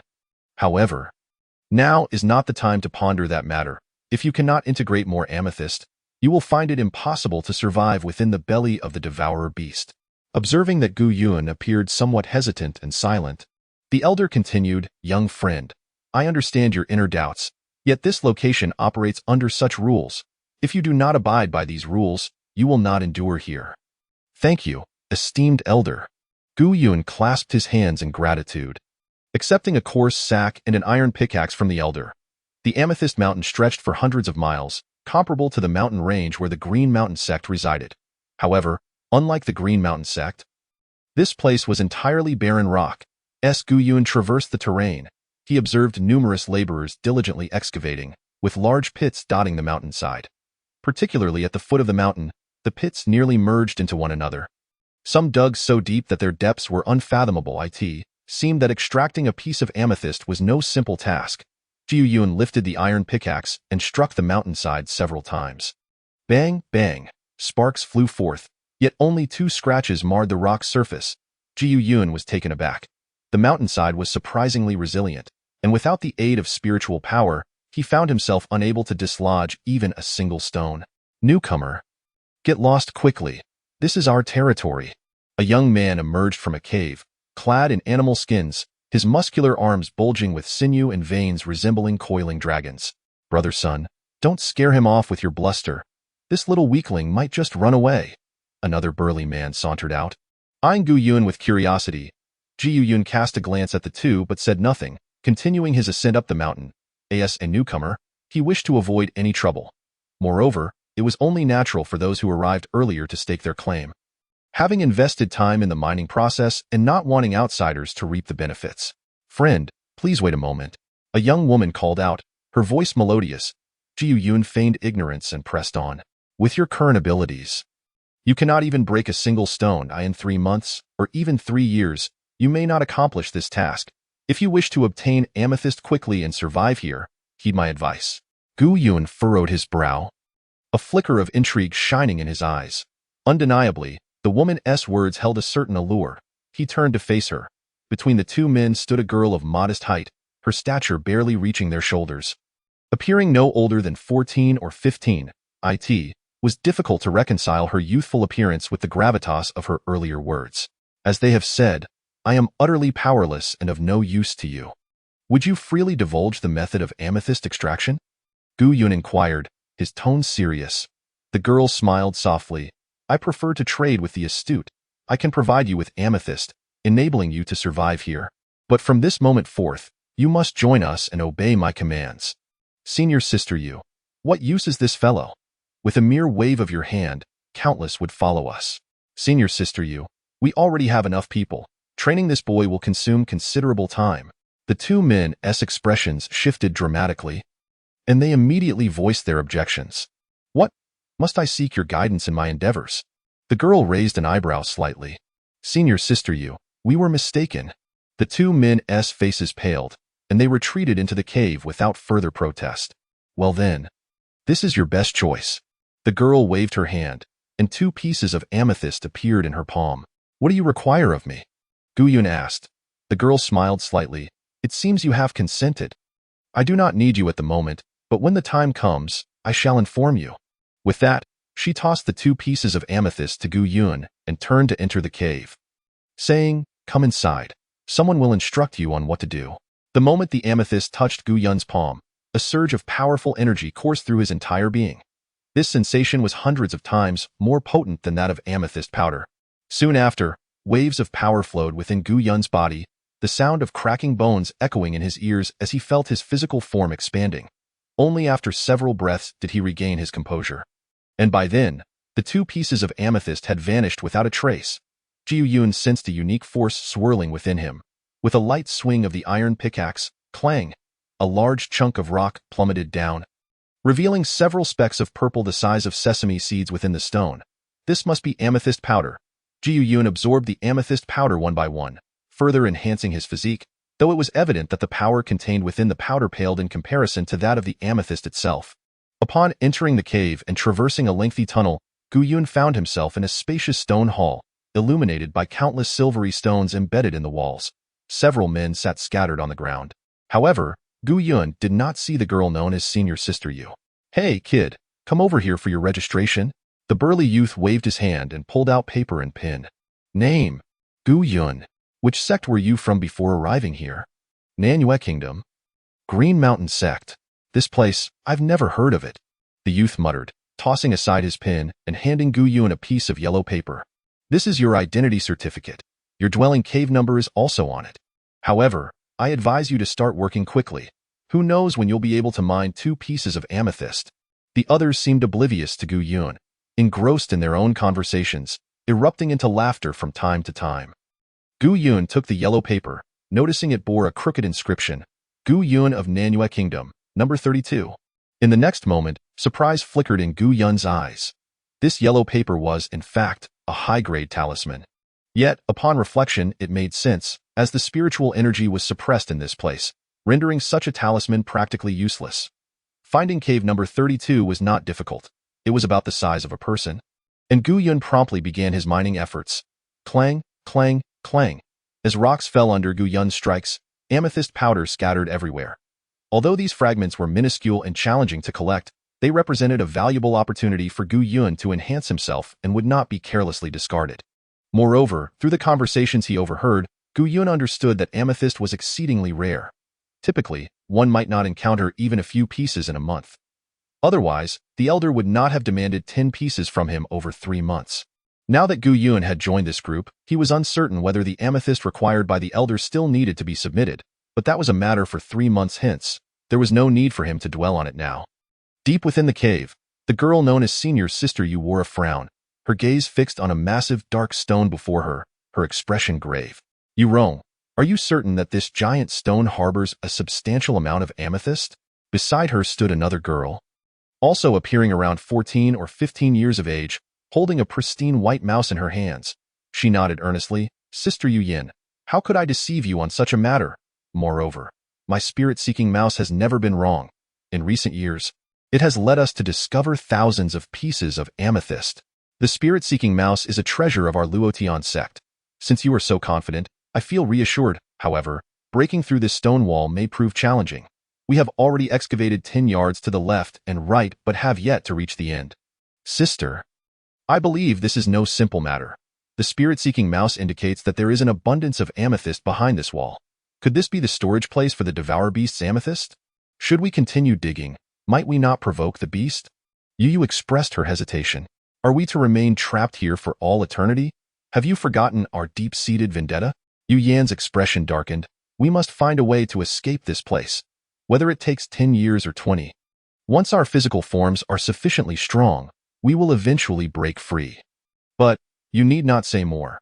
We have no time to waste. If we can reach this point, others will surely be able to as well. Should this news leak, it would undoubtedly cause a great uproar. Therefore, that treasure must be utilized. The treasure that can enhance spiritual power? Yu's face showed signs of shock. Indeed, over the years, I have gathered quite a few external cultivators who trust me implicitly. It is time to call upon them. Sister, that is our last resort. Once that item is used, there will be no turning back. I am fully aware of the importance of this treasure. If we succeed, we will have the opportunity to escape the Devourer Beast and regain our freedom. If we fail, with the vast amount of amethyst we possess, we can become powerful figures within the Devourer Beast, no longer beholden to others. A trace of madness gleamed in Yu Yan's eyes.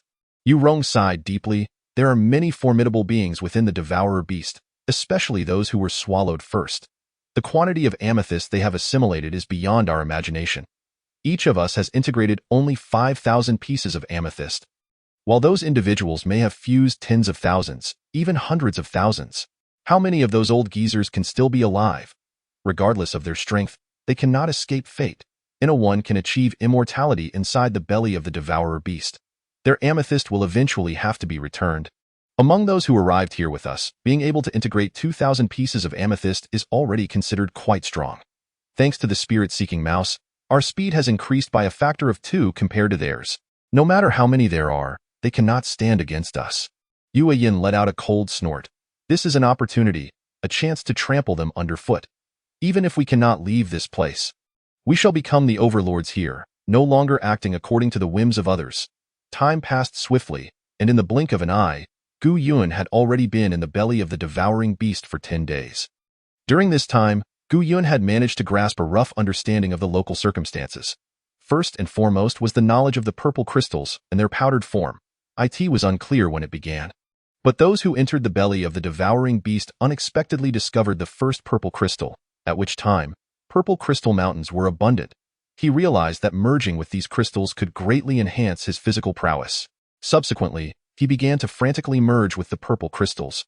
Whenever outsiders arrived, he would kill them without hesitation.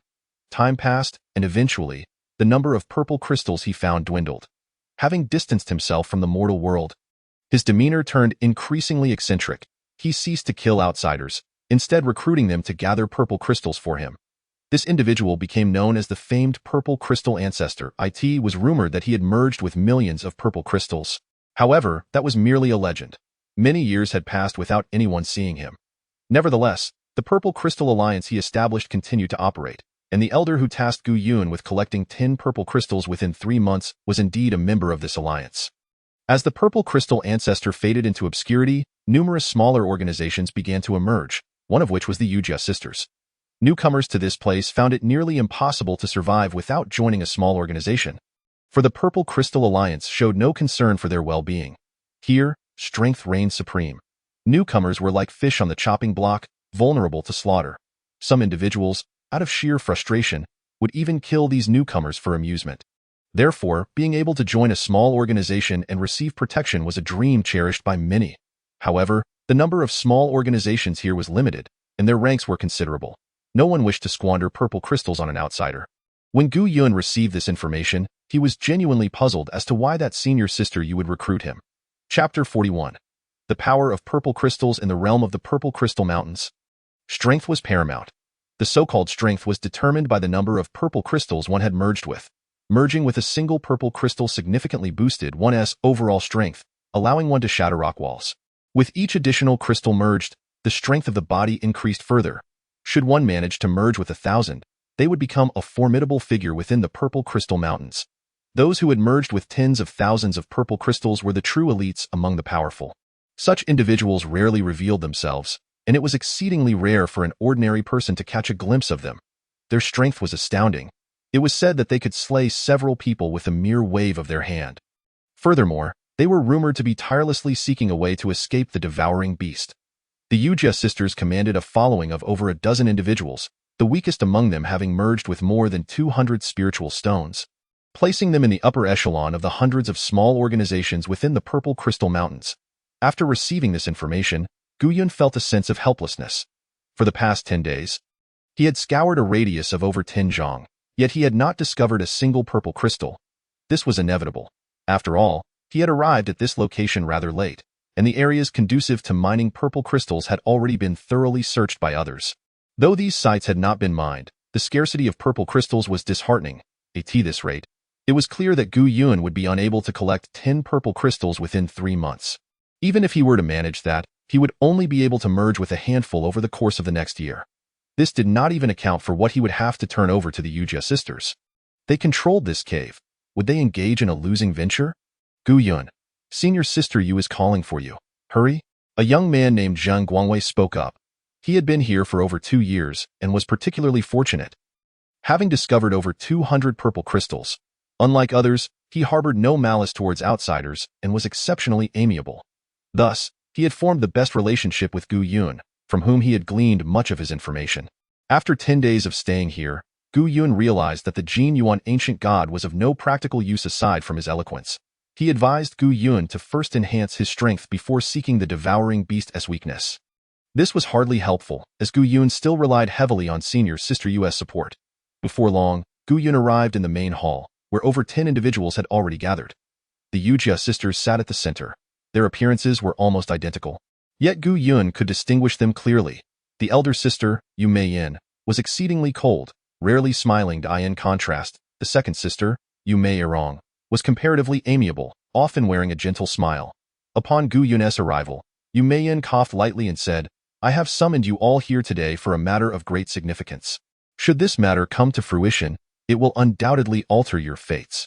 The crowd exchanged glances, utterly perplexed. Jiu Yun also felt a twinge of confusion. This matter is of utmost importance. Regardless of its success or failure, no one is permitted to leak any information. Otherwise, I will personally ensure your demise. Yu Meiyin's voice was icy, devoid of any emotion. Yu Meirong took over, continuing, "This matter requires your full cooperation. The opportunity is but a singular one. Whether any of you can rise above the rest or even escape from here hinges upon your efforts." What? Escape from here? A commotion erupted within the hall. Jiu Yun's expression shifted dramatically. Had these sisters discovered a means to leave this place? Yet, Gu Yun, having only merged with 2 purple crystals, was the weakest among them. Would he even have a chance to seize this opportunity? After a full quarter of an hour, the Yujia sisters remained silent, and only then did the crowd regain their composure, the hall falling quiet once more. Yu Meiyin then spoke. "If you continue to react with such astonishment at every turn, how will you manage the upcoming significant event?" "Senior sister Yu, we were simply too surprised just now. However, moving forward, we shall heed your commands without any dissent." A man immediately stood up to declare. Others nodded in agreement. Excellent. Yu Meiyin nodded. Seal the cave entrance. Zhang Guangyao, you are responsible for the watch. No one is permitted to enter. Understood. Senior sister. Everyone else, follow me. A group of over 10 individuals proceeded cautiously through the cave, the atmosphere fraught with tension. None knew the purpose of this journey, nor how they might escape or what benefits awaited them. The tunnel was lengthy, with countless forks along the way. Even the Yujia sisters required a map to navigate the correct path. As they delved deeper, the light within the tunnel diminished, rendering it difficult to see anything beyond the figures ahead. After traversing for over an hour, they finally arrived at a relatively small stone chamber. Piles of rocks littered the area, indicating that mining had only recently occurred. The inner walls of the stone chamber glimmered with a dark luster. Remarkably smooth, as if polished, upon entering, the faces of the crowd were marked by confusion. Yu Meiyin surveyed the surroundings, then waved her hand. The chaotic rocks at the cave entrance flew into disarray. The once solid stones crumbled under her touch as though they were mere tofu. Moments later, the entire entrance was sealed tight. The expressions of the crowd grew tense. Do not worry, everyone. I merely fear that outsiders may disrupt our important undertaking, Yu Meiyin declared. If I am not mistaken, all of you were cultivators in the outside world, correct? Indeed, I am a cultivator. Several individuals quickly responded, though many others remained indifferent. Numerous individuals had been swallowed by the devouring beast, but here, the spiritual energy was confined, rendering no distinction between cultivators and non-cultivators. Only by relying on purple crystals could one enhance their strength. Many had been here for decades, even over 10 years, and had long forgotten their identities as cultivators. Upon hearing Yu Meiyin's words, many were left bewildered. To be frank, the reason I gathered you was due to your status as cultivators, Yu Meiyin said solemnly. Because I possess an artifact that can restore your spiritual energy. What? Restore our spiritual energy? Senior sister you cannot be jesting. The stone chamber erupted in an uproar. If they could regain their spiritual energy, their strength would undoubtedly multiply, and the speed at which they could mine purple crystals would increase tremendously. This was nothing short of earth-shattering news. Everyone, do not become too excited. This artifact can only restore your spiritual energy for a quarter of an hour, and it can only be used once. Therefore, I shall not reveal it until the critical moment. Yu Meiyin's words doused their enthusiasm like a bucket of cold water, causing the crowd to regain their composure. A quarter of an hour. What could one accomplish in that time? It was hardly useful. Yu Meiyin paid no mind to their expressions and continued, Now, a tremendous opportunity lies before us. She pointed to the smooth, dark stone wall, saying, Beyond this wall lies an immense cache of purple crystals, the quantity of which is almost unimaginable. Moreover, there may even be a way to leave this place. I hurried you all here in hopes of utilizing your spiritual energy and the artifact to breach this stone wall. The initially disappointed crowd now wore expressions of astonishment, quickly replaced by joy. Although the matter concerning the spirit-searching mouse was a secret, the dozen or so individuals were somewhat aware of it. This was the Yujia sisters' greatest reliance for establishing themselves in the Purple Crystal Mountains. Furthermore, the Yujia sisters never made promises lightly. Once they spoke, they would undoubtedly follow through, which was one reason why others were eager to follow them. Senior sister I shall heed your orders. A man immediately stepped forward, clasping his hands in respect. Senior sister you would not deceive us. Even if we cannot escape from here, acquiring some purple crystals would still be worthwhile. Gu Yun, however, did not share in the exuberance. The devouring beast was an ancient and extraordinary creature. Even the Jin Yuan ancient god was unaware of its weaknesses. How could the Yujia sisters easily uncover it? What perplexed Gu Yun the most was the realization that all the individuals present were cultivators. Could it be that the Yu sisters had prioritized this aspect when recruiting? Was this the very reason why Yu Yuan accepted them? Time is of the essence. Since no one voices any objections, I shall activate this treasured artifact immediately. Remember, you have but a quarter of an hour. Yu Yuan reiterated emphatically. Rest assured, senior sister we are all prepared. Each person retrieved their storage bags, which had been cherished for countless years, their eyes gleaming with anticipation. Ever since their arrival in this place, their spiritual energy had been suppressed, rendering them incapable of accessing their storage bags. Now, they finally had the opportunity. Yu Yuan stepped into the center of the stone hall and produced a small disc from her robes, gently placing it on the ground while murmuring incantations. In an instant, a soft blue glow enveloped the disk. Gather around and channel this blue light into your bodies. It will activate your spiritual energy.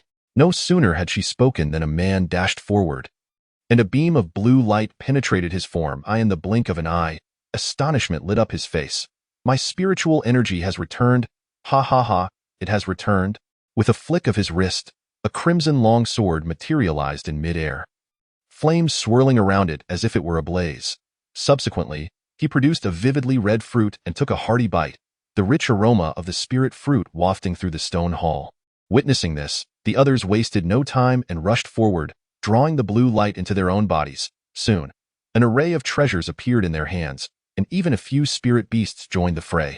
Do not revel for too long. Everyone, this spiritual energy will only last a quarter of an hour. Once you have obtained the necessary treasures, we must immediately break through this wall. The youth sisters called out from the entrance. Leave this matter to me.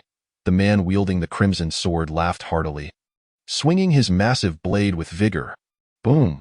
A thunderous sound echoed as a fist-sized hole burst open in the smooth wall. How is this possible? My flame sword is indestructible. The man's expression shifted to one of disbelief. Yet, the youth sisters exchanged glances of delight. Indeed, it can breach this wall. Everyone, give it your all. We must create a passage within a quarter of an hour. Chapter 42. Conspiracy. The solidity of the black rock wall exceeded everyone's expectations. Some of their prized flying swords could only chip away at small fragments of rock, sustaining significant damage in the process. In a mere moment, 4 or 5 flying swords were rendered useless. Regret washed over their faces. Despite having spent years in the belly of the devouring beast, these swords were still their beloved possessions from bygone days. How could they bear such waste?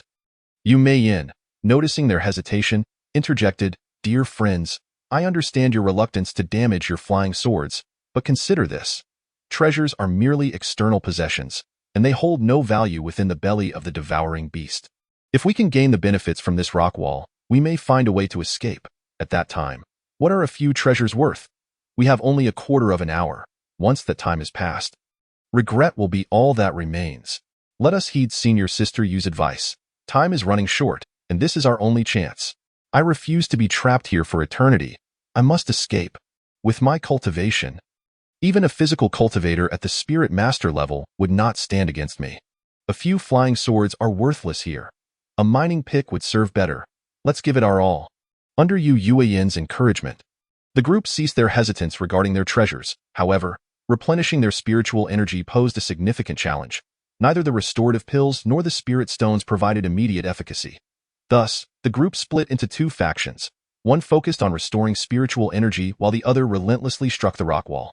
After a brief period, they would switch roles. Before long, a quarter of an hour had passed, and the wall bore only a shallow, fist-sized cavity. The further they delved, the sturdier the rock became, and a dozen discarded flying swords lay scattered on the ground. This is dire. My flying swords are all ruined. This is my last one, and it's about to fail as well. What on earth is this material? How can it be so unyielding? Yu Yueyin furrowed her brow slightly. Glancing at the incense she had ignited, there is at most half a stick of incense's worth of time left. Everyone, muster your strength. We must break through. Once we can no longer use our spiritual energy, we won't even be able to chip away at a stone. Everyone, step back. I have a golden thunder pearl. Upon hearing this, the group quickly retreated a few steps, for the golden thunder pearl possessed formidable power. At such close range, it could easily take a life. Perhaps it would yield miraculous results. After nearly a quarter of an hour of frantic excavation, everyone felt the tension mounting. As Yu Yueyin had stated, this was likely their only opportunity. Once the time elapsed, their spiritual energy would dissipate, and they would be left to continue mining for spirit crystals. Boom! A resounding explosion filled the air, leaving their ears ringing. Debris rained down, covering them completely.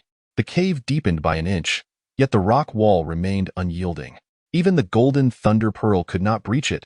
How incredibly solid is this wall? Some faces turned desperate, for they had exhausted their strength, even resorting to using treasures like the golden thunder pearl. Yet the wall remained impervious. Yu Yueyin's face was etched with urgency. She had studied this rock wall for quite some time and understood its resilience intimately. Utilizing spiritual energy and treasures was their sole opportunity. Everyone, we are nearly through. With just a bit more effort, we can break through. The incense burned low, and despair clouded Yu Meiyan's features as she sighed deeply. It seemed all hope was lost. The artifacts meant to restore their spiritual energy were on the verge of shattering, and everything the sisters had cultivated over decades was about to be obliterated. Perhaps they could opt to join a slightly larger organization, earning a few dozen spirit crystals a month and muddle through the remainder of their lives. Yu Meiyan bit her lip, her gaze fixed on the cave with unwavering determination. Waves of sword light flashed, but only palm-sized stones fell. Hurry! Faster! You useless lot! Yu Meiyan shouted vehemently. The crowd looked astonished. Most had followed her for many years, some even over a decade. Despite her youthful appearance, her demeanor and conduct earned their utmost respect. She had always cared for them generously, particularly regarding spirit crystals.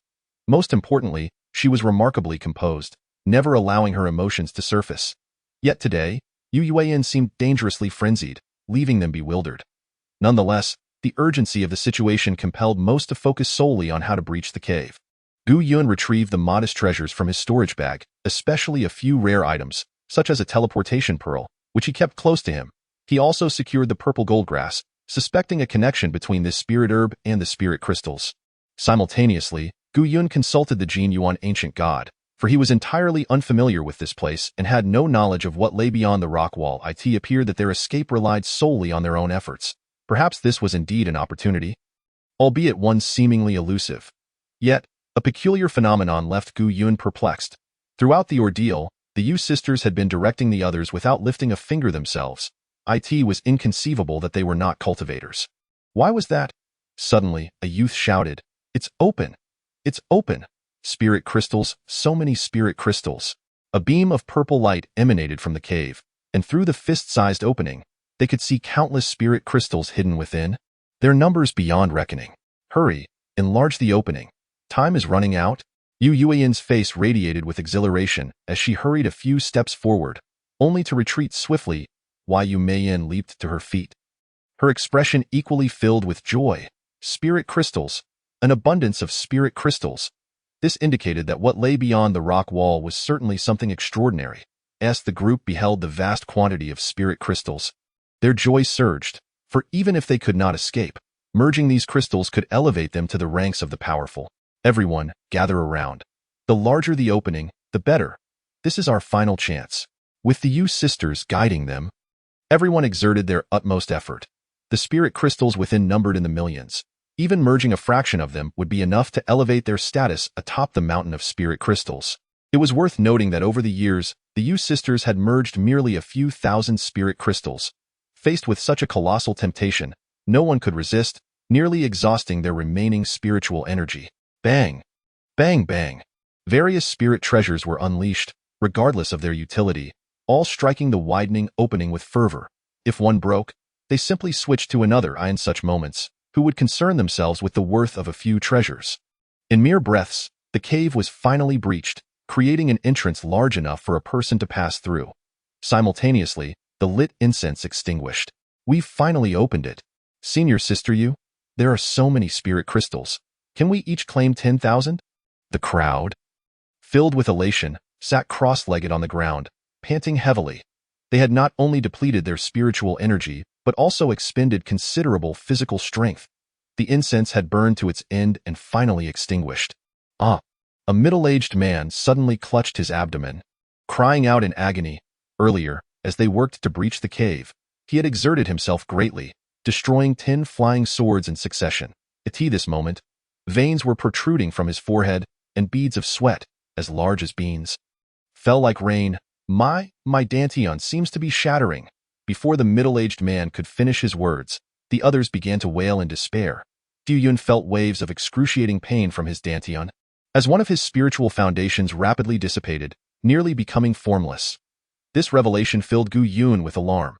The spiritual foundation was the essence of a spiritual master, the very source of a cultivator's power. Should it disperse, the cultivator would meet their demise. Fortunately, Gu Yun's spiritual foundation, forged from the heavenly fire, remained unscathed. Nonetheless, it still brought immense agony to his dantian in a mere moment. Aside from the 2 sisters from the Yu family, everyone else collapsed in distress. Although Gu Yun was not as incapacitated as them, He imitated their actions and lay on the ground. His face was contorted with pain, yet his eyes secretly observed the sisters, for they were the only ones unaffected in the stone hall. What a pity! Yu Yuan shook her head slightly. Gathering this group and nurturing them has cost me considerable effort. Sister, we have no need for these useless individuals now. Yu Yuan's face bore a slight sneer. This place may be where we seek, even if we cannot leave. These purple crystals are sufficient for us to stand tall here. Sister Yu, why must you treat us this way? A man expressed confusion on his face. Sister Yu, I have been utterly loyal to you, never betraying your trust. Why do you turn against me?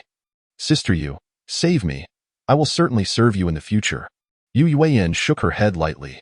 Your fates are sealed. The only reason you could restore your spiritual power was due to the burning of your spiritual foundations. Now that they are destroyed, you may have a chance to survive outside, but here, no one can save you. Years ago, I set this trap. Reflecting on these years, I have treated you well. Without me, most of you would not have survived. Now, consider it a repayment to me. Yu Yuan sneered and walked toward the cave entrance. Yu Yuan, you two scoundrels, I will kill you. Kill me? Save it for your next life. As the figures of the Yu sisters gradually vanished at the cave's entrance, Gu Yun was drenched in cold sweat. He had feared that the sisters would become enraged and slay everyone in their fury. Although Gu Yun still possessed a spiritual foundation, he could no longer wield spiritual power and, having fused 2 pieces of purple crystal, was no match for the Yu sisters. Fortunately, those two seemed captivated by the vast quantity of purple crystals and quickly disappeared into the cave. Chapter 43. The ancestor of purple crystals. Gu Yun surveyed his surroundings. The groans had long ceased, and the breaths around him had grown faint. It seemed that the others were in grave danger. Had he not retained 2 spiritual foundations, he might have met the same fate as them. Although Gu Yun had been wary of the Yu sisters from the beginning, he had never anticipated that their method of activating spiritual power came at the cost of burning their foundations, a process imperceptible to the victims. Luckily, due to a fortuitous mishap involving the Ancient Deity, Gu Yun had formed 2 spiritual foundations, allowing him to escape this calamity. Once he confirmed that the Yu sisters had moved far away, Gu Yun slowly rose to his feet. Through the enormous cave entrance, he beheld countless purple crystals, piled high like mountains. Yet, he did not rush in but instead collected the purple crystals from the others. Although there were only a little over 100 pieces, it was a considerable amount for Gu Yun. For the future, he did not wish to linger here. If the Yu sisters discovered a way to escape the devouring beast, Gu Yun might still have a chance at survival. However, if they merely found these purple crystals without uncovering an exit, it was unlikely they would leave Gu Yun alive. Nevertheless, leaving this place was not an easy task. Gu Yun was severely weakened due to the destruction of one of his spiritual foundations. The exit was sealed, and with his current strength, he could not break through. Thus, he urgently needed to fuse some purple crystals to enhance his power. After stowing the purple crystals in his bosom, Gu Yun immediately took one out, absorbing its intrinsic power. Bang, bang, bang. A faint cracking sound emanated from his chest, followed by a peculiar shift in spiritual energy. Gu Yun furrowed his brow slightly. Before he could react, he suddenly felt a release in his chest. He quickly reached to touch it, and his expression changed drastically. He had lost several dozen pieces of purple crystals, and they were disappearing at an alarming rate. In his frantic attempt to extract everything from his bosom, he found only 5 pieces of purple crystals remaining. Bang! Another sound echoed. The purple crystals rapidly faded, transforming into a transparent hue, and then disintegrated into countless particles, vanishing into nothingness. Above the remnants of the purple crystals, a tender shoot of the purple gold grass emerged. It was only then that Gu Yun noticed the purple gold grass had sprouted numerous tiny leaves. Yet no purple droplets adorned them. Could it be that the purple gold grass can devour purple crystals? After a moment's hesitation, Gu Yun suddenly understood. The purple gold grass was born from the essence of gold and stone, which is why it was regarded as a supreme treasure for body refinement. Furthermore, purple crystals were precisely the essence of the devouring beast's gold and stone power. It was no wonder the purple gold grass, which grew slowly in the chaotic space, thrived so rapidly here. The roots of the purple gold grass extended further, entwining the remaining purple crystals and swiftly consuming them. Despite Gu Yun's quick reflexes, he could only retrieve 2 pieces of purple crystals. This left him feeling somewhat helpless. Without fusing the purple crystals, Excavating the stones blocking the exit was impossible. Was he to enter the cave? The Yu sisters had already fused over 5,000 pieces of purple crystals, and their strength was formidable. It would not be difficult for them to take Gu Yun's life, and if they discovered him, death would be almost certain. Yet, if he did not enter, was he to await his demise here? Just as Gu Yun was caught in indecision, the tunnel suddenly trembled violently. Following that, the rubble at the cave entrance appeared to be lifted by some force, floating in mid-air. Not good, someone is coming. Gu Yun quickly tucked his treasures away. Before he could lay back down, the cave entrance opened wide. An elder strode into the stone hall, followed by 3 men and 1 woman. All clad in purple robes, enveloped in a faint purple mist, their features appearing rather hazy. Indeed, this is the place. The aura of purple crystals is so potent. The elder's face lit up with excitement. However, upon entering the stone hall, he did not act recklessly, instead standing firm and surveying his surroundings. The scattered bodies on the ground caused him to furrow his brow slightly. Naturally, he quickly spotted the half-reclining Gu Yun. Boy, stand up. Elder, why waste words on him? Kill him. A hawk-nosed man revealed a glimmer of cold light on his face. With this boy's strength, can he truly breach this cave? The elder examined the one-man-wide entrance. Thickly laden with purple crystals, and even with his calm demeanor, he couldn't help but feel a surge of excitement within. His earlier speculations had proven correct. Behind this rock wall lay an entirely different world.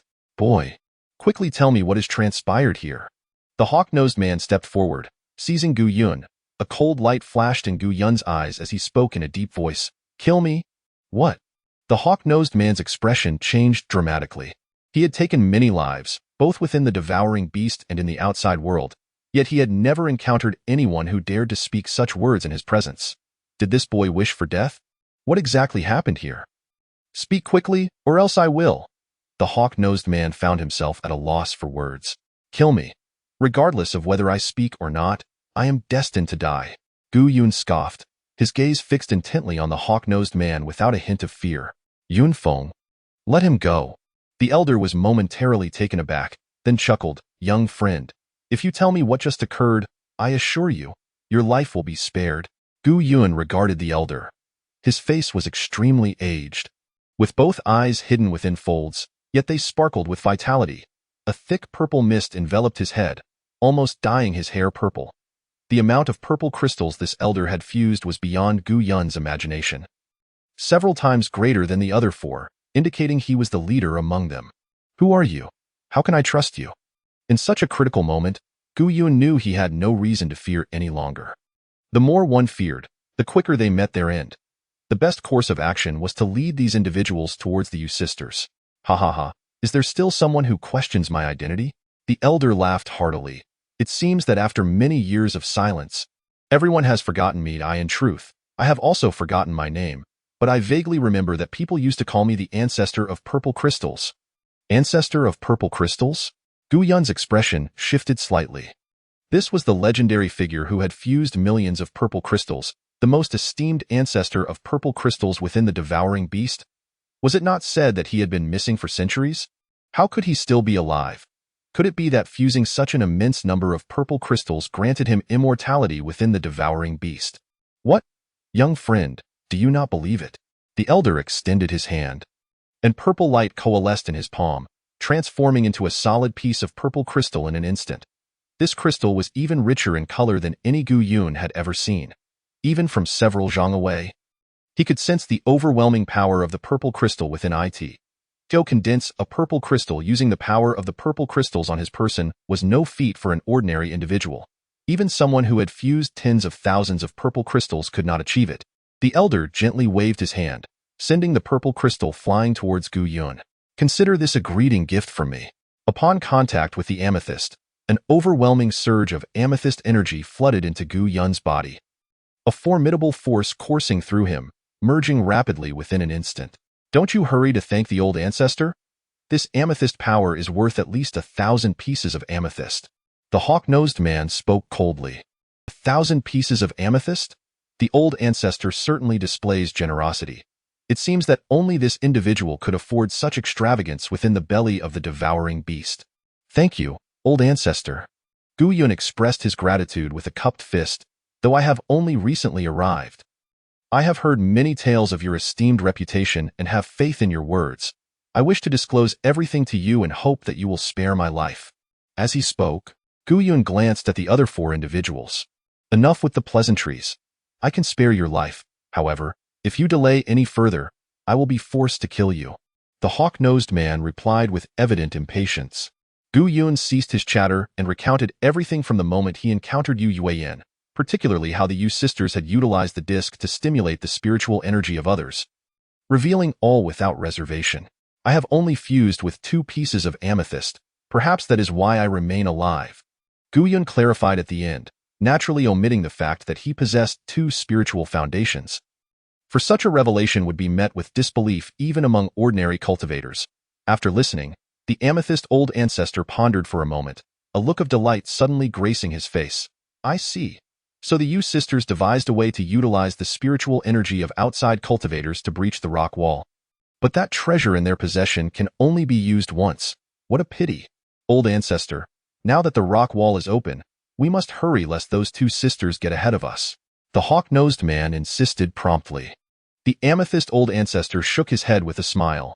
"The devouring beast is an ancient creature. I suspect I am the most knowledgeable about it in this world. Escaping from here so easily is no simple task. There is no need for haste. It is always prudent to proceed with caution.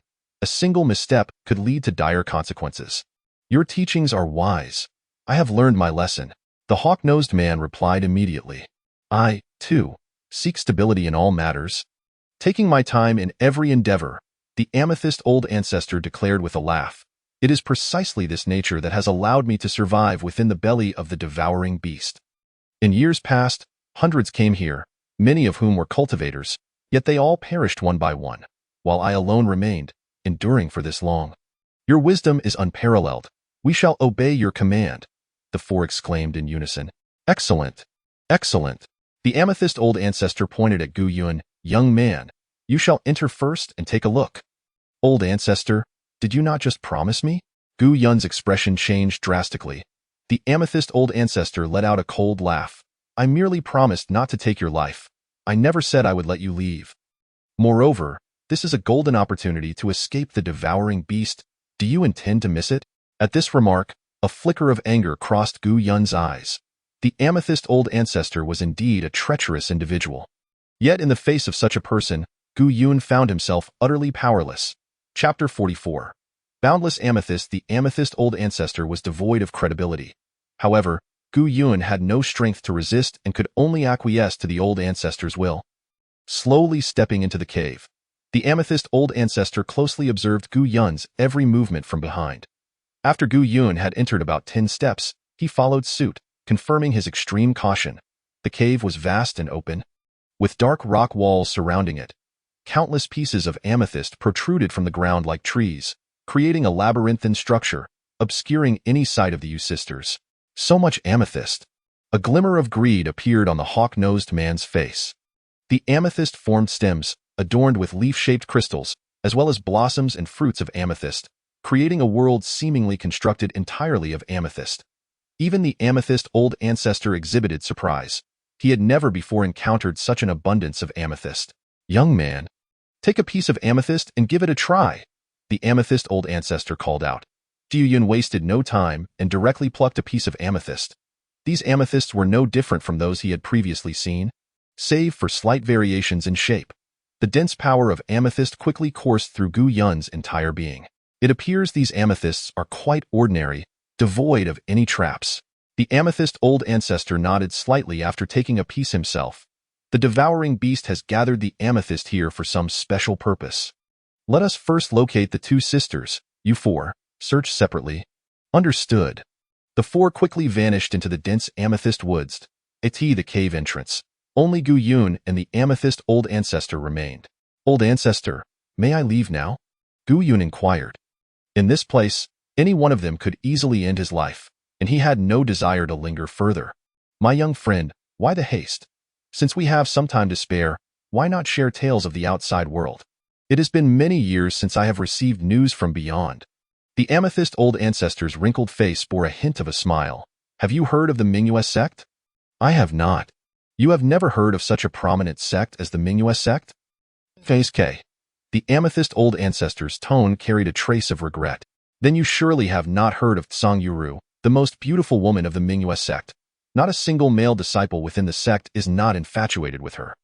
The old ancestor once encountered Tsang Yuru twice, a memory that remains indelible. As he spoke, the amethyst old ancestor's weathered face took on a slight blush. Alas, at that time, I was merely a menial worker in the Myriad sect, and Tsang Yuru would hardly spare me a glance. The amethyst old ancestor sighed deeply. Once I escape this place, I must seek out Tsang Yuru. Young man, do you think Tsang Yuru remembers me? Before Gu Yun could respond, the amethyst old ancestor shook his head. She certainly does not. However, if she were to see the current me, it would surely be a different story. I am no longer the menial worker of yesteryears. For so many years, I have devoured countless amethyst. I dare say my cultivation is comparable to that of the elders of the Myriad sect. Humph, with my strength, the Myriad sect would undoubtedly treat me with great respect. Would they even recall that I was once a mere menial worker? Ha ha ha. Gu Yun found himself at a loss for words. The amethyst old ancestor was indeed a hopeless romantic. If Tsang Yuru were alive, she likely would not possess the same beauty as before. It was said that the amethyst old ancestor had been trapped here for hundreds of years. If Tsang Yuru were still alive, she would at least be a formidable figure at the spirit pill realm. Otherwise, she would have long since turned to dust. I can hardly wait any longer, the amethyst old ancestor murmured to himself. Just then, a tremendous sound echoed from a distance. Following that, the amethyst began to melt gradually, transforming into thick purple mist that swiftly drifted towards the center. The amethyst old ancestor's expression changed drastically. He quickly retreated a few steps to the entrance of the cave. With such a significant change occurring, the amethyst old ancestor retreated, and naturally, Gu Yun had no desire to linger either. Boy, you are not permitted to approach. Stay right there, the amethyst old ancestor barked. Upon hearing this command, Gu Yun felt a sense of helplessness and chose to sit cross-legged on the ground. It seems someone has triggered a mechanism.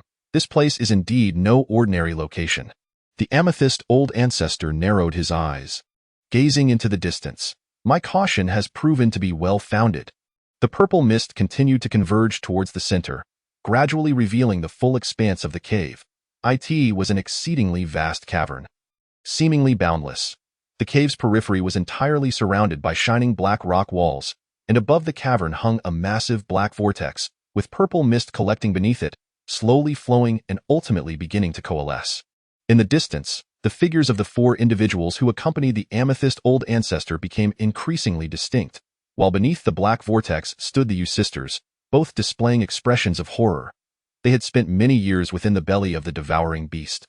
Fully aware of what the purple mist signified in terms of cultivation, the nearly tangible purple mist emanating from the amethyst old ancestor sent shivers down their spines. In the next moment, the black vortex above began to rotate slowly, resembling a gaping maw, with a column of purple mist 1 yard thick spiraling within. What is happening? The small eyes hidden within the folds of the amethyst old ancestor's face widened in alarm, his expression turning grave. Could it be that the devouring beast has discovered something and intends to relocate the amethyst? The amethyst old ancestor seized Gu Yun, leaping forward several dozen yards, arriving beneath the black vortex within a matter of moments. The other four quickly gathered around. Amethyst, old ancestor. The faces of the Yu sisters turned ashen. As for Gu Yun, they paid him no mind. His life or death held no significance to them, as he posed no threat whatsoever. The amethyst old ancestor casually tossed Gu Yun aside, snorting coldly. You two are fortunate. To have found this place is indeed a stroke of luck. Forgive us, old ancestor. We discovered this place by accident. Yu Yuan hurriedly explained. The overwhelming amethyst power radiating from the amethyst old ancestor left her nearly breathless. She could sense that with a mere wave of the old ancestor's hand, he could absorb the amethyst energy from her body. She felt an immense anger and resentment. If only she had been granted a little more time to assimilate additional amethyst, she would not have to grovel so. You two little ones have been able to scheme for so many years. I am quite impressed. The amethyst old ancestor sneered coldly. Very well. Your presence here is no longer required. Depart. What? The faces of the Yu sisters transformed in an instant. Old ancestor, We were the first to discover this place and have expended considerable effort. If we can leave, why must you drive us away? Humph. Do you think you have the right to negotiate with me? Within the devouring beast, it is unlikely anyone has dared to do so. The ancient ancestor of Amethyst let out a cold laugh, saying, "From what I know of the devouring beast, it appears to have discovered the leakage here. In order to prevent the amethyst from being devoured in large quantities, it is in the process of relocating the amethyst's existence. Before long, this amethyst mountain will naturally be abandoned. If we could extend the flow of the amethyst, we would surely reach the vital point of the devouring beast, thus finding a way to escape this place." At this juncture, the ancient ancestor of Amethyst paused momentarily and sneered, "But tell me, what qualifications do you possess to leave with me? I have waited here for centuries to seize this opportunity. If you wish to depart, you shall need to wait a few more 100 years. Perhaps by then someone will find the vital point of the devouring beast for you." Ha ha ha. The Yu sisters exchanged glances, their eyes revealing a sense of unwillingness. The exit from the devouring beast was right before them, and they had expended tremendous effort to reach this point, only to have it snatched away by the ancient ancestor of Amethyst. "You lot. Go inside and take a look." As soon as the ancient ancestor's words fell, the 4 individuals who accompanied him immediately soared into the purple mist, swiftly engulfed by a black vortex, disappearing without a trace. In the hands of the ancient ancestor, there were 4 small purple figures, which, upon closer inspection, bore an uncanny resemblance to the earlier 4 individuals, lifelike in every detail. Indeed, this is the vital point. Exultation spread across the ancient ancestor's face. At that moment, Gu Yun found himself completely immobilized, trapped within the purple mist, appearing hazy and indistinct. The Yu sisters were not too far away, yet they could not discern Gu Yun's actions. Moreover, their attention was entirely focused on the ancient ancestor of Amethyst. They had little regard for Gu Yun, a person they could easily eliminate. Gu Yun attempted to break free from the constraints of the amethyst's power, but this force was overwhelmingly potent, rendering him incapable of escape. Meanwhile, the purple golden grass in his chest stirred restlessly, as if a parched fish had suddenly returned to the ocean, voraciously consuming the amethyst's energy. Gu Yun could almost feel the leaves growing, gradually creeping and meandering across his chest. From the center of the purple golden grass, a long stem began to emerge, elongating further until it passed through the collar of Gu Yun's garment and extended below his nose. This is the flower stem of the purple crystal grass? It can actually bloom? This revelation astonished Gu Yun. He had possessed the purple crystal grass for some time, but this was his first encounter with its flowering. Moreover, according to the records in discussions of spiritual herbs, there had never been any mention of the purple crystal grass blooming. For generations, most believed that the purple golden grass was a congenital spiritual seed, sprouting in locales rich in the power of metals and stones, only to be discovered and harvested by humans. Unexpectedly, under the catalysis of the amethyst's energy, such a wondrous transformation had been revealed. Soon, the purple golden grass blossomed and bore fruit, culminating in a small purple berry that emitted an exceptionally unique fragrance beneath Gu Yun's nostrils. More importantly, this fruit was imbued with a dense spiritual energy. Trapped by the ancient ancestors' restrictions and unable to move, Gu Yun could no longer concern himself with the consequences and promptly swallowed the purple fruit. Chapter 45. The vital point. As soon as the purple fruit entered his mouth, it instantly melted away. Before Gu Yun could savor any flavor, it had already descended into his abdomen. The potent amethyst energy flooded through Gu Yun's entire being in an instant. The amethyst energy coursed through his veins, even spilling out of his body, forming a thick purple mist. However, as Gu Yun was already enveloped in the purple mist, it did not attract the attention of the ancient ancestor or the Yu sisters. "Ancestor? Since we discovered this place, why not take us along when you leave?" The Yu sisters, witnessing the changes in the purple mist, hastily clasped their hands together and said, "We sisters will surely not forget the great kindness of the ancestor." They had invested far too much effort into this endeavor and refused to let it all go to waste. Fearing a lifetime of imprisonment within the belly of the devouring beast, the ancient ancestor of Amethyst sneered, "You think you are worthy? With my strength, there are few rivals in the outside world. Once I am outside, I will immediately subjugate several major sects and enjoy the true majesty of an ancestor. Ha ha ha, ancestor, our departure from here would have no impact on you. Why must you imprison us?" A hint of ferocity flashed across Yuan's face. If they missed this opportunity, They had no idea when they would find the vital point of the devouring beast again. Being trapped here was akin to death. Such audacity!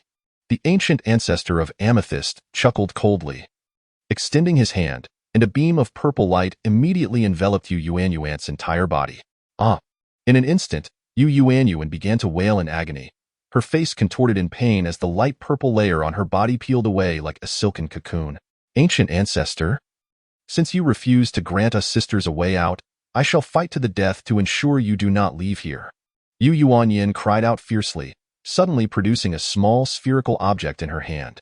Heavenly Thunder Pearl. Gu Yun's expression changed. Fortunately, he was not too close to the ancient ancestor, or he would have been unable to evade it. The ancient ancestor appeared unfamiliar with the Heavenly Thunder Pearl and had no defenses in place. Boom! A deafening explosion ensued. A powerful gust of wind swept through, scattering the purple mist. The thick purple mist surrounding the ancient ancestor became instantly stagnant, shattering like porcelain, falling apart piece by piece. What is this? The ancient ancestor was momentarily taken aback. But soon a look of terror crossed his face as he realized he bore no injuries, which allowed him to relax. You cultivators are truly insufferable.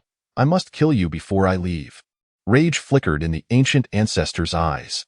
Yu Yuanyin, clutching Yu Yuanyuan, quickly retreated. They had no means to fight back against the ancient ancestor. They could only rely on these treasures to entangle him. However, of these treasures, only a few could be utilized with spiritual energy, and even the Heavenly Thunder Pearl was incapable of inflicting any harm on the ancient ancestor, rendering the rest negligible. The massive gust of wind created by the Heavenly Thunder Pearl dispersed the purple mist, and the black vortex at the ceiling of the stone cave began to gradually shrink. This is bad. The vital point is about to close. A trace of urgency appeared on Gu Yun's face. In that fleeting moment, he had integrated too little of the amethyst energy, barely managing to break free from the ancient ancestor's constraints. The ancient ancestor, observing the retreating Yu sisters, slightly furrowed his brow but chose not to pursue them. Instead, he leaped into the black vortex. Seeing this, Gu Yun finally breathed a sigh of relief. The Yu sisters in the distance also exhaled, realizing that if the ancient ancestor had truly intended to kill them, they would have had no chance to escape. It seemed the ancient ancestor, worried about not being able to return before the vortex vanished, hastily entered it before long. The Yu sisters arrived at the edge of the vortex. At that moment, the black vortex had shrunk to just over a meter in size and continued to diminish. Yu Yuanyu, prepared to soar into it. Yu Yuanyin abruptly grabbed her, saying, "Wait a moment. The ancient ancestor has just entered. If we go in now, we will encounter him. Let him move further away before we proceed." This ancient ancestor truly possesses extraordinary cultivation. Rumor has it he has integrated millions of pieces of amethyst. I initially found it hard to believe, but now it seems there is no doubt. This individual is terrifyingly powerful. Even our master would not dare to take on the Heavenly Thunder Pearl directly. For him to endure the attack of the Heavenly Thunder Pearl without any defenses is simply unbelievable. Once he leaves the devouring beast and enters the starry sea, it will surely cause a tremendous uproar. Yu Yuanyin said solemnly, "We must avoid this person and return to our sect as soon as possible to report everything that has transpired here." Senior sister speaks wisely. However, what shall we do about him? Yu Yuanyuan glanced at Gu Yun, lying on the ground. She had no impression of him. In fact, all the cultivators gathered were merely pawns in their hands. Spare him a life. Yu Yuanyin cast a fleeting glance at Gu Yun. Upon hearing this, Gu Yun's heart, which had been tense, finally relaxed. In truth, he had already broken free from the ancient ancestor's restraints, and after consuming the purple fruit, the amethyst energy within him surged vigorously. Strangely, however, this amethyst energy had only fortified his physical body and did not remain in his dantian. Thus, Gu Yun was currently left with a formidable physique, but could not wield the amethyst energy as the ancient ancestor did. This realization left Gu Yun feeling somewhat helpless. Should the Yu sisters decide to attack, he could not be entirely certain of defeating them. Moreover, given the present circumstances, he had no desire for vengeance. Although the Yu sisters had utilized him, their intentions were not directed against him. If they missed the opportunity at the Black Vortex due to this conflict, their chance to escape the devouring beast would be indefinitely postponed. Before long, the Black Vortex had shrunk to slightly more than a person's width and continued to diminish. The Yu sisters then entered one after the other. Within the vast stone cave, only Gu Yun remained. Gu Yun slowly rose to his feet, his gaze fixed firmly on the black vortex. After approximately half a stick of incense, when the black vortex had shrunk to half a person's width, Gu Yun finally took flight, leaping into the black vortex. Darkness, an endless abyss of darkness. Gu Yun felt a powerful force propelling him forward, yet this force was entirely different from the one that had initially swallowed him. It was gentle and caused no harm. After about a quarter of an hour, Gu Yun finally perceived a glimmer of light in the distance. The light grew brighter, ultimately transforming into an opening wide enough for two people. Inside, lush grass carpeted the ground, and a familiar spiritual energy washed over him.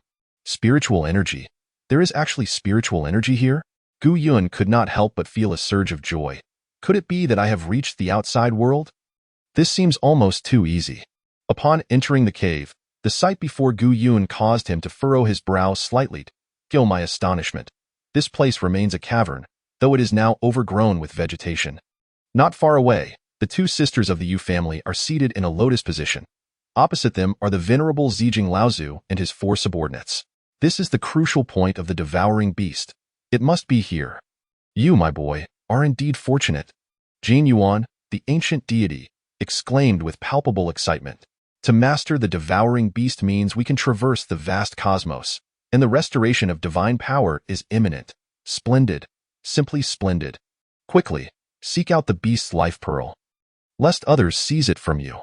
Jin Yuan was overjoyed, while Gu Yun exhibited a more measured demeanor.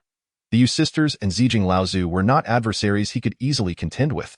Either party could easily end his life if they so desired. His foremost concern was to survive.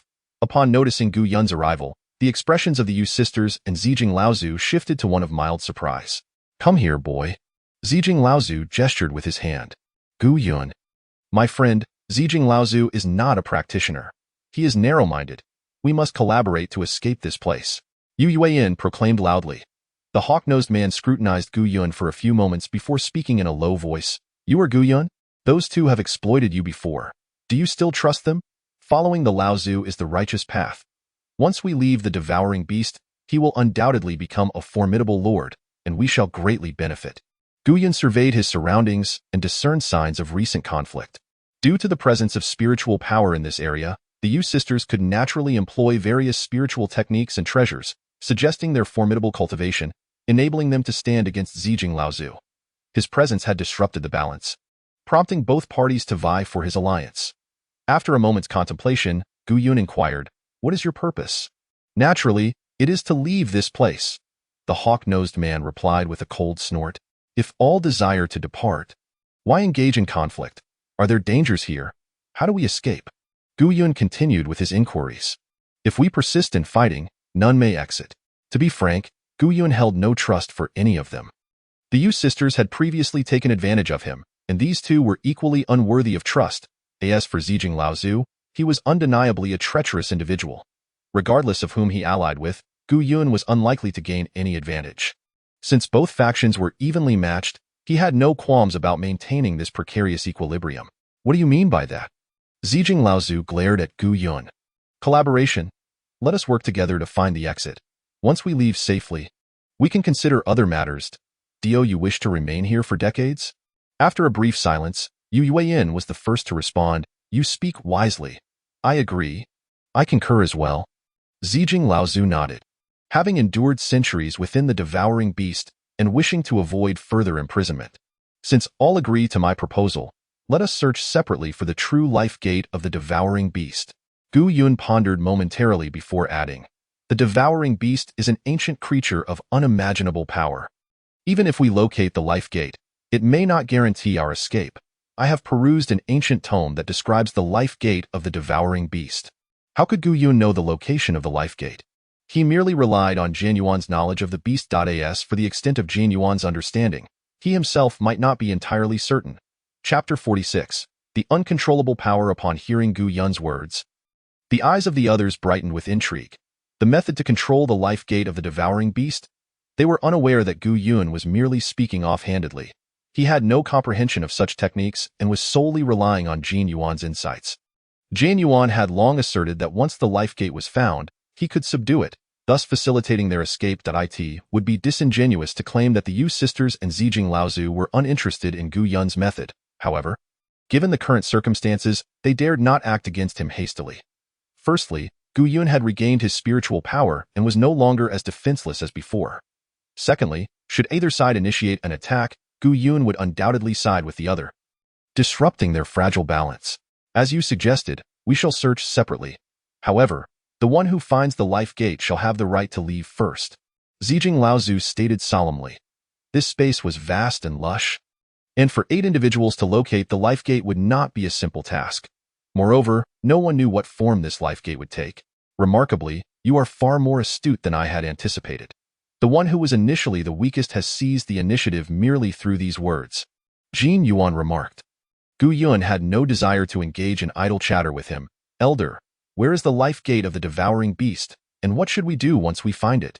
This should be the life gate of the devouring beast, akin to the location of a human's cranium. However, one cannot measure ancient beasts by human standards. The devouring beast possesses no intelligence. It merely perceives the external world through the life gate. The point at which it senses the outside is the exit. Thus, when it becomes aware of the external world, you shall be able to leave. Hearing this, Gu Yun's expression revealed a hint of exasperation. As far as I know, the devouring beast typically slumbers for years, sometimes even decades or centuries. Am I to wait here indefinitely? That is unnecessary. I shall begin refining the life gate of the devouring beast now. Once I am successful, I can open the exit for you. Upon hearing this, Gu Yun felt a sense of relief. However, he would not cease his pretense of searching. Both Zijing Laozu and the Yu sisters were formidable individuals. Gu Yun contemplated that once Jin Yuan had refined the life gate, he would make his exit first. Once outside, they would no longer require his assistance, especially Zijing Laozu, whose terrifying strength would pose a significant threat should he harbor murderous intentions. Time passed gradually. After several hours, the group remained without any discoveries. The hawk-nosed man even approached Gu Yun once, only to depart in frustration. The others displayed remarkable patience.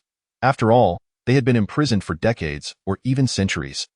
So a day or two was inconsequential. Finally, on the 5th day, a massive black vortex suddenly appeared on a patch of grass in the northwest corner. At the same time, Jane Yuan exclaimed, "Boy, I have completed the refinement. The exit is open." What? Why was there no prior indication? Gu Yun's expression changed slightly as he gazed at the black vortex hundreds of feet away, wishing to leave before anyone else, hoping to gain a moment's respite. Now, with the vortex so prominently visible, it was too late for him to depart unnoticed. My divine power is already limited. The fact that I managed to refine the devouring beast and have it open the life gate to perceive the outside world is remarkable enough. I cannot be expected to orchestrate everything down to the finest detail. Jin Yuan replied with indignation. Hurry and prepare to leave. This opportunity to sense the outside world will not last long. If we delay further, who knows when the next chance will arise? Upon hearing this, Gu Yun immediately summoned his flying sword and rushed toward the black vortex. The others followed suit without hesitation. Soon, all 8 individuals gathered before the vortex. Strange, there was nothing here moments ago. How did it suddenly appear? The hawk-nosed man queried in confusion. As the black vortex widened, hints of azure began to emerge within it. Look, there are fish and coral and clams. Is this the seabed? Moments later, the vortex expanded to a size wide enough for a person to pass through, revealing a scene that unmistakably resembled a small corner of the ocean floor, where several small fish swam about freely. Ha ha, at last, we can escape this wretched place. Zijing Laozu laughed heartily, his eyes reddening with emotion, even glistening with tears. Yet, even in this moment of exhilaration, Zijing Laozu cast a glance at Gu Yun, instructing, "You go first."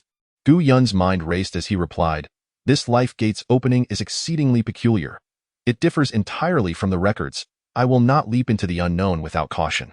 What if this is not a passage to the outside world?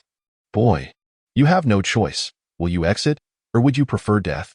Zijing Laozu retorted with a cold snort, directing his gaze towards the Yu sisters.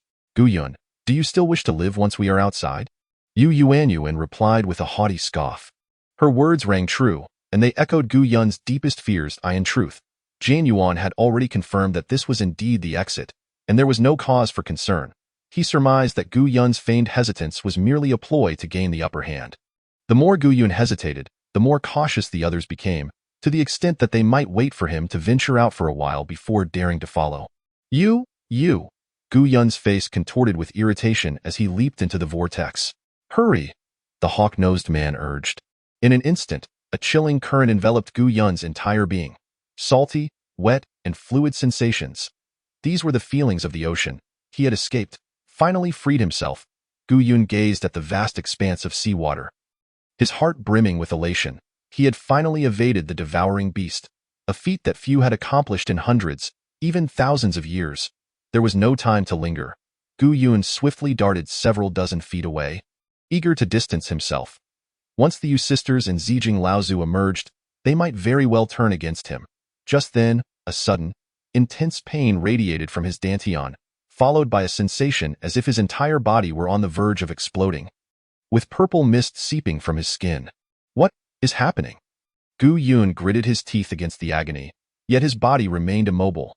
Within the vortex, Zijing Laozu observed Gu Yun's considerable distance with great delight. With Gu Yun serving as a test subject, he felt little trepidation. However, Gu Yun's painful, stiff movements did not attract their attention. Go!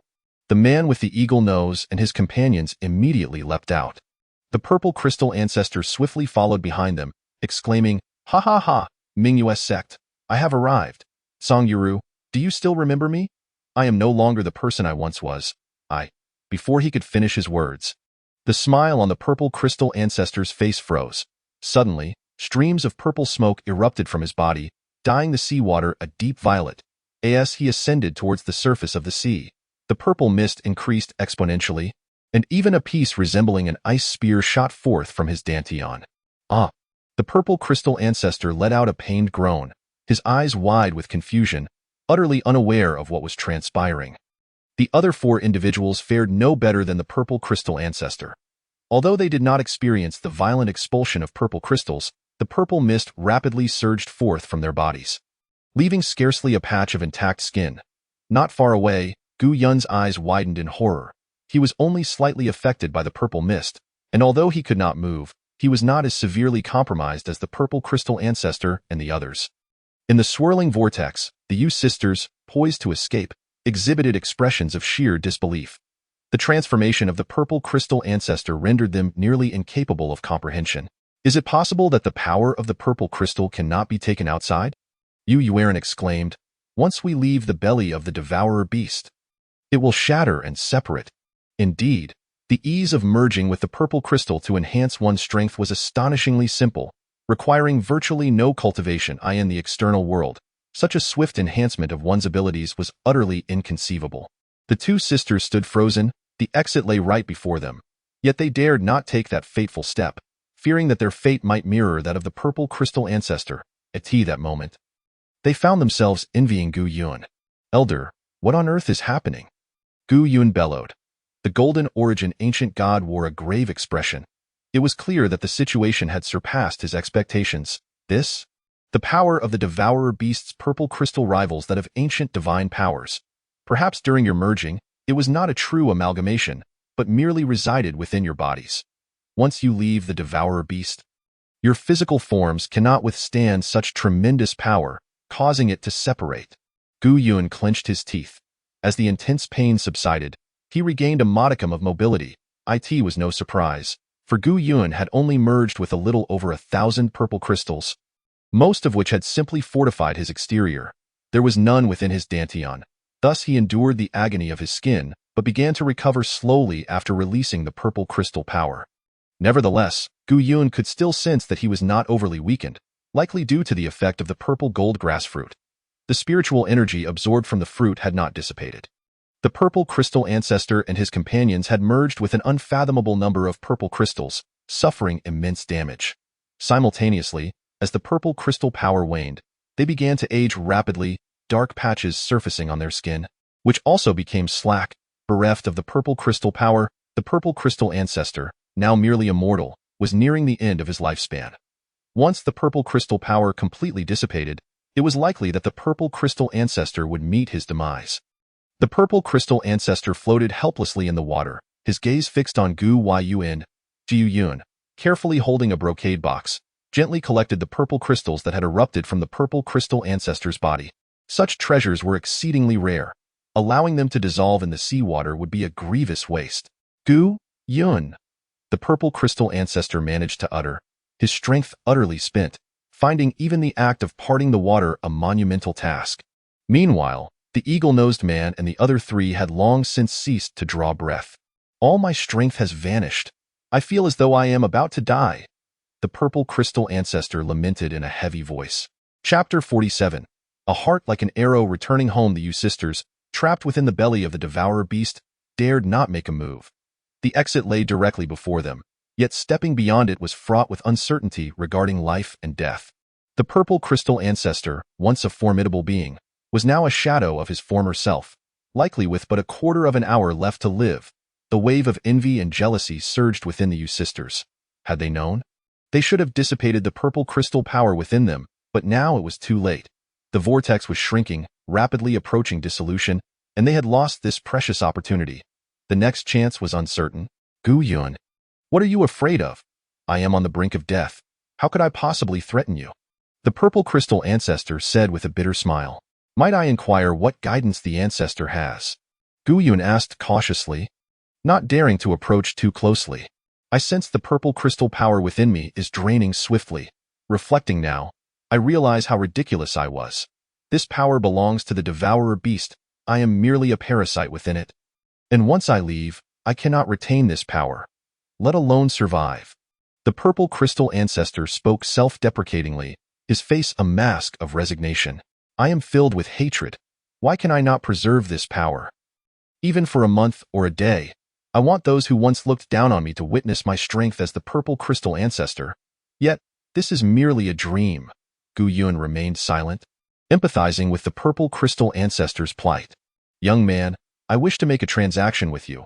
I possess a treasure related to the devourer beast. If you can help me fulfill my last wish, I shall bestow it upon you, the purple crystal ancestor suddenly declared. A treasure related to the devourer beast? Gu Yun's eyes narrowed with caution. You need not worry. This treasure is not here, but rather within the Mingyue sect. During my time as a servant there, I concealed it beneath my quarters, a depth of 10 feet. Find it, and it will be yours. What manner of treasure is it? What are your conditions? Gu Yun inquired solemnly.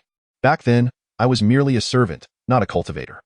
All I know is that it is a sensational treasure within the Mingyue sect.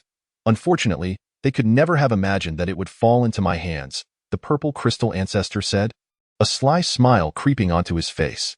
Initially, I intended to gift it to Tsongyuru, but alas, that opportunity never arose. My requests are modest. I only ask that you visit the Mingyue sect, and if you encounter any descendants of my clan, offer them some benefits. It would be best to impart to them some cultivation methods, so they may become cultivators and not end up like me. A servant whom anyone could bully. I can fulfill that request? Gu Yun nodded. May I ask the name of the ancestor? I am called Li Erden, the 85th generation servant of the Mingyue sect. Gu Yun was somewhat speechless upon hearing this name, struggling to reconcile Li Erden with the formidable persona of the purple crystal ancestor. If Tsongyuru still lives, could you mention my name to her, to see if she remembers me? The purple crystal ancestor barely managed to utter this final request, releasing the last vestiges of purple energy from his being as his life force vanished without a trace. This mortal, who had dominated within the belly of the devourer beast for centuries and called himself ancestor, had perished. Gu Yun sighed deeply. Although the purple crystal power was potent, it ultimately did not belong to him. Once he left the devourer beast, it would vanish instantaneously, sealing his fate. Fortunately, he had exited the devourer beast in time. Otherwise, he might have ended up like the purple crystal ancestor. The black vortex gradually shrank, signaling the end of the devourer beast's perception of the outside world. The Yu sisters gazed intently at Gu Yun from the outside, striving to convey something, yet their voices were inaudible to him. Moreover, Gu Yun had little interest in listening. After securing the purple crystals, he swiftly ascended through the water. Before long, Gu Yun was standing upon the surface of the sea, sword in hand.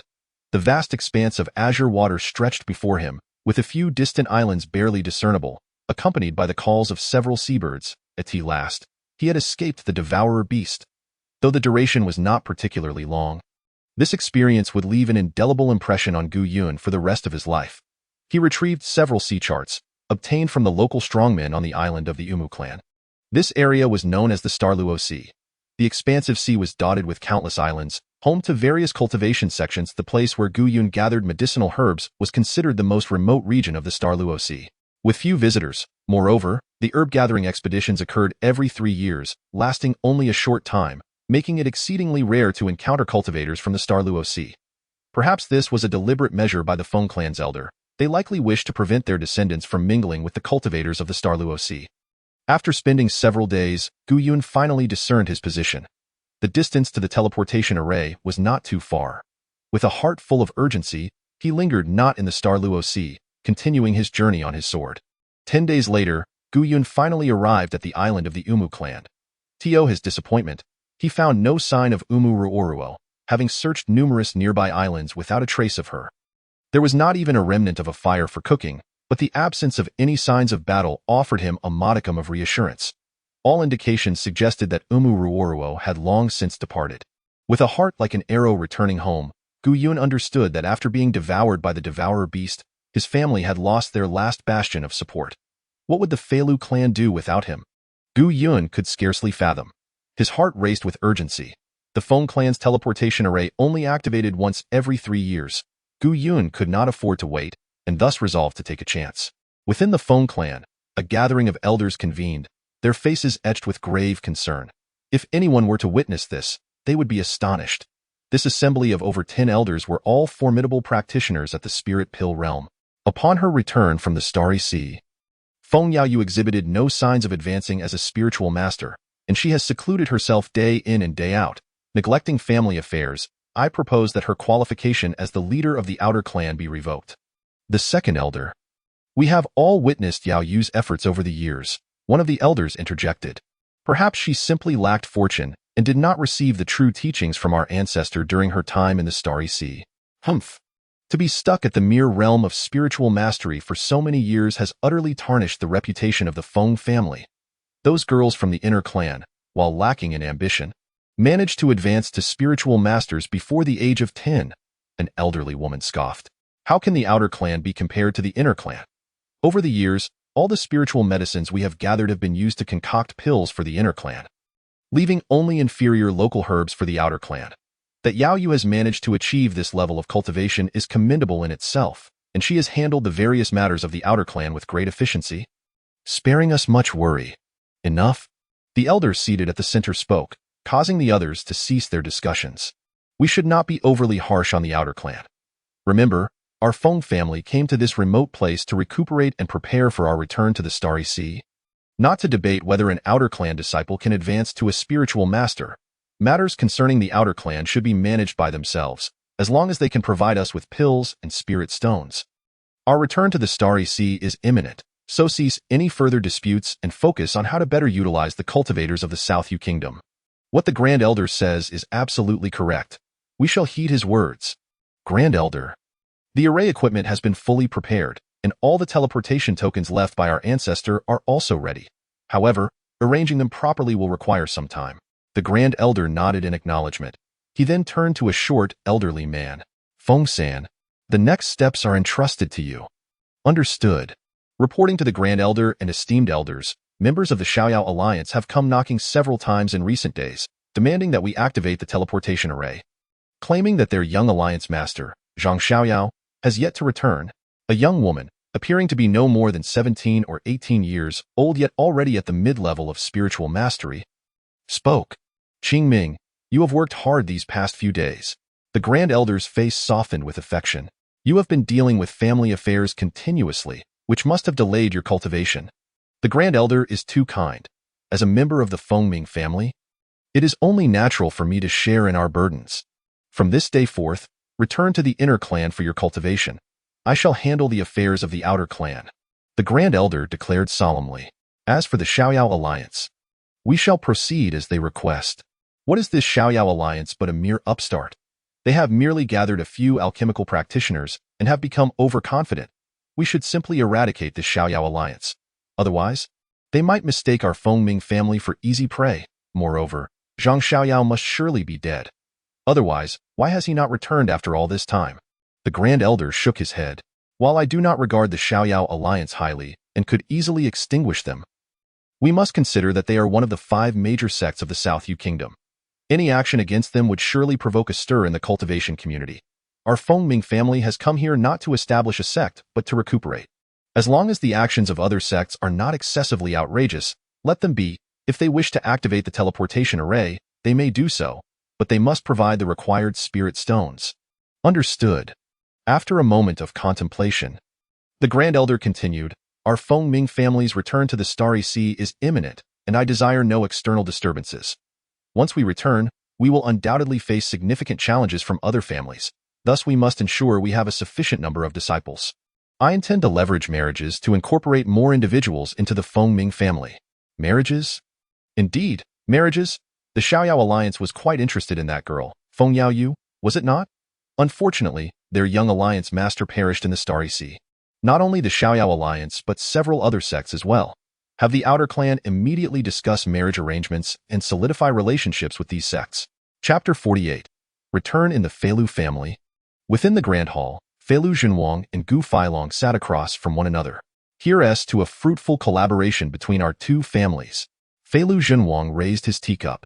As long as our families work together, we will surely stand proud among the families of the Qingshan sect. Gu Feilong took a sip of the spiritual tea and slightly shook his head. It has been a long time since I have savored Feilu's spiritual tea. Today, I am finally able to relish this flavor again. Upon hearing this, Feilu Zhenwang's face revealed a hint of embarrassment.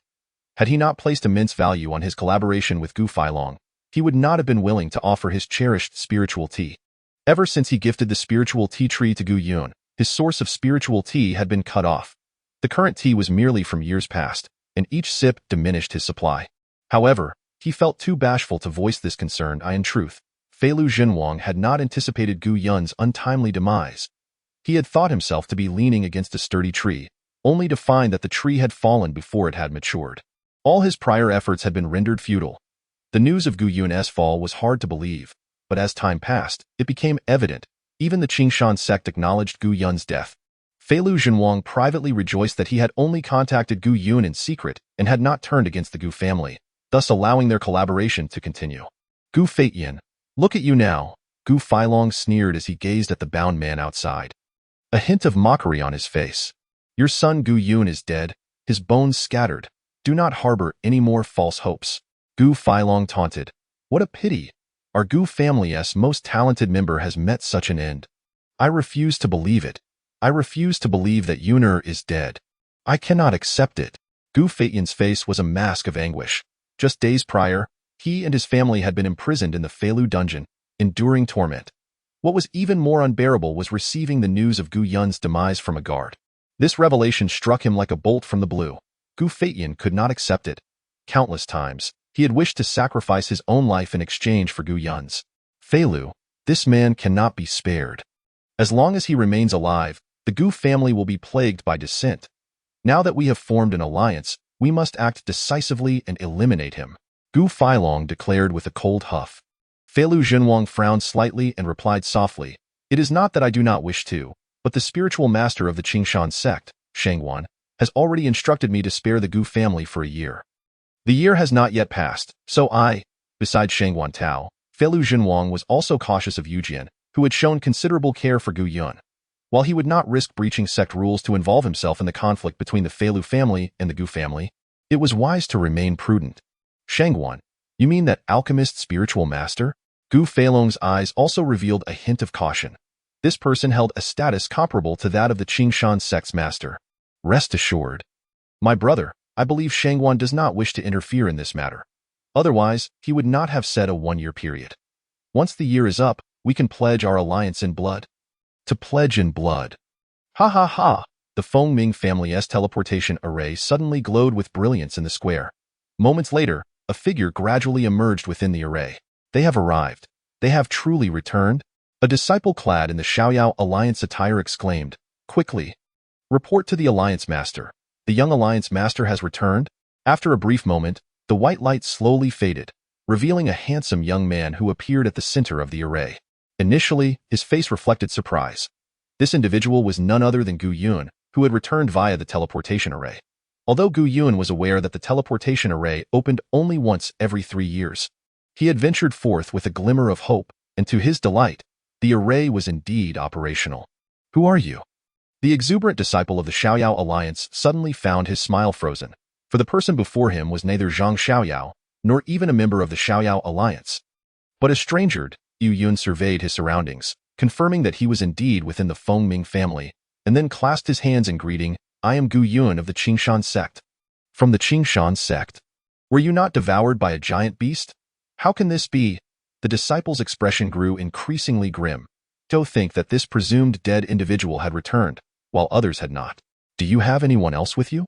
Have you seen our young alliance master? The Xiaoyao alliance members?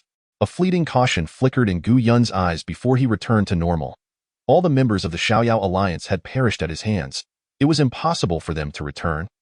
However, it seemed he had indeed benefited from Zhang Xiaoyao's influence, or else this array would not have activated. I have not encountered the young alliance master of the Xiaoyao alliance, nor have I seen any other cultivators, Gu Yun replied, clasping his hands once more. You truly have not seen anyone? You must answer truthfully. Our alliance master will come here shortly to interrogate you personally. The disciple of the Xiaoyao alliance spoke coldly. Gu Yun's brow furrowed slightly. Aside from Wu Mu Ruo Air, no one else knew of his killing Zhang Xiaoyao. However, the power of the Xiaoyao alliance's master was formidable. He might discern something from him. Moreover, he possessed several items that belonged to Zhang Xiaoyao. I am merely a disciple of the Qingshan sect and have no ties to your Xiaoyao alliance. Having narrowly escaped death, I wish only to return to the Qingshan sect and have no interest in your affairs. Gu Yun's voice turned icy. Regardless of Zhang Xiaoyao's fate, he would not linger here to be interrogated by the Xiaoyao alliance. Bold. A mere disciple of the spirit power realm dares to utter such arrogant words. Today, if you do not disclose the whereabouts of the young master, I shall. What do you intend to do within my Fengming clan? A voice, authoritative and aged, echoed from a distance. During the pause of the conversation, several members of the Fengming clan arrived upon hearing the commotion. At the forefront was the old matriarch who had activated the teleportation array. She scrutinized Gu Yun from head to toe, her eyes betraying a hint of disbelief. The entire assembly had witnessed Gu Yun being devoured by the devouring beast, and Feng Yaoyue had described it in great detail. The fact that this young man could escape from the belly of the devouring beast suggested that he had encountered an extraordinary stroke of fortune. Senior, please forgive my hasty words. I was in a moment of urgency and spoke out of turn. I hope you will not hold it against me, a disciple of the Xiaoyao alliance said. Bowing respectfully, Jiu Yun also performed a respectful greeting, saying, Gu Yun of the Qingshan sect pays his respects to you, senior. No need for formalities. The old matriarch was intrigued by how Gu Yun had managed to evade the devouring beast. Were it not for the presence of the Xiaoyao alliance members, she would have insisted on detaining Gu Yun to inquire further. Now, however, she found herself in a quandary. After a moment's contemplation, she waved her hand. If there are no other matters, you may return early. Thank you, senior. Gu Yun breathed a sigh of relief, fearing that the Feng family would detain him. He longed to return to the Qingshan sect as soon as possible. The disciple of the Xiaoyao alliance wore an expression of embarrassment, but dared not voice any objections. Even if the alliance master himself were present, he would not dare to speak out against the old matriarch. For the power of the Fengming clan was beyond their imagination. Once the old matriarch departed, he hurried away, knowing he must report this matter to the alliance master without delay. Within a secret chamber on the 6th floor of Fengming Pavilion, Feng Yaoyue sat cross-legged on the bed, the central table laden with an array of food, untouched and unmarked. Since returning to Fengming City, Feng Yaoyue had remained within Fengming Pavilion, never stepping outside. A figure constantly lingered in her mind, the young man, consumed by the maw of the devouring beast. Although she believed she had long since transcended the fears of life and death through years of cultivation, this scene was indelibly etched in her memory. The individual known as Gu Yun, though she had known him for only a brief time, had made a profound impression on her. His strong arms and heavy breaths had provided her with an unprecedented sense of safety. With a wry smile, she pondered her own state. Could it be that her lack of advancement to Spirit Master had left her somewhat disoriented? Feng Yaoyue gazed at the solitary Zijing grass in her hand. Its effects far from sufficient. This was all that remained of that person in the world.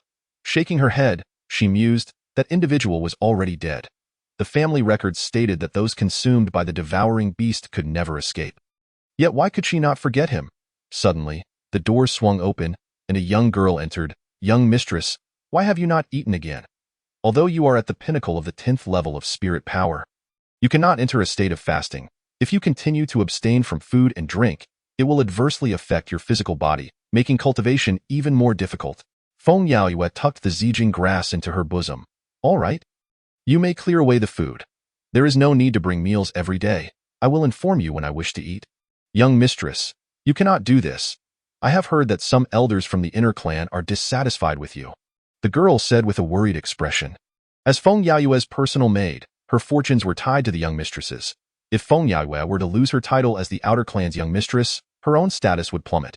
The inner clan represented the pinnacle of the Fengming family, while the outer clan was merely seen as menial workers. The words of the inner clan elders could sway the entire Fengming family. Is that so? It is only to be expected. I have not yet advanced to spirit master, and they are disappointed in me. Feng Yaoyue sighed softly. Is there anything else of importance? Not long ago, someone returned through the teleportation array from the Starry Sea. Who is it? Feng Yaoyue stood up. What is their name? The maid was startled by Feng Yaoyue's reaction. It is said to be someone from the Qingshan sect, named Gu Yun.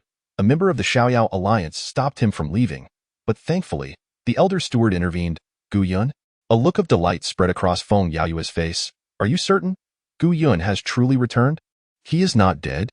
I have only heard. The maid was taken aback by Feng Yaoyue's excitement. She too had only recently received the news. Just at that moment, a young woman rushed in. Young mistress. A person named Gu Yun seeks an audience with you. Chapter 49. Affectionate whispers. Gu Yun? A look of disbelief crossed Feng Yaoyue's features. She had just received the news of Gu Yun's return and was still processing the joy when he had already arrived at Fengming Pavilion. The Gu Yun from the Qingshan sect? He truly has come? Feng Yaoyue's reaction surprised the young woman, who quickly added, I do not know if he is indeed the Gu Yun from the Qingshan sect, but he has been here before and even conducted a transaction with you. Young mistress, quickly invite him in. After uttering those words, Feng Yaoyue hurried to a bronze mirror. Having not eaten for several days, she looked quite haggard, so she took some rouge to touch up her makeup. For some reason, the mere thought of meeting Gu Yun filled her with an unusual excitement, yet she did not wish to display this eagerness. Before long, Gu Yun entered the grand hall on the 6th floor of Fengming Pavilion. The moment Feng Yaoyue laid eyes on that familiar figure, she suppressed her joy and instead spoke in a calm tone. Congratulations, junior brother Gu. On your escape from the devouring beast, I believe that after this extraordinary encounter, your path in cultivation will be smooth and unimpeded.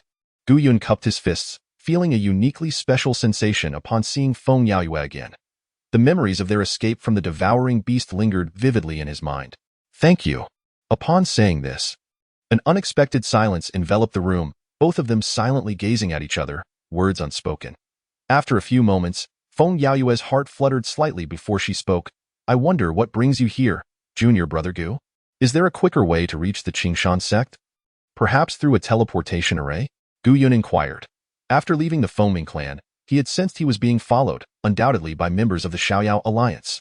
The disappearance of Zhang Xiaoyao had left the entire Xiaoyao alliance in disarray. The fact that the Fengming clan's teleportation array had been activated demonstrated Zhang's affection for his son. The spirit stones required to activate the array were no small sum. Being the last to return, Gu Yun knew the Xiaoyao alliance would stop at nothing to question him about Zhang Xiaoyao's whereabouts. Until he returned to the Qingshan sect, it seemed he could not shake off the pursuit of the Xiaoyao alliance. A teleportation array? Feng Yaoyue's brow furrowed slightly as she shook her head. There is no shortcut to the Qingshan sect. Are you concerned about the Xiaoyao alliance's members? Upon hearing this, a hint of caution flickered in Gu Yun's eyes. While he indeed harbored some special feelings for Feng Yaoyue, he would never divulge his secrets unless he deemed her worthy of trust. Junior brother Gu. The Xiaoyao alliance wields considerable influence. Even our Feng family must show them some respect. Even if you return to the Qingshan sect, you will still face numerous troubles. Perhaps I could contact the Xiaoyao alliance to clarify matters, allowing you to put your mind at ease. After a moment's contemplation, Feng Yaoyue continued, if you are unwilling to meet with the Xiaoyao alliance, I can arrange for the Feng family's merchant caravan to escort you to the Qingshan sect. Gu Yun took a deep breath. He had initially thought he could evade the Xiaoyao alliance's pursuit, only to find that the Feng family took the Xiaoyao alliance so seriously. If he were intercepted by members of the Xiaoyao alliance en route, they might vent their frustrations on him for lacking news of Zhang Xiaoyao. As Feng Yaoyue suggested, it would be wiser to resolve this matter within Fengming City. While they were engaged in conversation, the young woman entered again. Young mistress, Steward Liu from the Xiaoyao alliance seeks an audience. Both Gu Yun and Feng Yaoyue raised their eyebrows slightly. The Xiaoyao alliance was indeed swift in their actions. A gleam of determination flashed in Feng Yaoyue's eyes. Steward Lu, the alliance master will likely arrive soon. Inform him that Gu Yun is here at Fengming Pavilion. If there are any questions, let the alliance master inquire personally. Understood. Gu Yun took a deep breath. With the Xiaoyao alliance arriving at Fengming Pavilion, he had run out of options to evade them. Feng Yaoyue's actions were merely a means to buy him time. Junior brother Gu, my Fengming Pavilion also offers a unique service for storing treasures. The storage area is protected by a bloodline array set up by our ancestors. Once you place your treasures inside, only the blood of the user can unlock it. Any forced opening will trigger the array's explosion, destroying all the treasures within. Gu Yun's expression slightly changed.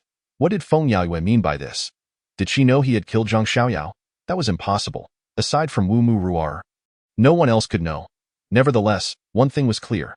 The members of the Xiaoyao alliance would surely search his storage bag in many ways. Feng Yaoyue's intentions were for his own good. However, her prolonged delay in allowing Steward Lu to see Gu Yun was somewhat counterproductive. After a moment's contemplation, Gu Yun replied, I do have some treasures to store. I would appreciate your assistance, senior sister Feng. Please follow me. Under Feng Yaoyue's guidance, Gu Yun was led to a secret chamber. Inside, he was enveloped by a yellowish glow, with intricate arrays flashing across 3 walls. Activate the array with blood as the key, and attach a trace of your consciousness. This defensive array will safeguard your treasures. After speaking, Feng Yaoyue promptly exited. Jiu Yun took out a storage bag and casually tossed it inside, then lingered for a while before leisurely making his way out. By the time Gu Yun returned to the hall, a middle-aged man was already seated opposite Feng Yaoyue. Are you Gu Yun? Junior brother Gu, this is Lu, the steward of the Xiaoyao alliance. He has some inquiries for you. Are you Gu Yun? A surge of spiritual pressure immediately enveloped Gu Yun. A sharp pain shot through his dantian, causing his expression to shift involuntarily. Lu, appearing to be in his 40s, should possess an intermediate level of spiritual mastery. Logically, this person's spiritual pressure should pose no threat to Gu Yun. However, upon introspecting his dantian, Gu Yun was taken aback. He had not anticipated that his dantian had suffered such severe damage. The second spiritual foundation had completely withered. The power of the formation set by the sisters of the Yu family was overwhelmingly formidable. Had he been an ordinary cultivator, survival would have been utterly impossible. What troubled Gu Yun further was the fact that the second spiritual foundation was shrouded in an abundance of purple mist, likely the result of the intrusion of purple crystal power during its decay. This purple crystal energy did not belong to Gu Yun. To restore his spiritual foundation, he must eliminate it. Otherwise, this purple energy would act like a ticking time bomb, ready to erupt at any moment. Jiu Yun had witnessed the demise of the purple crystal ancestor and others. Although the amount of purple energy within his second foundation was minimal, it should not be underestimated.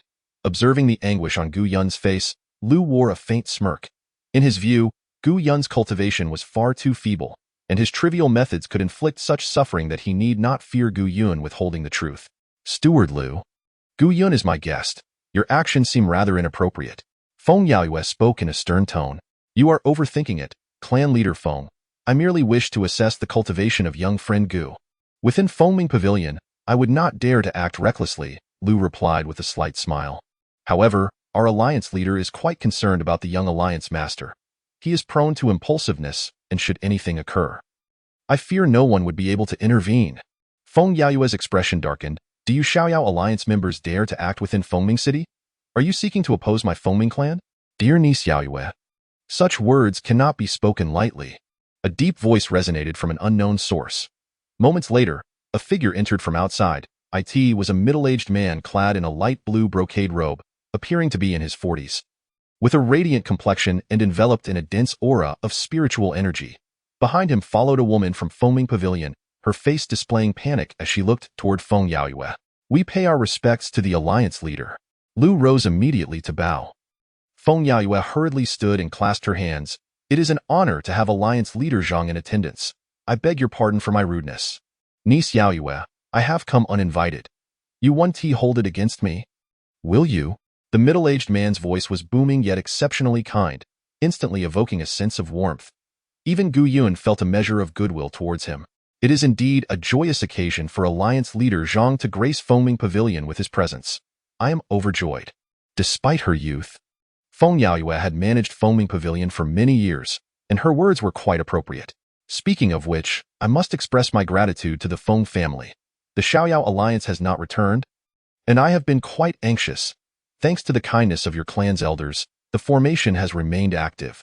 Although alliance leader Zhang directed his conversation towards Feng Yaoyue, his gaze was already assessing Gu Yun. Alliance leader. This is Gu Yun, who has just returned from the islet. Lu cupped his hands in greeting. Qingshan sect's Gu Yun pays his respects to alliance leader Zhang. Gu Yun also performed a respectful gesture. I have heard that young friend Gu is a direct disciple of Elder Tang. Seeing you today truly confirms your exceptional nature. Alliance leader Zhang smiled slightly. A few years ago, I explored an ancient site with Elder Tang. However, I was preoccupied with mundane matters this time and could not accompany him. Although Alliance leader Zhang spoke lightly, his words immediately established his seniority.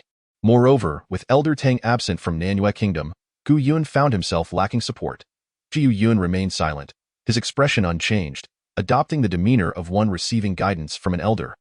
Observing Gu Yun's demeanor, a glimmer of sharpness flashed in Alliance leader Zhang's eyes. Young Master Gu, might I inquire if you have encountered Xiaoyao? Gu Yun responded, reporting to Alliance leader, I indeed have a passing acquaintance with senior brother Zhang Xiaoyao. Oh. Alliance leader Zhang was momentarily taken aback, expecting Gu Yun to distance himself from Zhang Xiaoyao. Just upon arriving at the islet, I encountered several fellow disciples from the Beastmaster sect, and they mentioned that senior brother Zhang might have headed towards the southern seas. The outer seas, which seas exactly? Alliance leader Zhang's brow furrowed. Alliance leader Zhang, you may not be familiar with the islet. The area we frequently gather herbs from is merely a small expanse of sea. After years of harvesting, the spiritual herbs have become somewhat scarce. So perhaps senior brother Zhang and the others have ventured farther into the outer seas in search of resources, Feng Yaoyue elucidated. Was this information provided by the disciple of the Beastmaster sect? Alliance leader Zhang inquired further. I am not quite certain of that senior brother's name. I encountered them by chance. However, I do recall that his spiritual beast was a demon python. Alliance leader Zhang cast a glance at Lu. Reporting to the Alliance leader, there is indeed a disciple of the Beastmaster sect whose spiritual beast is a demon python, yet he has not returned. With Zhang Xiaoyao missing, Lu was keenly aware that all individuals had been thoroughly investigated. Especially those who had not returned, he had scrutinized them closely. Thus, upon hearing Gu Yun mention the demon python, he immediately associated it with that individual. Could it be that Xiaoyao has encountered some trouble? Alliance leader Zhang's gaze turned extremely cold. Lu's expression changed dramatically. Each time Alliance leader Zhang displayed such an expression, it signified his deep anger. There had been an instance where he personally executed a pill cultivator who had intended to betray him. Alliance leader. Gu Yun is merely an ordinary disciple. He was only gathering some spiritual herbs. How could he possibly have such comprehensive knowledge? Feng Yaoyue quickly interjected. Even if everyone else perished, Xiaoyao must not die. Alliance leader Zhang's countenance grew increasingly frigid, and a chill began to permeate the air around them. Alliance leader Zhang, do you intend to act here within Foaming Pavilion? Feng Yaoyue's face paled. Alliance leader Zhang snorted coldly, I shall see if you truly have not encountered Xiaoyao. A formidable surge of spiritual energy enveloped Gu Yun entirely. In an instant, Gu Yun felt as though every part of him had become immobilized, overwhelmed by an intense chill that rendered him incapable of movement. Subsequently, another wave of spiritual energy yanked the storage bag from his grasp. With a swift motion, Alliance leader Zhang seized the storage bag, which fell into his hand. Alliance leader Zhang, what do you intend to do? This is Foaming Pavilion. You are showing contempt for our Foaming family. Feng Yaoyue rose. Her expression transformed. Although she had anticipated such an outcome, she did not expect Alliance leader Zhang to conduct such an overt search of Gu Yun's storage bag. This not only disregarded the reputation of the Qingshan sect, but also slapped the face of the Foaming family directly. Humph! A mere outer clan disciple, I have already shown you sufficient consideration. I will personally apologize to the Grand Elder later.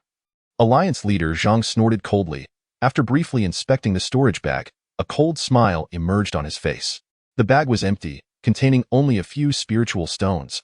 With a snap, Alliance leader Zhang tossed the storage bag to the ground, sneering, young friend Gu, why not reveal any treasures you might have hidden? I have nothing hidden. Nothing at all. Gu Yun's eyes flickered with a hint of panic. Feng Yaoyue gritted her teeth and stepped forward. Alliance leader Zhang, our Foaming family has its own rules. Is your conduct not excessive? Zhang Mengzhu. Without casting a glance at Feng Yaoyue, fixed his gaze upon Gu Yun and declared, Gu Xiaoyu, within the confines of Fengming City, I shall not take your life, nor will I harm you in the slightest. However, should you fail to meet my wishes today, once you leave Fengming City, do not blame this old man for his ruthlessness. Gu Yun's expression shifted, revealing that Zhang Mengzhu had completely severed any pretense of civility. As a formidable figure at the Spirit Pill stage and the leader of one of the 5 great sects of Nanyue Kingdom, it was indeed a loss of face to address a mere practitioner at the Spirit Power stage with such words. Yet, in his quest to locate Zhang Xiaoyao, Zhang Mengzhu could no longer afford to be concerned with appearances. It was imperative that he uncover Zhang Xiaoyao's whereabouts, even if it meant discovering his lifeless body. Feng Yaoyue was equally astonished. She had not anticipated that Zhang Mengzhu would utter such disgraceful words. Nevertheless, he was correct in stating that if he wished to kill Gu Yun outside of Fengming City, it would be a trivial matter. Feng Yaoyue felt a sense of helplessness. She had initially intended for Gu Yun to conceal several precious treasures or any unique items that might be linked to Zhang Xiaoyao. After all, every practitioner harbors their own secrets, hidden from the scrutiny of others. To her dismay, Gu Yun had naively hidden all his treasures, which could not help but raise Zhang Mengzhu's suspicions. At this juncture, there was no way to salvage the situation, and Feng Yaoyue was at a loss as to what to do. Gu Xiaoyu. Zhang Mengzhu's voice deepened. Cooperate with my search, and I shall reward you with 10,000 spirit stones as previously promised. Otherwise, you may find yourself in opposition to me. Gu Yun's countenance fluctuated, and after a moment's contemplation, he responded, Since Zhang Mengzhu insists on inspecting my treasures, I cannot refuse. However, if I have no connection with my senior brother Zhang Xiaoyao's whereabouts, I hope Zhang Mengzhu will not make things difficult for me. There were a total of 60 brothers who ventured forth with me. I returned later only because I was swallowed by the devouring beast. In truth, I am no different from the others and know nothing of Zhang Xixiang's situation. Lead the way. Zhang Mengzhu snorted coldly. In truth, during this period, the Xiaoyao Alliance had conducted thorough investigations into all those who had gone to gather medicinal herbs. Yet the results were disheartening. They were completely unaware of Zhang Xiaoyao's whereabouts. This was hardly surprising, as with Zhang Xiaoyao's haughty demeanor, who would be inclined to approach him? Those who spotted his large vessel would rather take a detour. Moreover, Zhang Xiaoyao had pursued Gu Yun all the way to the remote seas, where human presence was scarce, making it even less likely for anyone to have witnessed him. Under such circumstances, Zhang Mengzhu had no choice but to place all his hopes upon Gu Yun. In Zhang Mengzhu's eyes, although this young man possessed a modicum of cleverness, he was no different from the rest and was equally ignorant of Zhang Xiaoyao's movements. This only heightened his anxiety. For Zhang Xiaoyao harbored a monumental secret, a culmination of his efforts over centuries. Should Zhang Xiaoyao vanish, all his endeavors would be rendered futile. Zhang Mengzhu felt a pang of regret. He should not have permitted Zhang Xiaoyao to gather herbs. Alas, there exists no remedy for regret. Should he fail to extract any secrets from Gu Yun, he would have no choice but to seek the Feng family for assistance. Under Feng Yaoyue's guidance, the 4 soon arrived at the treasure vault. The array flickered, alternating between brightness and darkness. Zhang Mengzhu was not unfamiliar with this place. After a brief examination, he pointed with his hand, activate the array. The spot he indicated was precisely where Gu Yun had just hidden his treasures. Such subtle fluctuations of spirit power could not elude Zhang Mengzhu's keen eyes. Gu Yun said nothing more, drew forth a drop of blood, and recited the array incantation. A yellow and white light flashed. And one by one, jeweled boxes appeared before the 4 of them. Before Gu Yun could react, these boxes soared into Zhang Mengzhu's hands. Spirit herbs, enhancement pills, magic swords. One item after another was cast aside by Zhang Mengzhu, who regarded them as nothing more than common trinkets in the eyes of practitioners at the spirit power stage, akin to refuse in his perspective. Aside from the spirit herbs sourced from the reef, there was nothing remarkable among them. This caused Zhang Mengzhu to narrow his eyes slightly. Could it be that Zhang Xiaoyao's disappearance truly has nothing to do with this individual? Zhang Mengzhu was acutely aware of the multitude of treasures possessed by Zhang Xiaoyao. Moreover, Zhang Xiaoyao was accompanied by 9 loyal disciples of the Xiaoyao Alliance, all of whom held life tokens in his possession and could not betray him. Among all those who had gone to gather herbs, only Feng Yaoyue could contend with Zhang Xiaoyao. Yet even Feng Yaoyue would find it challenging to easily slay him. It seemed they had fallen into a deadlock, with Zhang Mengzhu's heart filled with perplexity. Where, indeed, had Zhang Xiaoyao gone? The bloodline he had refined from Zhang Xiaoyao still lingered within him, indicating that Zhang Xiaoyao had not perished. Soon, Gu Yun's treasures had been thoroughly sifted through, with no fruitful discoveries. They appeared to Zhang Mingzhu as nothing more than a heap of worthless debris. Disappointment began to creep in as he casually opened the final jeweled box, from which a potent force surged forth. At the center of the box lay a purple crystal, roughly the size of an egg. Chapter 51. The precious purple crystal. This purple crystal was imbued with the power of the purple crystal originating from within the devouring beast. When the ancestor of purple crystal perished, a plethora of purple crystal energy was released, forming numerous purple crystals. Gu Yun had collected some, and this was one such specimen. Anticipating that the Xiaoyao alliance would search his storage pouch, Gu Yun had already planned how to conceal his most valuable treasures within the chaotic space, ensuring that only he and the ancient deity Jin Yuan could access them. Furthermore, Gu Yun had deliberately left no valuable items in his storage pouch to avoid arousing suspicion from the Xiaoyao alliance. Once they searched Gu Yun's treasure and found nothing, they would lose their doubts about him. As for this purple crystal, it was also a deliberate decoy left by Gu Yun. Having escaped from the devouring beast's belly, he could provide no explanation. Thus, he chose to present this even more baffling purple crystal power to divert attention. Upon the appearance of the purple crystal in the room, the heavy aura of spirit power nearly suffocated everyone present. The other three individuals, aside from Gu Yun, were all well-versed in the ways of the world, particularly Feng Yaoyue and Zhang Mingzhu, who had encountered countless treasures.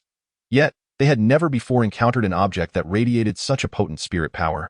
What is this? Zhang Mingzhu was reluctant to release his hold on it, sensing a powerful presence emanating from the purple crystal, a sensation that left him astounded.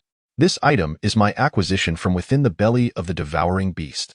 It is known as the purple crystal, and only those who possess it can survive within the devouring beast. I obtained it unexpectedly upon my departure. Gu Yun explained. Purple crystal? No wonder I sensed the vast power contained within. Zhang Mingzhu's eyes widened. Unblinking. Although he had never encountered the devouring beast, he had heard tales of this ancient creature, which explained the overwhelming spirit power that left him in awe. If he could refine this purple crystal and harness its formidable energy, it might enable him to break through to the spirit pill stage and ascend to the legendary realm of spirit sovereign.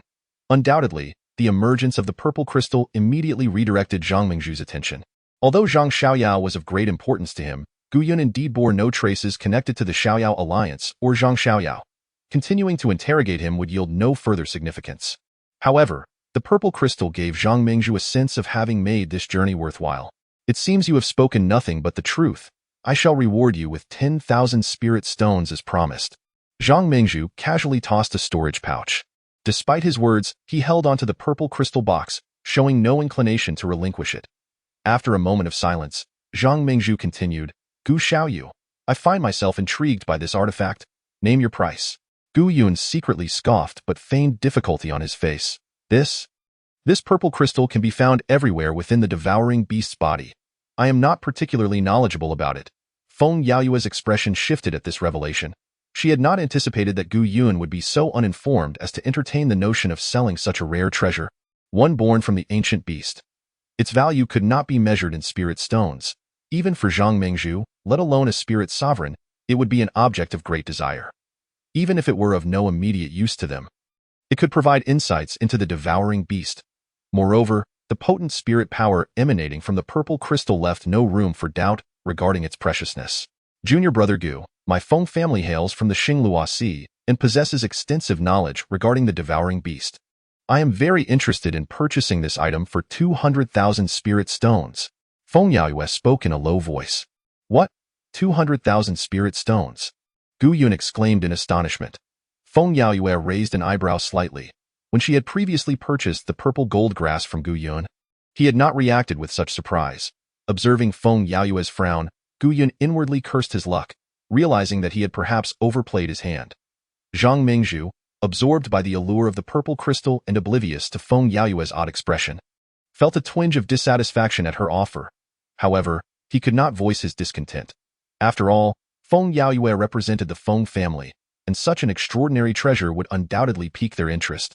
Should he delay, the purple crystal might fall into the hands of another. Oh!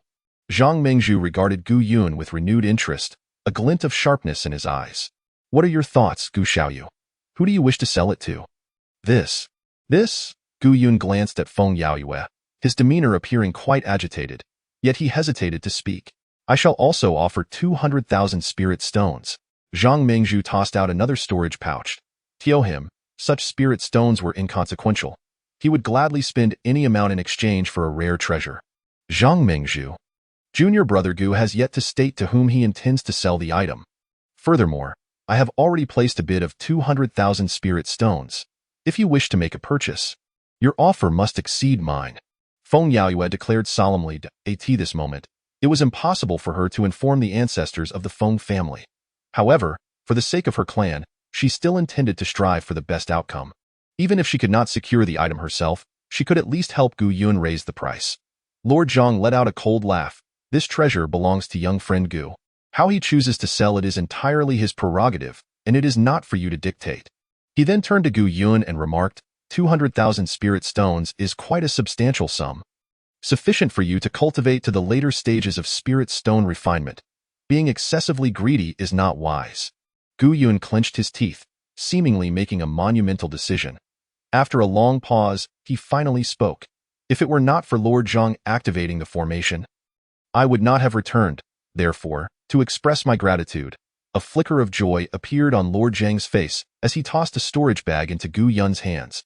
Gu Yun's expression transformed into one of overwhelming surprise, and he eagerly began to count the spirit stones.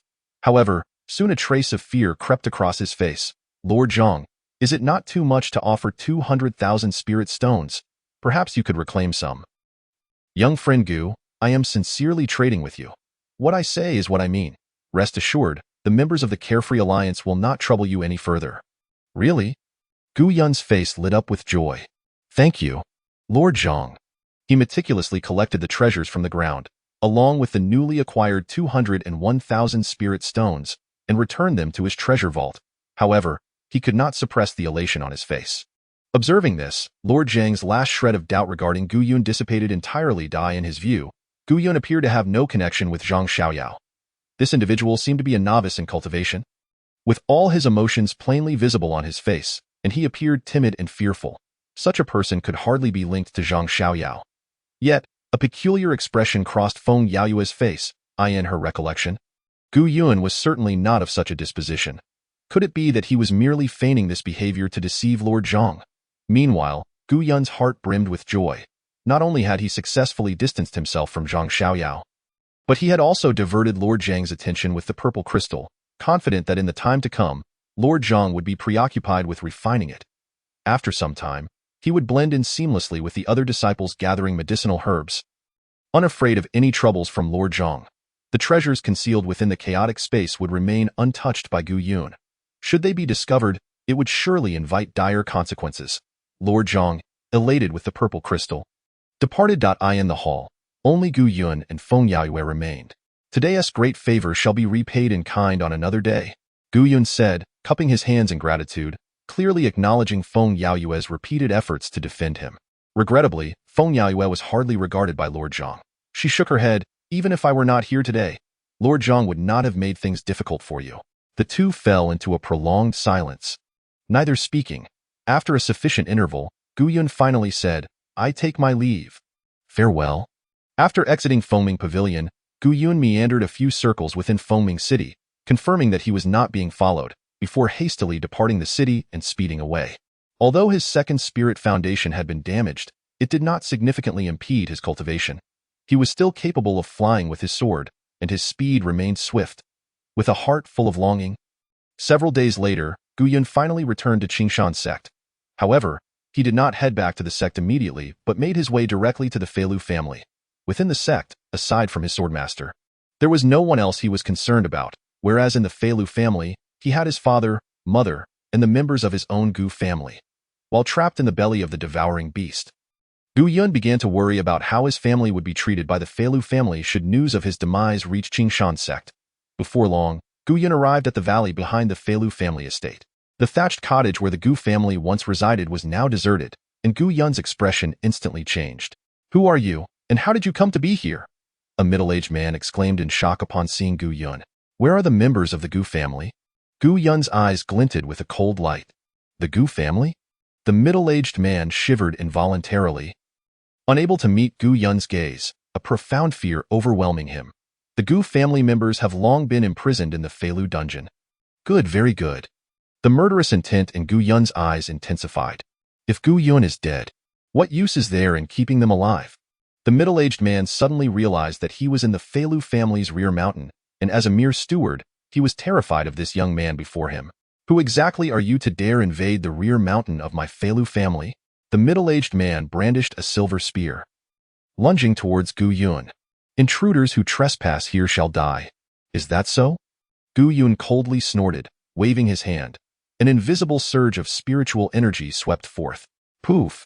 The middle-aged man spat blood, hurtling back over 10 feet, his eyes wide with terror. Where is the Feilu dungeon? In the north. The middle-aged man was filled with dread, wondering what kind of cultivation this young man possessed, as one mere wave had nearly cost him his life.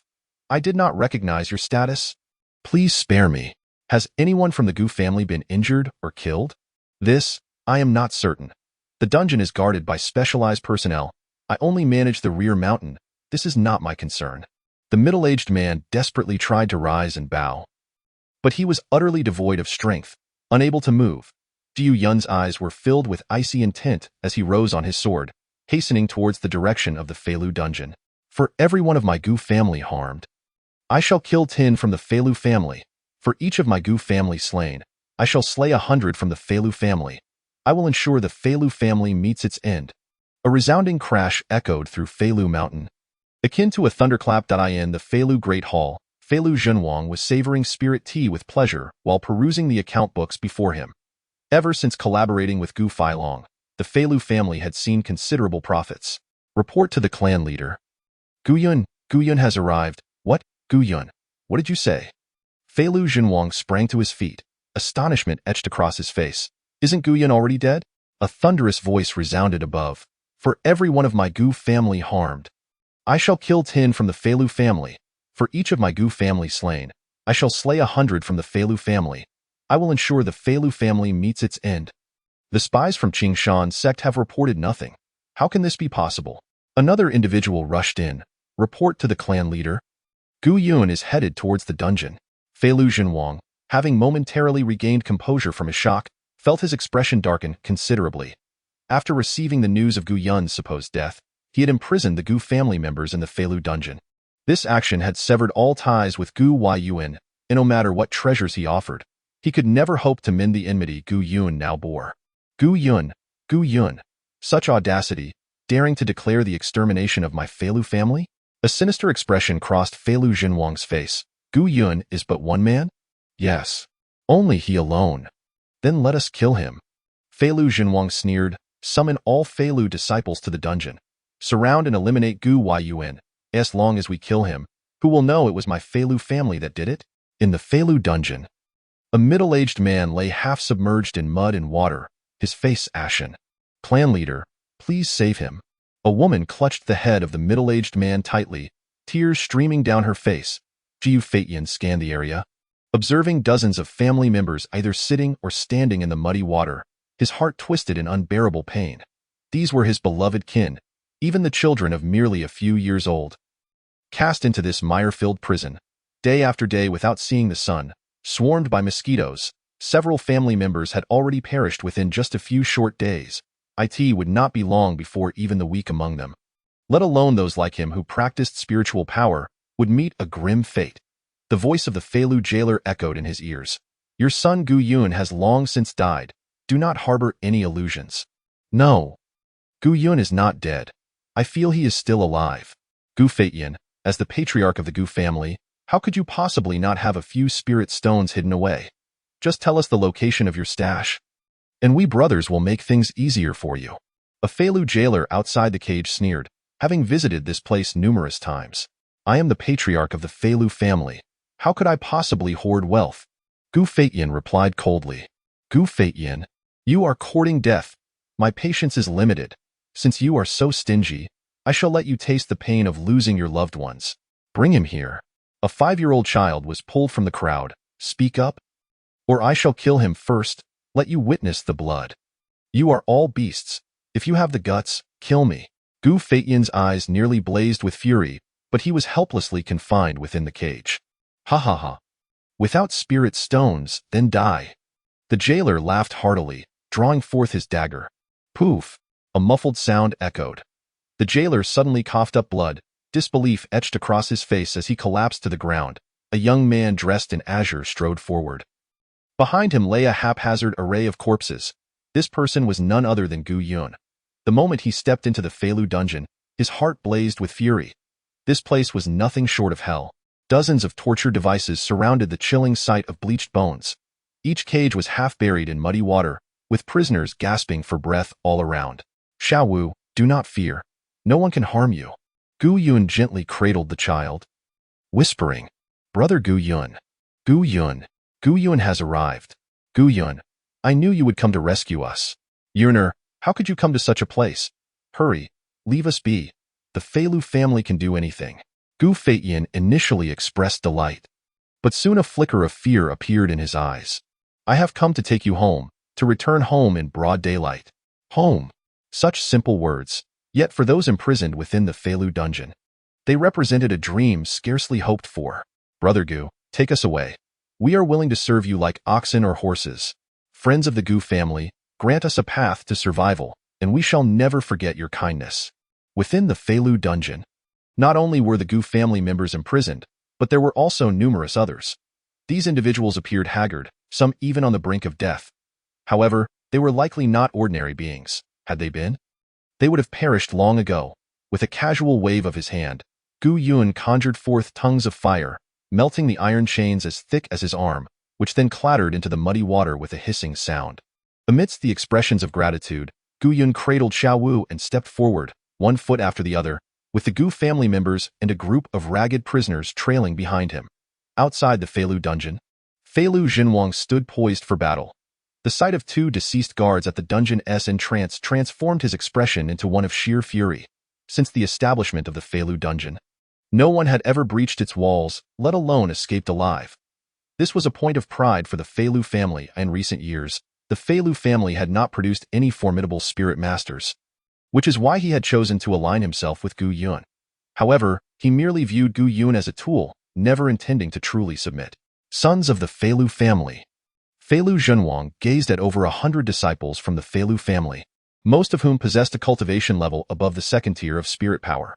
Among them, more than 10 had reached the 5th tier or higher. As for Feilu Zhenwang himself, he had even attained the pinnacle of the 10th tier.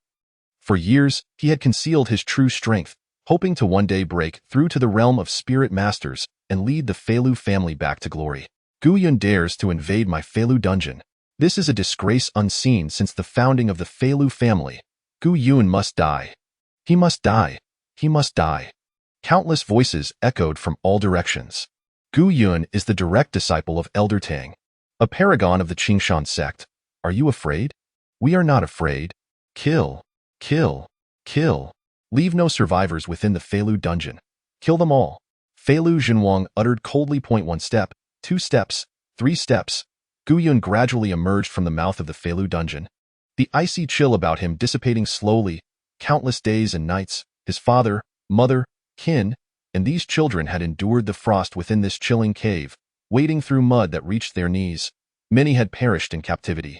Gu Yun glared coldly at Feilu Zhenwang. What did you promise me back then? How could you go back on your word? Today, I shall use the blood of the Feilu to punish your betrayal. Ha ha ha. Feilu Zhenwang laughed heartily.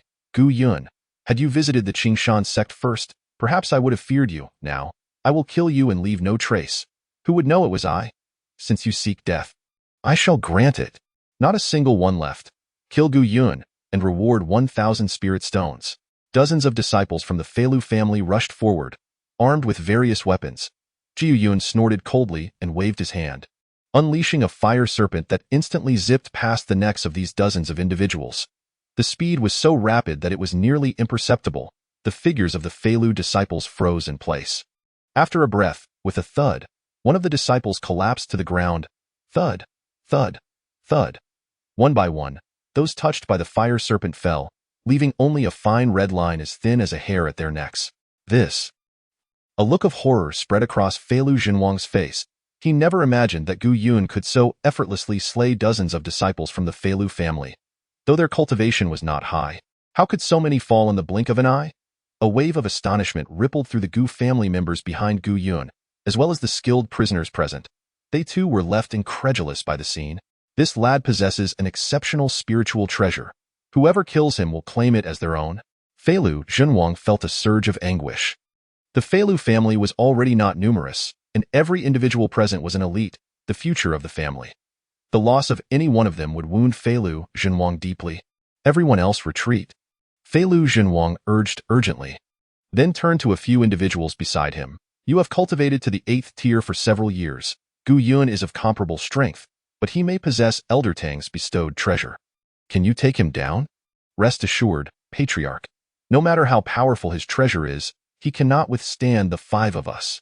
Gu Feitian's expression shifted slightly as he observed Gu Yun surrounded by the Feilu family. He knew Gu Yun's cultivation was formidable, but against so many spirit practitioners in a battle of attrition, there was no chance of victory. Yuner, perhaps we should negotiate with the Feilu family and stabilize the situation. The Feilu family seeks wealth through collaboration with Gu Feilong.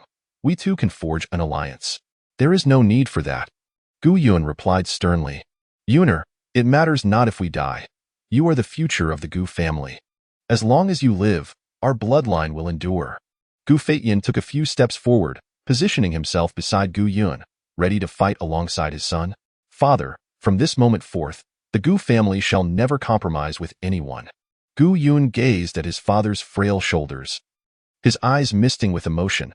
This man, once capable of supporting an entire world, now expended his last ounce of strength for his son.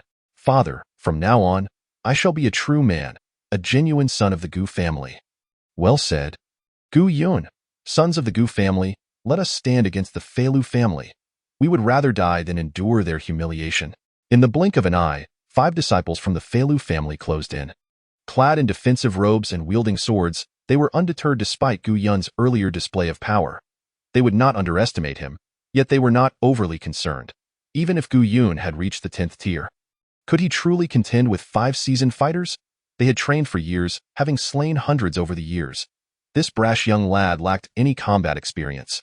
Once chaos ensued, they would be free to slaughter him. Kill. Gu Yun's eyes glinted coldly. He unleashed another fire serpent, which erupted in midair, splitting into 5 and darting toward the dantians of the 5 adversaries. Be careful. Feilu Zhenwang's heart raced. He perceived this as merely ordinary spiritual fire. Yet given that this fire had just felled dozens, he could not afford to be careless. Thud, thud, thud. The 5 from the Feilu family had no time to react, unable to evade as 5 fireballs penetrated their dantians. Boom! A brilliant light erupted from their bodies, instantly cloaked in golden flames. Cries of agony escaped their lips in an instant, before anyone could comprehend. The 5 had been reduced to charred remains, their forms unrecognizable. This, Gu Feitian, prepared for a fierce battle, wore a look of astonishment. He had never anticipated that Gu Yun could so effortlessly eliminate 5 elders of the Feilu family. The members of the Feilu family stood bewildered, completely at a loss for what had transpired. Who was this seemingly delicate youth, and what was his true level of cultivation? Shock, endless shock. It was simply unimaginable. Some individuals involuntarily stepped back, fearing that the spiritual fire might touch them. The next to die could very well be themselves. Chapter 53, Bloodstained Feilu, Part 2. Feilu Zhenwang stood frozen, his expression a mask of disbelief. He could hardly credit his eyes. 5 elders of the Feilu family, strong cultivators at the 8th tier, equipped with defensive spiritual artifacts, had been obliterated in an instant. The foundation of the Feilu family had been halved in one blow. What cultivation level did Gu Yun possess? What treasures did he wield? Feilu Zhenwang could not fathom it, nor did he have the time to ponder. The disciples of the Feilu family were slowly retreating, fear gripping their hearts. Who could face death without trepidation? Could it be that Gu Yun had entered the realm of spirit masters? Feilu Zhenwang dared not entertain the thought any further. He had cultivated to the 10th tier for many years, fully aware of the arduous journey each advancement entailed. Particularly the consolidation of one's spiritual foundation was a daunting task. For over a decade, he had toiled day and night, seeking more spirit stones, even collaborating with Gu Feilong to mine spiritual resources. How could Gu Yun possibly have progressed to the realm of spirit masters? Just months prior, Gu Yun had been a waste, a first-tier cultivator relegated to menial tasks at the Qingshan sect. How could he have advanced to the realm of spirit masters in merely a few months? Feilu Zhenwang longed to seize Gu Yun and demand the secret to his rapid ascension. However, he quickly regained his focus, realizing that the Feilu family was facing a calamity, even a potential disaster. Elder Gu, I failed to recognize your greatness. Please do not take offense. Feilu Zhenwang suddenly knelt, his forehead striking the ground repeatedly. The surrounding disciples of the Feilu family were left in shock. How could their usually proud patriarch display such humility? An elder? Was this young man truly a spirit master? The collective expression of the crowd shifted dramatically. Had they just challenged a spirit master? Cultivating spirit power was exceedingly arduous. Every step forward was akin to rowing upstream. The disparities between the realms of spiritual power are indeed exceedingly vast. A formidable spiritual master possesses the capability to effortlessly extinguish their lives, obliterating the Feilu clan in the process. Thud, thud. One by one, the members of the Feilu clan kneel upon the ground, scarcely daring to draw a breath. Their fates are no longer in their own hands. Ancient Elder, I was wrong. I believed in Gu Feilong's words, which led me to imprison your kin. I did not wish for this, but Gu Feilong threatened me. Feilu Zhenwang, on his knees, gingerly crawls forward. The Gu family's members, along with some prisoners, stand frozen in place. The Gu clan has battled the Feilu clan for years and knows them well. Feilu Zhenwang, proud and haughty, had earned a formidable reputation during his early days at Qingshan Gate, and since assuming control of the Feilu clan, he has never tasted defeat. Now, he kneels in supplication, a testament to Gu Yun's overwhelming prowess, leaving Feilu Zhenwang with no chance to retaliate. Ancient Elder, if you are angered, then kill me. This matter has no bearing on the other members of the Feilu clan. He inches forward, tears streaming down his face. Clan leader. The members of the Feilu clan, witnessing this sight, are moved to tears in the conflicts between clans. As long as no outsiders interfere, Qingshan Gate would remain indifferent. Today, even if Gu Yun were to slaughter the entire Feilu clan, it would pose no issue. Jiyu Feitian is somewhat stirred. He recalls the despair he felt when imprisoned by Gu Feilong, believing the entire Gu clan was on the brink of collapse. Ancient Elder, if you could spare the Feilu clan, I would willingly submit to the Gu clan, and from henceforth, the Feilu clan shall become a subordinate family, offering up all our spirit stones and treasures. I only seek a path to survival. Yuner, let it go. Gu Feitian softly implores. Ji Yun's expression shifts slightly. His father is benevolent and charitable, traits he too embodies. When he joined Qingshan Gate, he spared no effort in aiding all his fellow disciples. However, 3 years of torment have opened his eyes to the reality of this world. From that day forth, he resolved to no longer be a soft-hearted individual, especially after the harrowing experience on the island. Gu Yun understands that not everyone is worthy of trust, particularly treacherous individuals like Feilu Zhenwang. Allowing such a person to remain is akin to inviting disaster. Feilu Zhenwang, now crawling through the mud, appears exceedingly disheveled. Suddenly, a glint of malice appears in his eyes. In a swift motion, he retrieves a green short sword from his sleeve. Gu Yun, perish! His shrill cry pierces the air as he lunges at Gu Yun with an uncanny grace. His eyes filled with murderous intent. His earlier pleas for mercy were merely a ruse for this moment. This green short sword, forged from the fangs of a green serpent, is a rare toxic artifact. Even the slightest contact would sap one's spiritual energy. And for a cultivator, losing spiritual energy equates to death. Feilu Zhenwang is acutely aware that he is no match for Gu Yun and would not risk the lives of his fellow clan members in a desperate fight. He resolves to exploit Gu Yun's kindness and naivety, as well as his lack of combat experience, to launch a surprise attack. With each step he takes, his heart swells with delight, drawing ever closer to his target. Within a distance of 10 paces, he is confident he can strike Gu Yun down in one decisive blow, even if it results in his own grievous injury. Once the green dagger pierces Gu Yun, he will be rendered powerless, and the members of the Feilu clan can easily finish him off. Just then, Feilu Zhenwang exclaims in excitement. This talent is about to perish at his hands. Gu Feitian, who had just been urging Gu Yun to spare the Feilu clan, has not finished his words when Feilu Zhenwang lunges forward. His heart is torn. How could Feilu Zhenwang be such a vile person? However, it is too late. Gu Feitian wishes to shield Gu Yun from the incoming strike, but time is no longer on his side. Yuner, 3 paces, 2 paces, 1 pace, in the blink of an eye.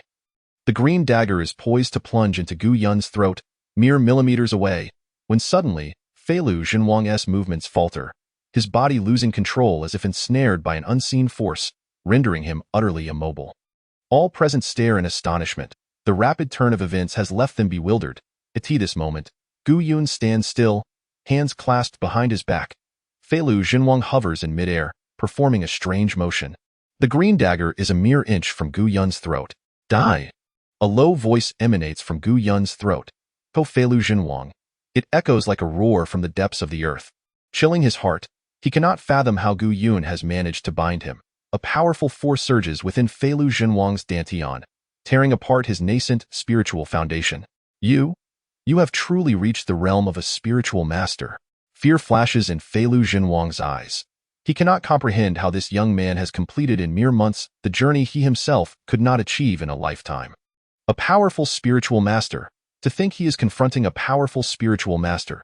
A bitter smile plays at the corners of Feilu Zhenwang's mouth. Had he known this would be the outcome, he would never have dared to provoke Gu Feiyan and the others.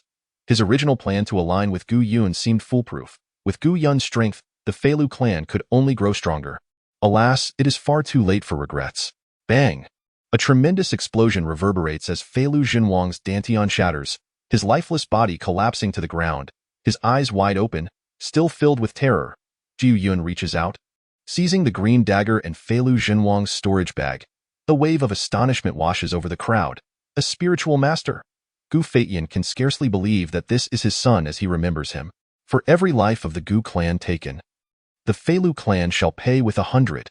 Gu Yun ascends on his sword, his eyes gleaming with cold fury, and with a wave of his hand, fiery serpents burst forth.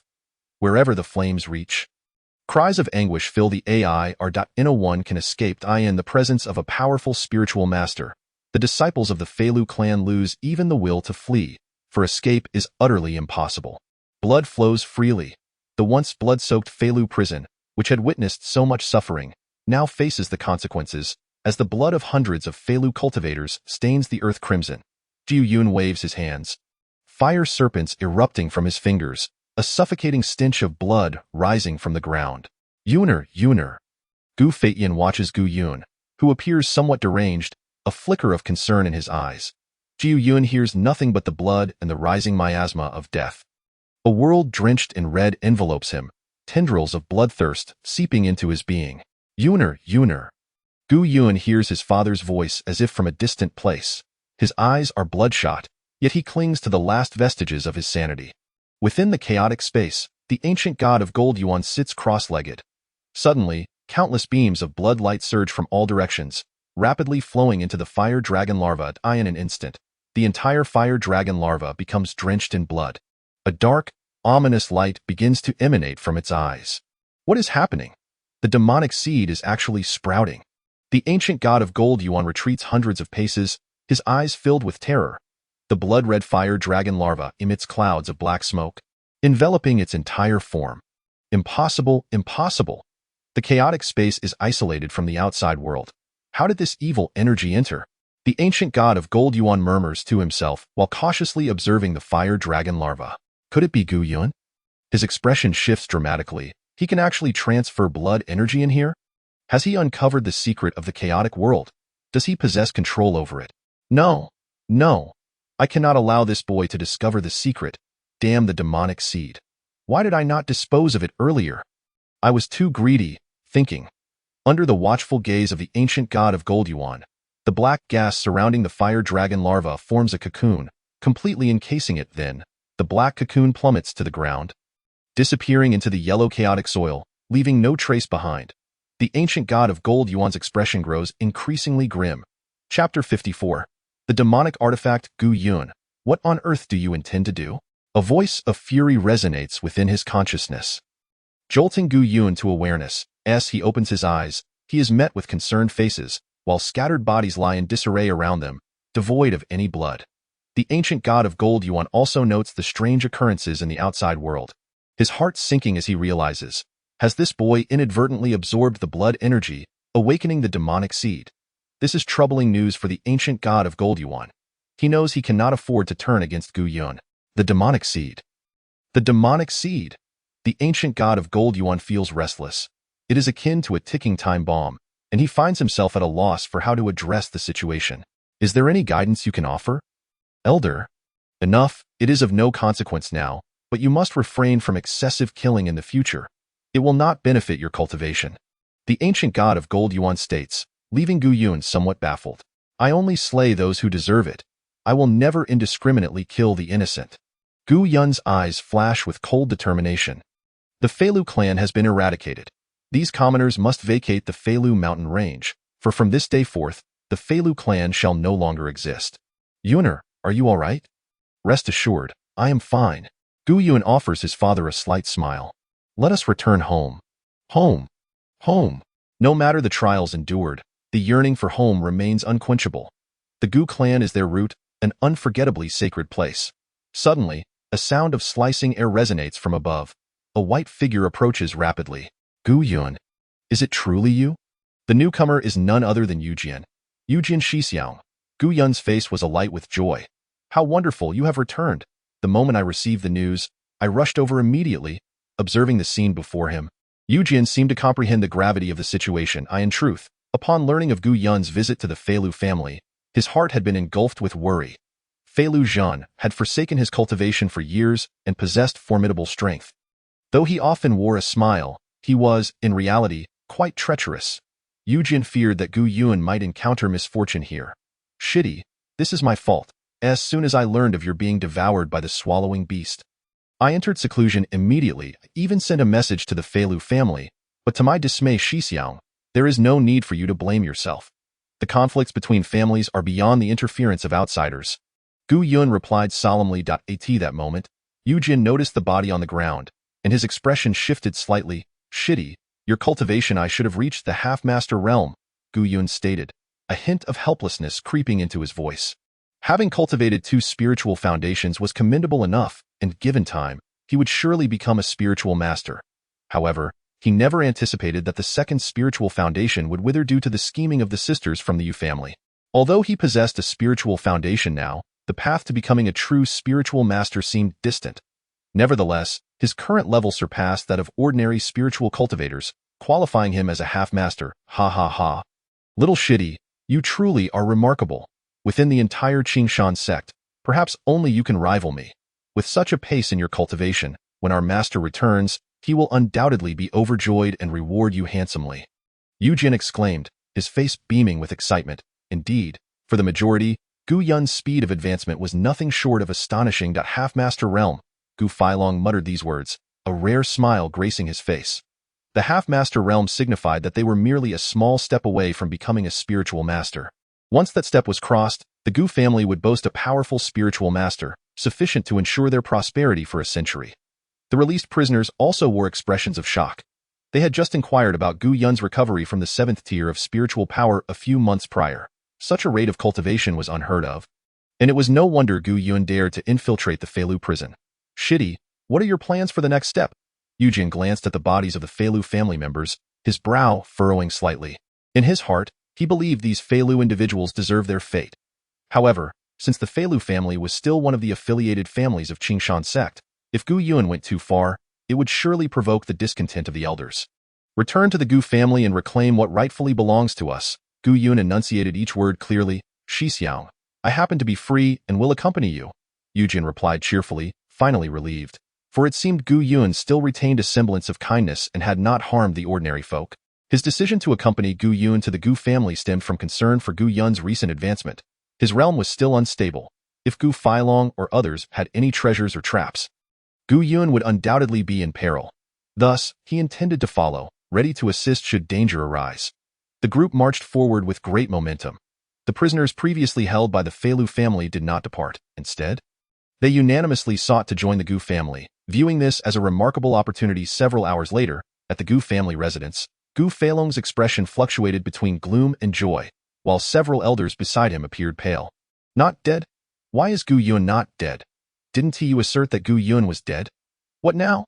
Silence. Gu Feilong slammed the table, his anger boiling over. At that moment, he was at a loss. The recent news from the mine revealed that the Feilu family had been nearly annihilated by Gu Yun. However, no one knew the specific details. The few Feilu disciples who survived that calamity had long fled and would likely never return to the Qingshan sect. Upon this news reaching the Gu family, everyone was left in stunned disbelief. Jiu Yun had returned from the dead, which astonished them beyond measure. What terrified them even more was that Gu Yun's cultivation could wipe out the entire Feilu family. Even now, the Gu family, exhausting all their resources, could not contend with the Feilu family. Panic descended upon everyone. Some elders even suggested fleeing before Gu Yun's return. Jiu Feilong gritted his teeth. Years prior, he had plotted to seize the position of family head and had never thought highly of Gu Yun. When Gu Yun had been reduced to a cripple, he had utterly forgotten him. Little did he expect that this so-called waste had now become his greatest threat. What to do? The instigator of the conspiracy against Gu Feitian was Gu Feilong himself, while the Feilu family merely played the role of accomplice. How would Gu Yun deal with him? Gu Feilong could not bear to ponder further. If Gu Yun returned, he would undoubtedly spare him no mercy, and even his branch of the Gu family would struggle to escape death. Father, elders, in this situation, where can we flee? Do you believe that escaping will allow us to evade Gu Yun's wrath? Gu Ming spoke coldly. Only by killing Gu Yun can we end this once and for all. Gu Feilong shook his head helplessly. Minger, even the Feilu family cannot withstand Gu Yun. Father, are we to give up just like that? Are we to wait here for death? Gu Yun will never let us off. Gu Ming roared, we must retrieve that treasure. If we do not use it now, we will all perish. That treasure. Expressions of fear surfaced on the faces of Gu Feilong and the others. Indeed, even if we die, we cannot allow Gu Yun to have it easy. If we succeed, both the Gu family and the Feilu family will belong to us. A sinister glint flickered in Gu Ming's eyes. When Gu Yun and his party arrived at the Gu family, dark clouds loomed overhead, a layer of black mist enveloped the air. What has happened here? All the members of the Gu family wore astonished expressions. This was far from the family they had envisioned. The black mist instilled an inexplicable fear within them. Within the chaotic space, the golden Yuan ancient god suddenly opened his eyes, sensing a strong pulsation. It was the stirring of the demonic seed. Kid, get out of here quickly! The golden Yuan ancient god exclaimed. The black mist was saturated with a heavy demonic aura, which shared a common origin with spiritual demons if absorbed by the demonic seed. It would undoubtedly accelerate its awakening, a dire prospect for him. Shitty, this place seems rather strange. We should not rashly enter. Yujin also sensed a dangerous aura. Jiu Yun narrowed his eyes slightly. The black mist oddly provided a sense of comfort. Even the withered second spiritual foundation showed signs of recovery, albeit faintly, nearly imperceptible. I, Gu Yun, have returned and will not allow these traitors to occupy my family's territory. Gu Yun's voice was grim as he transformed into a streak of light. Rushing into the black mist, the deeper he ventured, the stronger the allure became. Kid, you're courting death. Come back. The golden Yuan ancient god grew anxious. After careful consideration, he realized that Gu Yun's awakening of the demonic seed was unintentional, merely an accident. What he needed to do now was suppress the speed at which Gu Yun awakened the demonic seed. Before he regained his divine power, Gu Yun must not be allowed to refine the demonic seed.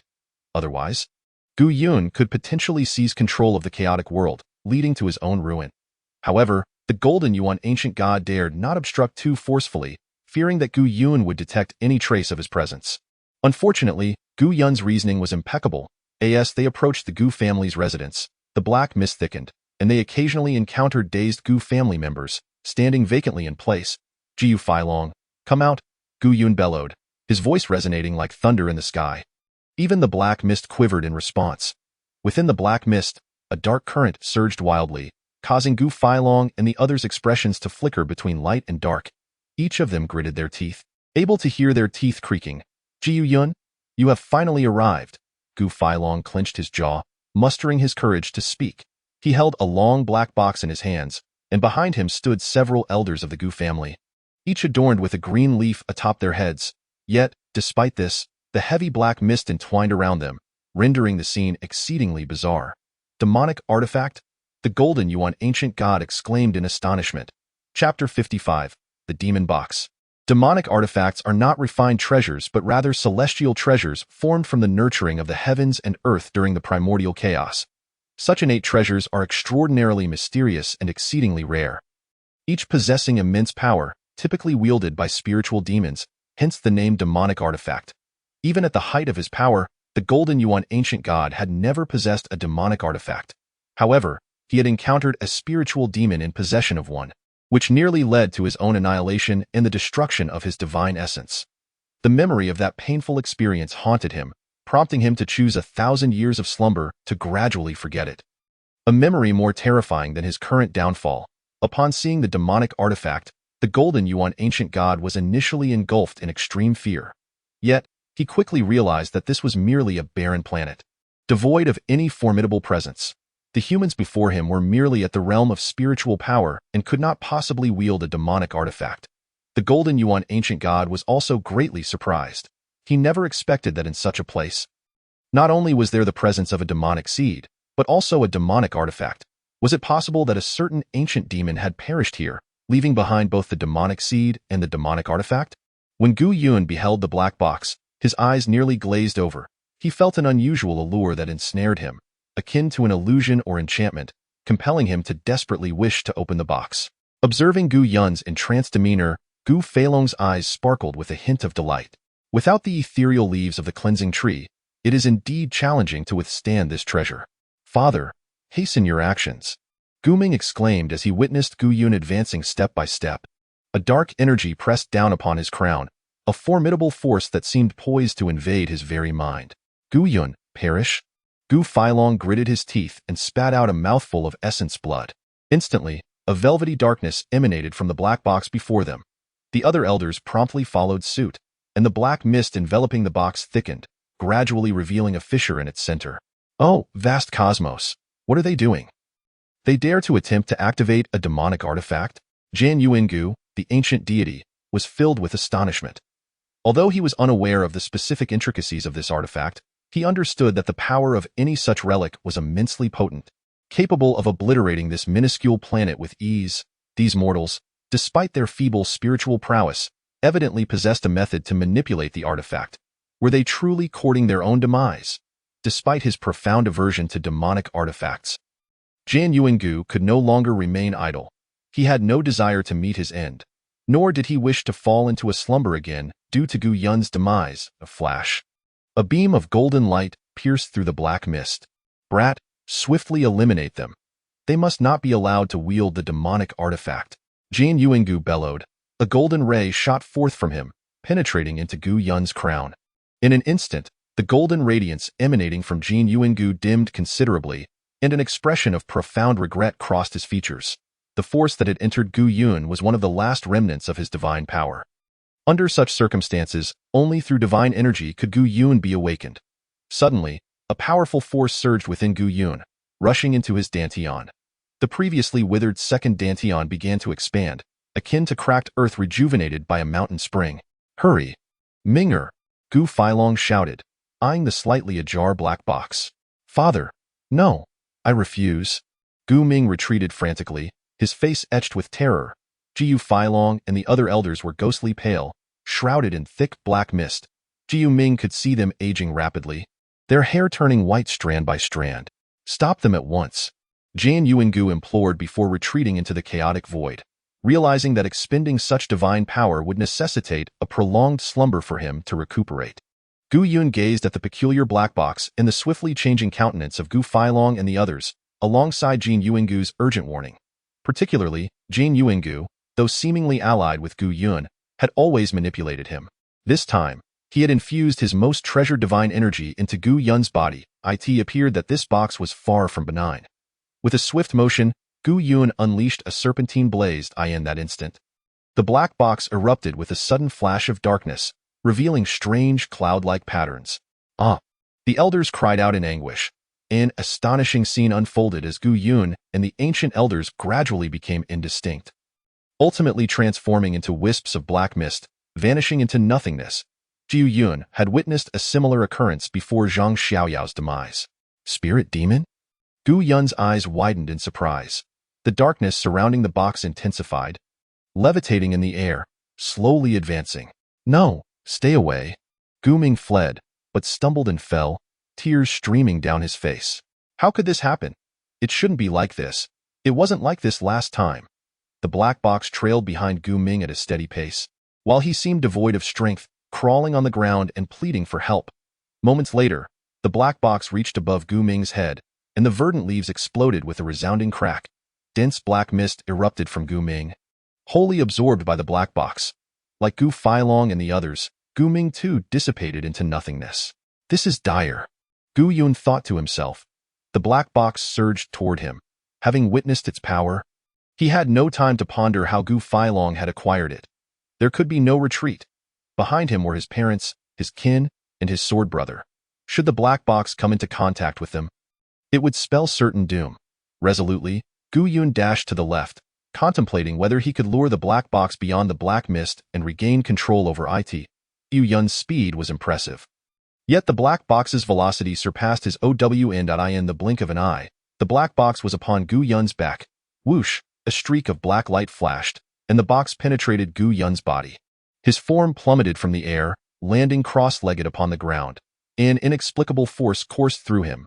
Gu Yun could perceive the black box embedding itself within his dantian, positioned between his two spiritual foundations. Concurrently, the surrounding black mist gradually converged, coalescing around Gu Yun and seeping into him, ultimately consumed by the black box.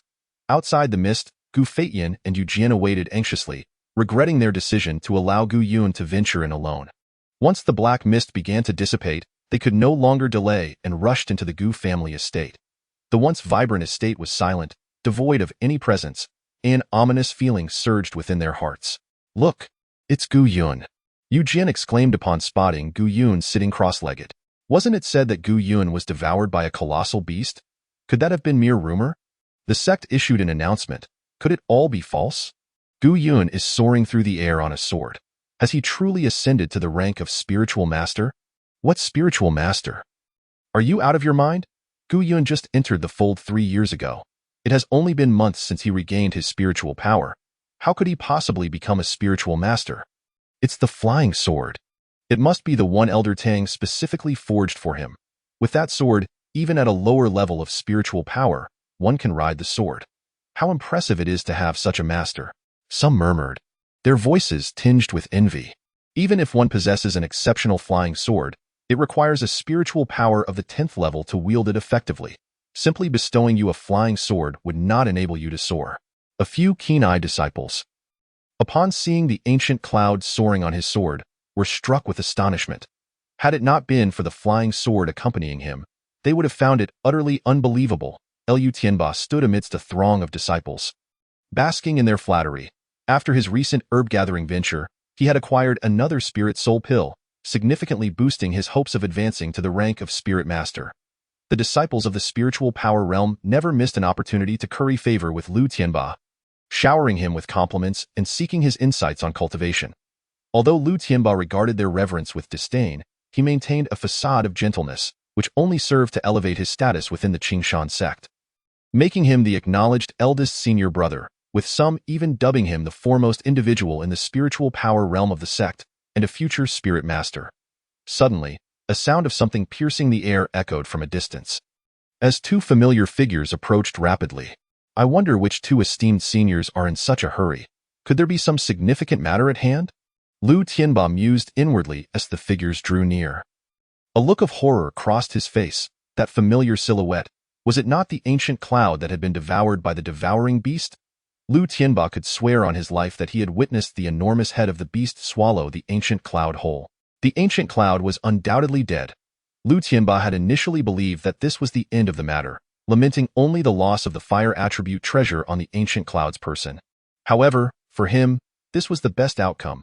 As long as the ancient cloud did not return, no one would bring up his dubious deeds again. Ancient cloud. That is indeed ancient cloud. Someone exclaimed in shock. How is it possible for him to ride a sword? This statement jolted Liu Tianba back to reality. He slowly recalled the events that transpired on the reef. When they first arrived, the ancient cloud had been unable to ride a sword.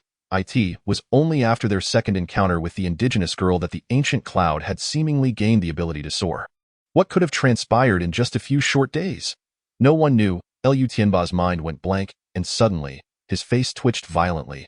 What if the ancient cloud disclosed the events on the reef to the sect leader? Buzz! Liu Tianba felt a deafening roar in his mind.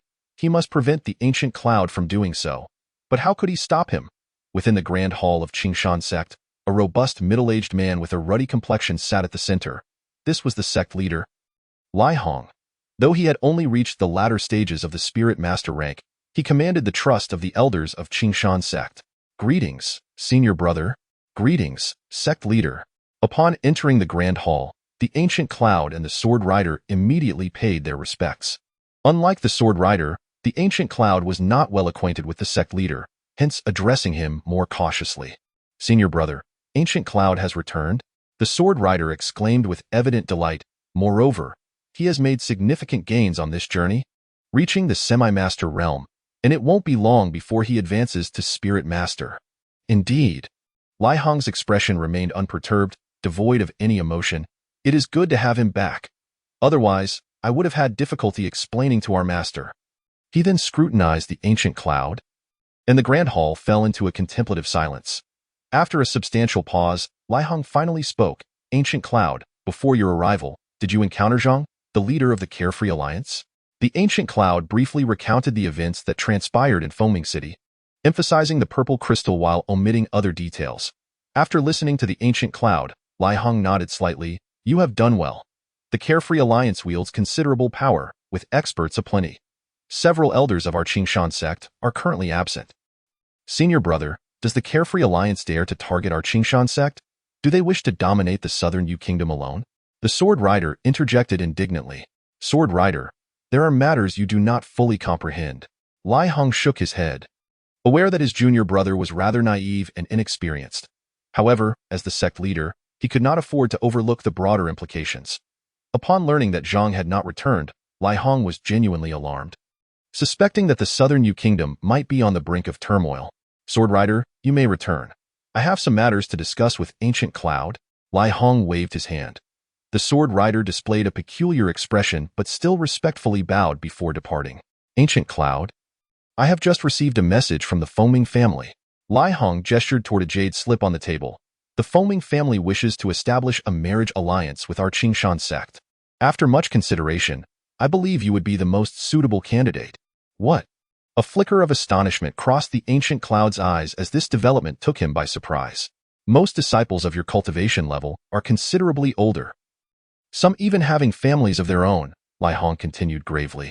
Of course, the Foaming family is the most powerful force in the southern Yu Kingdom. Should this marriage be realized, it would greatly benefit both you and our Qingshan sect. What say you? I am currently focused solely on my cultivation and have no such intentions. The image of Feng Yaoyue, a member of the Foaming family, suddenly flashed in the Ancient Cloud's mind. Yet, as the young clan leader, how could she possibly consider such a union? Lai Hong's eyes narrowed slightly, his expression turning stern. Ancient brother, one must always consider the bigger picture. Moreover, this matter may not be a disadvantage for you. You may return now. The Ancient Cloud bowed once more before departing, utterly perplexed by the situation.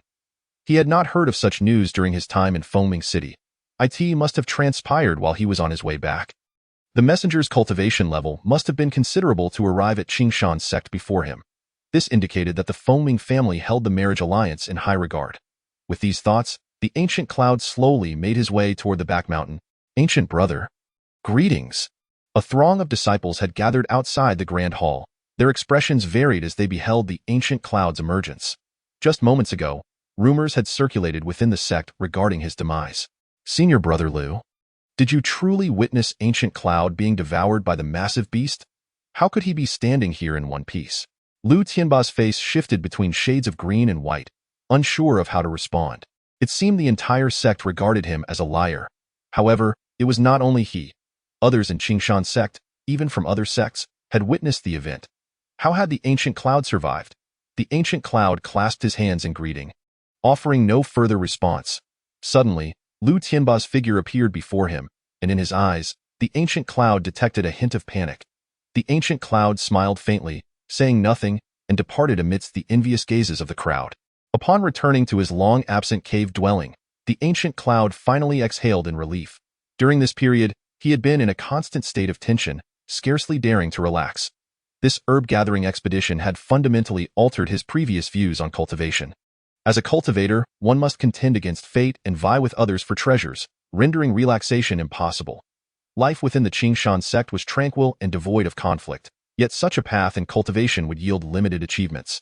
It was no wonder that Elder Tang and others would venture out periodically to seek experience and treasures, as this too formed part of their cultivation.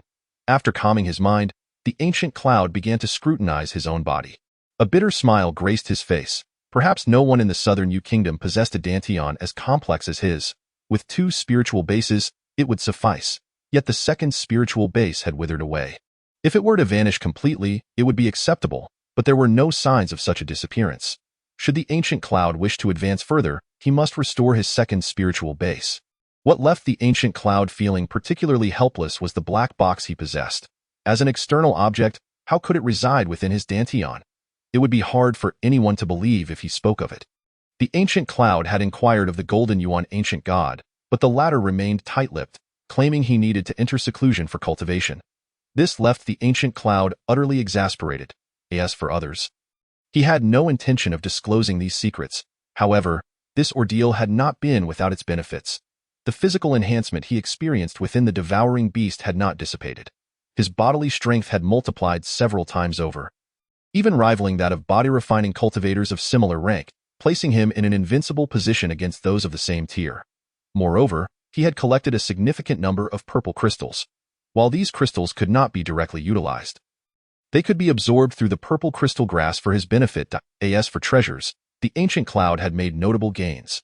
Foremost among them was the teleportation pearl, capable of absorbing surrounding spiritual energy. If one had spirit stones, the absorption rate would accelerate even more. Each use consumed a considerable amount of spiritual energy. This item was a rare treasure, but it originated from Zhang Xiaoyao, making its casual use inadvisable. Aside from the teleportation pearl, several other treasures proved quite practical in terms of offensive artifacts. There was the great handprint spirit treasure, which Zhang Xiaoyao claimed was crafted by a powerful alchemist, possessing formidable power. The ancient cloud had personally witnessed its might. The ancient spear artifact, steeped in a bloodthirsty aura, stirred a primal instinct within the ancient cloud. Had it not been for the golden yuan ancient god imparting the ancient goddess spirit mastery technique to him at that moment, he might have perished beneath the spear. Both treasures belonged to Zhang Xiaoyao and should not be easily revealed unless absolutely necessary. Once deployed, these treasures must leave no survivors. The ancient cloud refined these 2 spirit treasures for his own use. During this expedition to the Starry Sea, the ancient cloud encountered numerous demonic beasts, particularly the spirit beasts controlled by the beast-taming sect. Although their power was not overwhelmingly strong, they could serve various purposes during battles. The ancient cloud had long been intrigued by the art of beast-taming and, having obtained the cultivation methods of the beast-taming sect, could not afford to miss this opportunity. More importantly, he had acquired a young ice bug beast. Once tamed, it would far surpass ordinary spirit beasts. As for the fire dragon louse, Gu Yuan did not take it to heart. Its crystal core had already been merged by himself, leaving behind merely a shell that seemed of little use. Later, the ancient deity Jin Yuan utilized it to contain demonic seeds, a matter that Gu Yuan had long since cast aside. Ultimately, Gu Yuan produced several storage bags, which were crafted from some form of beast hide, appearing rather coarse. These storage bags belonged to the indigenous men of Xinglua Sea, and after their demise at the hands of Zhang Xiaoyao, the bags were claimed by him, now becoming Gu Yun's spoils of war. During his time in Xinglua Sea, Gu Yun had taken a cursory glance at them in terms of spiritual treasures. They were primarily forged from the bones or fangs of demonic beasts, significantly differing from the treasures Gu Yun was accustomed to. Yet these treasures possessed considerable power. For the time being, Gu Yun was not in need of spiritual stones and had no intention of selling them. Through this experience, he had recognized the importance of treasures. This world was not one of tranquility. It was rife with unavoidable battles. While enhancing his own strength was undoubtedly vital, possessing exceptional treasures was equally crucial. Had it not been for his fortuitous encounters in Xinglua Sea, he would have been unable to defeat Zhang Xiaoyao, who was laden with treasures. Inside the storage bags, there was also a map of Xinglua Sea. Gazing at the map, Gu Yun could not help but let out a sigh, as the visage of Wu Mu Ruar resurfaced in his mind. He had once promised her to take her away, yet due to the swallowing beast, he had broken his word. After departing from the beast, he had not meticulously searched the surrounding islands because of his concern for his family. Now that he had returned, it seemed unlikely he would venture back to Xinglua Sea. After all, the teleportation array belonged to the Foaming clan, and even if he managed to obtain a spot after 3 years, would he still be able to find Wu Mu Ruar? Touching the bone chain around his neck, Gu Yun shook his head. It took him about a stick of incense's worth of time to regain his composure. After organizing the treasures and spiritual stones he had acquired, Gu Yun realized he was quite affluent, possessing no less than several 100,000 spiritual stones. Henceforth, he would not need to worry about a shortage of resources for his cultivation. As for elixirs, Guyun planned to refine some higher-tier ones for his own use. He hoped that within a few years, he would be able to restore his withered spiritual foundation and achieve the realm of a spiritual master. Junior Xiaoyang pays respects to Elder Gu. A respectful voice resounded from outside. Gu Yun waved his hand, dissipating the formation. Standing outside the cave was a young man clad in a white robe. Greetings, Elder Gu. As per the command of the sect leader, I am here to deliver the spiritual master token. Oh. Gu Yun raised an eyebrow slightly and scrutinized the young man outside the cave. Junior brother Xiao. We are both practitioners at the level of spiritual force. It suffices for us to address each other as peers. I dare not. The sect leader has stated that the elder has already reached the half-master realm, and the solidification of your spiritual foundation is imminent, which is why I was dispatched to present the spiritual master token. You may establish a cave dwelling according to your preference and utilize the auxiliary workers and spiritual herbs cultivated within the sect. Each month, the spiritual stones and elixirs you receive will be the same as those of other spiritual masters. Xiaoyang said respectfully. This statement surprised Gu Yun. He had not anticipated that Lai Hong would extend such high treatment to him. For others, receiving such treatment at this moment would naturally be welcomed. After all, the disparity in the monthly allocations of spiritual stones and elixirs between spiritual masters and spiritual disciples was substantial. Establishing a personal cave dwelling and cultivating spiritual herbs was a privilege exclusive to those above the rank of spiritual master. Many spiritual masters, after establishing their cave dwellings, would employ various auxiliary workers to attend to their daily needs, manage the spiritual herbs, and clean their quarters. Some spiritual masters even specifically chose beautiful female auxiliary workers to satisfy their desires. Yet those selected female auxiliary workers, far from resisting, would flock eagerly to them, as being chosen by a spiritual master signified the potential for guidance and the chance to become disciples of the Qingshan sect. Seeing that Gu Yun remained silent, Xiaoyang continued, rest assured. This decision has received the consent of the majority of elders and was personally issued by the sect leader. There will be no opposition.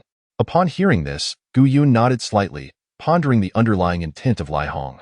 Was this preferential treatment extended to all half-master realm practitioners, or was it merely due to Elder Tang's influence? Very well, you may leave the token here. Gu Yun extended his hand, and the small token flew gracefully into his palm. Xiao Yang's eyes revealed a flicker of astonishment. Though he maintained a facade of respect, he felt a measure of disdain towards Gu Yun, considering him still far from the realm of a spiritual master. However, Gu Yun's display of spiritual force left him greatly impressed. Such remote manipulation of objects was exceedingly taxing on one's spiritual energy. It was well known that the flying swords wielded by spiritual masters were refined by them, making them much easier to control. To use spiritual force to manipulate external objects was no simple feat. A newfound respect began to blossom in his heart. Elder, will you not select a cave dwelling or summon a few auxiliary workers to attend to you? If you lack the time, I can serve in your stead. This was indeed a coveted position, as many auxiliary workers outside vied to serve spiritual masters. Although Gu Yun was not yet a spiritual master, his future potential was boundless, and followers would surely flock to him like a multitude of fish crossing a river. If he could secure this position, he would undoubtedly reap numerous rewards. No need. I find it quite sufficient to cultivate here without the assistance of any auxiliary workers. You may take your leave. Gu Yun waved his hand, issuing a dismissal. Xiaoyang was taken aback. A hint of confusion flickering in his eyes, fearing he had misheard. He had previously delivered many spiritual master tokens, and even spiritual masters would rejoice upon receiving such tokens, eager to establish their cave dwellings and often lamenting the small size of their quarters or the insufficient number of auxiliary workers. This was the first time he had encountered someone who appeared indifferent to the privileges conferred by the spiritual master token. Moreover, the person before him was not even a spiritual master yet. Is there something else? Gu Yun asked, his voice low. And no, nothing else. I take my leave. Xiaoyang hastily retreated with utmost respect. Gu Yun glanced at the spiritual master token in his hand, his expression devoid of emotion, and casually tossed it into his storage bag. Only by enhancing his own cultivation could he tread the right path. These external possessions bore no significance to him. In the southwestern region of Qingshan sect, the gathering place for core disciples at the spiritual force realm. Within the northernmost pavilion, 9 individuals were huddled together. These 9 were the same ones who had ventured to Xingluo Sea to gather herbs, and seated in the center was Lu Tianba. All of you should have received the news by now. That brat has returned. Lu Tianba spoke in a grave tone. How is that possible? I witnessed him being swallowed by that monstrous beast. A young man expressed his doubts. Enough. Do not debate the reasons for Gu Yun's survival any longer. We must now consider how to deal with this brat. The moment he returned, the sect leader summoned him. We have no idea what he discussed with the sect leader. Lu Tianba sighed heavily. The sect leader did not call us for inquiries. So it seems this brat did not divulge much. Not speaking now does not guarantee he won't speak later. Brother Lu, I have heard that this brat has already reached the half-master realm, and the sect has conferred upon him the status of a spiritual master. At this proclamation, the expressions of the gathered individuals shifted dramatically. Is that true? Lu Tianba inquired urgently. When I arrived just now, I encountered Xiao Yang, who congratulated me, claiming that my connection to Elder Gu Yun through our herb-gathering excursion would afford me his favor in the future. The disciple's face was filled with helplessness, and he spat the words Elder Gu Yun, with gritted teeth, a spiritual master. This was an insurmountable chasm, and though the 9 of them had gone on numerous herb-gathering trips, none knew when they might attain the realm of a spiritual master. Even reaching the half-master realm seemed impossible. Lu Tianba, while preparing to advance to the spiritual master realm, had only a 30% chance of success. In reality, that probability was already considered quite high. Yet, if he failed, he would have to start anew. Furthermore, the sect would not continuously provide herb-gathering opportunities for him. In the past decade, he had gone 3 times already, and many others were eyeing the same position. He lacked the elder's mentorship and could not venture forth at will like Gu Yun. Bang! Lu Tianba slammed the table in frustration. His heart swelled with jealousy. He envied Gu Yun for having a superior mentor. He envied Gu Yun's fortuitous encounters, and he resented that a seemingly useless individual could recover his cultivation in such a short span of time and achieve the half-master realm. He was envious of Gu Yun's special treatment, as even the sect leader treated Gu Yun with exceptional regard. Yet, what could he do? Gu Yun had already ascended to the lofty rank of an elder, while he remained an ordinary disciple at the spiritual force realm. Even among core disciples, the gap to a spiritual master was vast. Brother Lu, what shall we do? What to do? How should I know? Lu Tianba's face suddenly contorted with anger. You, Brother Lu, we are all acting on your instructions. The faces of the others displayed unease, recalling the times they had plotted to seize Gu Yun's treasures in Foaming City and the incidents of snatching the corpse of the demonic crocodile on the reef. They even contemplated killing Gu Yun to seize his possessions. The group exchanged glances, all revealing expressions of fear. Chapter 58. Second Spiritual Foundation. Enough. You may return. I am aware. Gu Yun waved his hand, expressing his weariness. This was already the 3rd visitor to seek him. Not long ago, a disciple who had gathered herbs with him had come, pleading for Gu Yun's forgiveness. Then came the 2nd and the 3rd. These individuals shifted the blame onto Lu Tianba, claiming they were coerced by him, ultimately presenting gifts of spiritual stones and treasures. For these people, it would be disingenuous to say that Gu Yun harbored no resentment. However, having reached his current level, he no longer regarded them with any significance, and they posed no threat to him. Gu Yun had no desire to use his unique status to suppress them. As for reporting to the sect leader, that was not something Gu Yun was inclined to do. He was also somewhat perplexed by Lai Hong's current attitude. Gu Yun was now wholly focused on his cultivation and sought to avoid entanglements with external affairs. As soon as the 3rd party departed, voices requesting an audience echoed once again. With a helpless wave of his hand, Gu Yun discovered that standing outside the cave abode was none other than Lu Tianba. Junior pays respects to Uncle Master. Lu Tianba unexpectedly knelt on both knees. Bowing respectfully. It is noteworthy that within the Qing Shan sect, formalities were quite casual. Even Gu Yun merely performed a fist salute when greeting Elder Tang. I am utterly guilty and deserving of death for daring to seize Uncle Master's treasures. This is all I possess. I implore Uncle Master to spare my life. After a tumultuous internal struggle, Lu Tianba finally came to seek forgiveness. In truth, given the Lu family's standing, he need not have resorted to such measures. The impetus for his decision stemmed from overhearing that others were coming to plead for Gu Yun, knowing full well that they would surely cast all blame upon him, even potentially serving as witnesses against him. Should Gu Yun choose to, he could invoke sect rules to deal with Lu Tianba, and even the sect leader might not be able to protect him. You may leave. Gu Yun did not even glance at him. his irritation evident as the incessant comings and goings of visitors had disrupted his cultivation time. Go Lu Tianba, this expression seemed to suggest that Gu Yun looked down upon him, perhaps even held a grudge. What should he do? Should he return to plead with the family elders, or summon the ancestors from seclusion? Gu Yun now enjoyed the status of a spirit master. Would his family intercede on his behalf? Lu Tianba felt utterly lost.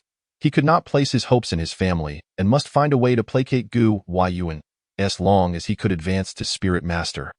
No matter how grave his offenses, they would be inconsequential. At that point, his standing would far surpass that of Gu Yun, who was merely at the half-master level.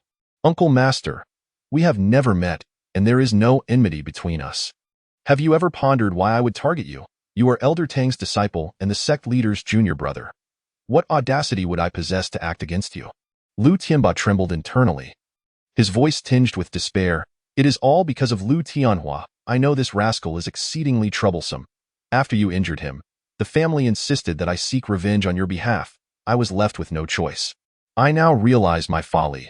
I beseech Uncle Master to spare me. Upon hearing this, Gu Yun understood the underlying reason. However, it mattered little to him. Enough. Return, I shall not hold it against you. If Gu Yun were to accept Lu Tianba's treasures or chastise, and even strike him, Lu Tianba would find some solace.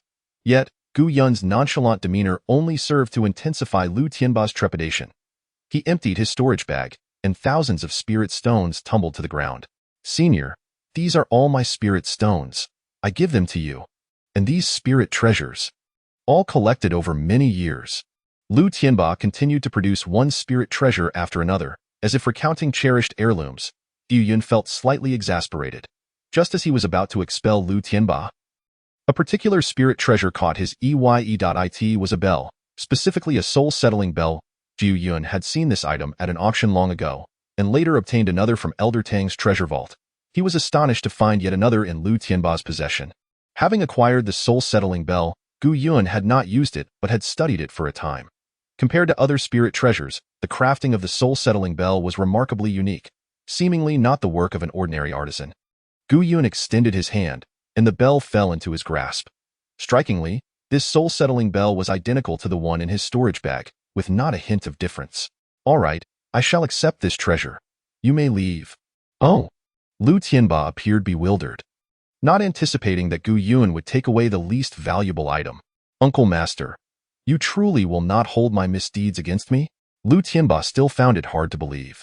Enough. Depart. Inform others not to disturb my cultivation. Otherwise, I shall show no mercy. With another wave of his hand, Lu Tianba was enveloped by a powerful force, whisked out of the cave abode. Subsequently, the protective array of the cave was activated, concealing it within the mountains. Sitting on the ground, Lu Tianba took a considerable time to rise to his feet. The earlier overwhelming force had left him somewhat shaken. Could this be the might of a spirit master?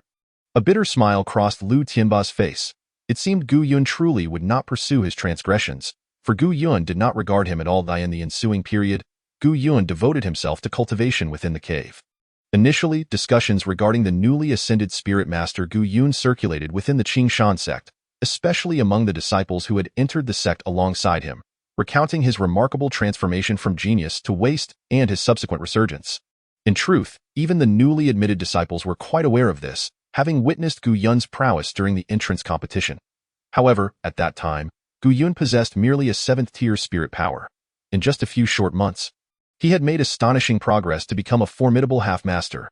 This was more than enough to serve as a topic of conversation during their training.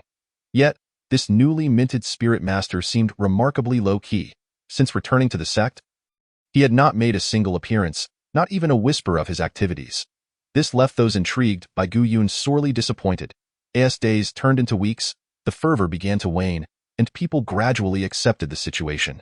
Gu Yun held no distinction from other spirit masters in their minds, occupying a lofty position beyond their reach. Time swiftly passed, and 2 months elapsed. During this period, Gu Yun immersed himself in his training. With the aid of the purple crystal, the purple gold grass blossomed once more. By consuming the purple gold fruit, Gu Yun further enhanced his physical form, such that within the spirit master realm, few could rival his physical strength. Even those specializing in physical cultivation would find it hard to compare with a body fortified by the purple crystal deity. is essential to note that these purple crystals were the essence amassed by the devouring beast over millennia. In contrast to the enhancement of his physical form, the cultivation of his second spirit base was a dismal failure. There were no signs of recovery for the second spirit base, to Gu Yun's further dismay. There lingered a trace of purple crystal energy within the second spirit base. This peculiar energy could not be utilized by Gu Yun, and it resided precisely at the center of the second spirit base.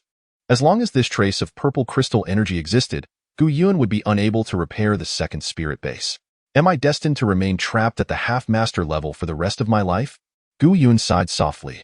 His primary spirit base's power had burgeoned, and the heavenly spirit fire had intensified several-fold, rendering him comparable to other spirit masters. Yet, it was precisely due to the issue with the second spirit base that Gu Yun found himself at a standstill. What to do? Gu Yun recalled the Yu sisters, pondering what treasures they had utilized. If he could glean some insight into this, perhaps he could discover a solution. Young one, if you wish to restore your second spirit base, there is but one method. The voice of the ancient deity Jin Yuan suddenly resonated. Has your divine power returned? Gu Yun inquired hastily. Restoring divine power is not such a simple matter, Jin Yuan replied, a hint of frustration creeping into his tone. If this were during his peak, such a small amount of divine power would be inconsequential. However, in this barren land, even the slightest trace of divine power was absent. To regain divine power, one could only rely on personal cultivation. How long would it take to restore even a wisp of divine power?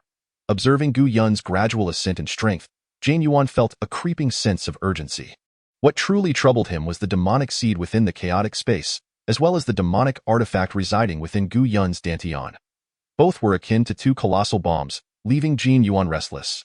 Should the demonic seed be assimilated by Gu Yun, and with the demonic artifact in his possession, Gu Yun could easily end his life. Presently, Jin Yuan held no control over Gu Yun whatsoever. After much deliberation, Jin Yuan ultimately resolved to rely on the devouring beast. The last time he subdued the devouring beast, he had intended to take it with him when leaving this world. Now, it seemed he must expedite that plan. Moreover, within the Starry Sea, there were traces of several ancient divine servants. Should he acquire a few divine servant treasures, perhaps he could draw forth a wisp of divine power from them. Far easier than cultivating it himself. You must locate the devouring beast to extract that trace of purple crystal energy. Otherwise, true restoration will be eternally impossible, Jin Yuan declared. I have already tamed the devouring beast, but I have lost all my spirit power and cannot summon it here. Even if Jin Yuan could achieve this, Gu Yun could not agree. Though he had never seen the full form of the devouring beast, he was acutely aware of its immense size, likely capable of obliterating the entirety of Nanyue Kingdom. Returning to the Starry Sea is no simple task, Gu Yun mused. He had initially thought he would never return to the Starry Sea. Yet within a mere month, he was compelled to journey back once more. The array leading to the Starry Sea opened only once every 3 years, with strict limitations on the number of participants. It was not a place one could simply visit at will. If it were possible to go freely, the Carefree Alliance would have long sent someone to locate Zhang Xiaoyao. Perhaps he could exchange spirit herbs for an opportunity to travel to the Starry Sea after 3 years. Gu Yun sighed softly. 3 years? Jin Yuan's tone changed. 3 years is far too long. Your second spirit base cannot endure such a lengthy wait. You must think of a solution swiftly. Chapter 59. Spirit Wine on this day. As Gu Yun was immersed in secluded cultivation, once again, a voice seeking an audience resounded from outside the cave.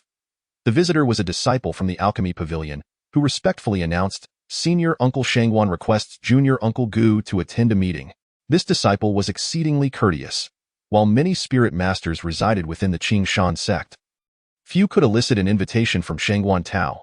Moreover, prior to arriving, he had observed Shangwan Tao displaying considerable regard for Gu Yun, with rare spirit fruits even laid out in the reception hall. Senior Uncle Shangwan? After confirming the location, Gu Yun promptly took to the skies on his sword. He held great respect for Shangwan Tao. Despite his eccentric nature, he had been quite attentive to Gu Yun. Junior Gu Yun pays respects to Senior Uncle Shangwan. Upon entering the medicinal garden, Gu Yun was greeted by the sight of Shangwan Tao, who stood gracefully. How could I allow Senior Uncle to come out to greet me personally? On the cold and austere face of Shangwan Tao, a rare smile emerged. Gu Shidi, you have now attained the title of Spirit Master. We may address each other as peers. I am still quite distant from the realm of Spirit Master. Master Uncle has long since advanced to that level, and in terms of both seniority and cultivation, he far surpasses me. I would never dare to misplace our ranks. Gu Yun replied respectfully. Shang Guantao nodded in satisfaction, his heart swelling with contentment at Gu Yun's display of respect. He had not always been so aloof. Upon encountering many gifted disciples at the spirit power realm, he had enjoyed offering guidance and even bestowing precious elixirs. However, once those individuals ascended to spirit master, their reverence for him swiftly diminished. Not only did they lose their previous respect, but some even began to demand elixirs from him. After a few such encounters, where his generosity was met with indifference, Shang Guantao resolved never to give away elixirs again, becoming considerably stricter in demeanor. To outsiders, he appeared increasingly eccentric. Gu Yun, please. Shang Guantao invited him into the cave dwelling. The two spirit sandalwood tables were laden with various spirit fruits, their fragrant aromas wafting through the air. A jug of spirit wine shimmered with a faint green hue in the cup, its rich scent refreshing to the soul. Come, sample the Qingyu spirit wine I have crafted. Gu Yun, not one to refuse, drank alongside Shang Guantao. The moment the wine touched his lips, it transformed into a rich fragrance and profound spiritual energy. What a fine wine! Gu Yun's eyes sparkled. This Qingyu spirit wine was not only enticing in aroma, but also had the remarkable ability to restore spiritual energy. Having undergone numerous battles in the Xinglua Sea, Gu Yun understood well the significance of such restorative treasures. Zhang Xiaoyao and Feng Yaoyue both carried elixirs for recovery, and Gu Yun had even received one from Feng Yaoyue. However, compared to the Qingyu spirit wine, the elixirs were far less effective. Gu Yun, do sample this spirit fruit? Before Gu Yun lay a plump, oval-shaped fruit radiating a rich spiritual fragrance, evidently a rare treasure. At least, Gu Yun had never encountered such a spirit fruit in the Lingxiao Baitan. Upon biting into it, a torrent of juicy essence flooded his throat, sweet and delightful. Compared to the fragrance of the Qingyu spirit wine, it offered an additional layer of freshness. Likewise, this spirit fruit contained a copious amount of spiritual energy. After consuming a fruit, Gu Yun felt a surge of energy coursing through his dantian, coalescing into a substantial reservoir of spiritual power, gradually enhancing his foundation. This fruit is called the red snake fruit. I obtained the seeds years ago, and, after over a decade of cultivation, I have finally produced one. This fruit is rich in spiritual energy and will greatly benefit your cultivation. Shang Guantao said with a beaming smile. Thank you, Master Uncle. Gu Yun responded hastily, bowing again. This was an exceedingly precious treasure. Such items that could aid in solidifying one's foundation were invaluable, not only for disciples, but also for spirit masters. To receive a treasure cultivated over 10 years was a deeply moving gesture for Gu Yun. No need for such formalities. Shang Guantao waved his hand dismissively. After indulging in the exquisite wine and spirit fruit, Gu Yun was uncertain about the purpose of Shang Guantao's invitation. Might I inquire what you wish to discuss, Master Uncle? I shall not hesitate to assist if it is within my capabilities. Hee. Shang Guantao chuckled awkwardly, a hint of redness creeping onto his cheeks. I do have a request of you, but it is a bit difficult to articulate. Please, do not hesitate. You and your companions have likely gathered an excess of herbs while foraging on the islets. I am willing to purchase any surplus spirit herbs from you at a high price. Spirit herbs? Gu Yun was taken aback. He had not anticipated this request from Shang Guantao. Indeed, I have never encountered those spirit herbs before and am quite intrigued. I wonder if they could be combined with the spirit herbs of our Nanyue kingdom to refine some exquisite elixirs. If we can cultivate them in abundance, it would spare us the trouble of foraging on the islets. The spirit herbs Gu Yun gathered in the Xinglua Sea had proliferated abundantly in the chaotic space. He could easily procure as many as he desired. He was surprised that Shang Guantao sought these. I understand you have only reached the semi-master stage, and these spirit herbs are crucial for your advancement. Thus, I shall offer a high price. Shang Guantao added hastily. For all cultivators at the 10th level of spiritual power, their singular aspiration was to acquire the spirit soul pill and advance to spirit master. Entering the Xinglua Sea to gather herbs seemed the only way to obtain such a pill. To forage, one must first stand out among the disciples, becoming one of the top 10, and then endure a long wait of 3 years for a mere few days of foraging. Therefore, every spirit herb was immensely valuable, and no one would easily part with them for sale, preferring to exchange among themselves. Thus, Shang Guantao was thoroughly prepared to acquire a few spirit herbs from Gu Yun. Master Uncle, I do possess a considerable quantity of spirit herbs, but these are all sourced from the coast, and I fear they may not thrive if planted in the spirit herb garden. However, if you desire, I have plenty here. Gu Yun waved his hand, revealing over a dozen different types of spirit herbs on the table. These herbs were quite valuable, and if he revealed too many, Shangguan Tao might be reluctant to accept them, raising suspicions in the process. Young friend, are you truly willing to gift me these spirit herbs? Shangguan Tao's expression was one of disbelief as he surveyed the herbs, each one complete with roots and leaves, appearing remarkably fresh. It was evident that Gu Yun had taken great care in preserving them. In truth, these had just been unearthed from the chaotic space, so their freshness was to be expected. Rest assured, I have specifically crafted a cave dwelling, entirely covered in water spiritual power and spirit stones, where the water spiritual energy is abundant enough to support the growth of these herbs. Gu Yun explained, feeling somewhat helpless. Shangguan Tao was indeed passionate about herbs. The cost of that cave dwelling must have been quite considerable. In the entire Qingshan sect, he was likely the only one capable of such a feat. Others simply did not possess that many spirit stones. Upon receiving the spirit herbs, Shangguan Tao was overwhelmed with joy. After a few more exchanges, he could no longer contain his excitement. Young friend, please continue to savor the spirit fruits and wine. I must go plant these herbs at once. If I delay too long, they may lose their vitality. Watching Shangguan Tao's retreating figure, Gu Yun could only smile helplessly. He had initially hoped to procure some recipes for Qingyu's spirit wine from Shangguan Tao, but it seemed that would have to wait for another occasion. Speaking of spirit wine, there must be more than just this variety. There should be many recipes, which reminded Gu Yun that when he had the time, he should explore the marketplace and brew some spirit wine for future use. After waiting a while longer, Gu Yun noticed that Shangguan Tao had yet to return, so he decided to head back to his cave dwelling. However, before he could reach the entrance, a disciple intercepted him. Gu Shixiang, the sect leader requests your presence. The disciple's face lit up with a hint of joy upon seeing Gu Yun. Oh, an hour ago, the sect leader ordered me to find you, but I searched many places and could not locate you. I hope you can explain to the sect leader when you see him. The disciple bowed respectfully. The sect leader appeared to be in a bit of a hurry. Very well, you may return. Gu Yun waved his hand and soared towards the main hall. Upon arriving, he found Lai Hong pacing back and forth in the hall. A look of irritation etched on his face as he struggled to contain his emotions. Gu Shidi, where have you been? Lai Hong's expression shifted slightly. Clearly displeased. Master Uncle Shangguan invited me to sample the spirit wine. I was unaware that you were looking for me. Gu Yun replied in a deep voice. Master Uncle Shangguan? Lai Hong raised an eyebrow. Within the entire Qingshan sect, the only spirit master who could be compared to him was Shangguan Tao. This individual was exceptionally skilled in alchemy, commanding respect even from elders at the spirit pill stage. Enough, I won't waste time with idle chatter. The reason I sought you is related to the marriage alliance with the Fengming family. Lai Hong's expression changed, and he took a seat at the center. Yu Yun also sat beside him. Brother, I have yet to reach the realm of spirit master. My primary focus must be on cultivation. I have not given much thought to other matters. There's no need to elaborate. Lai Hong interrupted Gu Yun directly. The Fengming family has sent an invitation, and I have already provided your name to their envoy. 10 days from now, you shall go to Fengming City. Arrangements will be made there. Gu Yun's expression shifted slightly upon hearing this. It seemed that Lai Hong did not regard him highly, submitting his name for such an important matter without his consent. Gu Shidi, this is also the desire of the Fengming family. Most of the elders in our sect are absent. Lai Hong sighed. You should go. This is not a definitive marriage alliance.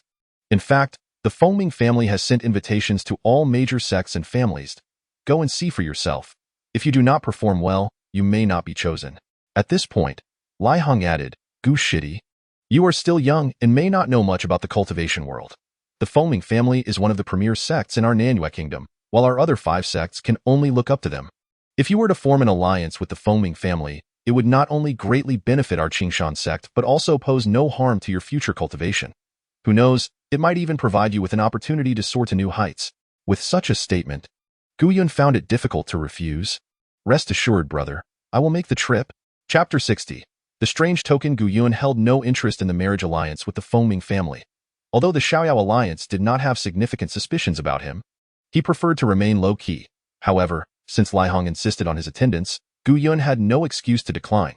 He saw this as an opportunity to revisit Foaming City, procure some elixir recipes, and gather information about the Xinglua Sea.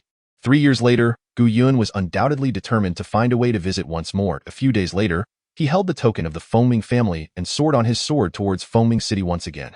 Approaching the city from over 10 miles away, Gu Yun felt an inexplicable change in Foaming City compared to previous days, a strange spiritual energy enveloping the city itself. Above Foaming City, a faint aura of spiritual power was already visible. What a grand gesture! Gu Yun couldn't help but exclaim, realizing that within the entire Nanyue kingdom, only the Foaming family possessed the ability to shroud a city in spiritual energy. This phenomenon offered immense benefits to cultivators, particularly those of the spiritual realm. Even ordinary mortals, who did not practice cultivation, could extend their lifespans. One could imagine that in the time to come, a multitude of cultivators would flock to Foaming City. Before long, Gu Yun entered the city, not heading directly to Foaming Pavilion, but rather wandering onto a narrow street. This place was unlike the opulent markets, lacking extravagant decorations, with various goods laid out on the ground for selection. Such street stalls were familiar to Gu Yun from his previous visits to Qingshan City, and he held a particular fondness for them. However, the treasures here were mixed, and finding something truly valuable relied heavily on luck. Ji Yun's primary purpose for coming here was not to purchase treasures. He casually strolled past the stalls, acquiring 2 rare spiritual herbs. His ultimate destination, however, was a tea house. This was the only resting spot on the street, with private rooms upstairs, even equipped with simple formations for business discussions. Downstairs, dozens of tables were arranged.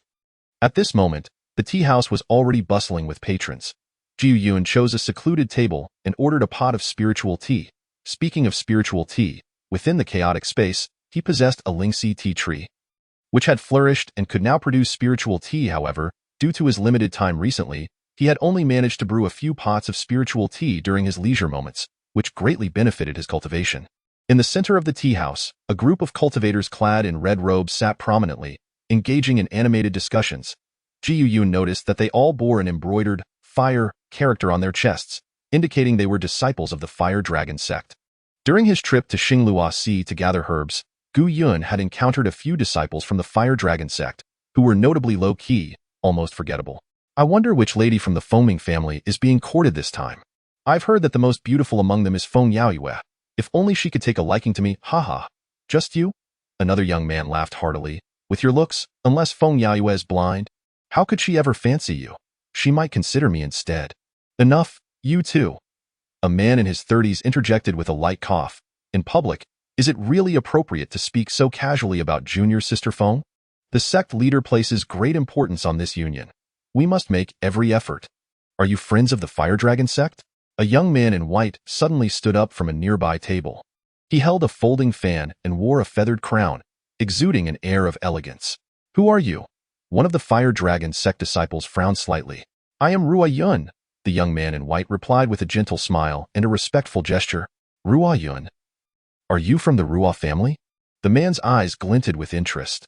It seems my friend is well-informed, and why Rua family has been in seclusion for a century, yet someone still remembers us, truly rare. I too have come to partake in the union, but I am alone. May I accompany the friends from the Fire Dragon sect? There is no need for such formality, Brother Rua Yun. Such joyous occasions should indeed be shared. Please, take a seat. The disciple from the Fire Dragon sect immediately invited Rua Yun to join them.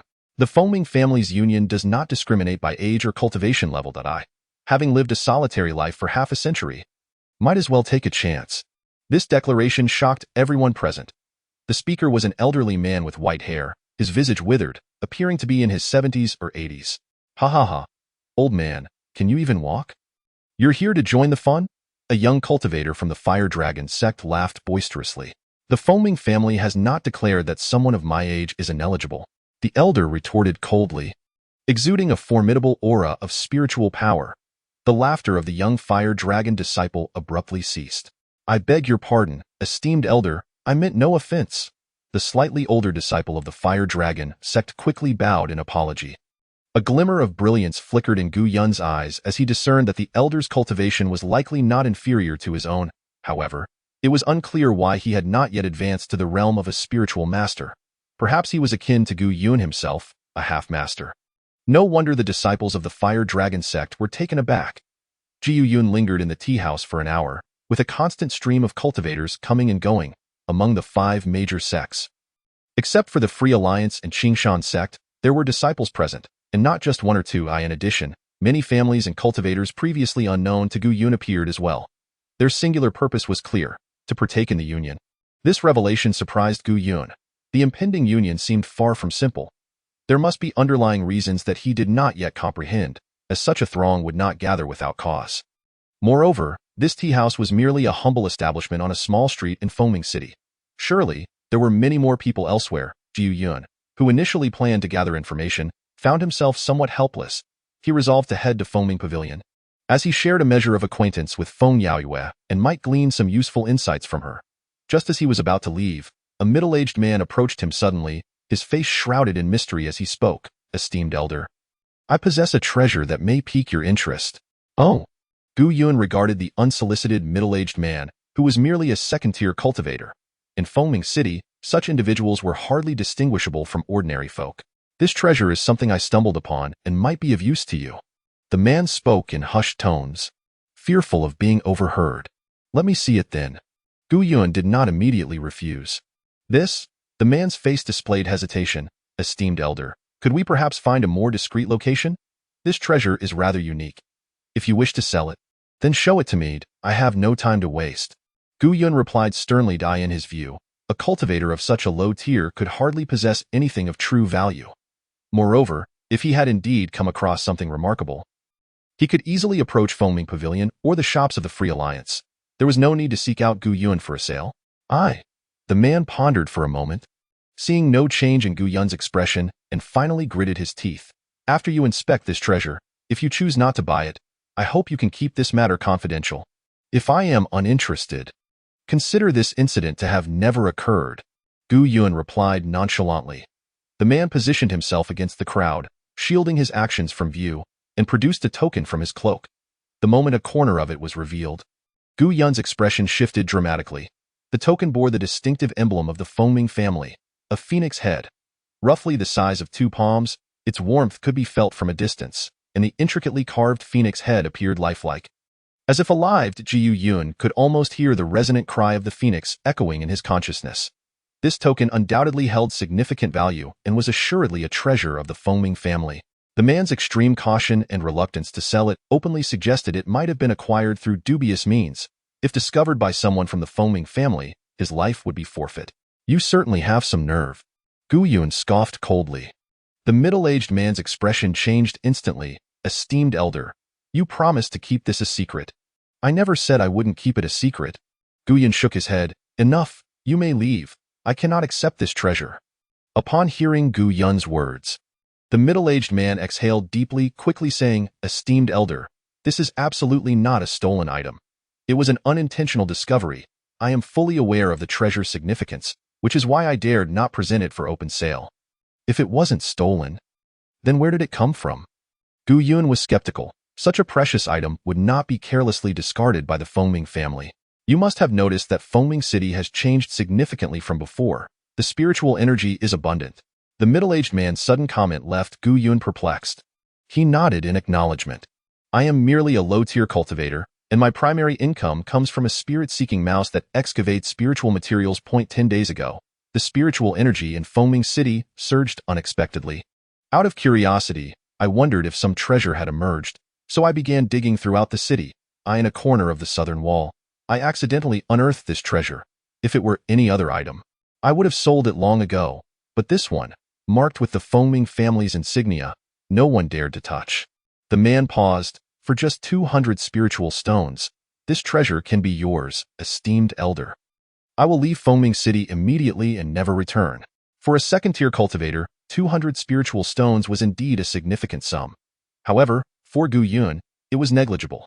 After a brief moment of contemplation, Gu Yun raised an eyebrow. Observing the man closely, he discerned that he did not appear to be lying.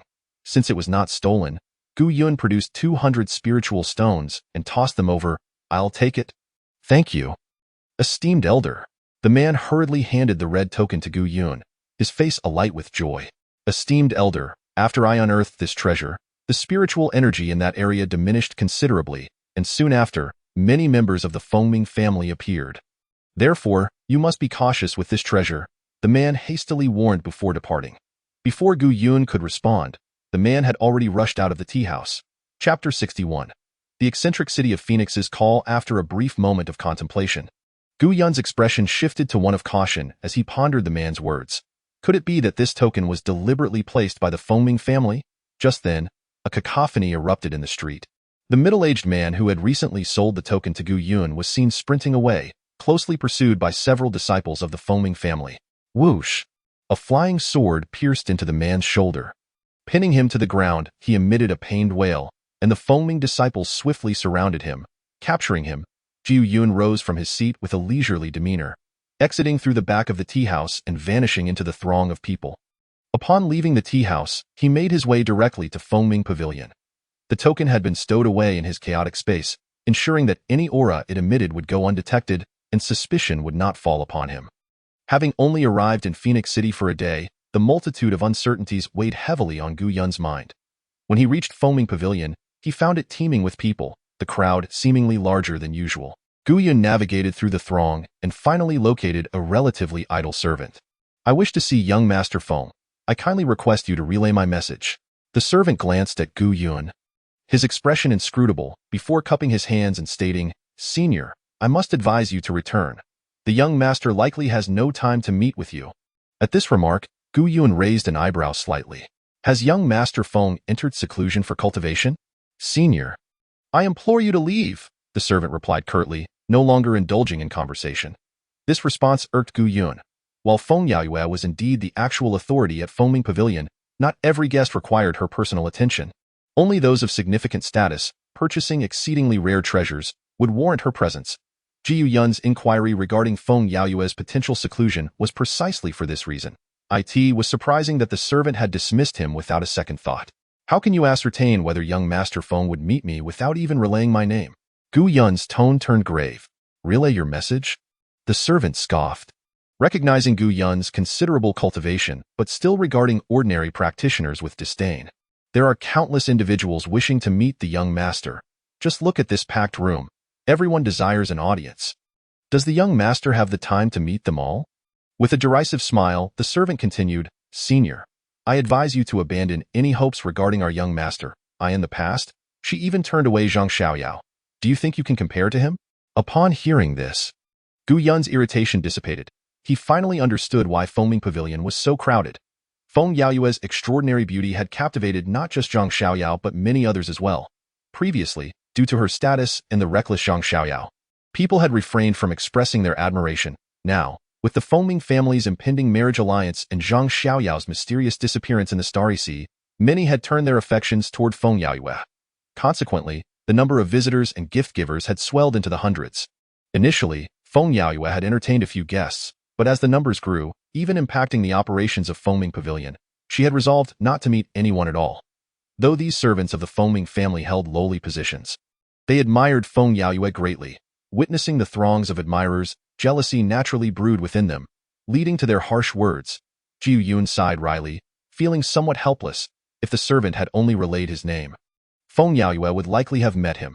However, given the current circumstances, it seemed implausible for the servant to do so. The servant, observing Gu Yun's expression, sneered, Senior, you should return early. Our young master has stated she will not meet anyone for the time being. Just as Gu Yun pondered his next move, a young woman approached him. Senior Gu, what brings you here? Her greeting startled the surrounding servants. Though her cultivation was modest, she was the actual overseer of Fengming Pavilion, holding a higher status than anyone else apart from Feng Yaoyue herself. Typically, only those who spent thousands of spirit stones on treasures had the privilege to converse with her. Observing her respectful demeanor, the servant surmised she must be a significant patron. Nevertheless, the servant dismissed her presence. For Fengming Pavilion was prosperous, and many wealthy patrons frequented it. Zhang Xiaoyao had spent considerable spirit stones without gaining any favor from the young master. Gu Yun clasped his hands in a gesture of respect. Though he was not entirely familiar with this woman, is the purpose of my visit to see the young master? Please, lead the way. Much obliged. Gu Yun returned the courtesy. The servant's expression turned to one of shock, disbelief shining in his eyes. Overseer, did the young master not say she would meet no one? Your actions. The overseer raised an eyebrow slightly and replied softly, Who is to dictate whom the young master wishes to see? Turning back to Gu Yun, she continued, The servant is merely ignorant. He must have neglected to show proper respect to you earlier. I will ensure he is reprimanded. Let it be. He meant no harm. Gu Yun waved his hand dismissively. The two ascended to the second floor at a leisurely pace, leaving the astonished servant behind, utterly perplexed by the turn of events. Is this person truly the one the young master wishes to see? He pondered. His mind in turmoil, Feng Yaoyue sat cross-legged on a cushion, her internal spiritual energy flowing steadily. After a moment, she furrowed her brow and stood up. Ever since returning from the Starry Sea, she had felt unsettled. Unable to concentrate on her cultivation, in truth, for her, cultivation held little significance. As a member of the Fengming family, she was acutely aware that she had reached the bottleneck of her spiritual power. The Fengming insignia on her body would not activate its second layer, preventing any advancement in her cultivation. Glancing down at the golden phoenix insignia on her chest, she noted that half of it had turned a brilliant gold, while the other half remained somewhat dim. She had ventured into the Starry Sea multiple times in search of the final method to activate the insignia, only to return empty-handed each time. Her repeated failures had caused the family to lose faith in her. Initially, she had a chance to join the inner clan and become a disciple, yet now she was merely burdened with the meaningless title of young master, tasked with trivial matters for the family. Recently, the family had been planning marriage alliances with other sects and families. The inner clan disciples looked down upon such unions.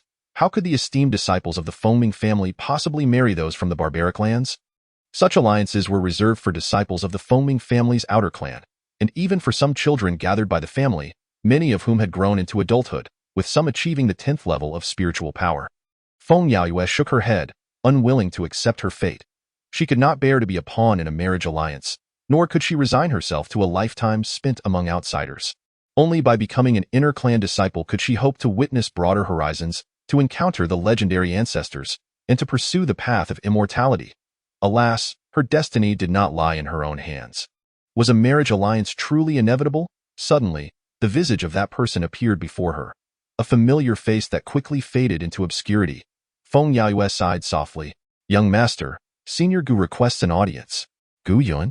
Feng Yaoyue was momentarily taken aback, a flicker of panic crossing her features. After a brief pause with no response from the overseer, she hastily added, Young master, forgive me. I presumed you would wish to see him, if you do not wish to meet him. I can. Let him in, no. I shall go to see him. Feng Yaoyue adjusted her hair before slowly exiting the cultivation chamber. Gu Yun, it has been a long time. I hear you have advanced to half-master, truly? Congratulations. Merely by chance, I still fall short compared to Senior Feng. Gu Yun took a seat. After the overseer presented 2 cups of fragrant tea, she withdrew, leaving only Gu Yun and Feng Yaoyue in the room. For the next half an incense stick, neither spoke. Is Junior Gu here regarding the marriage alliance? Indeed. I have come on behalf of the sect leader. Upon arriving here, I was taken aback by the scale of it all, leading me to seek clarification from Senior Feng. Feng Yaoyue offered a wry smile. I, too, am perplexed by the situation. Since our Feng family arrived in the southern Yu Kingdom, we have never engaged in marriage alliances, nor have we ever extended invitations to other sects and families. Sighing, she added, In fact, I am also included in this marriage alliance. Gu Yun was taken aback by this revelation. Senior Feng is the young master of the Fengming family, a position of great esteem. How could you be unaware? I do not necessarily seek answers. I am merely curious. Furthermore, as the young master, if a marriage alliance occurs, does that not mean, at his words? The bitter smile on Feng Yaoyue's face deepened. Junior Gu may not realize, but our Fengming family is divided into inner and outer clans. The inner clan constitutes the core of the Fengming family, whereas we outer clan members are akin to servants. Why title of young master holds significance only among the outer clan in terms of status. I may not even compare to an ordinary inner clan disciple. Gu Yun was momentarily stunned, not having anticipated the existence of such a division within the Fengming family. Both think that someone like Feng Yaoyue, an outer clan young master, was reduced to a mere tool for marriage alliances. The inner clan usually cultivates atop Fengming Mountain, but they have been increasingly active outside lately. Junior Gu, while your cultivation is commendable, you must conduct yourself discreetly within Fengming City. If previously I could assist you, Should you offend someone from the inner clan now? I fear I would be powerless to help. Feng Yaoyu, with a sense of helplessness, remarked, Thank you, Sister Feng, for your concern. I shall be cautious. Chapter 62. Astonishing Privileges. From Feng Yaoyu, no useful information was gleaned. However, Gu Yun had already surmised that the Fengming family, having concealed themselves for so many years, might soon take significant action. The Fengming family was not native to the Nanyue Kingdom but had arrived from the Xinglua Sea. They possessed the unique ability to access the teleportation array leading to the Xinglua Sea, a capability that no other cultivation sects or families in the Nanyue Kingdom could rival. Moreover, Gu Yun learned from Feng Yaoyu that, despite her status and cultivation level, she was still unable to become a regular disciple of the Fengming family, indicating that their selection process was undoubtedly stringent. In the ensuing days, Gu Yun found himself at a loss for activities. Relegated to waiting within the inn until the day of the Fengming family's marriage alliance conference, perhaps he could wander around the market to procure some useful treasures in the meantime.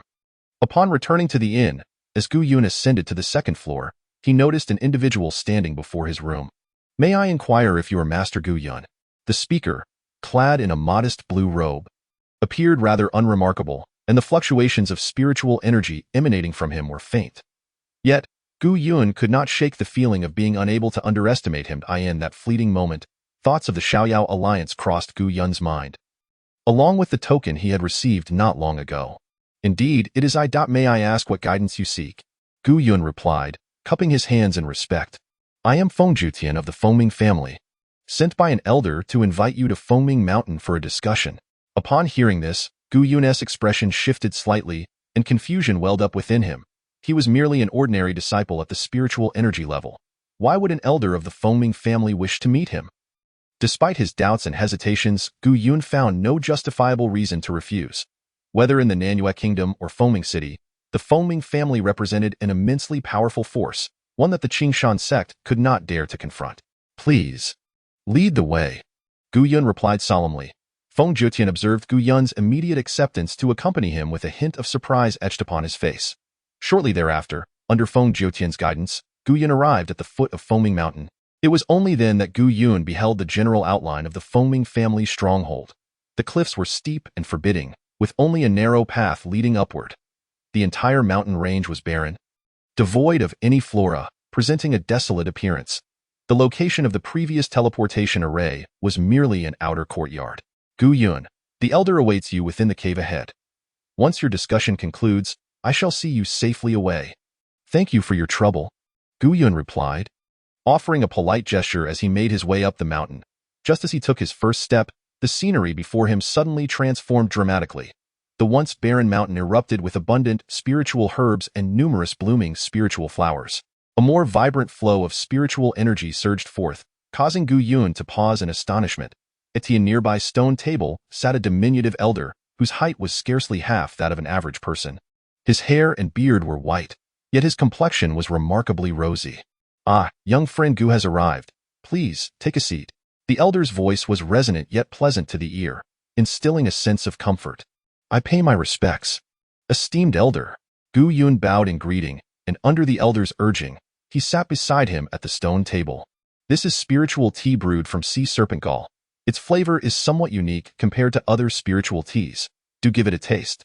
With a wave of his hand, the teapot flew without wind, and a stream of emerald green tea gracefully arced through the air, landing perfectly in Gu Yun's cup. Gu Yun couldn't help but marvel at the elder's mastery over spiritual energy. Such precise control was not something that could be achieved overnight. The tea, upon tasting, was slightly astringent with a hint of bitterness, followed by an overwhelming rush of fragrant spiritual energy that filled his throat and caused every pore in his body to expand in delight. The sea serpent's venom is lethal. Ordinary cultivators perish upon contact, and even those of the spiritual master realm require extended seclusion to recover from a bite. The most potent poison resides within its bile. Upon hearing this, Gu Yun's expression shifted slightly. Fear not, young friend. I have employed a special refinement method to eliminate the toxicity and extract its essence, resulting in this sea serpent gall spiritual tea. I assure you, after consuming it, you shall soon advance to the spiritual master realm. Gu Yun was astonished that this sea serpent gall spiritual tea possessed such profound efficacy. It was indeed a rare treasure for ordinary spiritual energy realm cultivators. As the elder spoke, An odd current of spiritual energy began to flow through Gu Yun's meridians, ultimately settling into his dantian.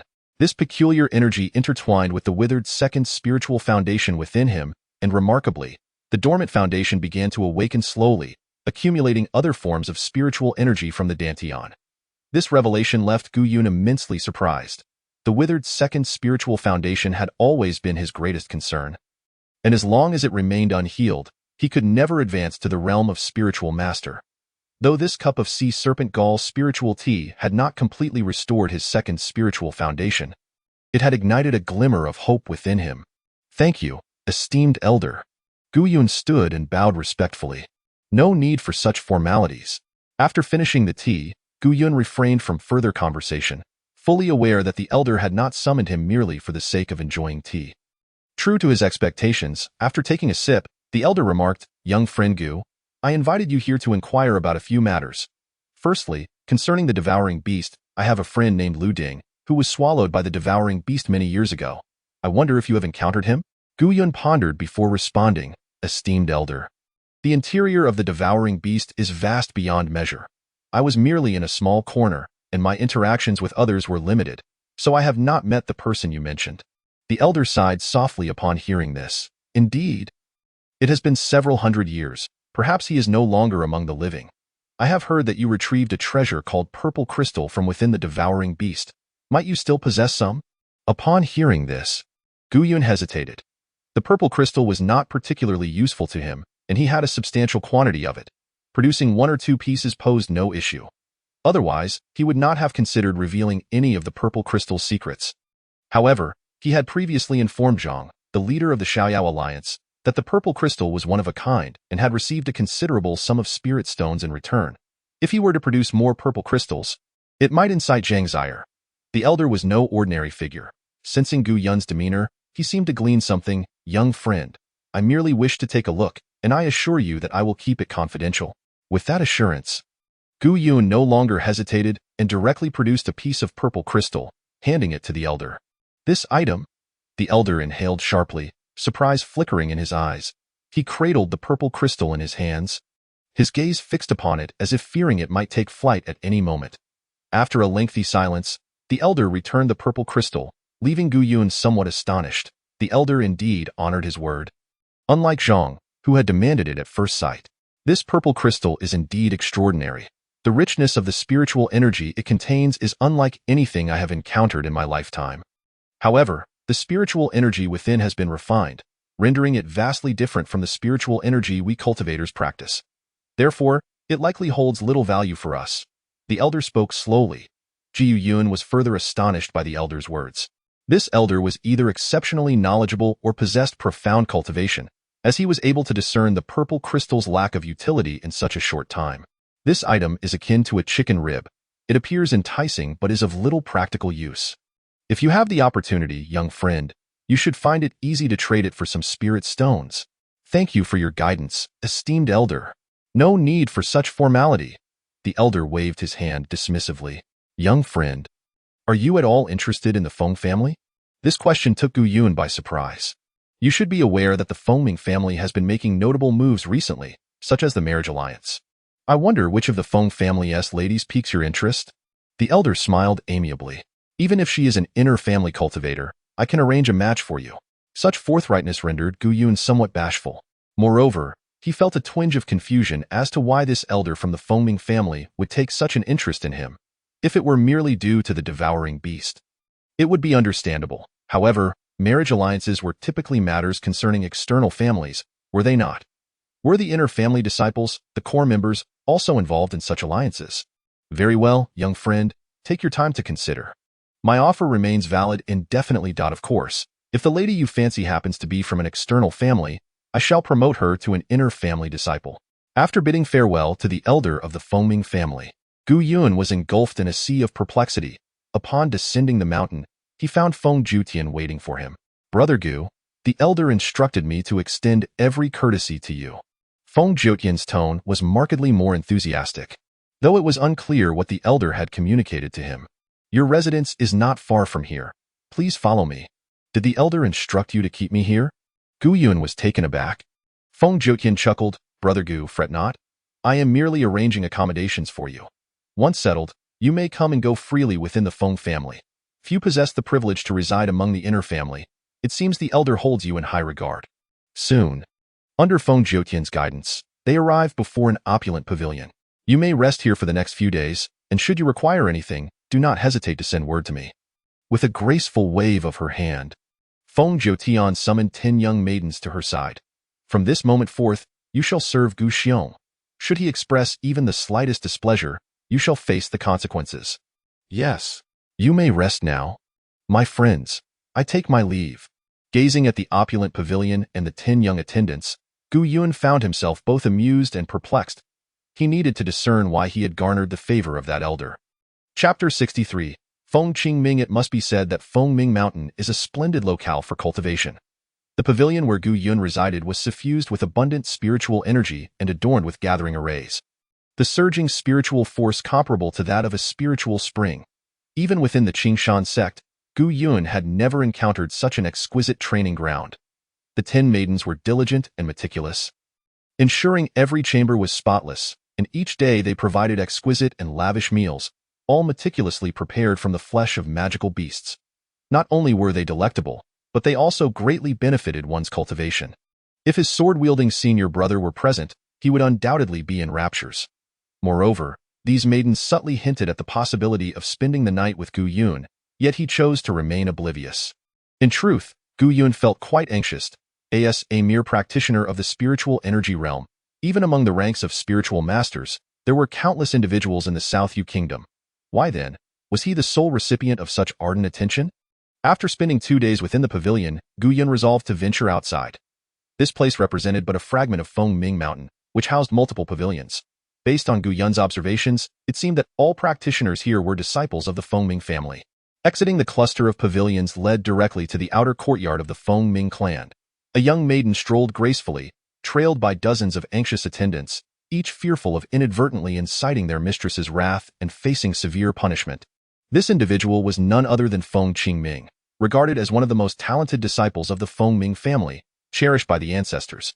Not long ago, she had received the ancestors' directive to manage certain affairs of the inner clan. Although this would consume a considerable amount of her cultivation time, Feng Qingming embraced it wholeheartedly, for it signified that the ancestors held her in high regard, ensuring a smooth path in her cultivation journey. However, the words spoken by the ancestors earlier had left her quite irked. Before the ancestors, she dared not voice her dissent, merely nodding in agreement. Yet, once she descended the mountain, all her pent-up frustration erupted. Much to the dismay of her attendants, who trembled in fear. They too were curious. This prodigy had never exhibited such fury before. What had transpired today? A marriage alliance. They actually want me to marry? Feng Qingming's countenance was rife with displeasure. She could not fathom why the ancestors would arrange a union with someone named Gu Yun. Qingshan sect? Merely a half-step into the master realm. Who coined the term half-step master? It was merely the spiritual energy realm. Meanwhile, Feng Qingming had already cultivated to the mid-stage of the spiritual master realm, the most accomplished among the younger generation of the Fengming family. How could a mere practitioner from a small sect possibly be worthy of her? What further incensed Feng Qingming was the fact that this Gu Yun fellow resided within the Fengming family. If her sisters were to discover this, how could she ever show her face again? From a young age, Feng Qingming had been fiercely competitive, diligently cultivating each day, always striving to outpace her fellow disciples. Yet now, she found herself being betrothed to such an individual. No, absolutely not. Feng Qingming resolutely dismissed any thoughts of acquiescence. Knowing full well that she could never marry that insufferable brat, it would be a disgrace. As she walked, she suddenly spotted a stranger before her, clad in coarse blue garments, though possessing a somewhat handsome visage. He appeared utterly ordinary. Who are you, and why have you intruded upon the Fengming family? Feng Qingming rebuked. Yu Yun furrowed his brow slightly. The woman before him was strikingly alluring, even possessing an allure surpassing that of Feng Yaoyu, yet her temperament left much to be desired. I am Gu Yun of the Qingshan sect, residing here at the behest of the elder. May I inquire if you have any guidance, senior? Gu Yun. Upon hearing this name, Feng Qingming was momentarily taken aback, her cheeks flushing slightly. She scrutinized this man, who might be her future husband. He was not unattractive, but rather unremarkable, and most importantly, his cultivation could not possibly compare to hers. Even with the elder's mandate, you cannot roam freely. This is the Feng Ming family, not your Qingshan sect. Feng Qingming declared coldly. Gu Yun, feeling a twinge of curiosity, was perplexed as to how he had offended this woman and responded with a polite gesture. The elder has informed me that I may come and go as I please. Are you intending to confine me here? Feng Qingming found herself at a loss for words. You speak too much nonsense, I warn you. Do not wander about at will, or you shall face dire consequences. These words stirred a flicker of indignation within Gu Yun. He had not come to the Feng Ming family to be subjected to indignities. Moreover, she was a practitioner of the spiritual master realm. How could she address him in such a manner? Had the Feng Ming family changed their mind? Were they seeking to expel him under the guise of this encounter? Gu Yun clasped his hands together. If that is the case, I shall take my leave. I trust you will inform Elder Feng that I am residing at the inn in the city. With that, he turned on his heel and departed, leaving Feng Qingming standing there in a daze. Her eyes filled with confusion. According to reason, one should prostrate in fear before a powerful spiritual master from the Feng Ming family. Gu Yun should have knelt and begged for mercy. Yet, unexpectedly, he had so defiantly chosen to leave Feng Ming Mountain. How was she to report this to the elder? Should she mention that Gu Yun was dissatisfied and left on his own accord? Or was it her fault? Watching Gu Yun's retreating figure, Feng Qingming felt a headache coming on. She longed to invite him back, yet her pride would not allow it. Qingming, has the ancestor summoned you again? Several maidens called out from a distance. I truly envy you. Qingming, you are so favored by the ancestor and can consult them regarding any cultivation issues. Greetings, my dear junior sisters. Sister, that man seemed unfamiliar. Who is he, and how could he enter our Feng Ming family? He must be someone extraordinary. A commoner could never enter our Feng Ming family. I heard rumors of an interclan marriage. Perhaps he is here for that purpose. Ha ha ha, a marriage alliance seems quite appealing, though his cultivation is somewhat lacking. I find his appearance quite satisfactory. Feng Qingming's discomfort grew with every word, and she retorted coldly, Enough. There are things you need not concern yourselves with. Return to your cultivation at once. Oh, Qingming, we have been in seclusion for a month. It's a rare occasion to catch our breath. Qingming, your face is flushed. Are you perhaps interested in that man from earlier? Upon leaving the Feng Ming family, Gu Yun took a deep breath. Although the cultivation site was rich in spiritual energy, it had imparted upon him an intangible sense of oppression. The outside world felt far more comfortable. After spending a day within the Feng Ming family, Gu Yun sensed significant changes occurring outside. Everywhere, Feng Ming family servants clad in identical armor patrolled with weapons in hand, their expressions tense, as if they were searching for something.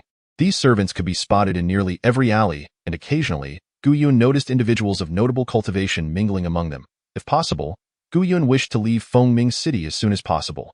A vague sense of foreboding lingered in his mind. Yet, whether from the Feng Ming family or the Qingshan sect, he had no justification to depart.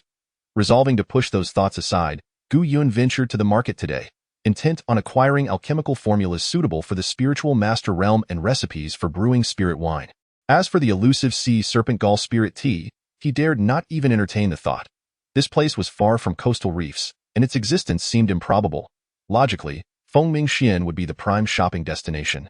However, it appeared unlikely he could visit in the coming days, as there were hundreds of men eager to catch a glimpse of Feng Yaoyu. Of course, Gu Yun could seek out Feng Yaoyu directly for his purchases, yet he felt it inappropriate to further entangle himself with the Feng family at this juncture. Once the marriage alliance concluded, he would promptly return to Qingshan sect. Fortunately, there were numerous shops within Feng Ming City. Gu Yun casually entered a shop named Ju Bao Gu, where he was promptly greeted by a smiling attendant. With the recent surge of practitioners flocking to Feng Ming City for the marriage alliance, business had flourished exponentially. It would not be long before the attendant could save enough spiritual stones to take on a master and embark on a proper cultivation journey. I seek some alchemical formulas suitable for the spiritual master realm. Before Gu Yun could finish his sentence, a familiar voice interrupted. Gu Xiaoyu, is that you? Turning around, Gu Yun was surprised to see Yun Wu Zhenren. During his time in Qingshan City, he had traded with this individual multiple times, and they had developed a good rapport. Indeed, it is Gu Xiaoyu. Yun Wu Zhenren laughed heartily, though his expression quickly shifted. Your cultivation has advanced significantly. You are indeed no ordinary person. It seems I shall have to address you as senior from now on. You flatter me, Zhenren, that we have known each other for some time now. There is no need for such formalities. Haha, You speak wisely. Come, let us converse freely. Yun Wu Jinren exclaimed, pulling Gu Yun into the inner chamber. The attendant's face soured. Thus, Gu Yun's commission for purchasing treasures would no longer be his. However, given Yun Wu Jinren's stature, he dared not voice any objections. What brings you to Fengming City? Are you here for the marriage alliance as well? You jest, my young friend. At my age, how could I entertain such thoughts? Speaking of which, I must express my gratitude to my young friend. The few spirit herbs you sold me are of exceptionally high quality, which has significantly elevated my standing within the alliance. Now, I even have the honor of overseeing affairs in Fengming City. Congratulations. Esteemed one. After engaging in conversation for a while longer, upon discerning Gu Yun's request, the esteemed Yun Wu revealed a hint of helplessness upon his countenance. If my young friend seeks other treasures, I shall do my utmost to assist you. However, recipes for elixirs are rarely sold in shops. Generally, alchemists cherish their secrets and are reluctant to share them. Therefore, to acquire a high-level recipe, you must attend a trading fair. As for the methods of brewing spirit wine, they are likely even more scarce. After all, the process of crafting spirit wine is exceedingly luxurious. Gu Yun nodded, fully aware of what Yun Wu had mentioned. The value of elixir recipes is well known, and the spirit herbs and fruits required for brewing spirit wine are varied, often even more demanding than alchemy itself. Moreover, spirit wine, while capable of restoring spiritual energy, is not as effective for cultivation as elixirs, resulting in a scarcity of those who brew it, except for individuals from prestigious families. Such individuals are not in need of spirit stones and would never part with their brewing recipes. Did you just mention a trading fair? Yun Wu chuckled and replied, since the Fengming family has formed alliances through marriage, a multitude of cultivators has flocked to Fengming City, leading to a surge in trade. Consequently, these fairs have become quite frequent, almost occurring daily. If you are interested, I could accompany you to take a look. Chapter 64. A notable presence. The trading fair is held in a quaint tea house within Fengming City, reportedly organized by several shops in collaboration. My young friend, this fair is arranged on short notice and lacks formalities. Please exercise caution. It is better to forego treasure than to offend anyone. Yun Wu advised in a hushed tone. Gu Yun nodded in acknowledgement. The second floor of the tea house was already bustling with activity. Except for the central table designated for bidding, all other tables were fully occupied. At this moment, cultivators continued to surge upwards from the lower floor. Yet many found no seats and could only stand by the side, while others scoured for empty spots. Sir, this table accommodates only two. May my brother and I join you? Two robust men clad in red robes approached Gu Yun. Please, have a seat. Gu Yun gestured toward the crowded throng with a nod. Thank you. The two men did not hesitate to sit opposite Gu Yun and Yun Wu. Just then, another individual whispered a few words into Yun Wu's ear. My young friend, I sincerely apologize, but I have pressing matters to attend to and cannot remain with you any longer. Yun Wu clasped his hands in respect. There is no need for such formality. Please feel free. Gu Yun understood that Yun Wu had no intentions of purchasing anything, but had come specifically to accompany him, for which he felt quite satisfied. Just as Yun Wu stood up, a man swiftly took the seat vacated by him. The two red-robed men instantly changed their expressions. Friend, is it really appropriate for you to sit here? How is it inappropriate? There is no one here. Why should I not take a seat? Furthermore, this seat does not belong to you but rather to these two friends. Since they have said nothing, who are you to object? The red-robed man waved his hand, causing a fiery red token to land on the table with a cold smile.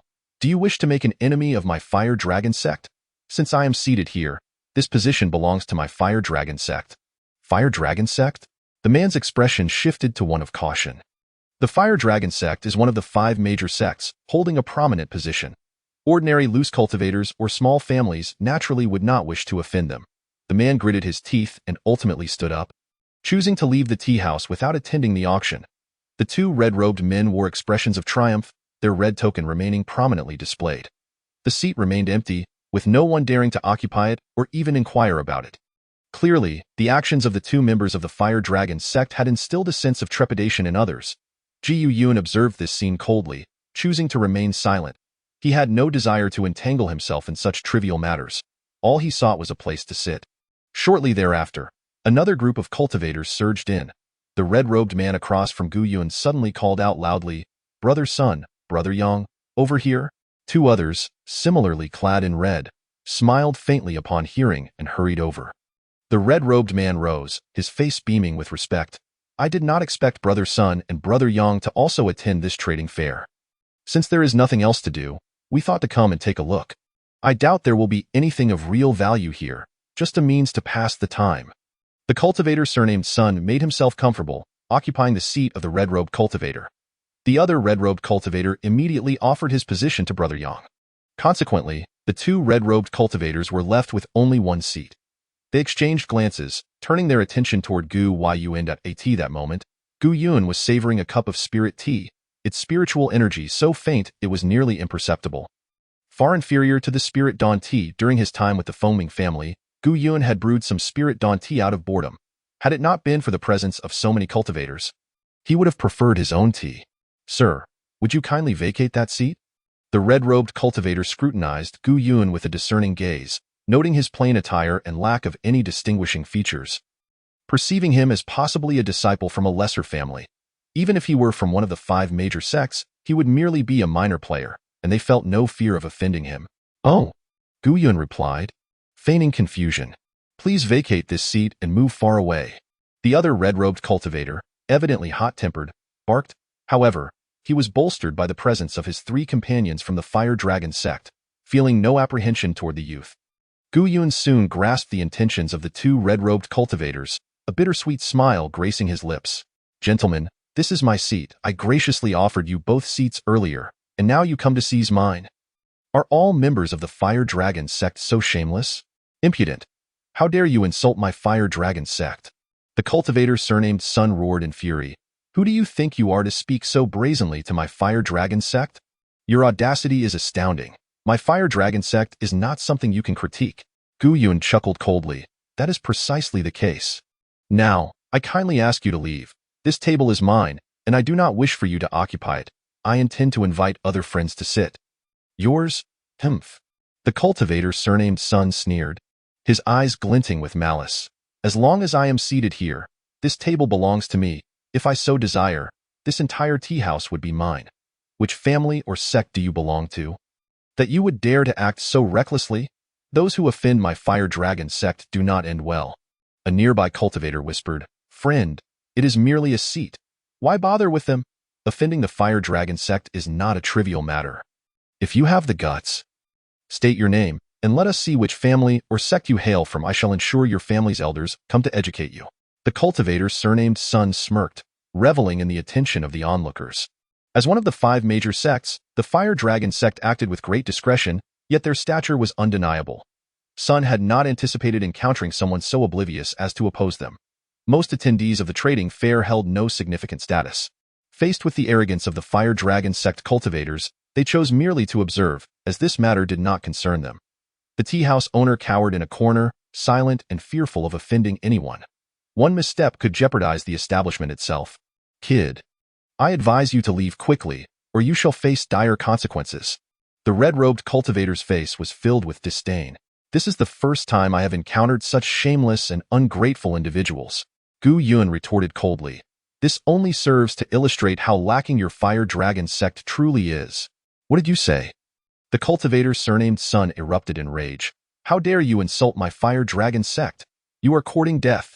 Kneel and apologize. And perhaps I might spare your life, but your family will pay the price. The cultivator surnamed Yang also seethed with anger. Oh, Gu Yun chuckled. Your Fire Dragon sect boasts a grandiose reputation. This is Foaming City, not your Fire Dragon City. Here, you cannot run amok at will. And what of Foaming City? My Fire Dragon sect shall soon form an alliance with the Foaming family. At that time, the Foaming family will have to show us some respect. While you, a mere spirit cultivator, the Foaming family will not extend you that courtesy. A cold voice echoed from the staircase. Following that, a figure clad in white robes ascended slowly. His expression was grim, and his hawk-like eyes made it difficult for anyone to meet his gaze. Prominently embroidered on his chest was a phoenix emblem. The cultivators surnamed Sun and Yang immediately stood, their faces betraying a hint of shock.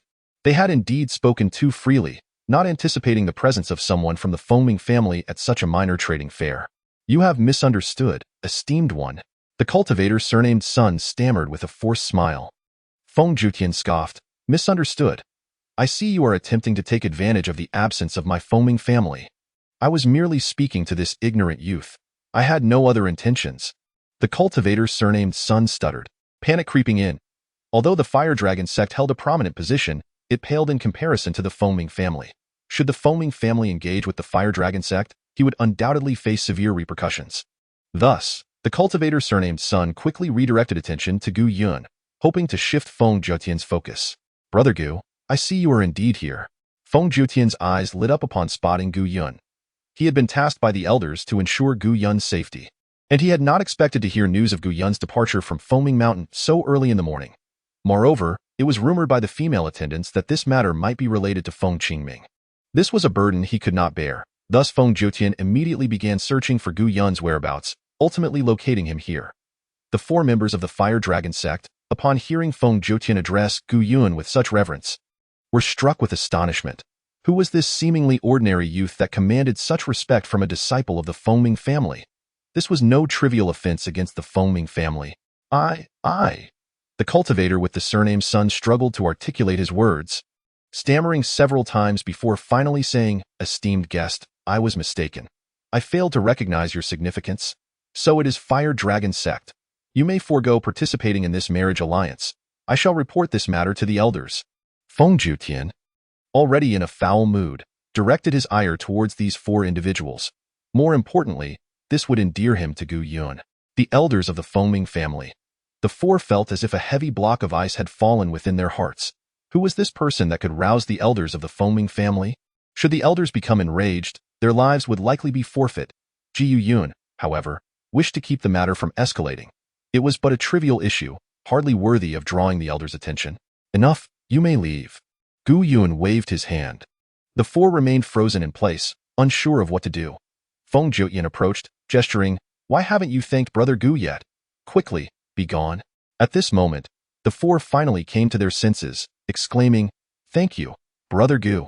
Thank you, Brother Gu." Feng Jiutian seated himself opposite Gu Yun, while the remaining 2 seats were left unoccupied in deference. Those who had been watching the spectacle were equally stunned. Who on earth is this fellow? Chapter 65. The Feng family's treasure pavilion inside the tea house. Silence descended abruptly. Everyone furtively observed Gu Yun and Feng Jiutian. This seemingly ordinary youth was, in fact, a person of considerable consequence, with ties to the elders of the Foaming family. The upcoming trading event, seemingly overshadowed by Feng Jiutian's presence, felt rather subdued. Whenever Gu Yun made a bid for a treasure, scarcely anyone dared to raise the price. Indeed, within Foaming City, no one dared to provoke the Foaming family. After Gu Yun procured 2 spiritual herbs, his interest waned. Under such circumstances, no one was willing to present their treasures. Feng Jiutian, oblivious to the thoughts of these cultivators, was raised in the Foaming family and never worried about spiritual stones or elixirs. He found this trading event quite intriguing, though he saw nothing of interest. Observing the situation, Gu Yun could only shake his head, opting to conclude the trading event early, as he was unlikely to acquire anything of value. Watching Gu Yun and Feng Jiutian depart, the crowd finally exhaled. Who exactly is that fellow, to command such courtesy from the Feng family? Even the Fire Dragon sect dares not offend him. What is the Fire Dragon sect?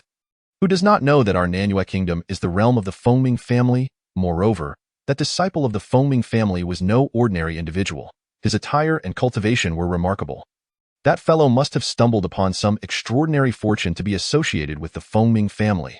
Outside the tea house, Gu Yun clasped his hands and said, "Thank you very much today, Brother Feng. Brother Gu, you are too polite.